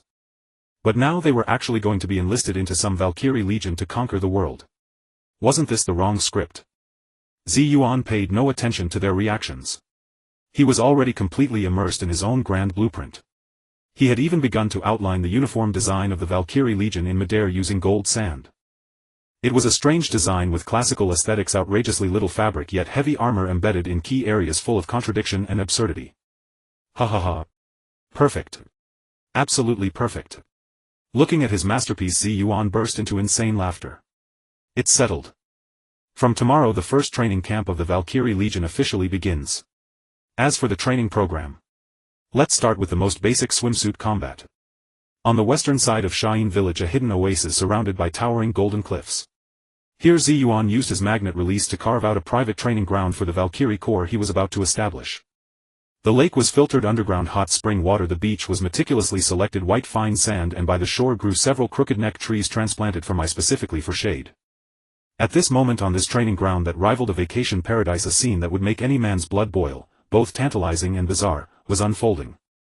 Dozens of stunning women of varied figures, slender and voluptuous, stood somewhat nervously on the beach. They were the pharaoh's consorts hailing from various ninja villages, each possessing powerful bloodline limits. However, today they were not wearing their luxurious court attire. Instead, they had changed into a set of training uniforms for the first generation of Valkyries personally designed by the pharaoh. It was a black bikini of such minimal fabric that it barely covered the vital areas, exuding a primal wild beauty. Each bikini had been subtly adjusted according to the wearer's figure and bloodline limit. On Yuzhibo Yu's bikini was embroidered the dark red clan crest of the fan, which further made her skin appear snow-white. She crossed her arms, a hint of excited battle-hungry smile on her lips, as if eagerly anticipating the upcoming training. The princess from the Hui clan had covered her vital areas with a thin layer of white bone armor that could change at will, adding a touch of danger to her allure. The two newly arrived princesses Shizhu and Paoying appeared the most uneasy. Their faces flushed, they hugged themselves tightly with their arms, wishing they could find a crack to hide in.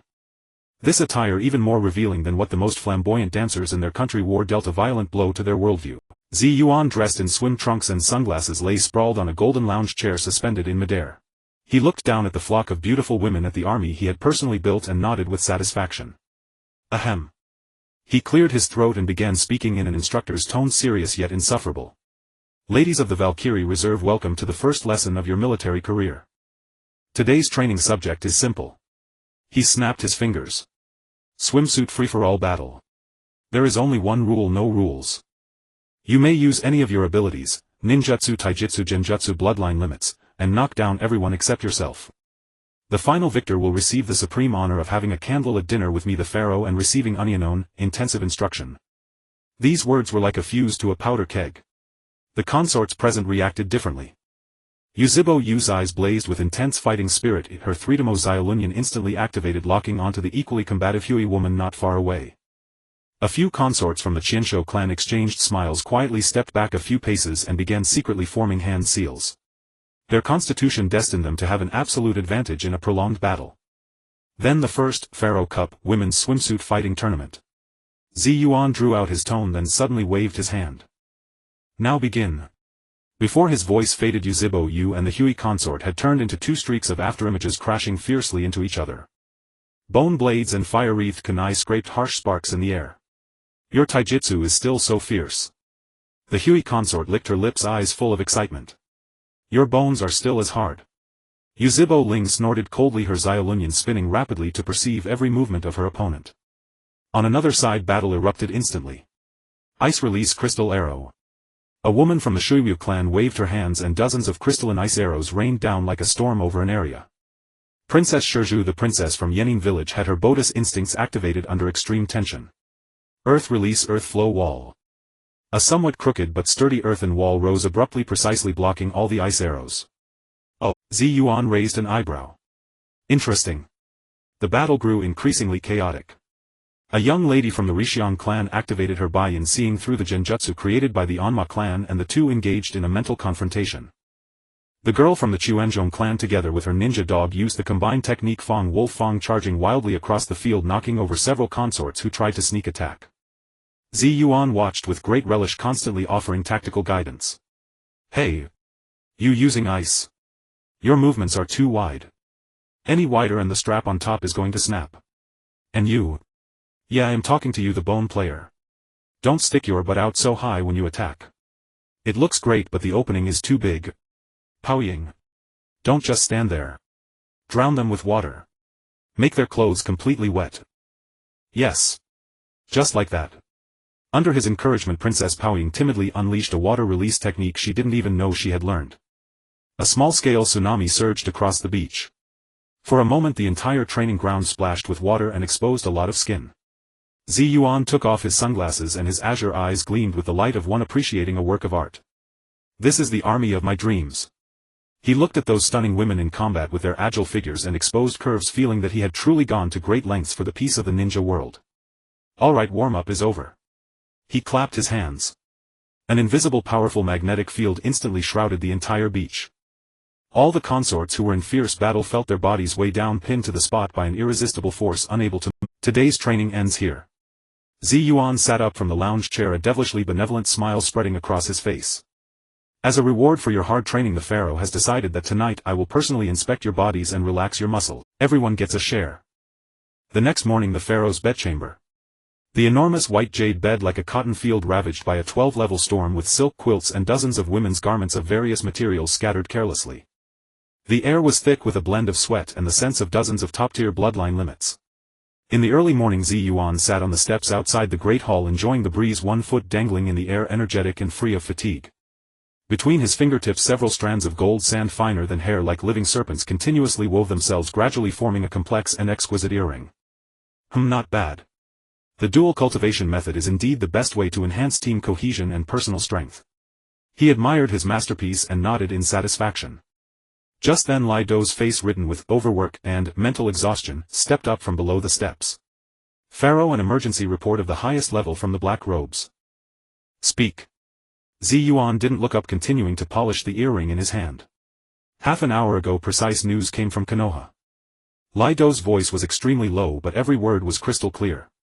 "The first Hokage Senju Hashirama has died of illness." Yuan's movements suddenly stopped. The nearly completed gold sand earring slid silently down 1,000 meters into the air. Inside and outside the hall a dead silence fell.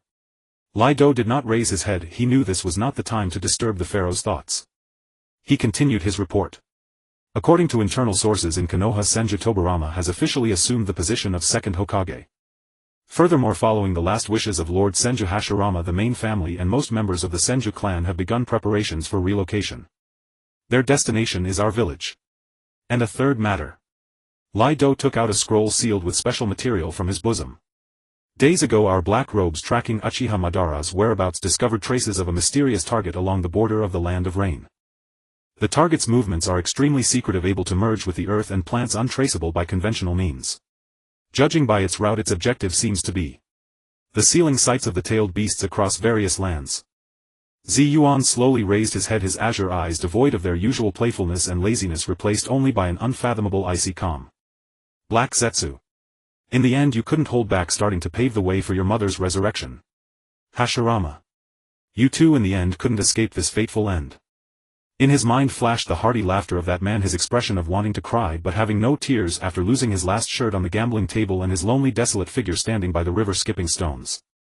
A nameless restlessness unacknowledged even by himself welled up in his heart. "All right, I understand." He stood up from the steps, looking at the miracle city that had risen under his will.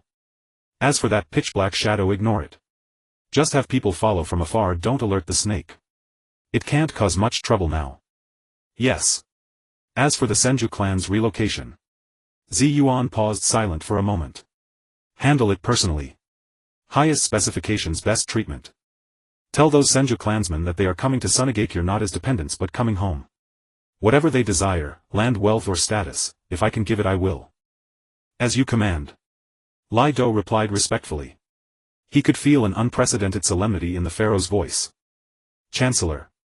At your service, my lord. Prepare the carriage." "Yes." "May I ask where the pharaoh intends to go?" "Konoha." Yuan turned around. The sunlight from behind cast a long lonely shadow of his small figure.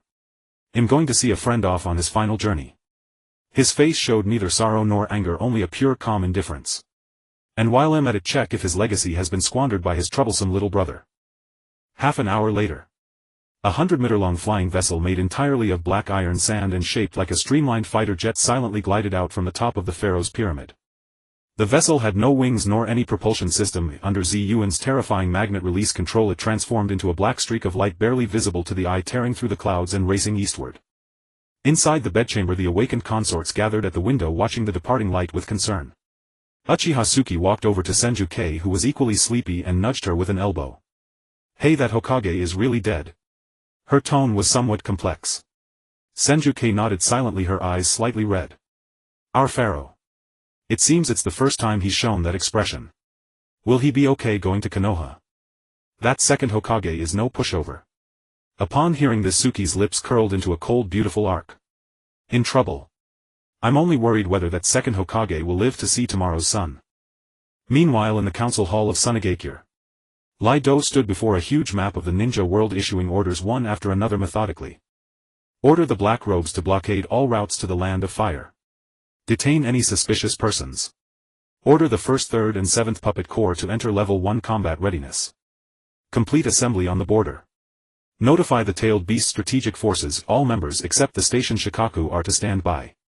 Also in my name issue the highest level notification to the Raikage of Kumogakure and all allies who have signed a peace agreement with us. Lido raised his head, his murky eyes flashing with a cold sharp light like a desert wolf. Tell them, our pharaoh is going to attend a funeral. If he loses a single hair there, I won't hesitate to make the entire ninja world buried with him. Land of Fire Konohagakure. The sky was shrouded in a thick leaden-gray layer of clouds, and the cold drizzling rain added a touch of desolation and chill to this village already immersed in sorrow. On the streets there were few pedestrians and all shops were closed for business. Villagers spontaneously donned black mourning attire with white bands wrapped around their arms, silently gathering at the Hokage Rock Plaza in the center of the village. The funeral of Hashirama Senju, the god of shinobi and the first Hokage, was to be held here. However, at this solemn and oppressive moment, a colossal shadow that seemed to devour light abruptly enveloped the entire village of Konoha. Everyone instinctively looked up, and the next moment their faces were filled with astonishment. A 100-meter flying vessel constructed entirely of pitch-black iron sand and shaped like the skeleton of a prehistoric beast hovered silently above Konoha. What? What is that? Is it an enemy attack? At a time like this, a suppressed commotion arose among the crowd. Dozens of ANBU ninjas instantly appeared on the high points of various rooftops on alert. Tobarama Senju, who had just assumed the position of the second Hokage, was standing below the Hokage rock ready to preside over his brother's funeral. He stared at the uninvited vessel in the sky, his perpetually icy face instantly darkening to the point that it seemed to drip water. He knew that the man he least wanted to see and most feared had arrived. A hatch slowly opened at the bottom of the flying vessel. A figure leaped down from a height of several hundred meters. Without using any ninjutsu, he simply let his body freefall through the air. At the moment just before crashing into the ground, an invisible magnetic force caught him, allowing him to land as lightly as a feather. The arrival was none other than Yuan. Today he was not wearing his ostentatious golden pharaoh robe, instead he was clad in a redand white haori that was clearly several sizes too large, embroidered with the words, First Hokage. That was a trophy he had won from Hashirama Senju. When the ninjas of Konoha saw the glaring robe on his body, flames of anger ignited in everyone's eyes. Appearing at the first Hokage's funeral wearing his former haori was no longer a provocation, it was a blatant humiliation.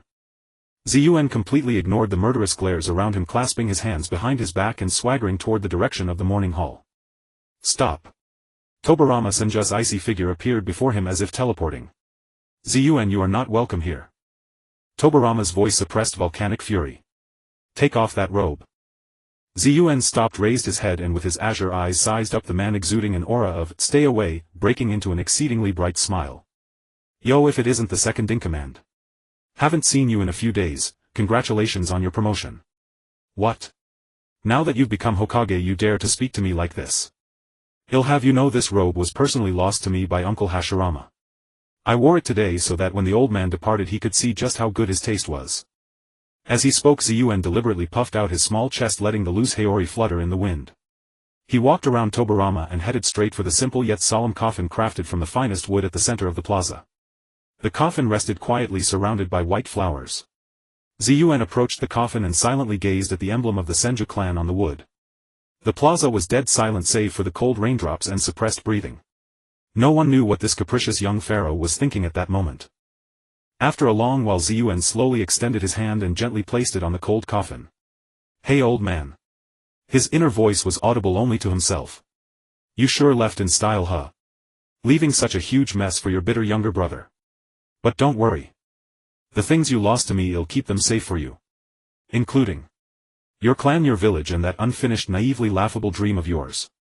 He withdrew his hand and spun around abruptly to face the thousands of villagers and ninjas of Konoha in the plaza. There was no trace of jest on his face, instead it was replaced by the majesty of one who rules the world. His gaze swept past everyone and finally rested on the Senju clan members in the front of the crowd who wore black bands on their arms and expressions of grief. Listen, people of the Senju clan. His voice, amplified by chakra, spread clearly across the entire plaza. Your clan leader Hashirama Senju entrusted you to me on his deathbed. He hopes that you will go to my Sunagakure, a land without conflict or hatred, and start a new life. There you will coexist peacefully with the Uchiha clan, never to war again. This is his last wish and also my promise to him. Now I have come to take you home. These words were like a ladle of cold water poured into boiling oil. The entire plaza erupted into an uproar. What? He wants to take the entire Senju clan away. Are you kidding me? Who does he think he is? The moment Tobirama Senju heard these words, his frozen face finally shattered completely. What did you say? He enunciated each word as if squeezing it through gritted teeth with piercing cold and murderous intent. Big brother's last wish. Yuan, how dare you fabricate my brother's last wish in front of everyone? My brother would never make such a decision that betrays the village and the clan. Fabricate? Yuan let out a cold laugh. In his azure eyes 3 black tomo appeared and spun eerie and powerful. Tobirama, ask yourself and ask your clansmen. What was Uncle Hashirama's greatest wish? Wasn't it simply that the Senju and Uchiha could coexist peacefully? In Konoha, can you achieve that? Do you dare let the Uchiha clan enter the village's higher echelons? Do you dare let them live in the same district as your Senju? You don't dare. Because your heart is filled with prejudice and hatred toward the Uchiha. You simply don't believe in peace. But I can achieve it. Yuan's voice was resounding and filled with a captivating power. In my Sunagakure, the Uchiha and Senju have already been living together. They are neighbors, colleagues and comrades. Their children attend the same school and some have even begun to intermarry. This is the future Uncle Hashirama truly wanted to see. A stir began within the Senju camp. Some of the younger clan members showed signs of wavering. Enough. Tobirama Senju let out a furious roar and his chakra erupted violently. Blasphemous lies. Today I don't care if you are a pharaoh or a Kazekage. You will pay for your arrogance. Water-style water dragon bullet technique. A massive water dragon composed of high-density water streams roared and soared upward, charging at Yuan with enough force to tear through steel. However, in the face of this world-shattering attack, Yuan simply snapped his fingers. Magnet release. A powerful invisible magnetic field instantly expanded. The formidable water dragon just 3 meters away from Yuan seemed to hit an invisible wall and abruptly halted mid. Then under everyone's horrified gaze the massive water dragon began to disintegrate inch by inch, turning into countless tiny water molecules that dissipated into the air. From start to finish not a single drop of water touched Yuan's robe. The game is over. Yuan's voice was cold and indifferent. He slowly raised his hand and aimed it at Tobirama Senju. Tobirama, out of consideration that you are Uncle Hashirama's younger brother, I'll give you one last chance. Step aside. Otherwise I wouldn't mind having Konoha hold 2 funerals today. Those calm words carried an absolute pressure that made it impossible to breathe. The icy rain silently washed over the dead silent plaza. All eyes were fixed upon the 2 figures confronting each other. One was the new Hokage who had just ascended to the pinnacle of power in the ninja world, surrounded by piercing cold currents. The other was an 80-year-old child clad in a departed one's Haori, a mocking grin on his face. Senju Tobirama's hand trembled slightly at his side. He had been suppressing the urge to tear apart this blasphemer who defiled his elder brother and shook the village's very foundations. Yet his rationality held him back like a cold iron chain. He could not act. Behind him stood thousands of defenseless villagers. Above their heads hovered the pitch-black flying vessel like a sword of Damocles. Moreover, the bewildering power of magnetic release which had so effortlessly neutralized his attack moments ago made him realize that conventional ninjutsu was utterly useless against this monster before him. What? Second-in-command thinking of making a move. Yuan tilted his head, his smile growing even brighter though his azure eyes were like an unfathomably deep cold pool. Don't hold back. I'm always happy to oblige. Come on, I'll stand still and let you hit me. He even spread his arms wide, assuming an attitude of complete surrender. This gesture was more insulting than any venomous curse. Tobirama's teeth ground audibly and a trickle of blood seeped from the corner of his mouth. Just as the tension peaked and conflict seemed imminent, an aged yet profoundly steady voice rang out from the crowd. Enough. The crowd parted to make way. An elder of the Senju clan, leaning on a wooden staff with snow-white hair and a face etched by the years, slowly stepped forward. He was the chief elder of the Senju Tokugawa. He was one of the few living fossils who had followed Senju Butsuma from the early days of the Warring States period, witnessing the rise and glory of the Senju clan. His seniority even exceeded that of Senju Hashirama by half a generation. Elder Tokugawa. At the sight of the newcomer, Tobirama's pupils contracted slightly and his murderous aura involuntarily receded. Elder Tokugawa paid no heed to Tobirama. He tottered over to the cold coffin, reached out a wrinkled hand and gently caressed the wood. After a long pause he turned around, his murky old eyes scanning every Senju clansman present, finally resting on Tobirama. Do you know what Hashirama was most worried about before he passed? Tobirama remained silent. Elder Tokugawa sighed, his voice filled with boundless sorrow. It was not the village nor the position of Hokage. It was the centuries-old unceasing hatred between our Senju clan and the Uchiha clan. Hashirama spent his entire life pursuing peace. He thought that by establishing Konoha he could make the two clans set aside their enmity. But he was wrong. The elder's voice suddenly turned stern. As long as prejudice exists, as long as suspicion lingers, the so-called peace will forever be but a fleeting illusion. Tobarama, your hostility toward the Uchiha is etched into your very bones. From the moment you became Hokage, Hashirama had already foreseen the future where the two clans would once again stand opposed.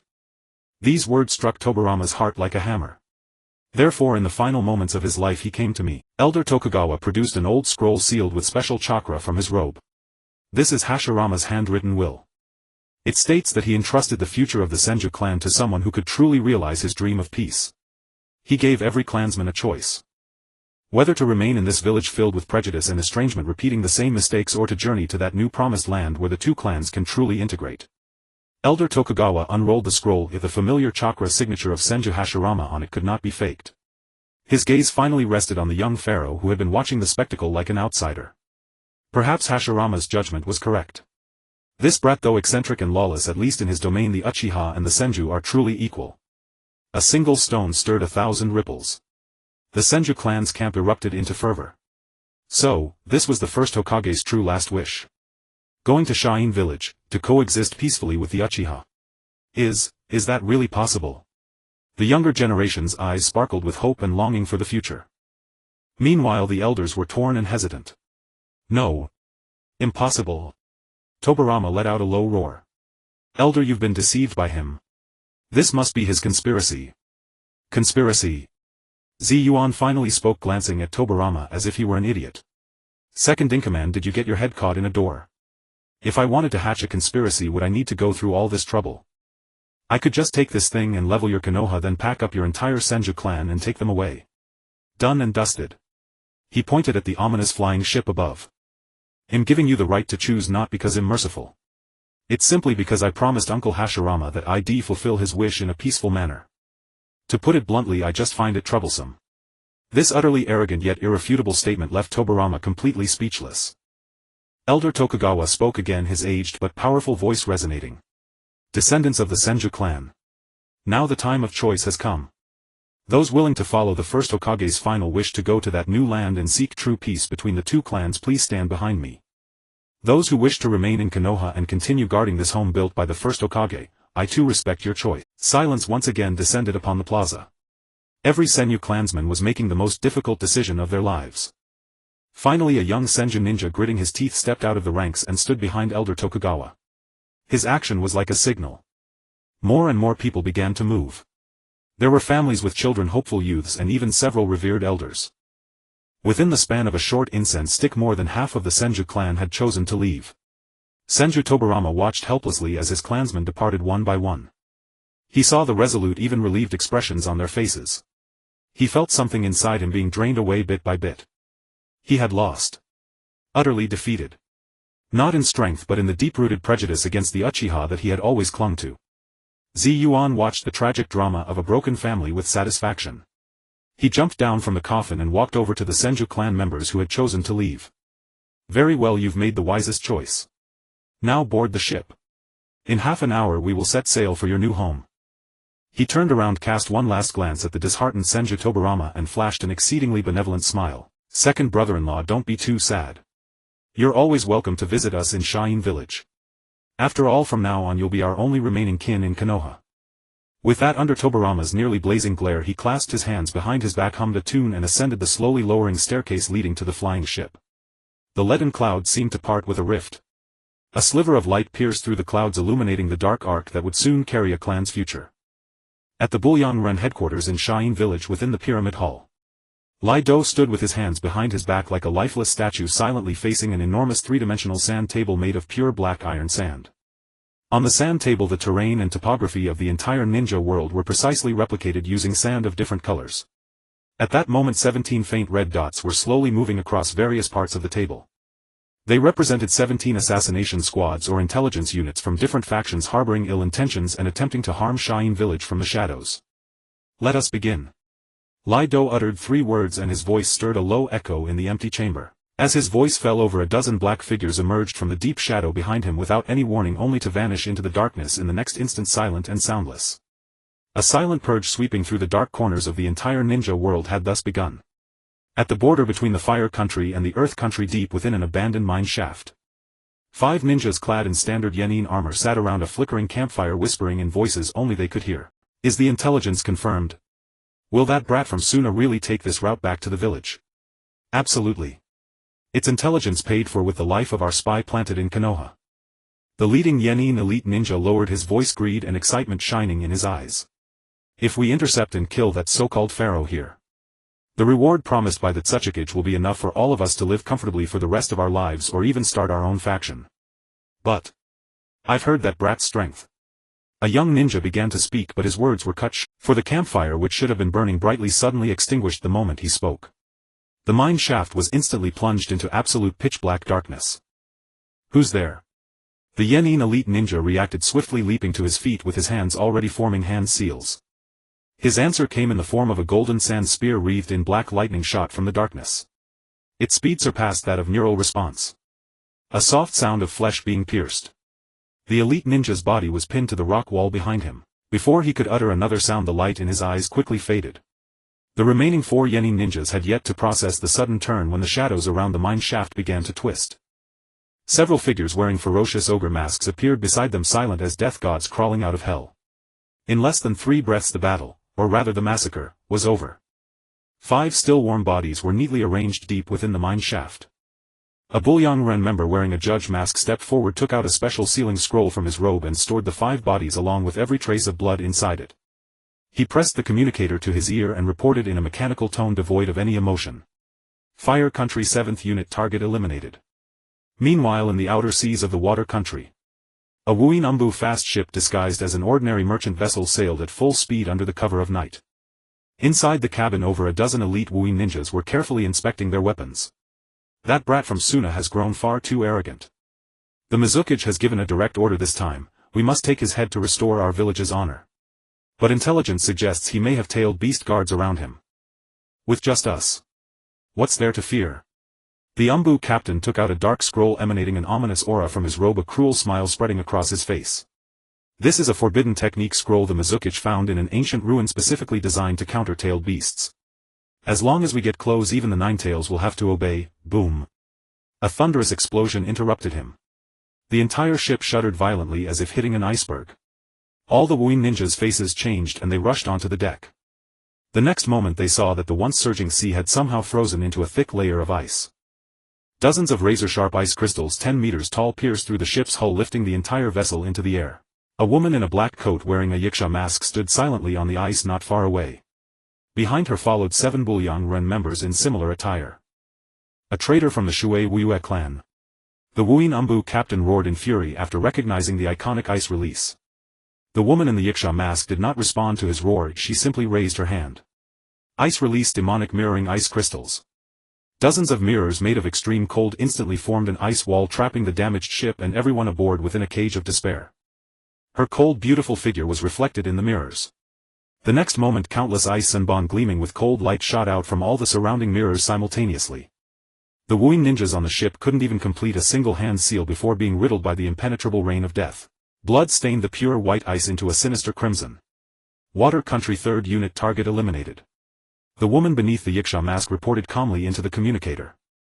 At the border of the Rain Country, in a dark underground stronghold perpetually washed by rain, several Umbu from Yenin village were conducting a transaction with an intelligence broker from Amigakure. Excellent. With this latest Shain village defense map, our main force can march straight in. This time we must make sure that brat. His words were interrupted again. A violent explosion echoed from the stronghold's entrance. Before the dust settled over, a dozen black figures slipped silently into the stronghold like a school of fish. Leading them was a man wearing a Rakshasa mask. On his exposed arm were white bone spikes unique to the Hui clan. You are. Before the Yenin Umbu could finish, the ground beneath his feet exploded. Countless stark white blade-like bones burst forth like a forest of death sprouting from the earth, instantly filling the entire stronghold. Corpse bone pulse dance of the seedling fern.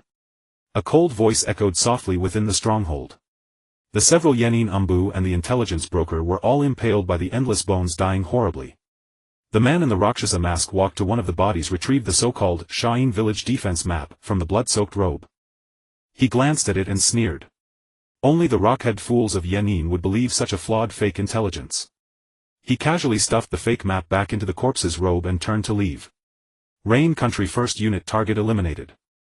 At the same time, within the Wind Country on the border of the Grass Country around the Hot Spring Country, over a dozen hidden locations erupted in brief yet fierce battles almost simultaneously.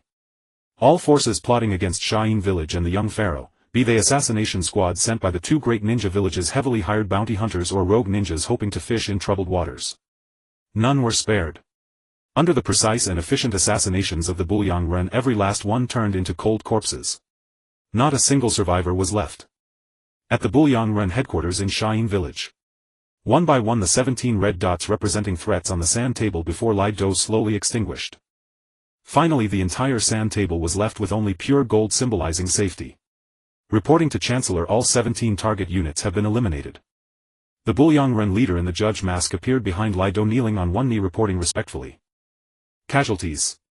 Lido's voice was calm. 0 casualties on our side. Excellent. Lido nodded slowly, his gaze sweeping over the eerily clean sand table. Well done. But this is only the beginning. He raised his hand and lightly tapped on the regions representing Yenin village and Wuin village. Pass my order. Commence the second phase of the Bulyang-ren cleanup operation immediately. Our informants should now fulfill their true purpose. Target. A bone-chilling cold glint flashed in Lido's eyes. Uproot every faction that dares to harbor ill intentions toward His Majesty the Pharaoh and our Shain village from within.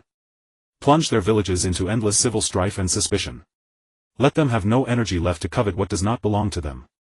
From beneath the judge mask came an answer of utmost respect and fervor. As you command. Several hours later. At the edge of the sky a familiar black streak of light appeared. Yuan's flying boat returned safely under the glow of the setting sun. Lido stood atop the pyramid gazing at the slowly descending vessel. A rare, barely perceptible smile of joy crept across his face, usually etched with weariness. Welcome home, Your Majesty the Pharaoh. He whispered to himself, then turned and walked toward his office where endless official affairs awaited him. After this night the undercurrents of the ninja world would be a little less noisy. The central plaza of Shain village. The pitch-black flying boat slowly descended, stirring up a vast expanse of yellow sand. The moment the hatch opened, hundreds of Chinsho clansmen filed out. They looked up at the legendary desert kingdom before them, all written on every face. 3 pyramids gleamed with golden light under the setting sun. 2 towering ancient trees blocked out the sky and sun. The man-made lake shimmered and the streets were clean and tidy. Is this really a desert? A young Chinsho boy rubbed his eyes vigorously. Don't just stand there. Yuan jumped down from the hatch, brushing imaginary dust off his hands. Lido, everyone has arrived. Settle them according to plan. Remember, the best houses, the best treatment. Understood. Lido bowed and turned to wave at the hundreds of Shain ninja behind him. The pre-prepared teams immediately stepped forward and began guiding the Chinsho clansmen to their new residences. At the edge of the plaza hundreds of Yuzhibo clansmen were watching from a distance. When they saw that the newcomers were the Chinsho clan, the air instantly froze. A Yuzhibo girl stood at the front, her Tutamo Sharingan spinning involuntarily. Chinsho. She spat out the 2 words through gritted teeth. Chinsho Dechuan the elder also saw the Yuzhibo clan emblem, a complex glint flashing in his turbid old eyes. Between the 2 clans lay centuries of blood feuds. Even now, on the same land, that hostility bubbled like magma, ready to erupt at any moment. Yuan watched the tense atmosphere, but instead of being nervous he grinned. Yo, not a bad atmosphere. He walked with a swagger, stepping between the 2 clans. Since everyone is full of energy, I won't waste words. From today you Chinsho and Yuzhibo are all citizens of my Shain village. The past grievances end here. Whoever dares to make trouble in my territory. Yuan raised his hand and a burst of magnetic force erupted. The ground in the center of the plaza split open with a roar and dozens of sand gold spears burst forth, interweaving in midair to form a giant cage. Then I'll lock him in there to live with Shikaku. With that the cage vanished and the ground returned to its original state. The entire square fell into dead silence. The Chinsho and Yuzhibo clansmen exchanged glances, seeing wariness in each other's eyes. This pharaoh's strength was far beyond imagination. Alright, what are you standing around for? Yuan clapped his hands. Get on with your business. Yuzhibo people take the Chinsho people around to get familiar with the environment.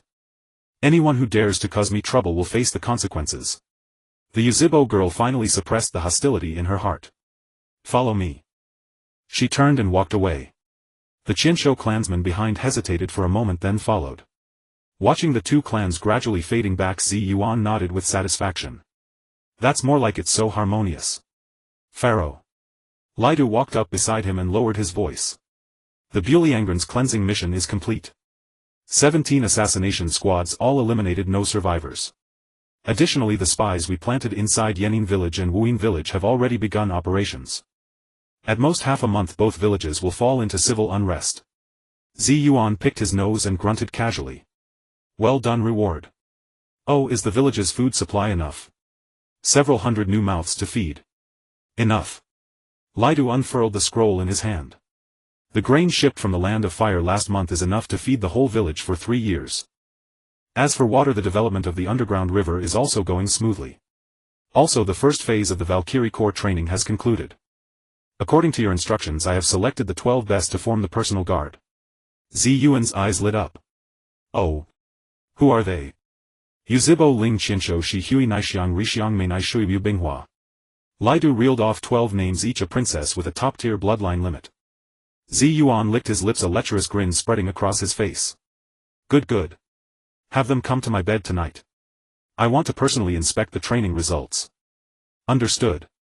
Lidu recorded it expressionlessly, long accustomed to the pharaoh's ways.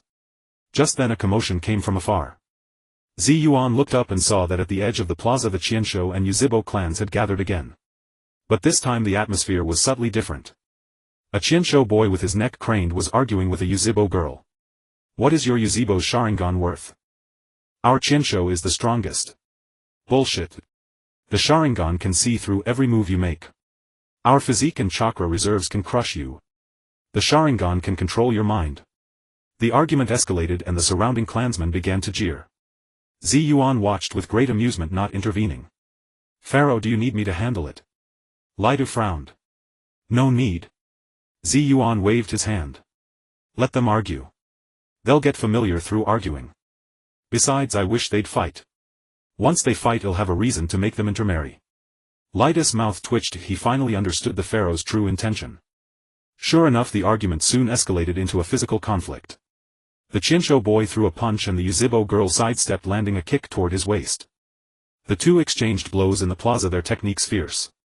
The surrounding clansmen did not intervene but instead gathered more, even starting to place bets. Bet on Qinsho. Bet on Yuzhibo. Yuan listened to the shouts and smiled even more. See that? This is what integration is all about. When they're tired from fighting, well, have the elders from both sides mediate. And mention the intermarriage thing, no one will object. Lidu finally realized that his pharaoh wasn't maintaining order at all, he was digging a trap. Brilliant. Half an hour later the Qinsho boy and Yuzhibo girl were finally exhausted. The two lay on the ground gasping for breath, neither gaining an advantage. Only then did Yuan stroll over. Had enough. If you've had enough, get up and come with me somewhere. They stood up looking puzzled. Yuan didn't explain, simply leading them out of the village. A quarter hour later the three arrived at a barren field. See this place? Yuan pointed at the yellow sand before them. I plan to develop this land into a new residential area specifically for the young people of your two clans. But there's a condition. A Qinsho must pair with a Yuzhibo to form a family in order to get a house. The two young people's eyes widened simultaneously. What? You heard me right. Yuan dug his ear. My Shayin village has little land and many people, housing is tight. Singles don't deserve to occupy resources. If you want a house, find a partner. Qinsho find Yuzhibo, Yuzhibo find Qinsho. If you can't manage within 3 months, go live in a tent. With that Yuan turned and left, leaving two dumbfounded youngsters behind. Lidu followed behind, a slight smile tugging at his lips. The pharaoh's move was ruthless. Forcing the two clans to intermarry, within a few years the bloodlines of Qinsho and Yuzhibo would completely merge. By then who would still remember the ancestral hatred? Evening, the pharaoh's palace. Yuan soaked in a hot spring, enjoying rare leisure. Pharaoh, the 12 personal guards you requested have arrived. A maid reported respectfully. Let them in. The hatch opened and 12 stunning princesses dressed in Valkyrie uniforms filed in. All wore black tight-fitting combat suits, accentuating their graceful curves. Yuan's eyes went wide. Not bad, not bad. Come here, all of you. Tonight we'll have a good exchange and discuss how to enhance combat effectiveness. The 12 princesses exchanged glances, blushes rising on their faces. They knew it would be another sleepless night. Moonlight streamed through the stained glass windows, spilling into the luxurious palace. Outside, the lights of Shain village blazed brightly. The Qianshou and Yuzibo clansmen were settling into their respective lodgings. They did not know that a grand integration show, meticulously orchestrated by the pharaoh, had only just begun. The morning sunlight struggled to pierce through the heavy drapes of the pharaoh's bedchamber. Yuan rose from a heap of fragrant warm softness, stretched languidly, and a series of crisp cracks echoed from her bones. Last night's companions had been brimming with energy. Uchiha Reina had transformed the entire chamber into a starry battlefield with her illusion, claiming they were to experience the pharaoh's power amidst the cosmos. "Your Majesty, you are awake," a timid handmaiden said as she entered with warm water, her eyes downcast, afraid to lift her gaze to the scattered beauty on the bed. Yuan took the towel and wiped her face carelessly, then grabbed a meat bun from the bedside table and stuffed it into her mouth, mumbling her orders. "Where's Reto? Have him meet me in the council chamber." An hour later, in the council chamber atop the pyramid, Reto stood before the massive sand table, bearing 2 enormous dark circles under his eyes, holding a stack of scrolls thicker than a city wall, resembling a stone statue on the verge of weathering. "What is it? Speak," Yuan said as she plopped onto the pure gold throne, one leg dangling leisurely in the air. "Your Majesty, the relocation of the Senju and Uchiha clans is essentially complete." Reto's voice carried a bone-deep weariness. He paused, then added. "However, last night there were a total of 37 conflicts between the two clans, including 3 armed brawls, 34 quarrels, 21 injuries, and 15 newly built houses damaged." Yuan nearly spat out the bun upon hearing this. "Only 37, she raised an eyebrow, her face full of disappointment. "I thought it would be at least 100. The corner of Reto's mouth twitched imperceptibly. "The Umbu patrol around the clock. Whenever they spot signs of a large-scale conflict, they intervene immediately." He opened the topmost scroll, his expression turning grave. "The real problem lies elsewhere." Elder Tokugawa of the Senju clan, along with several clan elders, submitted a proposal to establish an independent Senju district in the western part of the village to be governed autonomously. The Uchiha side submitted a similar proposal. The smile on Yuan's face instantly turned sardonic. "Ha, trying to carve out a state within my state." She jumped off the throne, walked behind her back to the sand table, adopting the air of a little adult. "Go summon all those troublesome elders to the plaza. Today I, the pharaoh, shall personally give them a lesson on integration and development." The central plaza of Sunagakure. Hundreds of Senju and Uchiha clan members stood clearly separated on either side, as if an invisible abyss lay between them. The air was thick with suppressed tension, even a glance could spark conflict. Yuan walked with her hands behind her back, striding confidently between the two clans. Behind her, Reto and a squad of Umbu radiating icy auras followed closely. "Is everyone here?" Elder Tokugawa of Senju limped forward with his cane. "Your Majesty, I believe that the deep-rooted animosity between our two clans makes forced integration counterproductive. As for the policy on intermarriage, perhaps—" "No," Yuan interrupted decisively, her voice quiet but carrying an undeniable authority. "I didn't summon you here today to listen to suggestions." She scanned the crowd, her gaze passing over faces filled with anger, resentment, or confusion. "I hear both clans want their own territory to govern themselves. Let me tell you now, not only is there no door, but I've welded the windows shut. In Sunagakure there are only 2 kinds of people, my subjects and my enemies. Which do you choose to be?" Faced with this blunt interrogation, everyone from both clans fell silent. "I know you despise each other. Senju think Uchiha are a bunch of madmen with red-eye disease. Uchiha think Senju are wooden blocks with brains of muscle. But so what?" Yuan suddenly approached a sulky Uchiha girl and reached out her chubby hand to pinch her cheek without hesitation. "Tell me, are Senju men missing any parts compared to other men?" The girl's face flushed crimson, she shook her head. Yuan then turned to a defiant Senju boy and looked him up and down. "Now you tell me, are Uchiha girls uglier than others?" The boy instinctively glanced at the Uchiha girl who had been pinched, shook his head and felt his cheeks warm. "Then there you have it." Yuan clapped her hands sharply, her voice rising. "You Senju have immense vitality and chakra reserves. Uchiha possess the Sharingan and extraordinary talent. I brought you together to see what incredible children will be born from the union of your bloodlines. Both clans must breed. Breed like there's no tomorrow. The more the better. The stronger the better. Then an army of Uchiha with massive chakra and Senju wielding the Sharingan will become my blade for conquering the world. Your children will stand atop the ninja world. This is your only path forward, and your shared supreme glory." These words, both arrogant and seductive, made every young person present breathe faster. Some whose eyes had held hostility now showed a strange light blending curiosity and ambition. But we really don't get along, someone muttered weakly from the crowd. If you don't get along, then fight.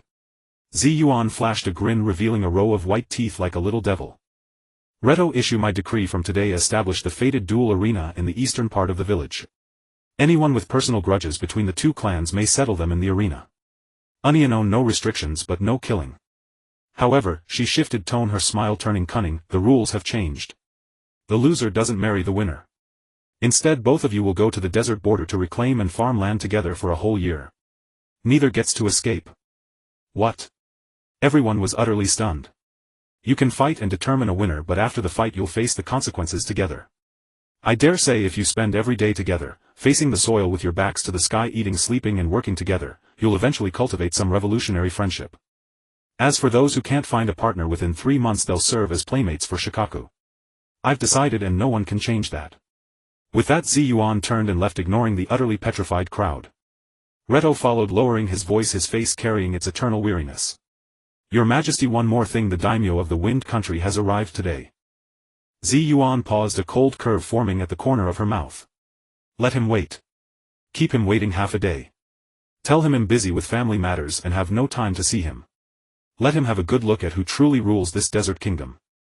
Under the scorching sun at the main gate of Sunagakure, the daimyo's procession from the Wind Country had been waiting for 3 hours. The ornate palanquin rested on the sand, surrounded by over 100 guards in ceremonial attire. Inside the palanquin, the daimyo himself sat with beads of sweat trickling down his forehead, yet he dared not show the slightest displeasure. Through the gap in the curtain he could see the legendary desert kingdom before him. 3 pyramids dazzled under the sunlight, 2 towering trees blotted out the sky, and an artificial lake shimmered. The streets bustled with people, vendors hawking their wares, a stark contrast to the barren heartland of the Wind Country. My lord, shall we urge them? A servant whispered. Shut up, the daimyo muttered, a shadow of gloom flickering in his eyes. That pharaoh, we cannot rush him.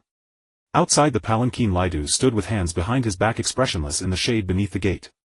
Minister, the daimyo has been waiting a long time. Should we announce him? A Suna shinobi inquired. No hurry, Lidu replied, pulling out his pocket watch. His Excellency the pharaoh said to let the daimyo first savor Sunagakure's prosperity. Once he has seen enough, he will grant an audience. Meanwhile, in the eastern district of Sunagakure, the newly built Kismet Arena was already surrounded by curious villagers. In the center of the arena, Chinsho Yuanfei and Uchiha Yen stood face-to-face, their faces flushed with defiance. I refuse to believe I must find a partner within 3 months. Chinsho Yuanfei planted his hands on his hips, looking unconvinced. Same here, Uchiha Yen snorted with arms crossed. Rather than being forced into marriage, let's fight. The loser gets to pioneer the wasteland. Agreed. Simultaneously they formed hand seals, chakra beginning to surge. Just as they were about to strike, a dark shadow descended from the sky. Muang's massive frame landed perfectly at the edge of the arena, kicking up a cloud of sand. Yuan sat on the horse's back, holding a skewer of roasted meat, chewing and watching. Go on, don't stop, Yuan said, taking a bite and speaking with a mouth full. This pharaoh came specially to watch the show, get on with it. Chinsho Yuanfei and Uchiha Yen both froze. With the pharaoh present, the atmosphere turned awkward. What? Getting cold feet? Yuan raised an eyebrow, a teasing smile on his face. You were so cocky just now. Come on, show me, the winner gets a reward from this pharaoh. The two exchanged glances, gritted their teeth and assumed combat stances. Fire release, great fireball technique. Uchiha Yen struck first, a massive fireball roaring forth. Earth release, earth-style wall. Chinsho Yuanfei slammed his hands on the ground and a thick earthen wall rose abruptly. Boom! The fireball crashed into the wall, scattering a burst of flames.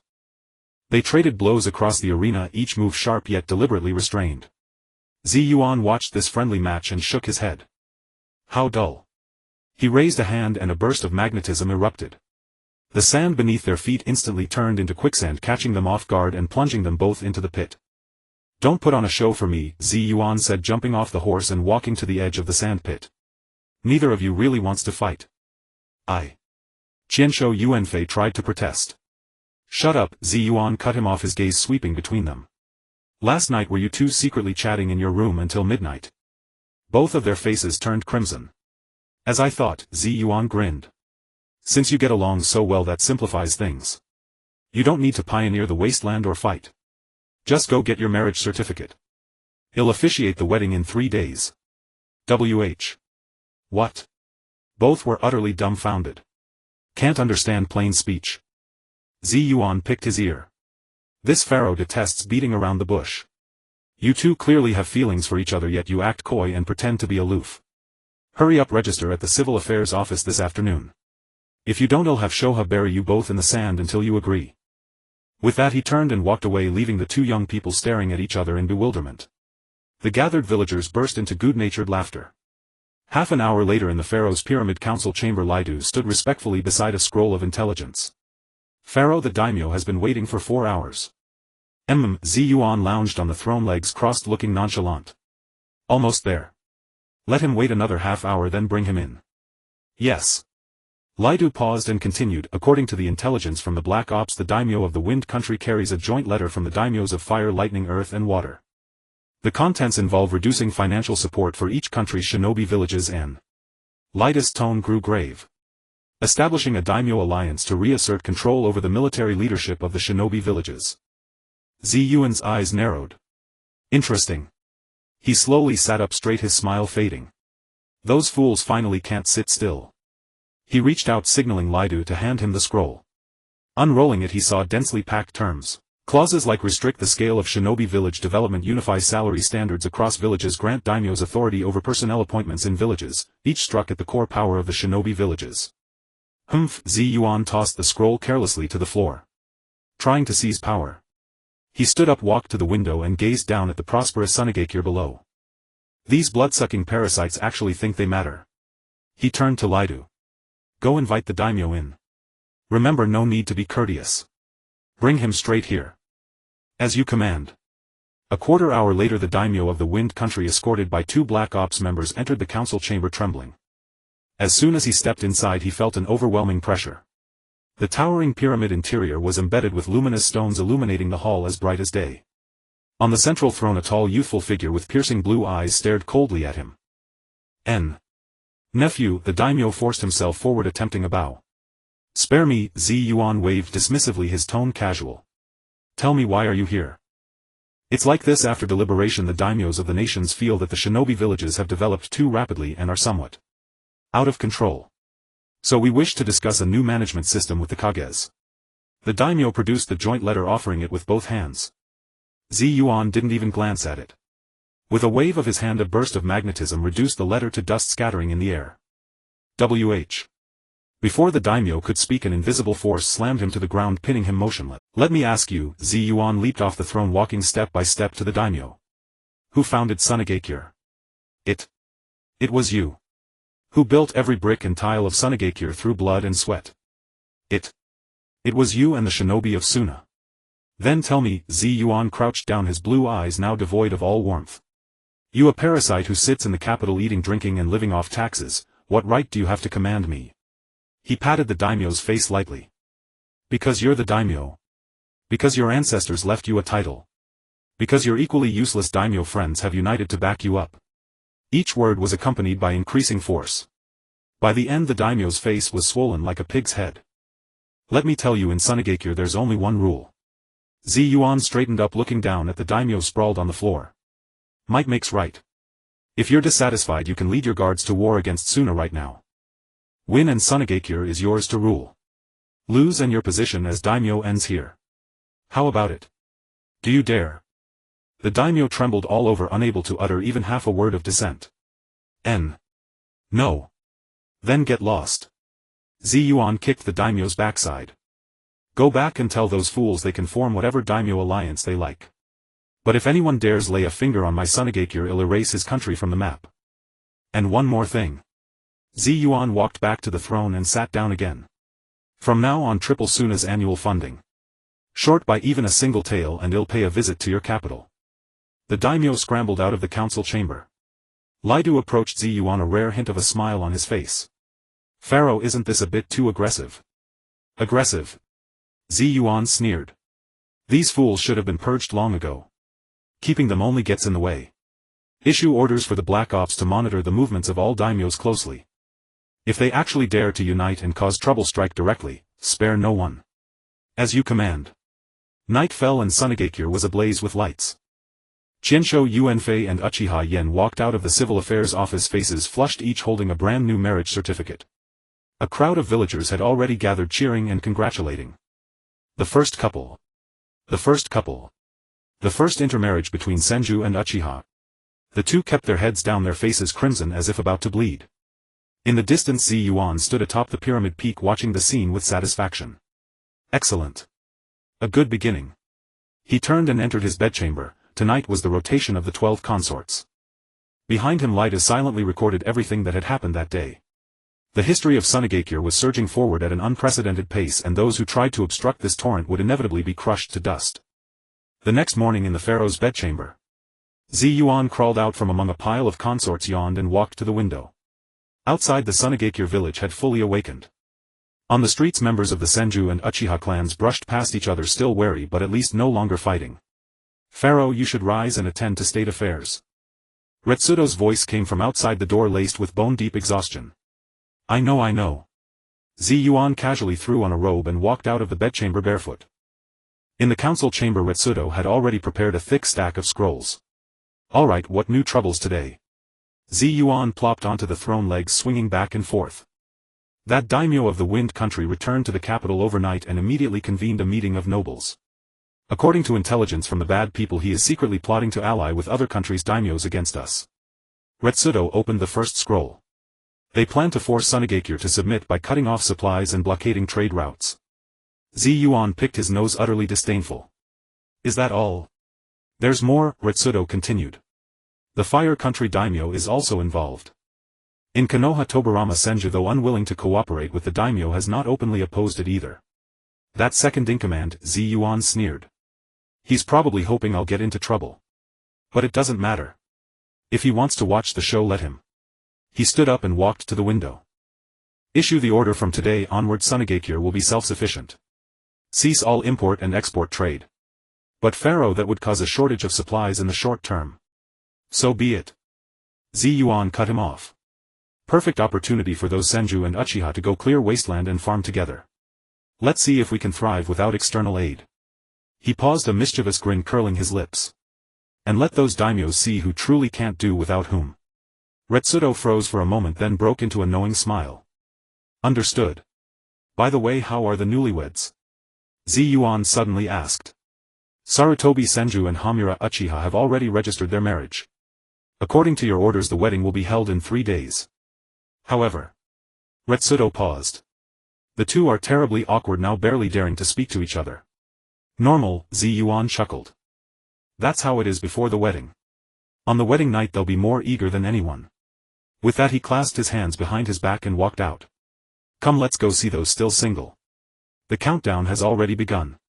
At the construction site of the new residential district in East Sunagakure, hundreds of young Senju and Uchiha toiled under the blazing sun, sweat pouring.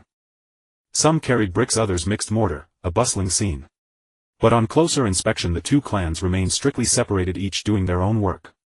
At this pace will the houses be finished in 3 months? Yuan shouted from the edge of the site. Everyone froze, turning to look at him. Pharaoh.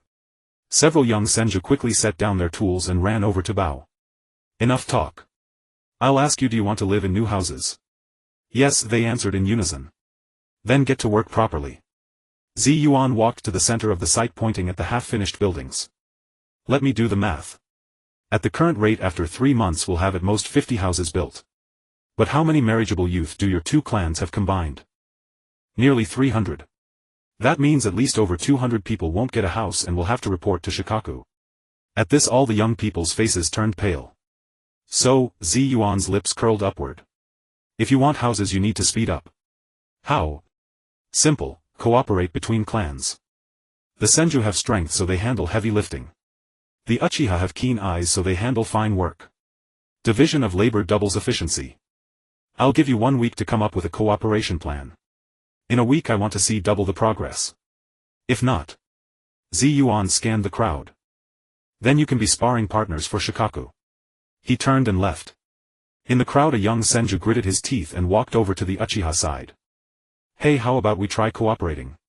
The Uchiha girl opposite glanced at him, silent for a moment. Alright. With the first came the second. Soon the young people of both clans began tentatively communicating. Though still wary, they were at least talking. Retsudo watched the scene and murmured in admiration. The pharaoh's strategy is brilliant. Of course, Yuan puffed out his little chest proudly. To make them cooperate, just talking won't work. They need to know there will be severe consequences if they don't. People are forced into action. Back at the pyramid, no sooner had Yuan sat down than a commotion arose outside. What's going on? A guard ran in to report. Pharaoh, a group of merchants at the village gate requests an audience. Merchants? Yuan raised an eyebrow. Let them in. Soon over a dozen richly dressed merchants entered the council chamber. The leader was a portly middle-aged man with an ingratiating smile. Your humble servants pay respects to the pharaoh. Out with it, Yuan waved impatiently. Well, we heard Sunagakure plans to become self-sufficient and cut off all foreign trade. Your humble servants find this truly regrettable. The portly merchant rubbed his hands. Sunagakure's goods are of excellent quality and fair price. We merchants rely on Sunagakure for our livelihood. So after discussion we decided to ignore the daimyo's ban and continue doing business with Sunagakure. The merchant lowered his voice. As long as the pharaoh is willing to sell us goods, the price is whatever you say. Yuan's eyes lit up. Aren't you afraid of offending the daimyo? We are afraid, but we can't cut off our own livelihood. The merchant smiled ruefully, then explained. No matter how powerful the daimyo, he can't control us itinerant traders. As long as there's profit, a little risk is nothing. Interesting. Yuan stood up and walked to the merchant. Retsudo sign long-term contracts with them. Raise the price by 20% above market rate, but cash only, no credit. Yes. Also, Yuan changed his tone, help me pass a message to the daimyos. Please speak, Pharaoh. Tell them their blockade is utterly useless against Sunagakure. We'll eat, drink and live as usual. As for them, without Sunagakure's goods, let's see how they justify themselves to their nobles. The portly merchant couldn't help but give a thumbs up. Brilliant, Pharaoh. Your humble servant will see to it immediately. After the merchants left, Retsudo approached. Pharaoh, this is an eye for an eye. Yuan grinned. The daimyo wants to starve me economically, so I'll have the merchants break the blockade. Merchants are always money-minded if they go where the money is. In the end, not only will the blockade fail, but those daimyos will also be resented by their own nobles. Kill two birds with one stone. Retsudo was genuinely impressed.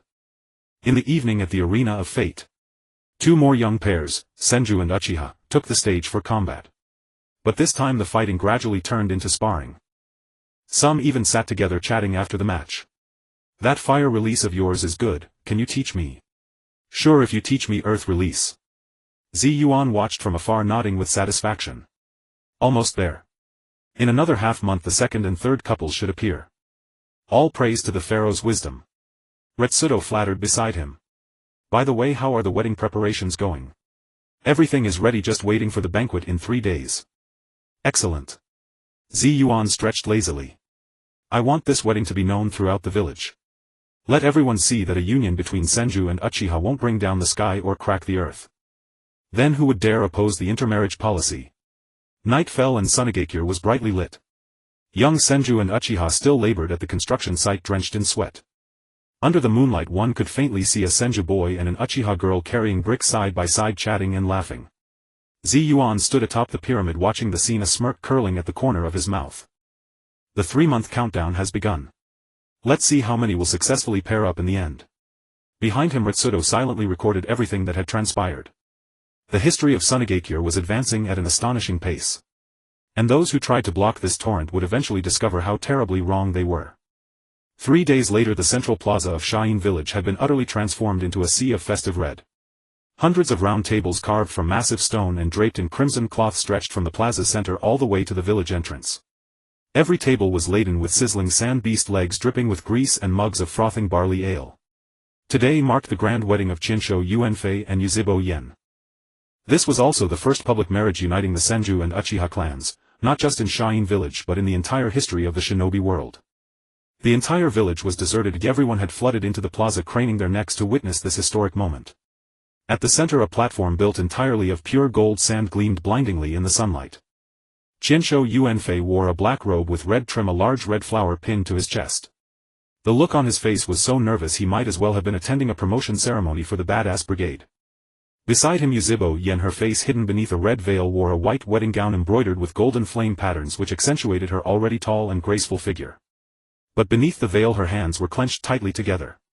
The auspicious hour has arrived. At a long drawn-out announcement a figure descended from the sky and landed steadily on the platform. It was the dashing Yuan. Today he had shed his pharaoh robes and donned a glittering gold-embroidered ceremonial suit far more formal in appearance. The millennium pendant around his neck gleamed brightly from a fresh polish. Fellow villagers of Cheyenne, brothers and sisters, good morning. Yuan raised an iron Zen megaphone, his voice booming across the entire plaza. Today is a great day. Today we gather together to witness a milestone moment, not only for Cheyenne village but for the entire shinobi world. The most handsome lad of the Qianshu clan and the most beautiful lass of the Yuzhibo clan are finally coming together. His crude yet straightforward words triggered a wave of good-natured laughter from the crowd. On the stage the newlyweds wished they could crawl into a hole. Yuan cleared his throat and continued his speech, though this time his tone grew serious. I know many of you from the Qianshu and Yuzhibo clans are still doubting. Can hatred truly be set aside? Can the bloodlines of two clans truly merge? I'll tell you now. He suddenly whisked away the red veil from Yuzhibo Yan's head, revealing a face flushed crimson with nervousness and shyness, yet breathtakingly beautiful. Her fair skin and rosy lips made her the epitome of enchantment. Then he kicked Qianshu Yuanfei in the back of the knee, forcing the burly man to fall onto one knee with a thud. Look for yourselves. Yuan pointed at the couple and roared at the crowd. A perfect match made in heaven. Why can't they be united? He turned to the elders of the two clans who sat far apart and distinctly separate. I'm telling you clearly, today's wedding is just the beginning. From now on, intermarriage between the two clans will be the fundamental policy of Cheyenne village, an iron law. Anyone who opposes it opposes me, opposes Cheyenne village, and opposes the peaceful future of the entire shinobi world. This domineering, unreasonable declaration silenced everyone. Elder Qianshu Dechuan exchanged glances with several Yuzhibo clan elders, and in each other's eyes they saw deep helplessness, and a faint, almost unnoticed glimmer of something called expectation. All right, enough nonsense. Yuan clapped his hands. Groom, now you may present your betrothal gift. Qianshu Yuanfei trembled as he pulled a small wooden box from his chest. When he opened the box, it contained not gold or jewels but a wooden ring, exquisitely carved from a branch of the Qianshu clan's tree of life, symbolizing vitality and protection. Yuzhibo Yan's eyes flickered as she gazed at the ring. Bride and your dowry. Yuzhibo Yan also withdrew from her sleeve a red ring forged from the unique flame stone of the Yuzhibo clan, engraved with a three-demo pattern symbolizing passion and insight. Excellent. Yuan nodded with satisfaction. Now exchange tokens. Under the eyes of the entire village, the couple, blushing, placed the rings representing their respective clan heritages onto each other's fingers. As the two rings touched, it seemed an invisible bond linked these two youths, who should have been sworn enemies, tightly together. The ceremony is complete. Yuan swept his hand and raised his voice sharply. Now the groom may kiss his bride. Hurry up. Don't dawdle, the whole village is watching. Qianshu Yuanfei's face turned so red it could bleed. He stared at the face inches away, so beautiful it made his heart race and his mind went completely blank. Yuzhibo Yan also squeezed her eyes shut, her long lashes trembling, her exquisite red lips quivering uncontrollably. Go on. Kiss her. Yuanfei. Show the boldness of our Qianshu clan. Lady Yan. Don't be shy, kiss him back. The young people of both clans began cheering wildly. Qianshu Yuanfei gritted his teeth, closed his eyes and clumsily pressed his lips to Yuzhibo Yan's. Boom. The entire plaza erupted in thunderous cheers and whistles.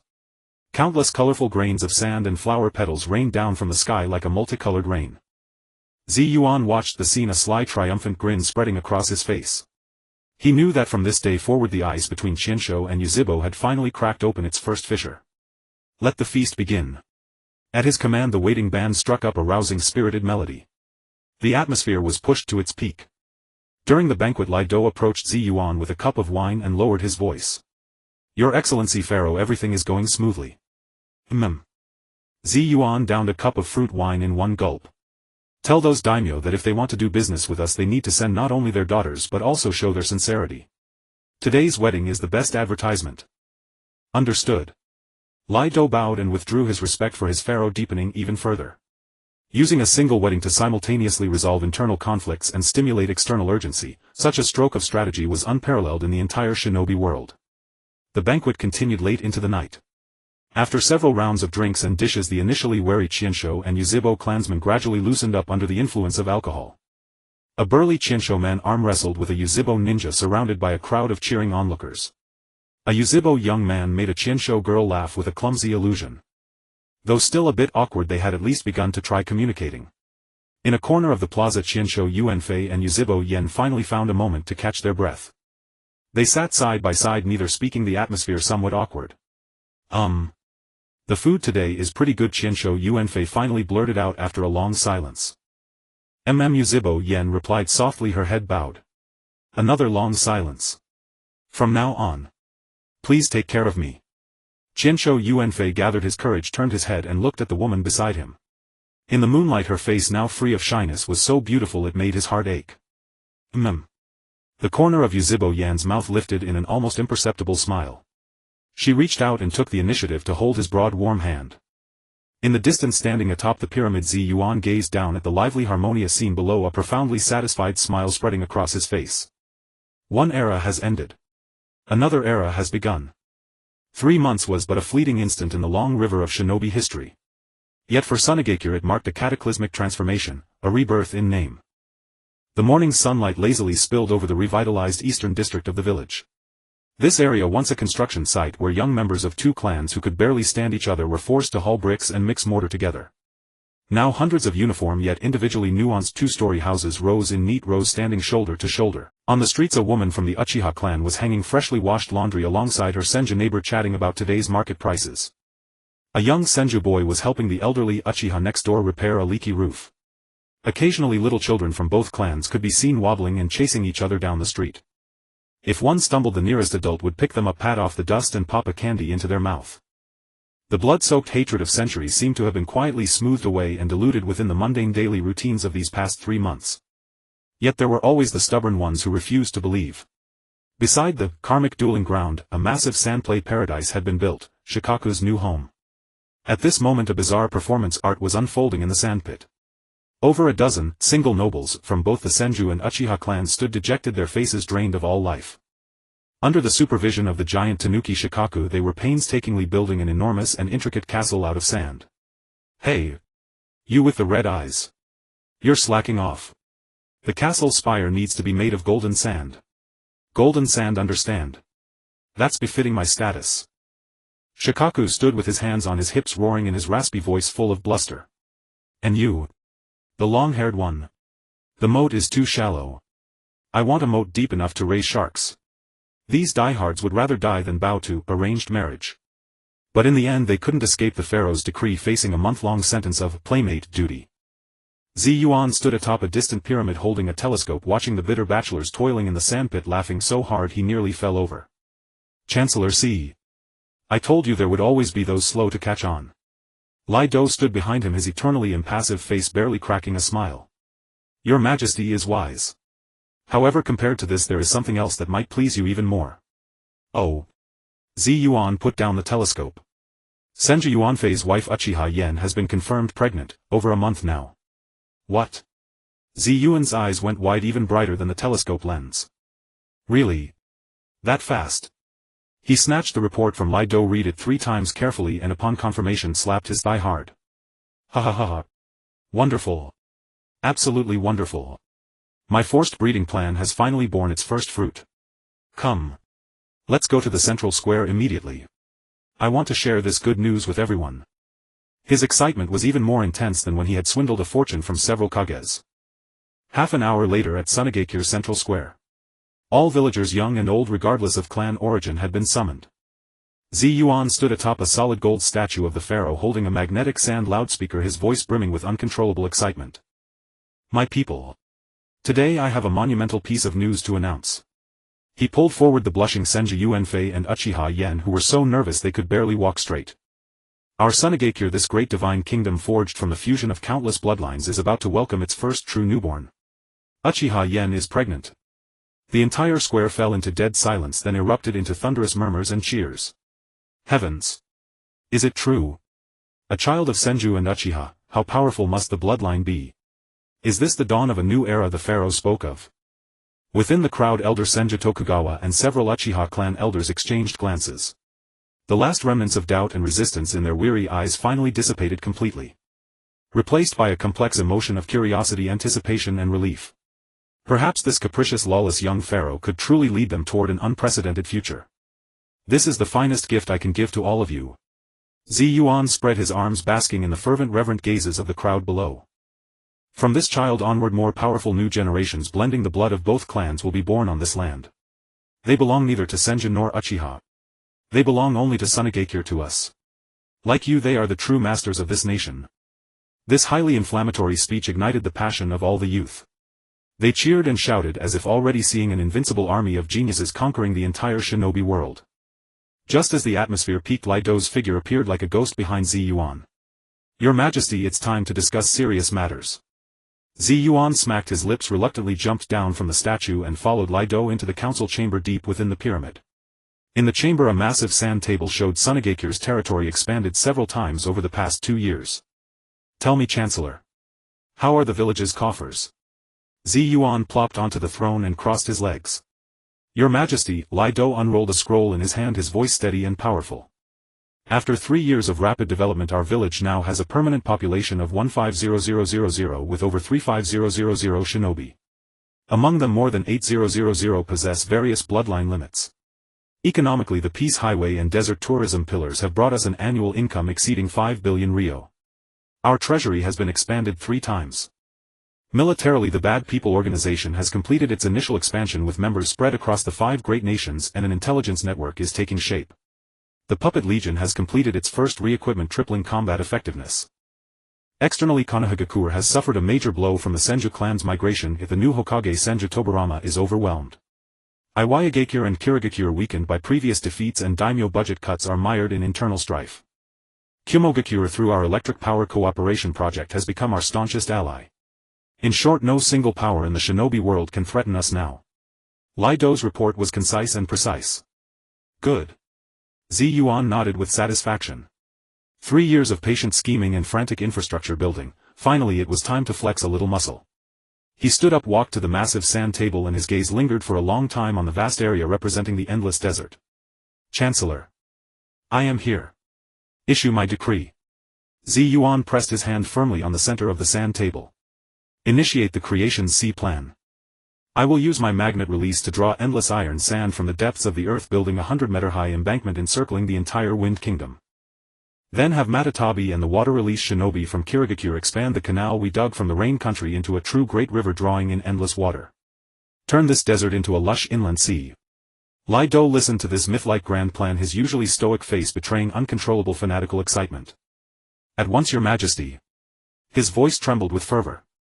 He could already see years later a golden divine kingdom surrounded by blue ocean, shining like a brilliant gem at the continent's heart. And their pharaoh would become the sole creator god of this new world. Deep within the Wind Country, at the heart of its boundless desert. At the command of Yuan, the Genesis Sea project was officially set in motion. Hundreds of Sunagakure engineers under the protection of Mu Wang and Yu Lu began working along the pre-planned route. They precisely infused special metals into the sand using magnet release, constructing a winding subterranean network. This network, like the veins of the earth, firmly anchored the foundation of a 100-meter-high giant embankment that would encircle the entire Wind Country. High above, Yuan floated, his gaze sweeping over the yellow sands he was about to transform. Beneath him, 5 colossal-tailed beasts like mythical primordial giants reshaped the landscape with unimaginable power. Mu Wang galloped with 4 hooves, each charge causing the earth to tremble violently. It instantly solidified the sand and soil in its path into compact blocks like a bulldozer, rapidly raising the embryonic form of the planned embankment. The scorching steam from its nostrils baked the sand rock hard. Yu Lu, its entire body ablaze with blue flames, ran gracefully at the forefront of the formation. Its destructive blue flames melted all hard rock layers in its way, clearing a path for excavation. The melted rock, upon cooling, formed a solid black bedrock. Shoha, using its massive wind release chakra, created a giant whirlwind behind, precisely moving tons of sand onto the embankment solidified by Mu Wang, further compacting it with wind pressure. Chongming circled in the sky, scattering colorful scales that seemed to bring life to this land about to change. Thousands of Sunagakure ninjas followed closely behind. They used their respective earth release and magnet release to finely trim and reinforce the sand and earth shifted and shaped by the tailed beasts. The air was thick with flying sand and the thunderous roar of surging chakra, an ultimate collision between nature and human power. This once quiet and desolate desert for the first time felt the pulse of life. Too fast. A Sunagakure ninja involved in the project stared at the embankment rising visibly before his eyes, his mouth agape, unable to close. Is this the pharaoh's power? Another Uchiha clansman, his 3-tomo Sharingan spinning at high speed, tried to keep up with Mu Wang's swift movements, but it was impossible. Don't just stand there. Speed up. The pharaoh said, we must dig this canal at the fastest pace and turn this desert into an ocean. Daida's voice carrying iron-blooded commands echoed across the construction site. He stood on the command platform, his gaze steady. Beside him was Uchiha Rei, head of Sunagakure's technical department. Technical department: continue precise guidance of magnetic nodes according to the blueprints. Ensure the structural stability of the embankment and canal. Uchiha Rei's Sharingan accurately captured every detail above the site. Her commands were calm and precise, turning the entire massive project into orderly operation. Inside Sunagakure village, another group of ninjas were engaged in equally intense work. These were water release ninjas from the water country who had defected to Sunagakure. They collaborated with Sunagakure's magnet release ninjas to widen and reinforce the canal extending from the rain country. Yulu, at the starting point of the canal, melted rocks with its high-temperature flames, digging a passage deep underground. Then countless water release ninjas combined their efforts to draw water from deep within the canal, allowing rainwater from the rain country to begin slowly flowing into the desert's veins. At the southern border of the wind country, a massive water wheel made of gold dust turned slowly under the scorching sun. The water wheel, over 100 meters in diameter, lifted vast amounts of groundwater with each rotation, sending it along special channels to various greening bases deep in the desert. Pharaoh, the greening progress here exceeds expectations. Chongming, accompanied by a group of ninjas, sped through the air. It spat out colorful scales, and wherever it passed, the yellow sand was quickly stained green as sprouts burst through the soil. Yuan looked at all this, his face full of satisfaction. Good. This is just the beginning. He withdrew his gaze and looked up at the sky. His gaze seemed to pierce through the thick clouds, perceiving the reactions from other parts of the ninja world. The Hokage's office in Kumogakure village. Senju Tobarama paced agitatedly. Brother, what are you thinking? You entrusted the Senju clan to that kid. Do you know what he's doing now? In his hand an intelligence scroll was crumpled out of shape. The scroll detailed Sunagakure's insane Genesis C plan. Using tailed beasts to change the geography. Diverting the rain country's water to irrigate the desert. Building an inland sea in the middle of the wind country. He's utterly insane. Tobarama felt a chill down his spine. He knew Yuan was powerful, but this was beyond power. This was challenging nature itself, challenging the understanding of every nation. If he succeeds, the entire geographical layout of the ninja world will be altered. He will have inexhaustible water resources and unparalleled strategic depth. Konoha. Konoha will face an unprecedented threat. He turned to the window, his eyes filled with worry. Now the rain country has acquiesced, the wind country daimyo fully cooperates, and Kumogakure only offers verbal protest. What about the other nations? What will they think? The Tsuchikage's office in Iwagakure village. The first Tsuchikage Shurha listened to his subordinates report, his aged face dark and grim. Change the geography. Inland sea. Is he turning the wind country into a second water country? He slammed his hand on the table, sending gravel flying. Too arrogant. This is a blatant threat. Once he controls the water resources, the lifeline of the entire continent will be in his hands. Tsuchikagesima, should we immediately organize an allied force to stop his plan? An elder inquired. Shurha waved his hand, his expression complex. It's not that simple. That kid's strength is unfathomable, plus the 5-tailed beasts by his side. Moreover, Kumogakure's stance is ambiguous. He recalled the world-shattering giant summoned by Yuan during the 5 Kage summit and the terrifying beam of light from the Blue Eyes White Dragon. A chill shot straight to his head. The Mizukage's office in the water country. Hozuki Genjetsu sat on the Mizukage's throne, a rare hint of gravity on his face. Mizukagesima, according to intelligence from our spies, Sunagakure's Genesis C plan is advancing rapidly. The canal at the rain country border has initially reached a scale capable of water diversion. A Kirigakure ninja reported. Divert water. How dare he? Genjetsu stood abruptly. Although the rainfall in the rain country is astonishing, if large amounts are diverted it will eventually affect our water country's water cycle. He's undermining the foundation of our water country. He was about to issue an order to mobilize but stopped. In his mind the image of Yuan summoning the Blue Eyes White Dragon, leveling a mountain in one shot and scaring him out of his wits, resurfaced. That was an absolute irresistible force. Mizukagesima, many of our village's water release ninjas, after being defeated by Yuan last time, have secretly departed for Sunagakure. Damn it. Genjetsu punched the table, a mix of anger and helplessness. He knew he could no longer suppress all dissent like Byakuren had. At the top of the pyramid in Sunagakure village, Yuan looked at intelligence from various ninja villages, a playful smile crossing his face. They say no, but their bodies speak otherwise. He walked to the huge sand table and precisely extended a canal made of gold sand to the Rain country border. Prime Minister, convey my orders. Your subordinate is here. Daida's voice was as steady as ever. Send a diplomatic note to the Rain country daimyo stating that in recognition of their recent vigorous support for our water conservancy projects, I the Pharaoh have decided to offer them our latest hydroelectric power technology and assist in building large-scale hydroelectric stations free of charge. Additionally, starting next month, Sunagakure will officially sign a freshwater resource sharing agreement with the Rain country. Henceforth all their farmland will no longer rely on rainfall but will receive stable freshwater irrigation from us. Of course, in return they must provide us at cost. Yuan's lips curled into a mischievous grin. 100 female ninjas from the Rain village every year. Daidu accepted the order and turned away calmly. He knew the Pharaoh was binding the Rain country firmly to Sunagakure's war chariot. Night fell. The construction teams of Sunagakure remained brightly lit. Countless tailed beasts and ninjas toiled in the darkness, sweating to change the fate of this ancient desert. Yuan returned to his chambers. Princess Saori was sitting by the bed holding a newly compiled Ninja World Geography Chronicle from Sunagakure. She gazed at the area that would soon be covered by a deep blue inland sea, her eyes filled with awe. Husband, you truly intend to create an ocean from this desert? Yuan pulled her into his arms, gently stroking her soft hair. Of course. He looked out the window at the artificial lake shimmering under the moonlight, his eyes gleaming with an ambition that bore a name. This is only the beginning. In the first month after the initiation of the Sea of Creation project, the ancient and barren land of the Foam country witnessed an unprecedented transformation that it had not seen in millennia. What was once the heart of the desert had now become an endless expanse of azure blue. This vast inland lake, named the Falao Sea by Yuan, emitted abundant water vapor under the scorching sun. As it met the cold air in the high altitudes, it transformed into an unbroken chain of rain clouds. It brought long-awaited sweet rain to this parched earth. Newborn rivers like the veins of the land carried lake water to every patch of soil thirsting for irrigation. On both sides of the embankment, the once yellow sand was now covered in lush green grass, even blooming with colorful little flowers. Sha'in village was officially renamed Sha'in Divine Country. A brand new harbor city, far more magnificent in scale, rose abruptly on the eastern shore of the Falao Sea. At the docks, giant sailing ships built by the Qianshou clan and blending the ideology of wood release with modern mechanics stood neatly in rows. The Coast Guard, composed of members from the Uchiha clan, piloted patrol boats driven by magnet release, weaving back and forth across the sea surface.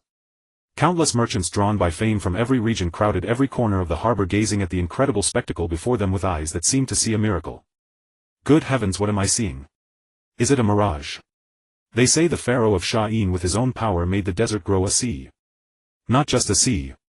Look at the farmland over there, watermelons sweeter than those in our Shui country. Amid the murmurs, a colossal dragon-head treasure ship made of pure gold with an extravagantly luxurious design slowly sailed out of the harbor. At the bow, Yuan lounged comfortably in a rocking chair, wearing beach shorts and sunglasses. Behind him, Princess Shaji gently peeled a gleaming grape and fed it into his mouth. Shaji's belly was already slightly swollen. My lord, where are we going? She looked at the vast rippling sea, her eyes still carrying a hint of surrealism. To collect rent, Yuan replied lazily, reaching for a glass of iced juice beside him. I worked so hard to create this sea and improve the climate of the entire Foam country. That tax-collecting daimyo should at least show some gratitude, shouldn't he? Meanwhile, in the capital of Foam country, the daimyo's mansion. The Foam country daimyo paced anxiously back and forth in the great hall. On the desk before him lay a bill from Sha'in Divine Country. Sea of Creation Project Ecological Environment Modification Fee 5 billion taels. Falao Sea Water Resource Usage and Maintenance Fee 2 billion taels annually. Coast Guard Security Service Fee 1 billion taels annually. The daimyo stared at those astronomical figures, feeling his heart convulse. This is an outrage. Absolutely an outrage. An aristocratic minister slammed the table, his anger uncontrollable. That brat, he means to bleed our entire Foam country dry. Exactly. Why should we pay him? We didn't ask him to make that sea. Hearing this, the daimyo shot them a look as if they were idiots. Not pay. He picked up another scroll, his voice trembling. Read this yourselves. It's a friendly reminder from Sha'in. The scroll unfurled, revealing a crude drawing with arrogant strokes. It depicted a tiny figure resembling Yuan standing on a dam opening sluice gates to flood a city that looked suspiciously like the capital. He's threatening us. The nobles fell silent instantly, their faces pale. Nonsense. The daimyo was so furious he nearly pulled his beard off. What do we do now? All the money in the treasury isn't enough to pay the first installment. Just as everyone was at a loss, a guard stumbled frantically into the hall. Report. My lord daimyo. The pharaoh of Sha'in village. I mean Sha'in divine country. His ship has reached the moat outside the capital. What? The daimyo shuddered, nearly falling off his seat. Quickly. Come with me to greet him. When the daimyo along with a retinue of nobles arrived outside the city, they were instantly blinded by the sight of the golden dragon-head treasure ship. Yuan stood at the bow waving at them with a beaming smile. Hey there, father-in-law daimyo, long time no see. The daimyo's face twisted into a smile uglier than crying. Pharaoh, you honor us with your presence. You could have just sent word. Oh, I missed you. Yuan jumped off the ship, walked with his hands behind his back and came before the daimyo. So. Got the bill. Ready with the money. The daimyo wiped the cold sweat from his forehead, his voice trembling. Pharaoh, this amount. It's too enormous. The treasury can't liquidate it at once. Oh. Is that so? Yuan's face still wore a smile, but a dangerous glint flashed in his azure eyes. He raised his hand and gently clenched his fist toward the distant moat. Boom. In an instant the water of the entire moat shot into the sky, forming a colossal water dragon that roared and circled in midair. All the soldiers guarding the capital's walls collapsed to the ground in terror. Then I'll just have to come and take it myself. No. The daimyo was scared out of his wits. With a plop he fell to his knees. Pharaoh, please calm down. Let's talk. Yuan withdrew his hand with satisfaction. The roaring water dragon dissolved back into the moat. All right, for my princess Sake, I'll give you another chance. Yuan began counting on his fingers. If you don't have enough cash, you can pay with other things. Landmines, specialty goods, anything works. Also, I hear the daimyo of the Hua country has been getting quite cozy with you lately. The daimyo's heart tightened, he dared not hide it. Yes. That's right. The daimyo of Hua country proposed joining with several nations to jointly resist Sha'in's. Excellent. Yuan cut him off. Now write him a letter. State that from this day forward your phone country formally withdraws from the Five Great Nations Alliance and merges into my Sha'in divine country as its first vassal state. In return I will grant you the title of Prince of the Divine Country, hereditary and perpetual. What? The daimyo and the nobles behind him were utterly dumbfounded. This was no longer extortion, it was outright annexation of the entire nation. What? Not willing. Yuan's gaze turned icy once more. I am willing. Driven by the instinct to survive, the daimyo chose submission without hesitation. That night a national document that would shake the entire ninja world was dispatched from the Phone country capital to all major ninja villages. Meanwhile Yuan swaggered into the daimyo's harem. In his words, since they were family now, he naturally had to exchange pleasantries with his father-in-law's concubines. Late at night inside a resplendent golden bedchamber, Yuan soaked in a huge bath filled with flower petals. Li Dou's figure appeared behind him like a ghost. Pharaoh, the plan proceeded smoothly. Yuan responded lazily. And what about any reaction? The second Hokage Qianshou Feijin upon receiving the document flew into such rage that he smashed his office. However, he took no substantial action.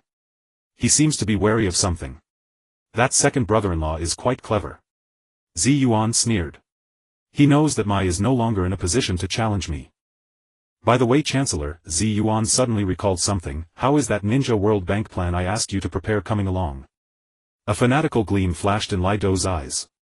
Reporting to the Pharaoh, based on our Sha'in divine country's gold reserves and economic strength, the first edition of the Ninja World Universal Currency has been designed. At your command, this golden tide will completely shatter the old economic systems of the Five Great Nations. Excellent. A devilish smile spread across Yuan's face. Since we've already crushed them militarily, it's time to let these country bumpkins taste the true power of capital. Outside the window the moonlight was like water. A new era forged by gold and power was about to descend upon the turbulent ninja world. 3 months after annexing the Land of Wind in the new port city of Sha'in Divine Kingdom, a bustling trade hub had risen on the eastern shore of the Sea of Falau, now the most prosperous commercial nexus in all of Rinjia. At the docks merchant vessels from every nation crowded every berth like a multitude of fish. Dockworkers shouted in a medley of dialects, directing puppet cranes to load and unload crates of goods. The air was thick with the briny scent of seawater and the fragrance of wealth. The most magnificent structure in the city was not the office of the Kazekage nor the Ninja Academy but a newly completed palace-like edifice built of white marble and gold. Above the main entrance arrogant gold leaf characters proclaimed the first bank of the ninja world. At this moment on the rooftop swimming pool of the bank, Yuan was sprawled like a sunbathing seal on a floating lounger made of sand gold. Several princess consorts in cool swimwear surrounded him. The visibly pregnant Princess Shaji diligently applied the finest imported sunscreen from Cloud Village onto his skin. Uchiha Ling wearing sunglasses lay on another lounger nearby idly observing the clouds with her Sharingan and calculating their drift speed. So boring. Yuan yawned casually picking up a glass of juice chilled with ice release. Where's the Grand Vizier? Have him come see me. His Highness has thought of a new game more amusing than sunbathing. Half an hour later Lai Dou's face etched with the exhaustion of overwork appeared in the small courtyard by the pool. He bowed respectfully to Yuan who was sitting up on the lounger. Your Highness, you summoned me. Yuan rose from the lounger.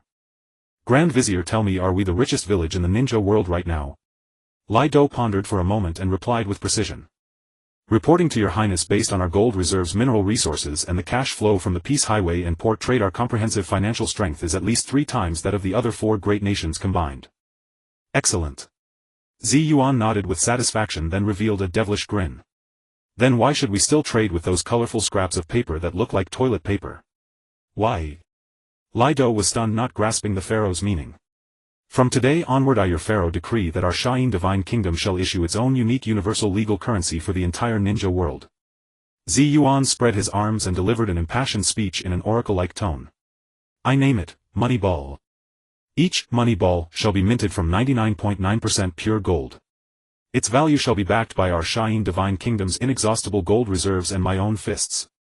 From now on all trade conducted with our Shayin divine kingdom must, and can only, be settled using money ball. Lai Dou listened blankly, feeling as though his brain had been forcibly reformatted once again by the pharaoh's whimsical ideas. Issue his own currency. And make it universal across the ninja world.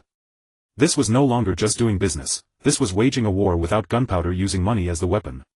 Your Highness, this will probably provoke strong backlash from the other 4 nations, Lai Dou said, his voice dry. Backlash? That's exactly what I want. Yuan sneered, his azure eyes gleaming with penetrating wisdom. Grand Vizier, remember this. War is never just about fighting and killing. The highest form of war is a war of rules. When all merchants begin to chase our stable value-preserving money ball, their paper notes, backed by the credit of daimyos and prone to devaluation at any war, will become worthless. By then, without us lifting a finger, their own economic system will collapse from within. That is what we call dimensional reduction strike. Lai Dou's eyes blazed with unprecedented light. He could already see a golden storm about to sweep across the entire ninja world. Your subordinate understands. Carry it out immediately. Yuan waved his hand and lay back down. I want to see the first batch of the money ball flowing from our bank to every corner of the world within 3 days. 3 days later, in the Hokage's office of Konoha village, Senju Tobarama was staring at a report on the village's fiscal deficit, his brow deeply furrowed. Ever since his elder brother's death and the exodus of most of the Senju clan, both Konoha's strength and economy had suffered unprecedented blows. Just then an ANBU ninja appeared like a specter before his desk and knelt on one knee. Hokage-sama, urgent intelligence from Wind. Speak. 3 days ago the Shayin Divine Kingdom announced the founding of the first bank of the ninja world, and issued a new currency called Money Ball. The currency is minted from gold and is equivalent to gold. Simultaneously Shayin declared that all trade settled with the old currency would be severed immediately. At first Tobarama paid little attention, thinking it was just another one of that brat's flashy stunts. But when he carefully read through every detail of the Money Ball policy on the intelligence scroll and grasped the terrifying economic logic behind it, his perpetually icy expression cracked. Snap. The brush in his hand snapped in two. Madman, that brat is a complete and utter madman. Tobarama shot up from his seat and paced the office, his mind racing. No. He must not succeed.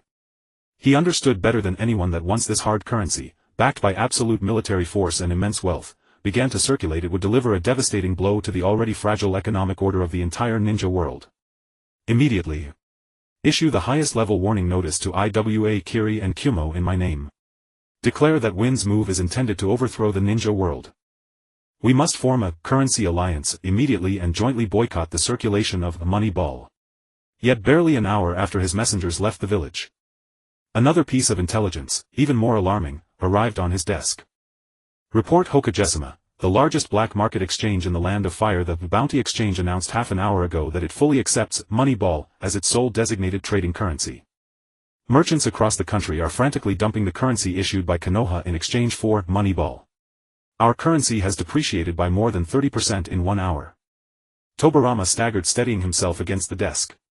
He knew that he had already been too slow. Or perhaps from the very beginning he had lost.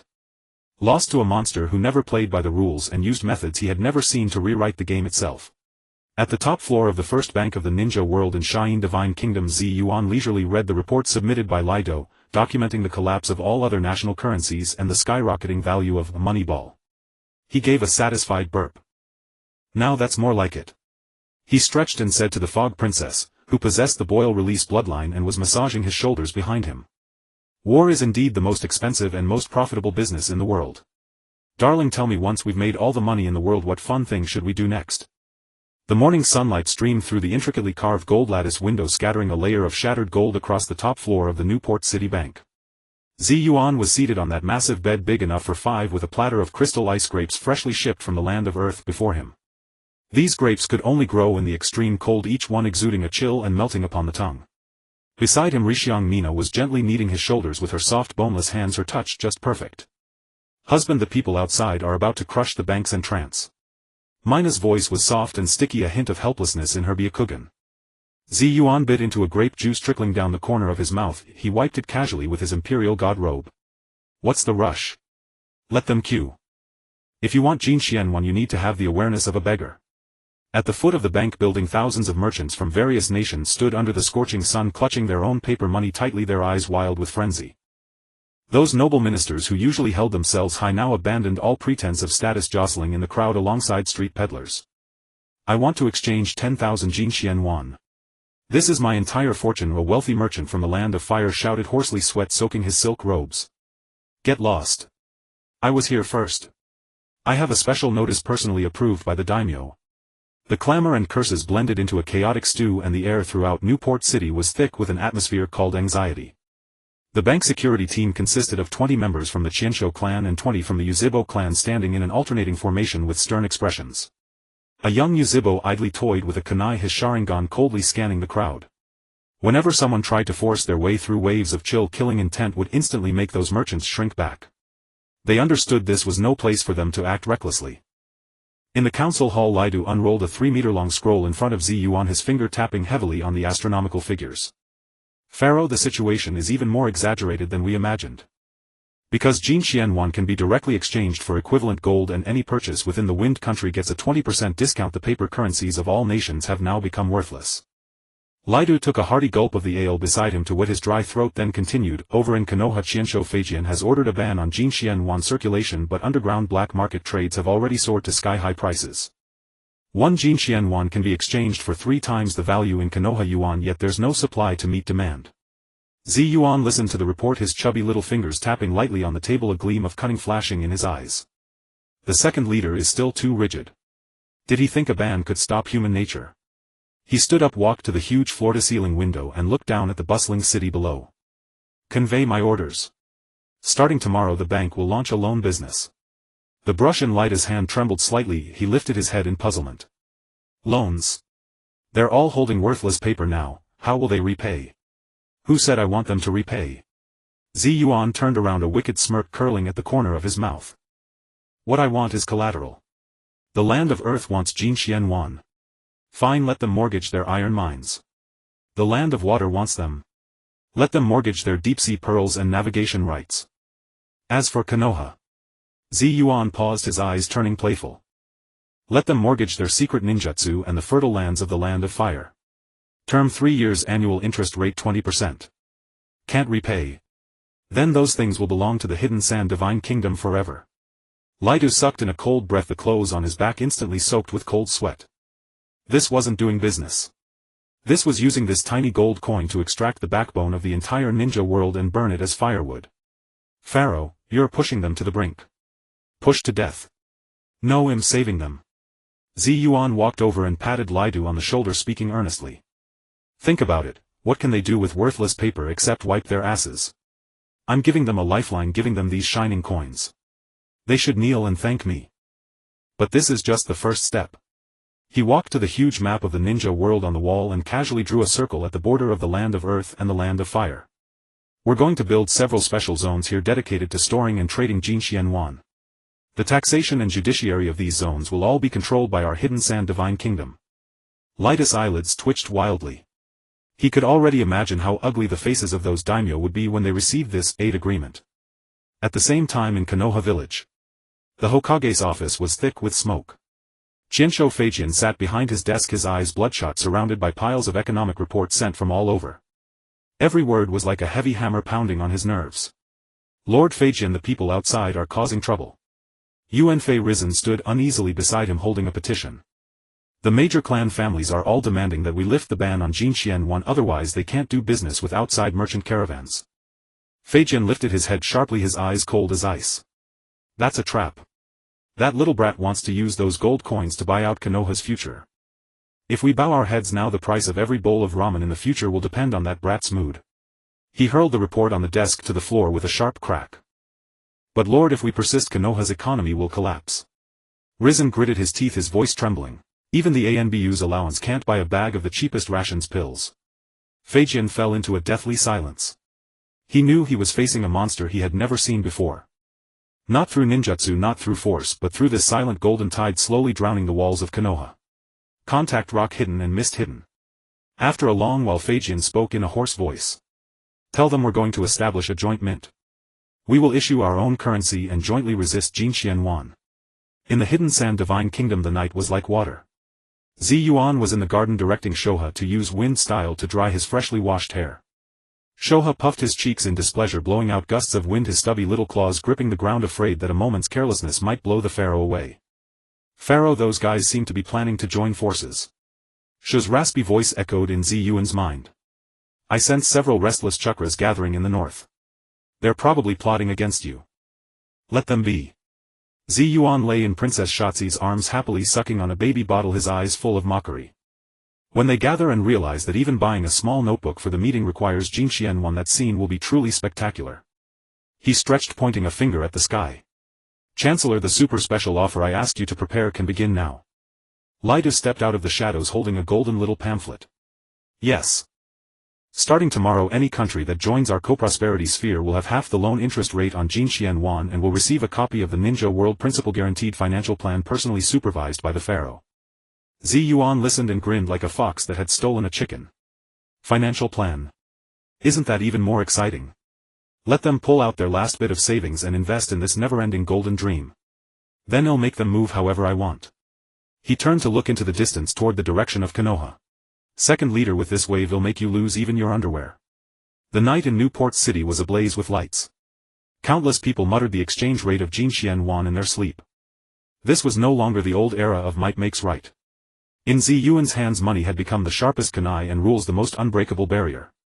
This golden war had only just bared its most ferocious fangs. And those self-proclaimed pinnacle kages were slowly beginning to feel a terror called suffocation in this tepid water. Yuan held Princess Shotzi's warm soft body, let out a smug murmur and gradually drifted into sleep. In his dream he seemed to see the entire ninja world stamped with his great pyramid seal, every ninja wearing a heavy Jinxian Yuan around their neck. The scene was indescribably beautiful. The night wind blew across the lake, stirring ripples of gold. Tomorrow would be another good day for collecting rent. The next day, in front of the Pyramid Bank, the first sign for the financial plan had just been hung. The merchants who had been hesitating instantly erupted. Principal guaranteed. And a 10% return. This is a blessing from the Pharaoh. Hurry. Pawn all my antiques. I want to buy. Max it out. The tide of madness rose again. The golden whirlpool centered on the wind country was frantically expanding across the entire ninja world. No one could escape. No one wanted to escape. This was the power of desire. And this was the first truly grand gift Yuan had prepared for this world. Far away, 1,000 miles distant, Yuzibo Ban, deep underground, looked at the gold coin brought back by Baiju. He stared at the arrogant smiling face of Yuan on the coin and remained silent for a long time. This kid is more ruthless than me. Ban casually crushed the gold coin, but more golden light had already reflected deep within his aged pupils. Times had changed. Changed in a way that sent chills down the spine. The wind and sand swept up, covering a new page. On that page only one word was written: money. Simple and unsolvable. Yuan yawned on his throne. Life, it seemed, was getting more and more interesting. Land of iron, deep in the mountains, perpetually covered by snow and ice. Inside a hidden samurai fortress the air was even colder than the blizzard outside. There was no daimyo's luxury here, only the coldness of steel and the killing intent of warriors. Only a simple ironwood long table beside which sat 3 figures. Tobarama Senju, the second Hokage of Konoha, the second Tsuchikage of Iwagakure, and Genjutsu Hozuki, the second Mizukage of Kirigakure. They were the last guardians of the old shinobi order, 3 desperate allies driven to the precipice by that golden war. Before Tobarama only a cup of cold green tea sat. His face, like a carved ice sculpture, betrayed no emotion, yet his deep red eyes were like a pool of water about to freeze. I assume you both are aware of the situation. Tobarama spoke, his voice as cold as ever but with a hint of hoarseness. That brat's money ball has completely destroyed our economy. The village's finances have collapsed, the shinobi cannot even be paid for the most basic missions. If this continues without him lifting a finger, we will destroy ourselves through civil strife.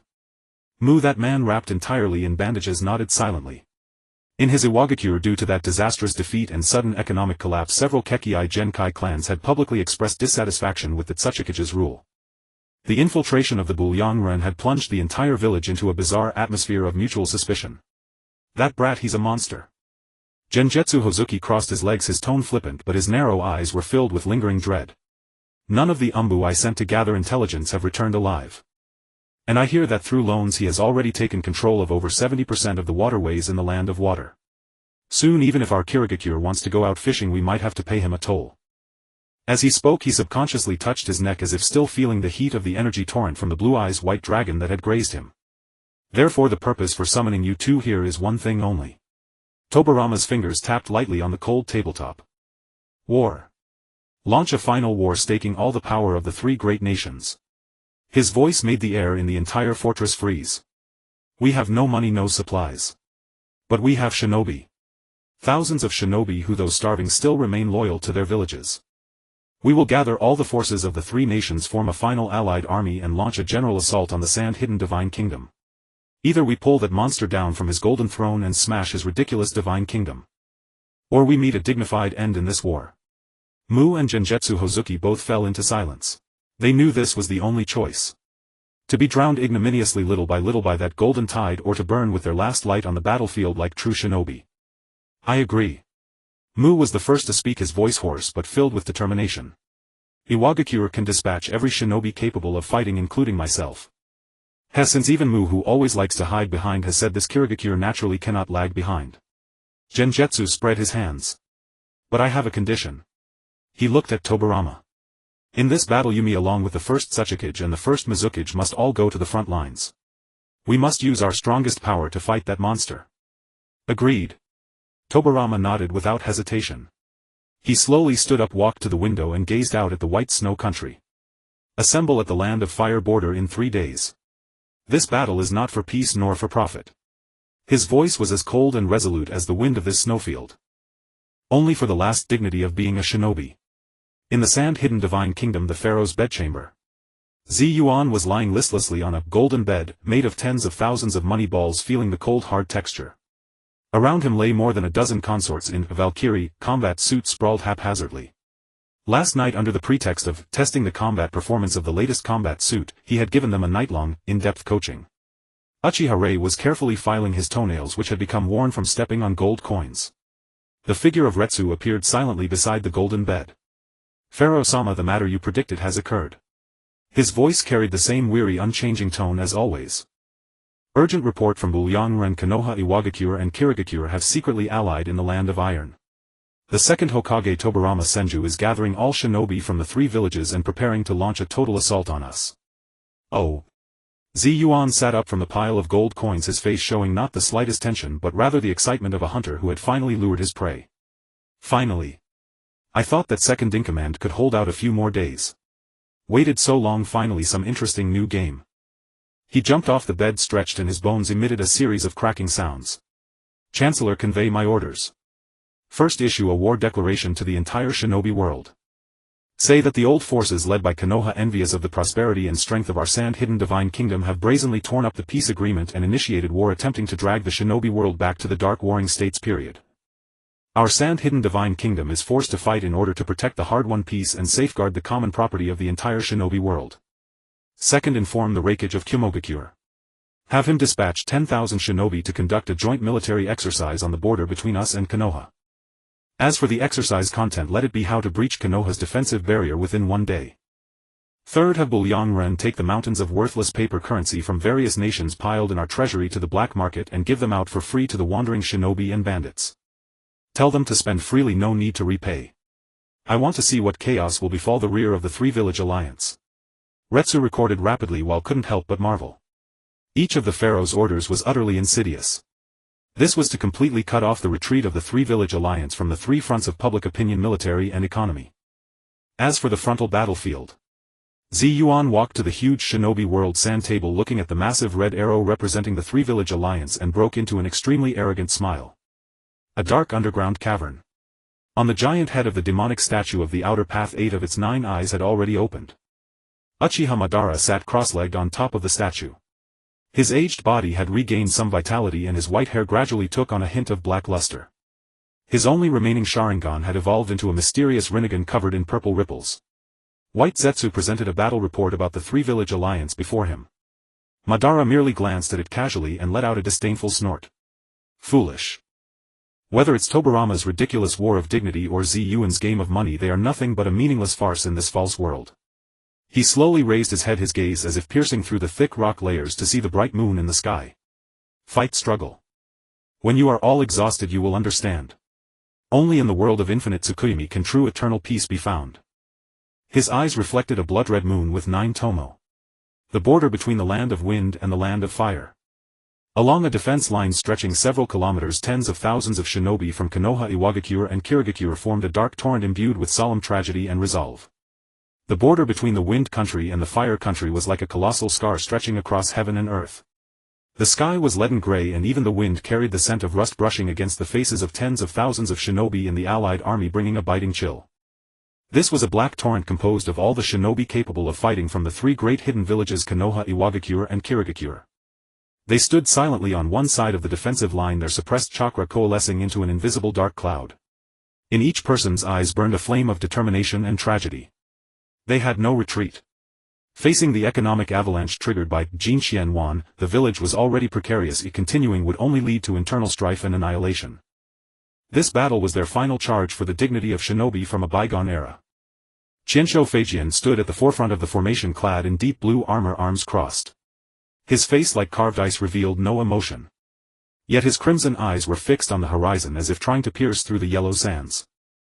Behind him stood the equally solemn second Tsuchikage Wu and the second Mizukage Gue Deng Huanyue, who sat cross-legged, appearing relaxed but with every muscle tensed. Time ticked by in suffocating silence. On the distant horizon a glimmer of golden light appeared. The golden light rapidly enlarged and soon everyone could see it was a colossal golden cloud made of pure placer gold. Upon the cloud an exceedingly luxurious golden throne radiated dazzling brilliance. A figure sat majestically on the throne, gazing down at the tens of thousand-strong allied army with the aloofness of one looking down at ants. It was Yuan. Behind him stood Prime Minister Lai Do and dozens of Buliangren wearing bronze demon masks and robes of dark gold cloud pattern, standing motionless like the most loyal guards, exuding a chilling aura that made hearts tremble. Without a single word of nonsense, without a moment of hesitation. The instant that golden cloud drifted over the battlefield, Yuan slowly rose from the throne, stretching as if he had just woken up, a trace of lazy boredom still lingering on his face. So slow, he muttered, then gently snapped his fingers at the vast boundless desert beneath him. Magnet release. Boom. The earth began to roar violently as if an ancient beast that had slumbered for 1,000 years was awakening from the depths of the earth. Under the horrified gaze of all the allied shinobi, the yellow sand beneath their feet began to surge upward wildly. Countless golden grains of sand, as if summoned by a deity, burst forth from the depths of the desert, converging into dazzling golden torrents that intertwined and spiraled wildly in the sky. Radiant light turned the entire leaden gray sky into a magnificent gold. A terrifying dragon entirely composed of pure placer gold with a wingspan exceeding a kilometer slowly took shape in midair. Its body reflected a brilliance like the sun and every scale shimmered with the light of wealth and death. Its dragon eyes made of high-density chakra metal gazed down coldly at the army below like specks of dust devoid of any emotion. This was the ultimate manifestation of magnet release, a work of slaughter built from boundless wealth, the sun god winged dragon form. This is. Gue Danghuan Yu's pupils shrank to pinpoints and he instinctively wanted to retreat. Everyone. Highest level defense. Qianshou Fijian's roar was the only sound in this golden purgatory. But it was too late. The golden winged dragon let out a soundless roar that pierced the soul and its wings gave a sudden powerful flap. Hundreds of millions of golden feather scales instantly detached from its body, turning into a golden rainstorm covering several miles, sweeping overwhelmingly toward the allied position. Each feather scale was a deadly explosive infused with high-density lightning release chakra. Earth release multiple mud wall. Water release great waterfall technique. Countless shinobi from Iwagakure and Kirigakure under the command of their respective kage exerted all their strength to unleash defensive ninjutsu. Thick earth walls rose from the ground and massive water curtains shot into the sky attempting to block the golden death. Yet before that absolute power everything seemed so pale and feeble. The golden rain of feather scales easily tore through the earth walls and evaporated the water curtains. Then it fell into the dense black mass of people. Boom! An indescribable series of violent explosions instantly engulfed the forward positions of the allied army. The light and heat of the explosions turned thousands of shinobi and the ground beneath them into scorched earth. Flesh and blood flew, mangled limbs were hurled dozens of meters into the air only to be torn into finer pieces in the next wave of explosions. Screams were even drowned out by the deafening roars before they could be uttered. With just a single strike nearly 10,000 shinobi of the allied vanguard vanished in this magnificent yet cruel golden fireworks. The pungent smell of blood and burnt flesh mixed together, permeating the entire battlefield. A river of blood could not even begin to describe the horror before their eyes. This was hell. A hell of despair built from gold and blood. Monster. A surviving Konoha shinobi, seeing the vast gap in the front line as if gnawed by a giant beast, completely broke down. He threw away the kunai in his hand, fell to his knees and wept bitterly. Yet the slaughter had only just begun. Roar. The golden winged dragon opened its huge mouth again and a massive energy sphere over 10 meters in diameter composed of a highly compressed electromagnetic cannon rapidly formed in its maw. Feijian. Wu let out a furious roar. Dust released detachment of the primitive world. He clasped his hands together and a pure white cubic beam of light that seemed to devour everything burst forth from his palm, shooting toward the golden energy sphere. Lava release scorching river rock technique. Gue Danghuanyu also abandoned any restraint. He knew that any hesitation would mean death for all of them. The giant mirage he summoned spewed a torrent of magma mixed with oil and acid enough to melt steel. Flying thunder god slash. Qianshou Feijian transformed into a blue lightning flash and vanished from his spot. He appeared atop the golden dragon's head, the short blade in his hand wreathed in lightning, thrusting at the dragon's nape with beyond limit speed. He aimed to sever the connection between the caster and this monster. Boom! Dust release and lava release simultaneously struck the golden energy sphere. The collision of three ultimate powers unleashed an even more terrifying energy storm. White light, red light and golden light intertwined, tearing half the sky apart. But Fijian's lethal strike hit nothing. The indestructible flying thunder god sword, the moment it was about to touch the golden dragon's scales, was firmly blocked by an invisible powerful repulsive force that was despairingly strong. Second in command, you're too slow. Zi Yuan's mocking voice sounded in his ear. Somehow he had already appeared behind Feijian holding an exaggeratedly large scythe made of pure placer gold. My turn. Without giving Feijian any time to react, the golden scythe with a howl that tore space slashed down at his waist. Feijian's pupils sharply contracted. At the brink of life and death he activated Flying Thunder God and disappeared from his spot by a hair's breadth. The next second he appeared 100 meters away, his back completely soaked in cold sweat. Just now he felt he had brushed past death. Above the sky the energy storm gradually dissipated. The golden winged dragon was completely unscathed. Meanwhile Wu and Gue Danghuanyue, due to the enormous chakra consumption, turned extremely pale. All troops charge. Lai Dou's cold voice spread through all the Sunagakure positions via the Buliangren's communication devices. Kill. Tens of thousands of Sunagakure shinobi clad in uniform armor and with high morale launched a full-scale assault from the other side of the defensive line like tigers unleashed from a gate. In their eyes there was no fear, only fervent worship for the pharaoh and boundless killing intent toward the enemy. The puppet corps, the Kekkei Genkai units, the tailed beast corps. The war machine of the Sunagakure divine country, suppressed for years, finally bared its most ferocious fangs at this moment. The war had entered its most primitive and cruel meat grinder mode. The battlefield could no longer be called a battlefield. It was a colossal meat grinder drenched in gold, and tens of thousands of Sunagakure shinobi, like a torrent injected with frenzied stimulants, charged the crumbling allied defense lines with reckless abandon. They were well-equipped and perfectly coordinated. Puppeteers manipulated gleaming mechanical puppets reaping a bloody harvest among the crowd. Special units with bloodline limits like sharp blades effortlessly tore apart any formation daring to resist. Monsters. They're all monsters. A Konoha shinobi watched as his comrade was pierced through the chest by a bone blade growing from the arm of a Kaguya-clan Suna shinobi and his spirit completely shattered.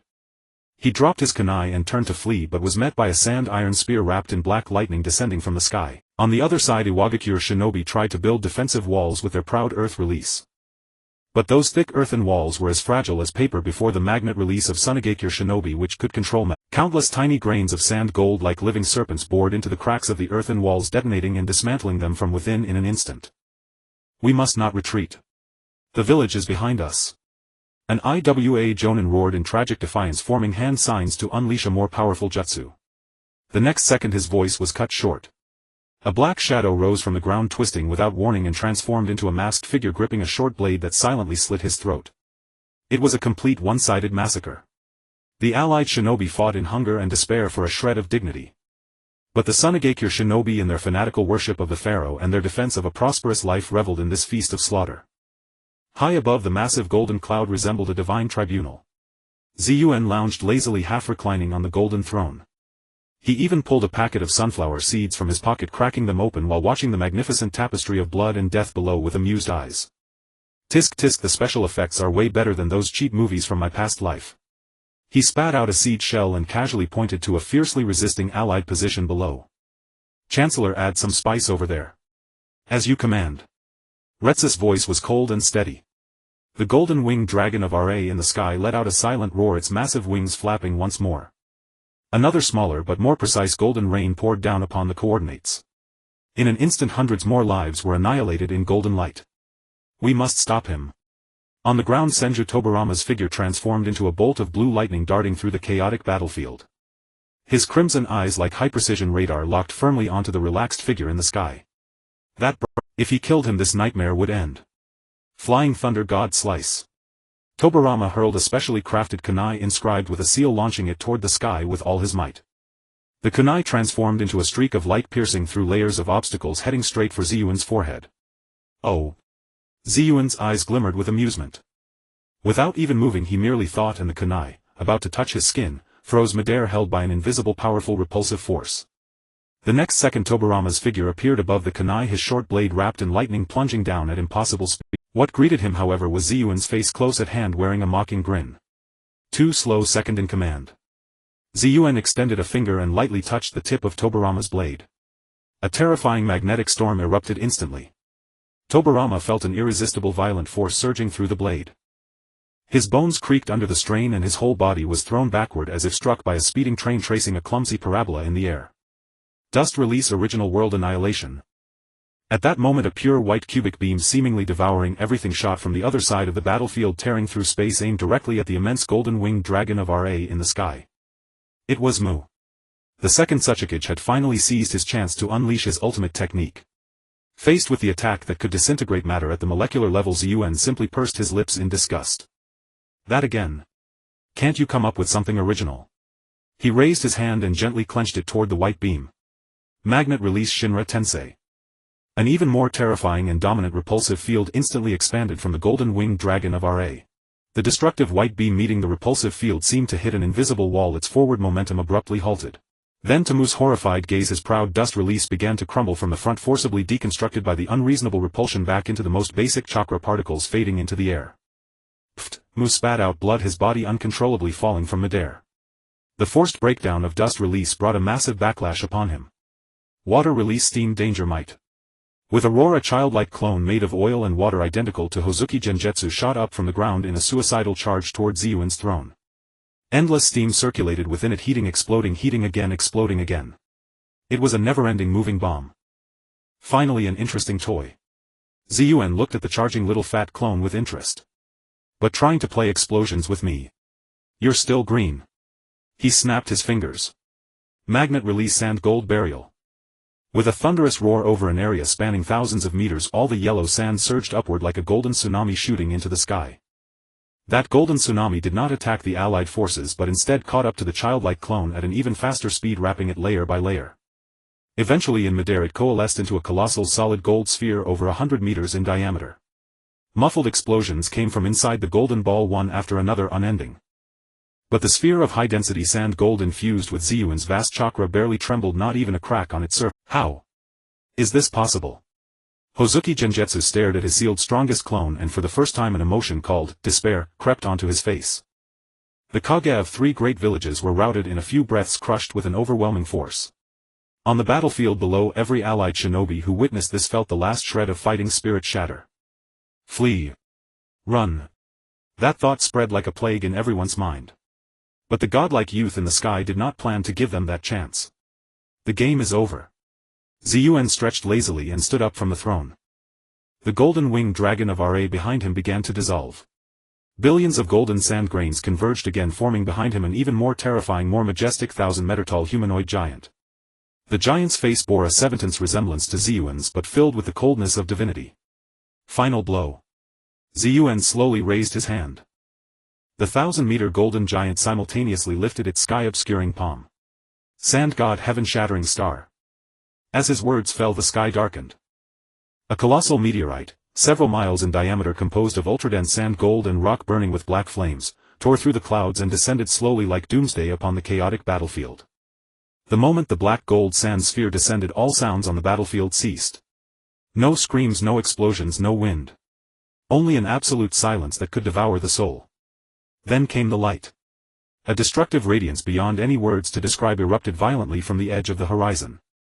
That light was neither gold nor white, but a pure energy that seemed capable of reducing all things in the world to nothingness. The light spread at a speed surpassing cognition, effortlessly engulfing the remnants of the allied forces, the distant mountains and the clouds in the sky. Then came the silent shockwave. The earth, like a thin blanket pressed by an invisible giant hand, collapsed violently downward, forming an ever-expanding bowl-shaped abyss of terror. The rocks and soil at the crater's edge instantly vitrified under the immense heat, forming a smooth mirror-like ring of black crystal. When at last the light and shockwave dissipated, the former battlefield had been utterly erased from the map. In its place lay a colossal pit over 10 li in diameter, bottomless and still emitting wisps of black smoke. At the bottom, molten magma and charred bones mixed into a dark red viscous fluid.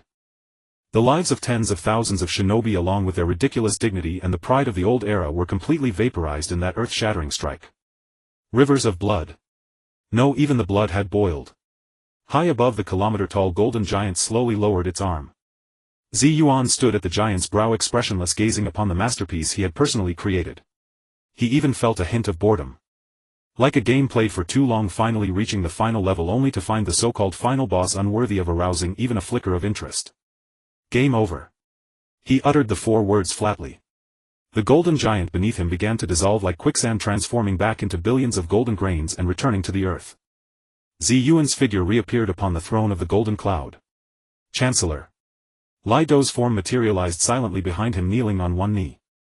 Clean it up. Yuan waved a hand as if instructing a servant to clear away the trash in a room. As you command. Without casting another glance at that hellish scene, Yuan yawned and lay back down upon the extravagantly opulent throne. The golden cloud shifted direction and drifted leisurely toward the realm of the sand-hidden divine kingdom. Behind him, tens of thousands of sand-hidden shinobi who had been waiting at a safe distance began advancing like a silent tide toward the edge of the crater. They were not pursuing nor finishing off the wounded. There was no joy of victory on their faces, only a reverence for the pharaoh's divine might that had seeped into their very marrow. They were the undertakers here to place the final period on this grand funeral. At the edge of the crater, in a few inconspicuous corners, 3 disheveled figures struggled to crawl out from among the rubble and scorched earth. Jianshou, Feijian Wu and Guidang Huan. They had survived. Feijian, in the last second before the meteor struck, had exhausted every remaining ounce of chakra to activate the Flying Thunder God technique, barely managing to teleport himself and the other 2 to the very edge of the shockwave. But the cost was brutal. Feijian's left arm was completely gone, the stump charred black. His once proud blue armor hung in tatters, revealing skin covered with gruesome burns. Wu's bandages had all turned to ash, his exposed body resembling a scorched mummy with only a faint glimmer of light remaining in his eyes. Guidang Huanyue fared slightly better. He had liquefied his entire body at the critical moment, barely withstanding the horrific heat. But now he was just a pool of writhing liquid, barely maintaining a human form. They raised their heads, staring blankly at the enormous crater before them as if it connected to the underworld. They gazed at the utterly transformed landscape, at the silently advancing ranks of the sand-hidden army. All fighting spirit had vanished from their eyes. Only pure absolute despair remained. Pride was crushed. Dignity was incinerated. Everything they had stood for seemed laughable and fragile before this absolute power. Lido walked out from the sand-hidden ranks alone. He carried no weapon, merely pacing slowly to the three Kage and looking down upon them. His face bore no arrogance of victory, only the calm of one delivering a verdict. He did not speak. He merely took 3 pre-written scrolls from his robe and threw them before the three. They were surrender agreements. Or rather a complete bill of sale. The terms were simple and brutal.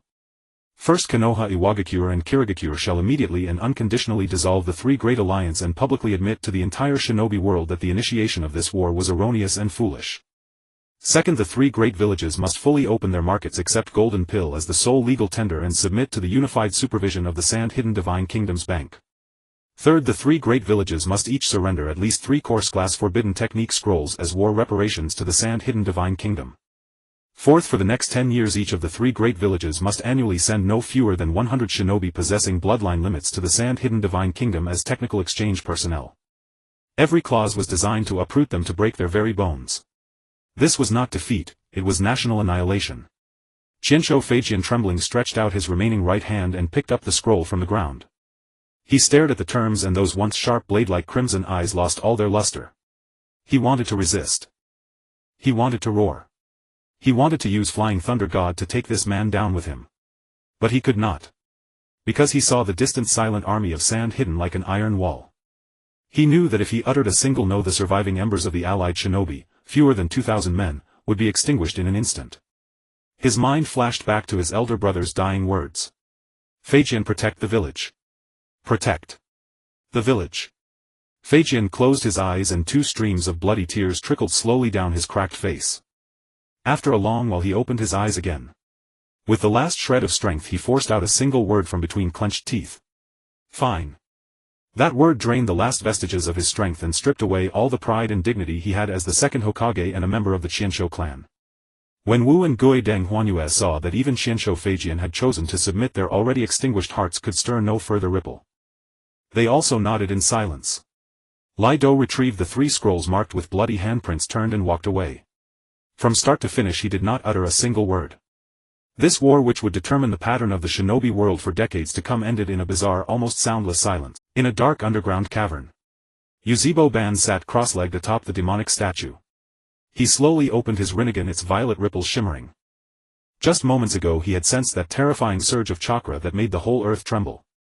The figure of White Zetsu emerged from the ground and reported the final outcome of the battlefield in full detail. After hearing the report, Ban's face showed no shock at all. Instead, a delighted smile spread across it. Heh. Heh heh heh. Well done. That brat is even more capable than I imagined. He raised his head, his gaze seeming to pierce through the countless layers of rock, seeing a world already being repainted by blood and gold. Go ahead, destroy and conquer to your heart's content. Turn this false world into chaos. You are all the best catalysts for my Moon Eye plan. After you have all tasted the brief ecstasy and emptiness brought by power, you will understand. In his eyes that blood-colored moon with 9 tomo grew ever clearer, ever more sinister. Only I can grant this world eternal true peace. In the sand-hidden divine kingdom, the pharaoh's bedchamber, Yuan was soaking in a huge hot spring bath that could accommodate dozens of people, enjoying the meticulous service of over a dozen consorts.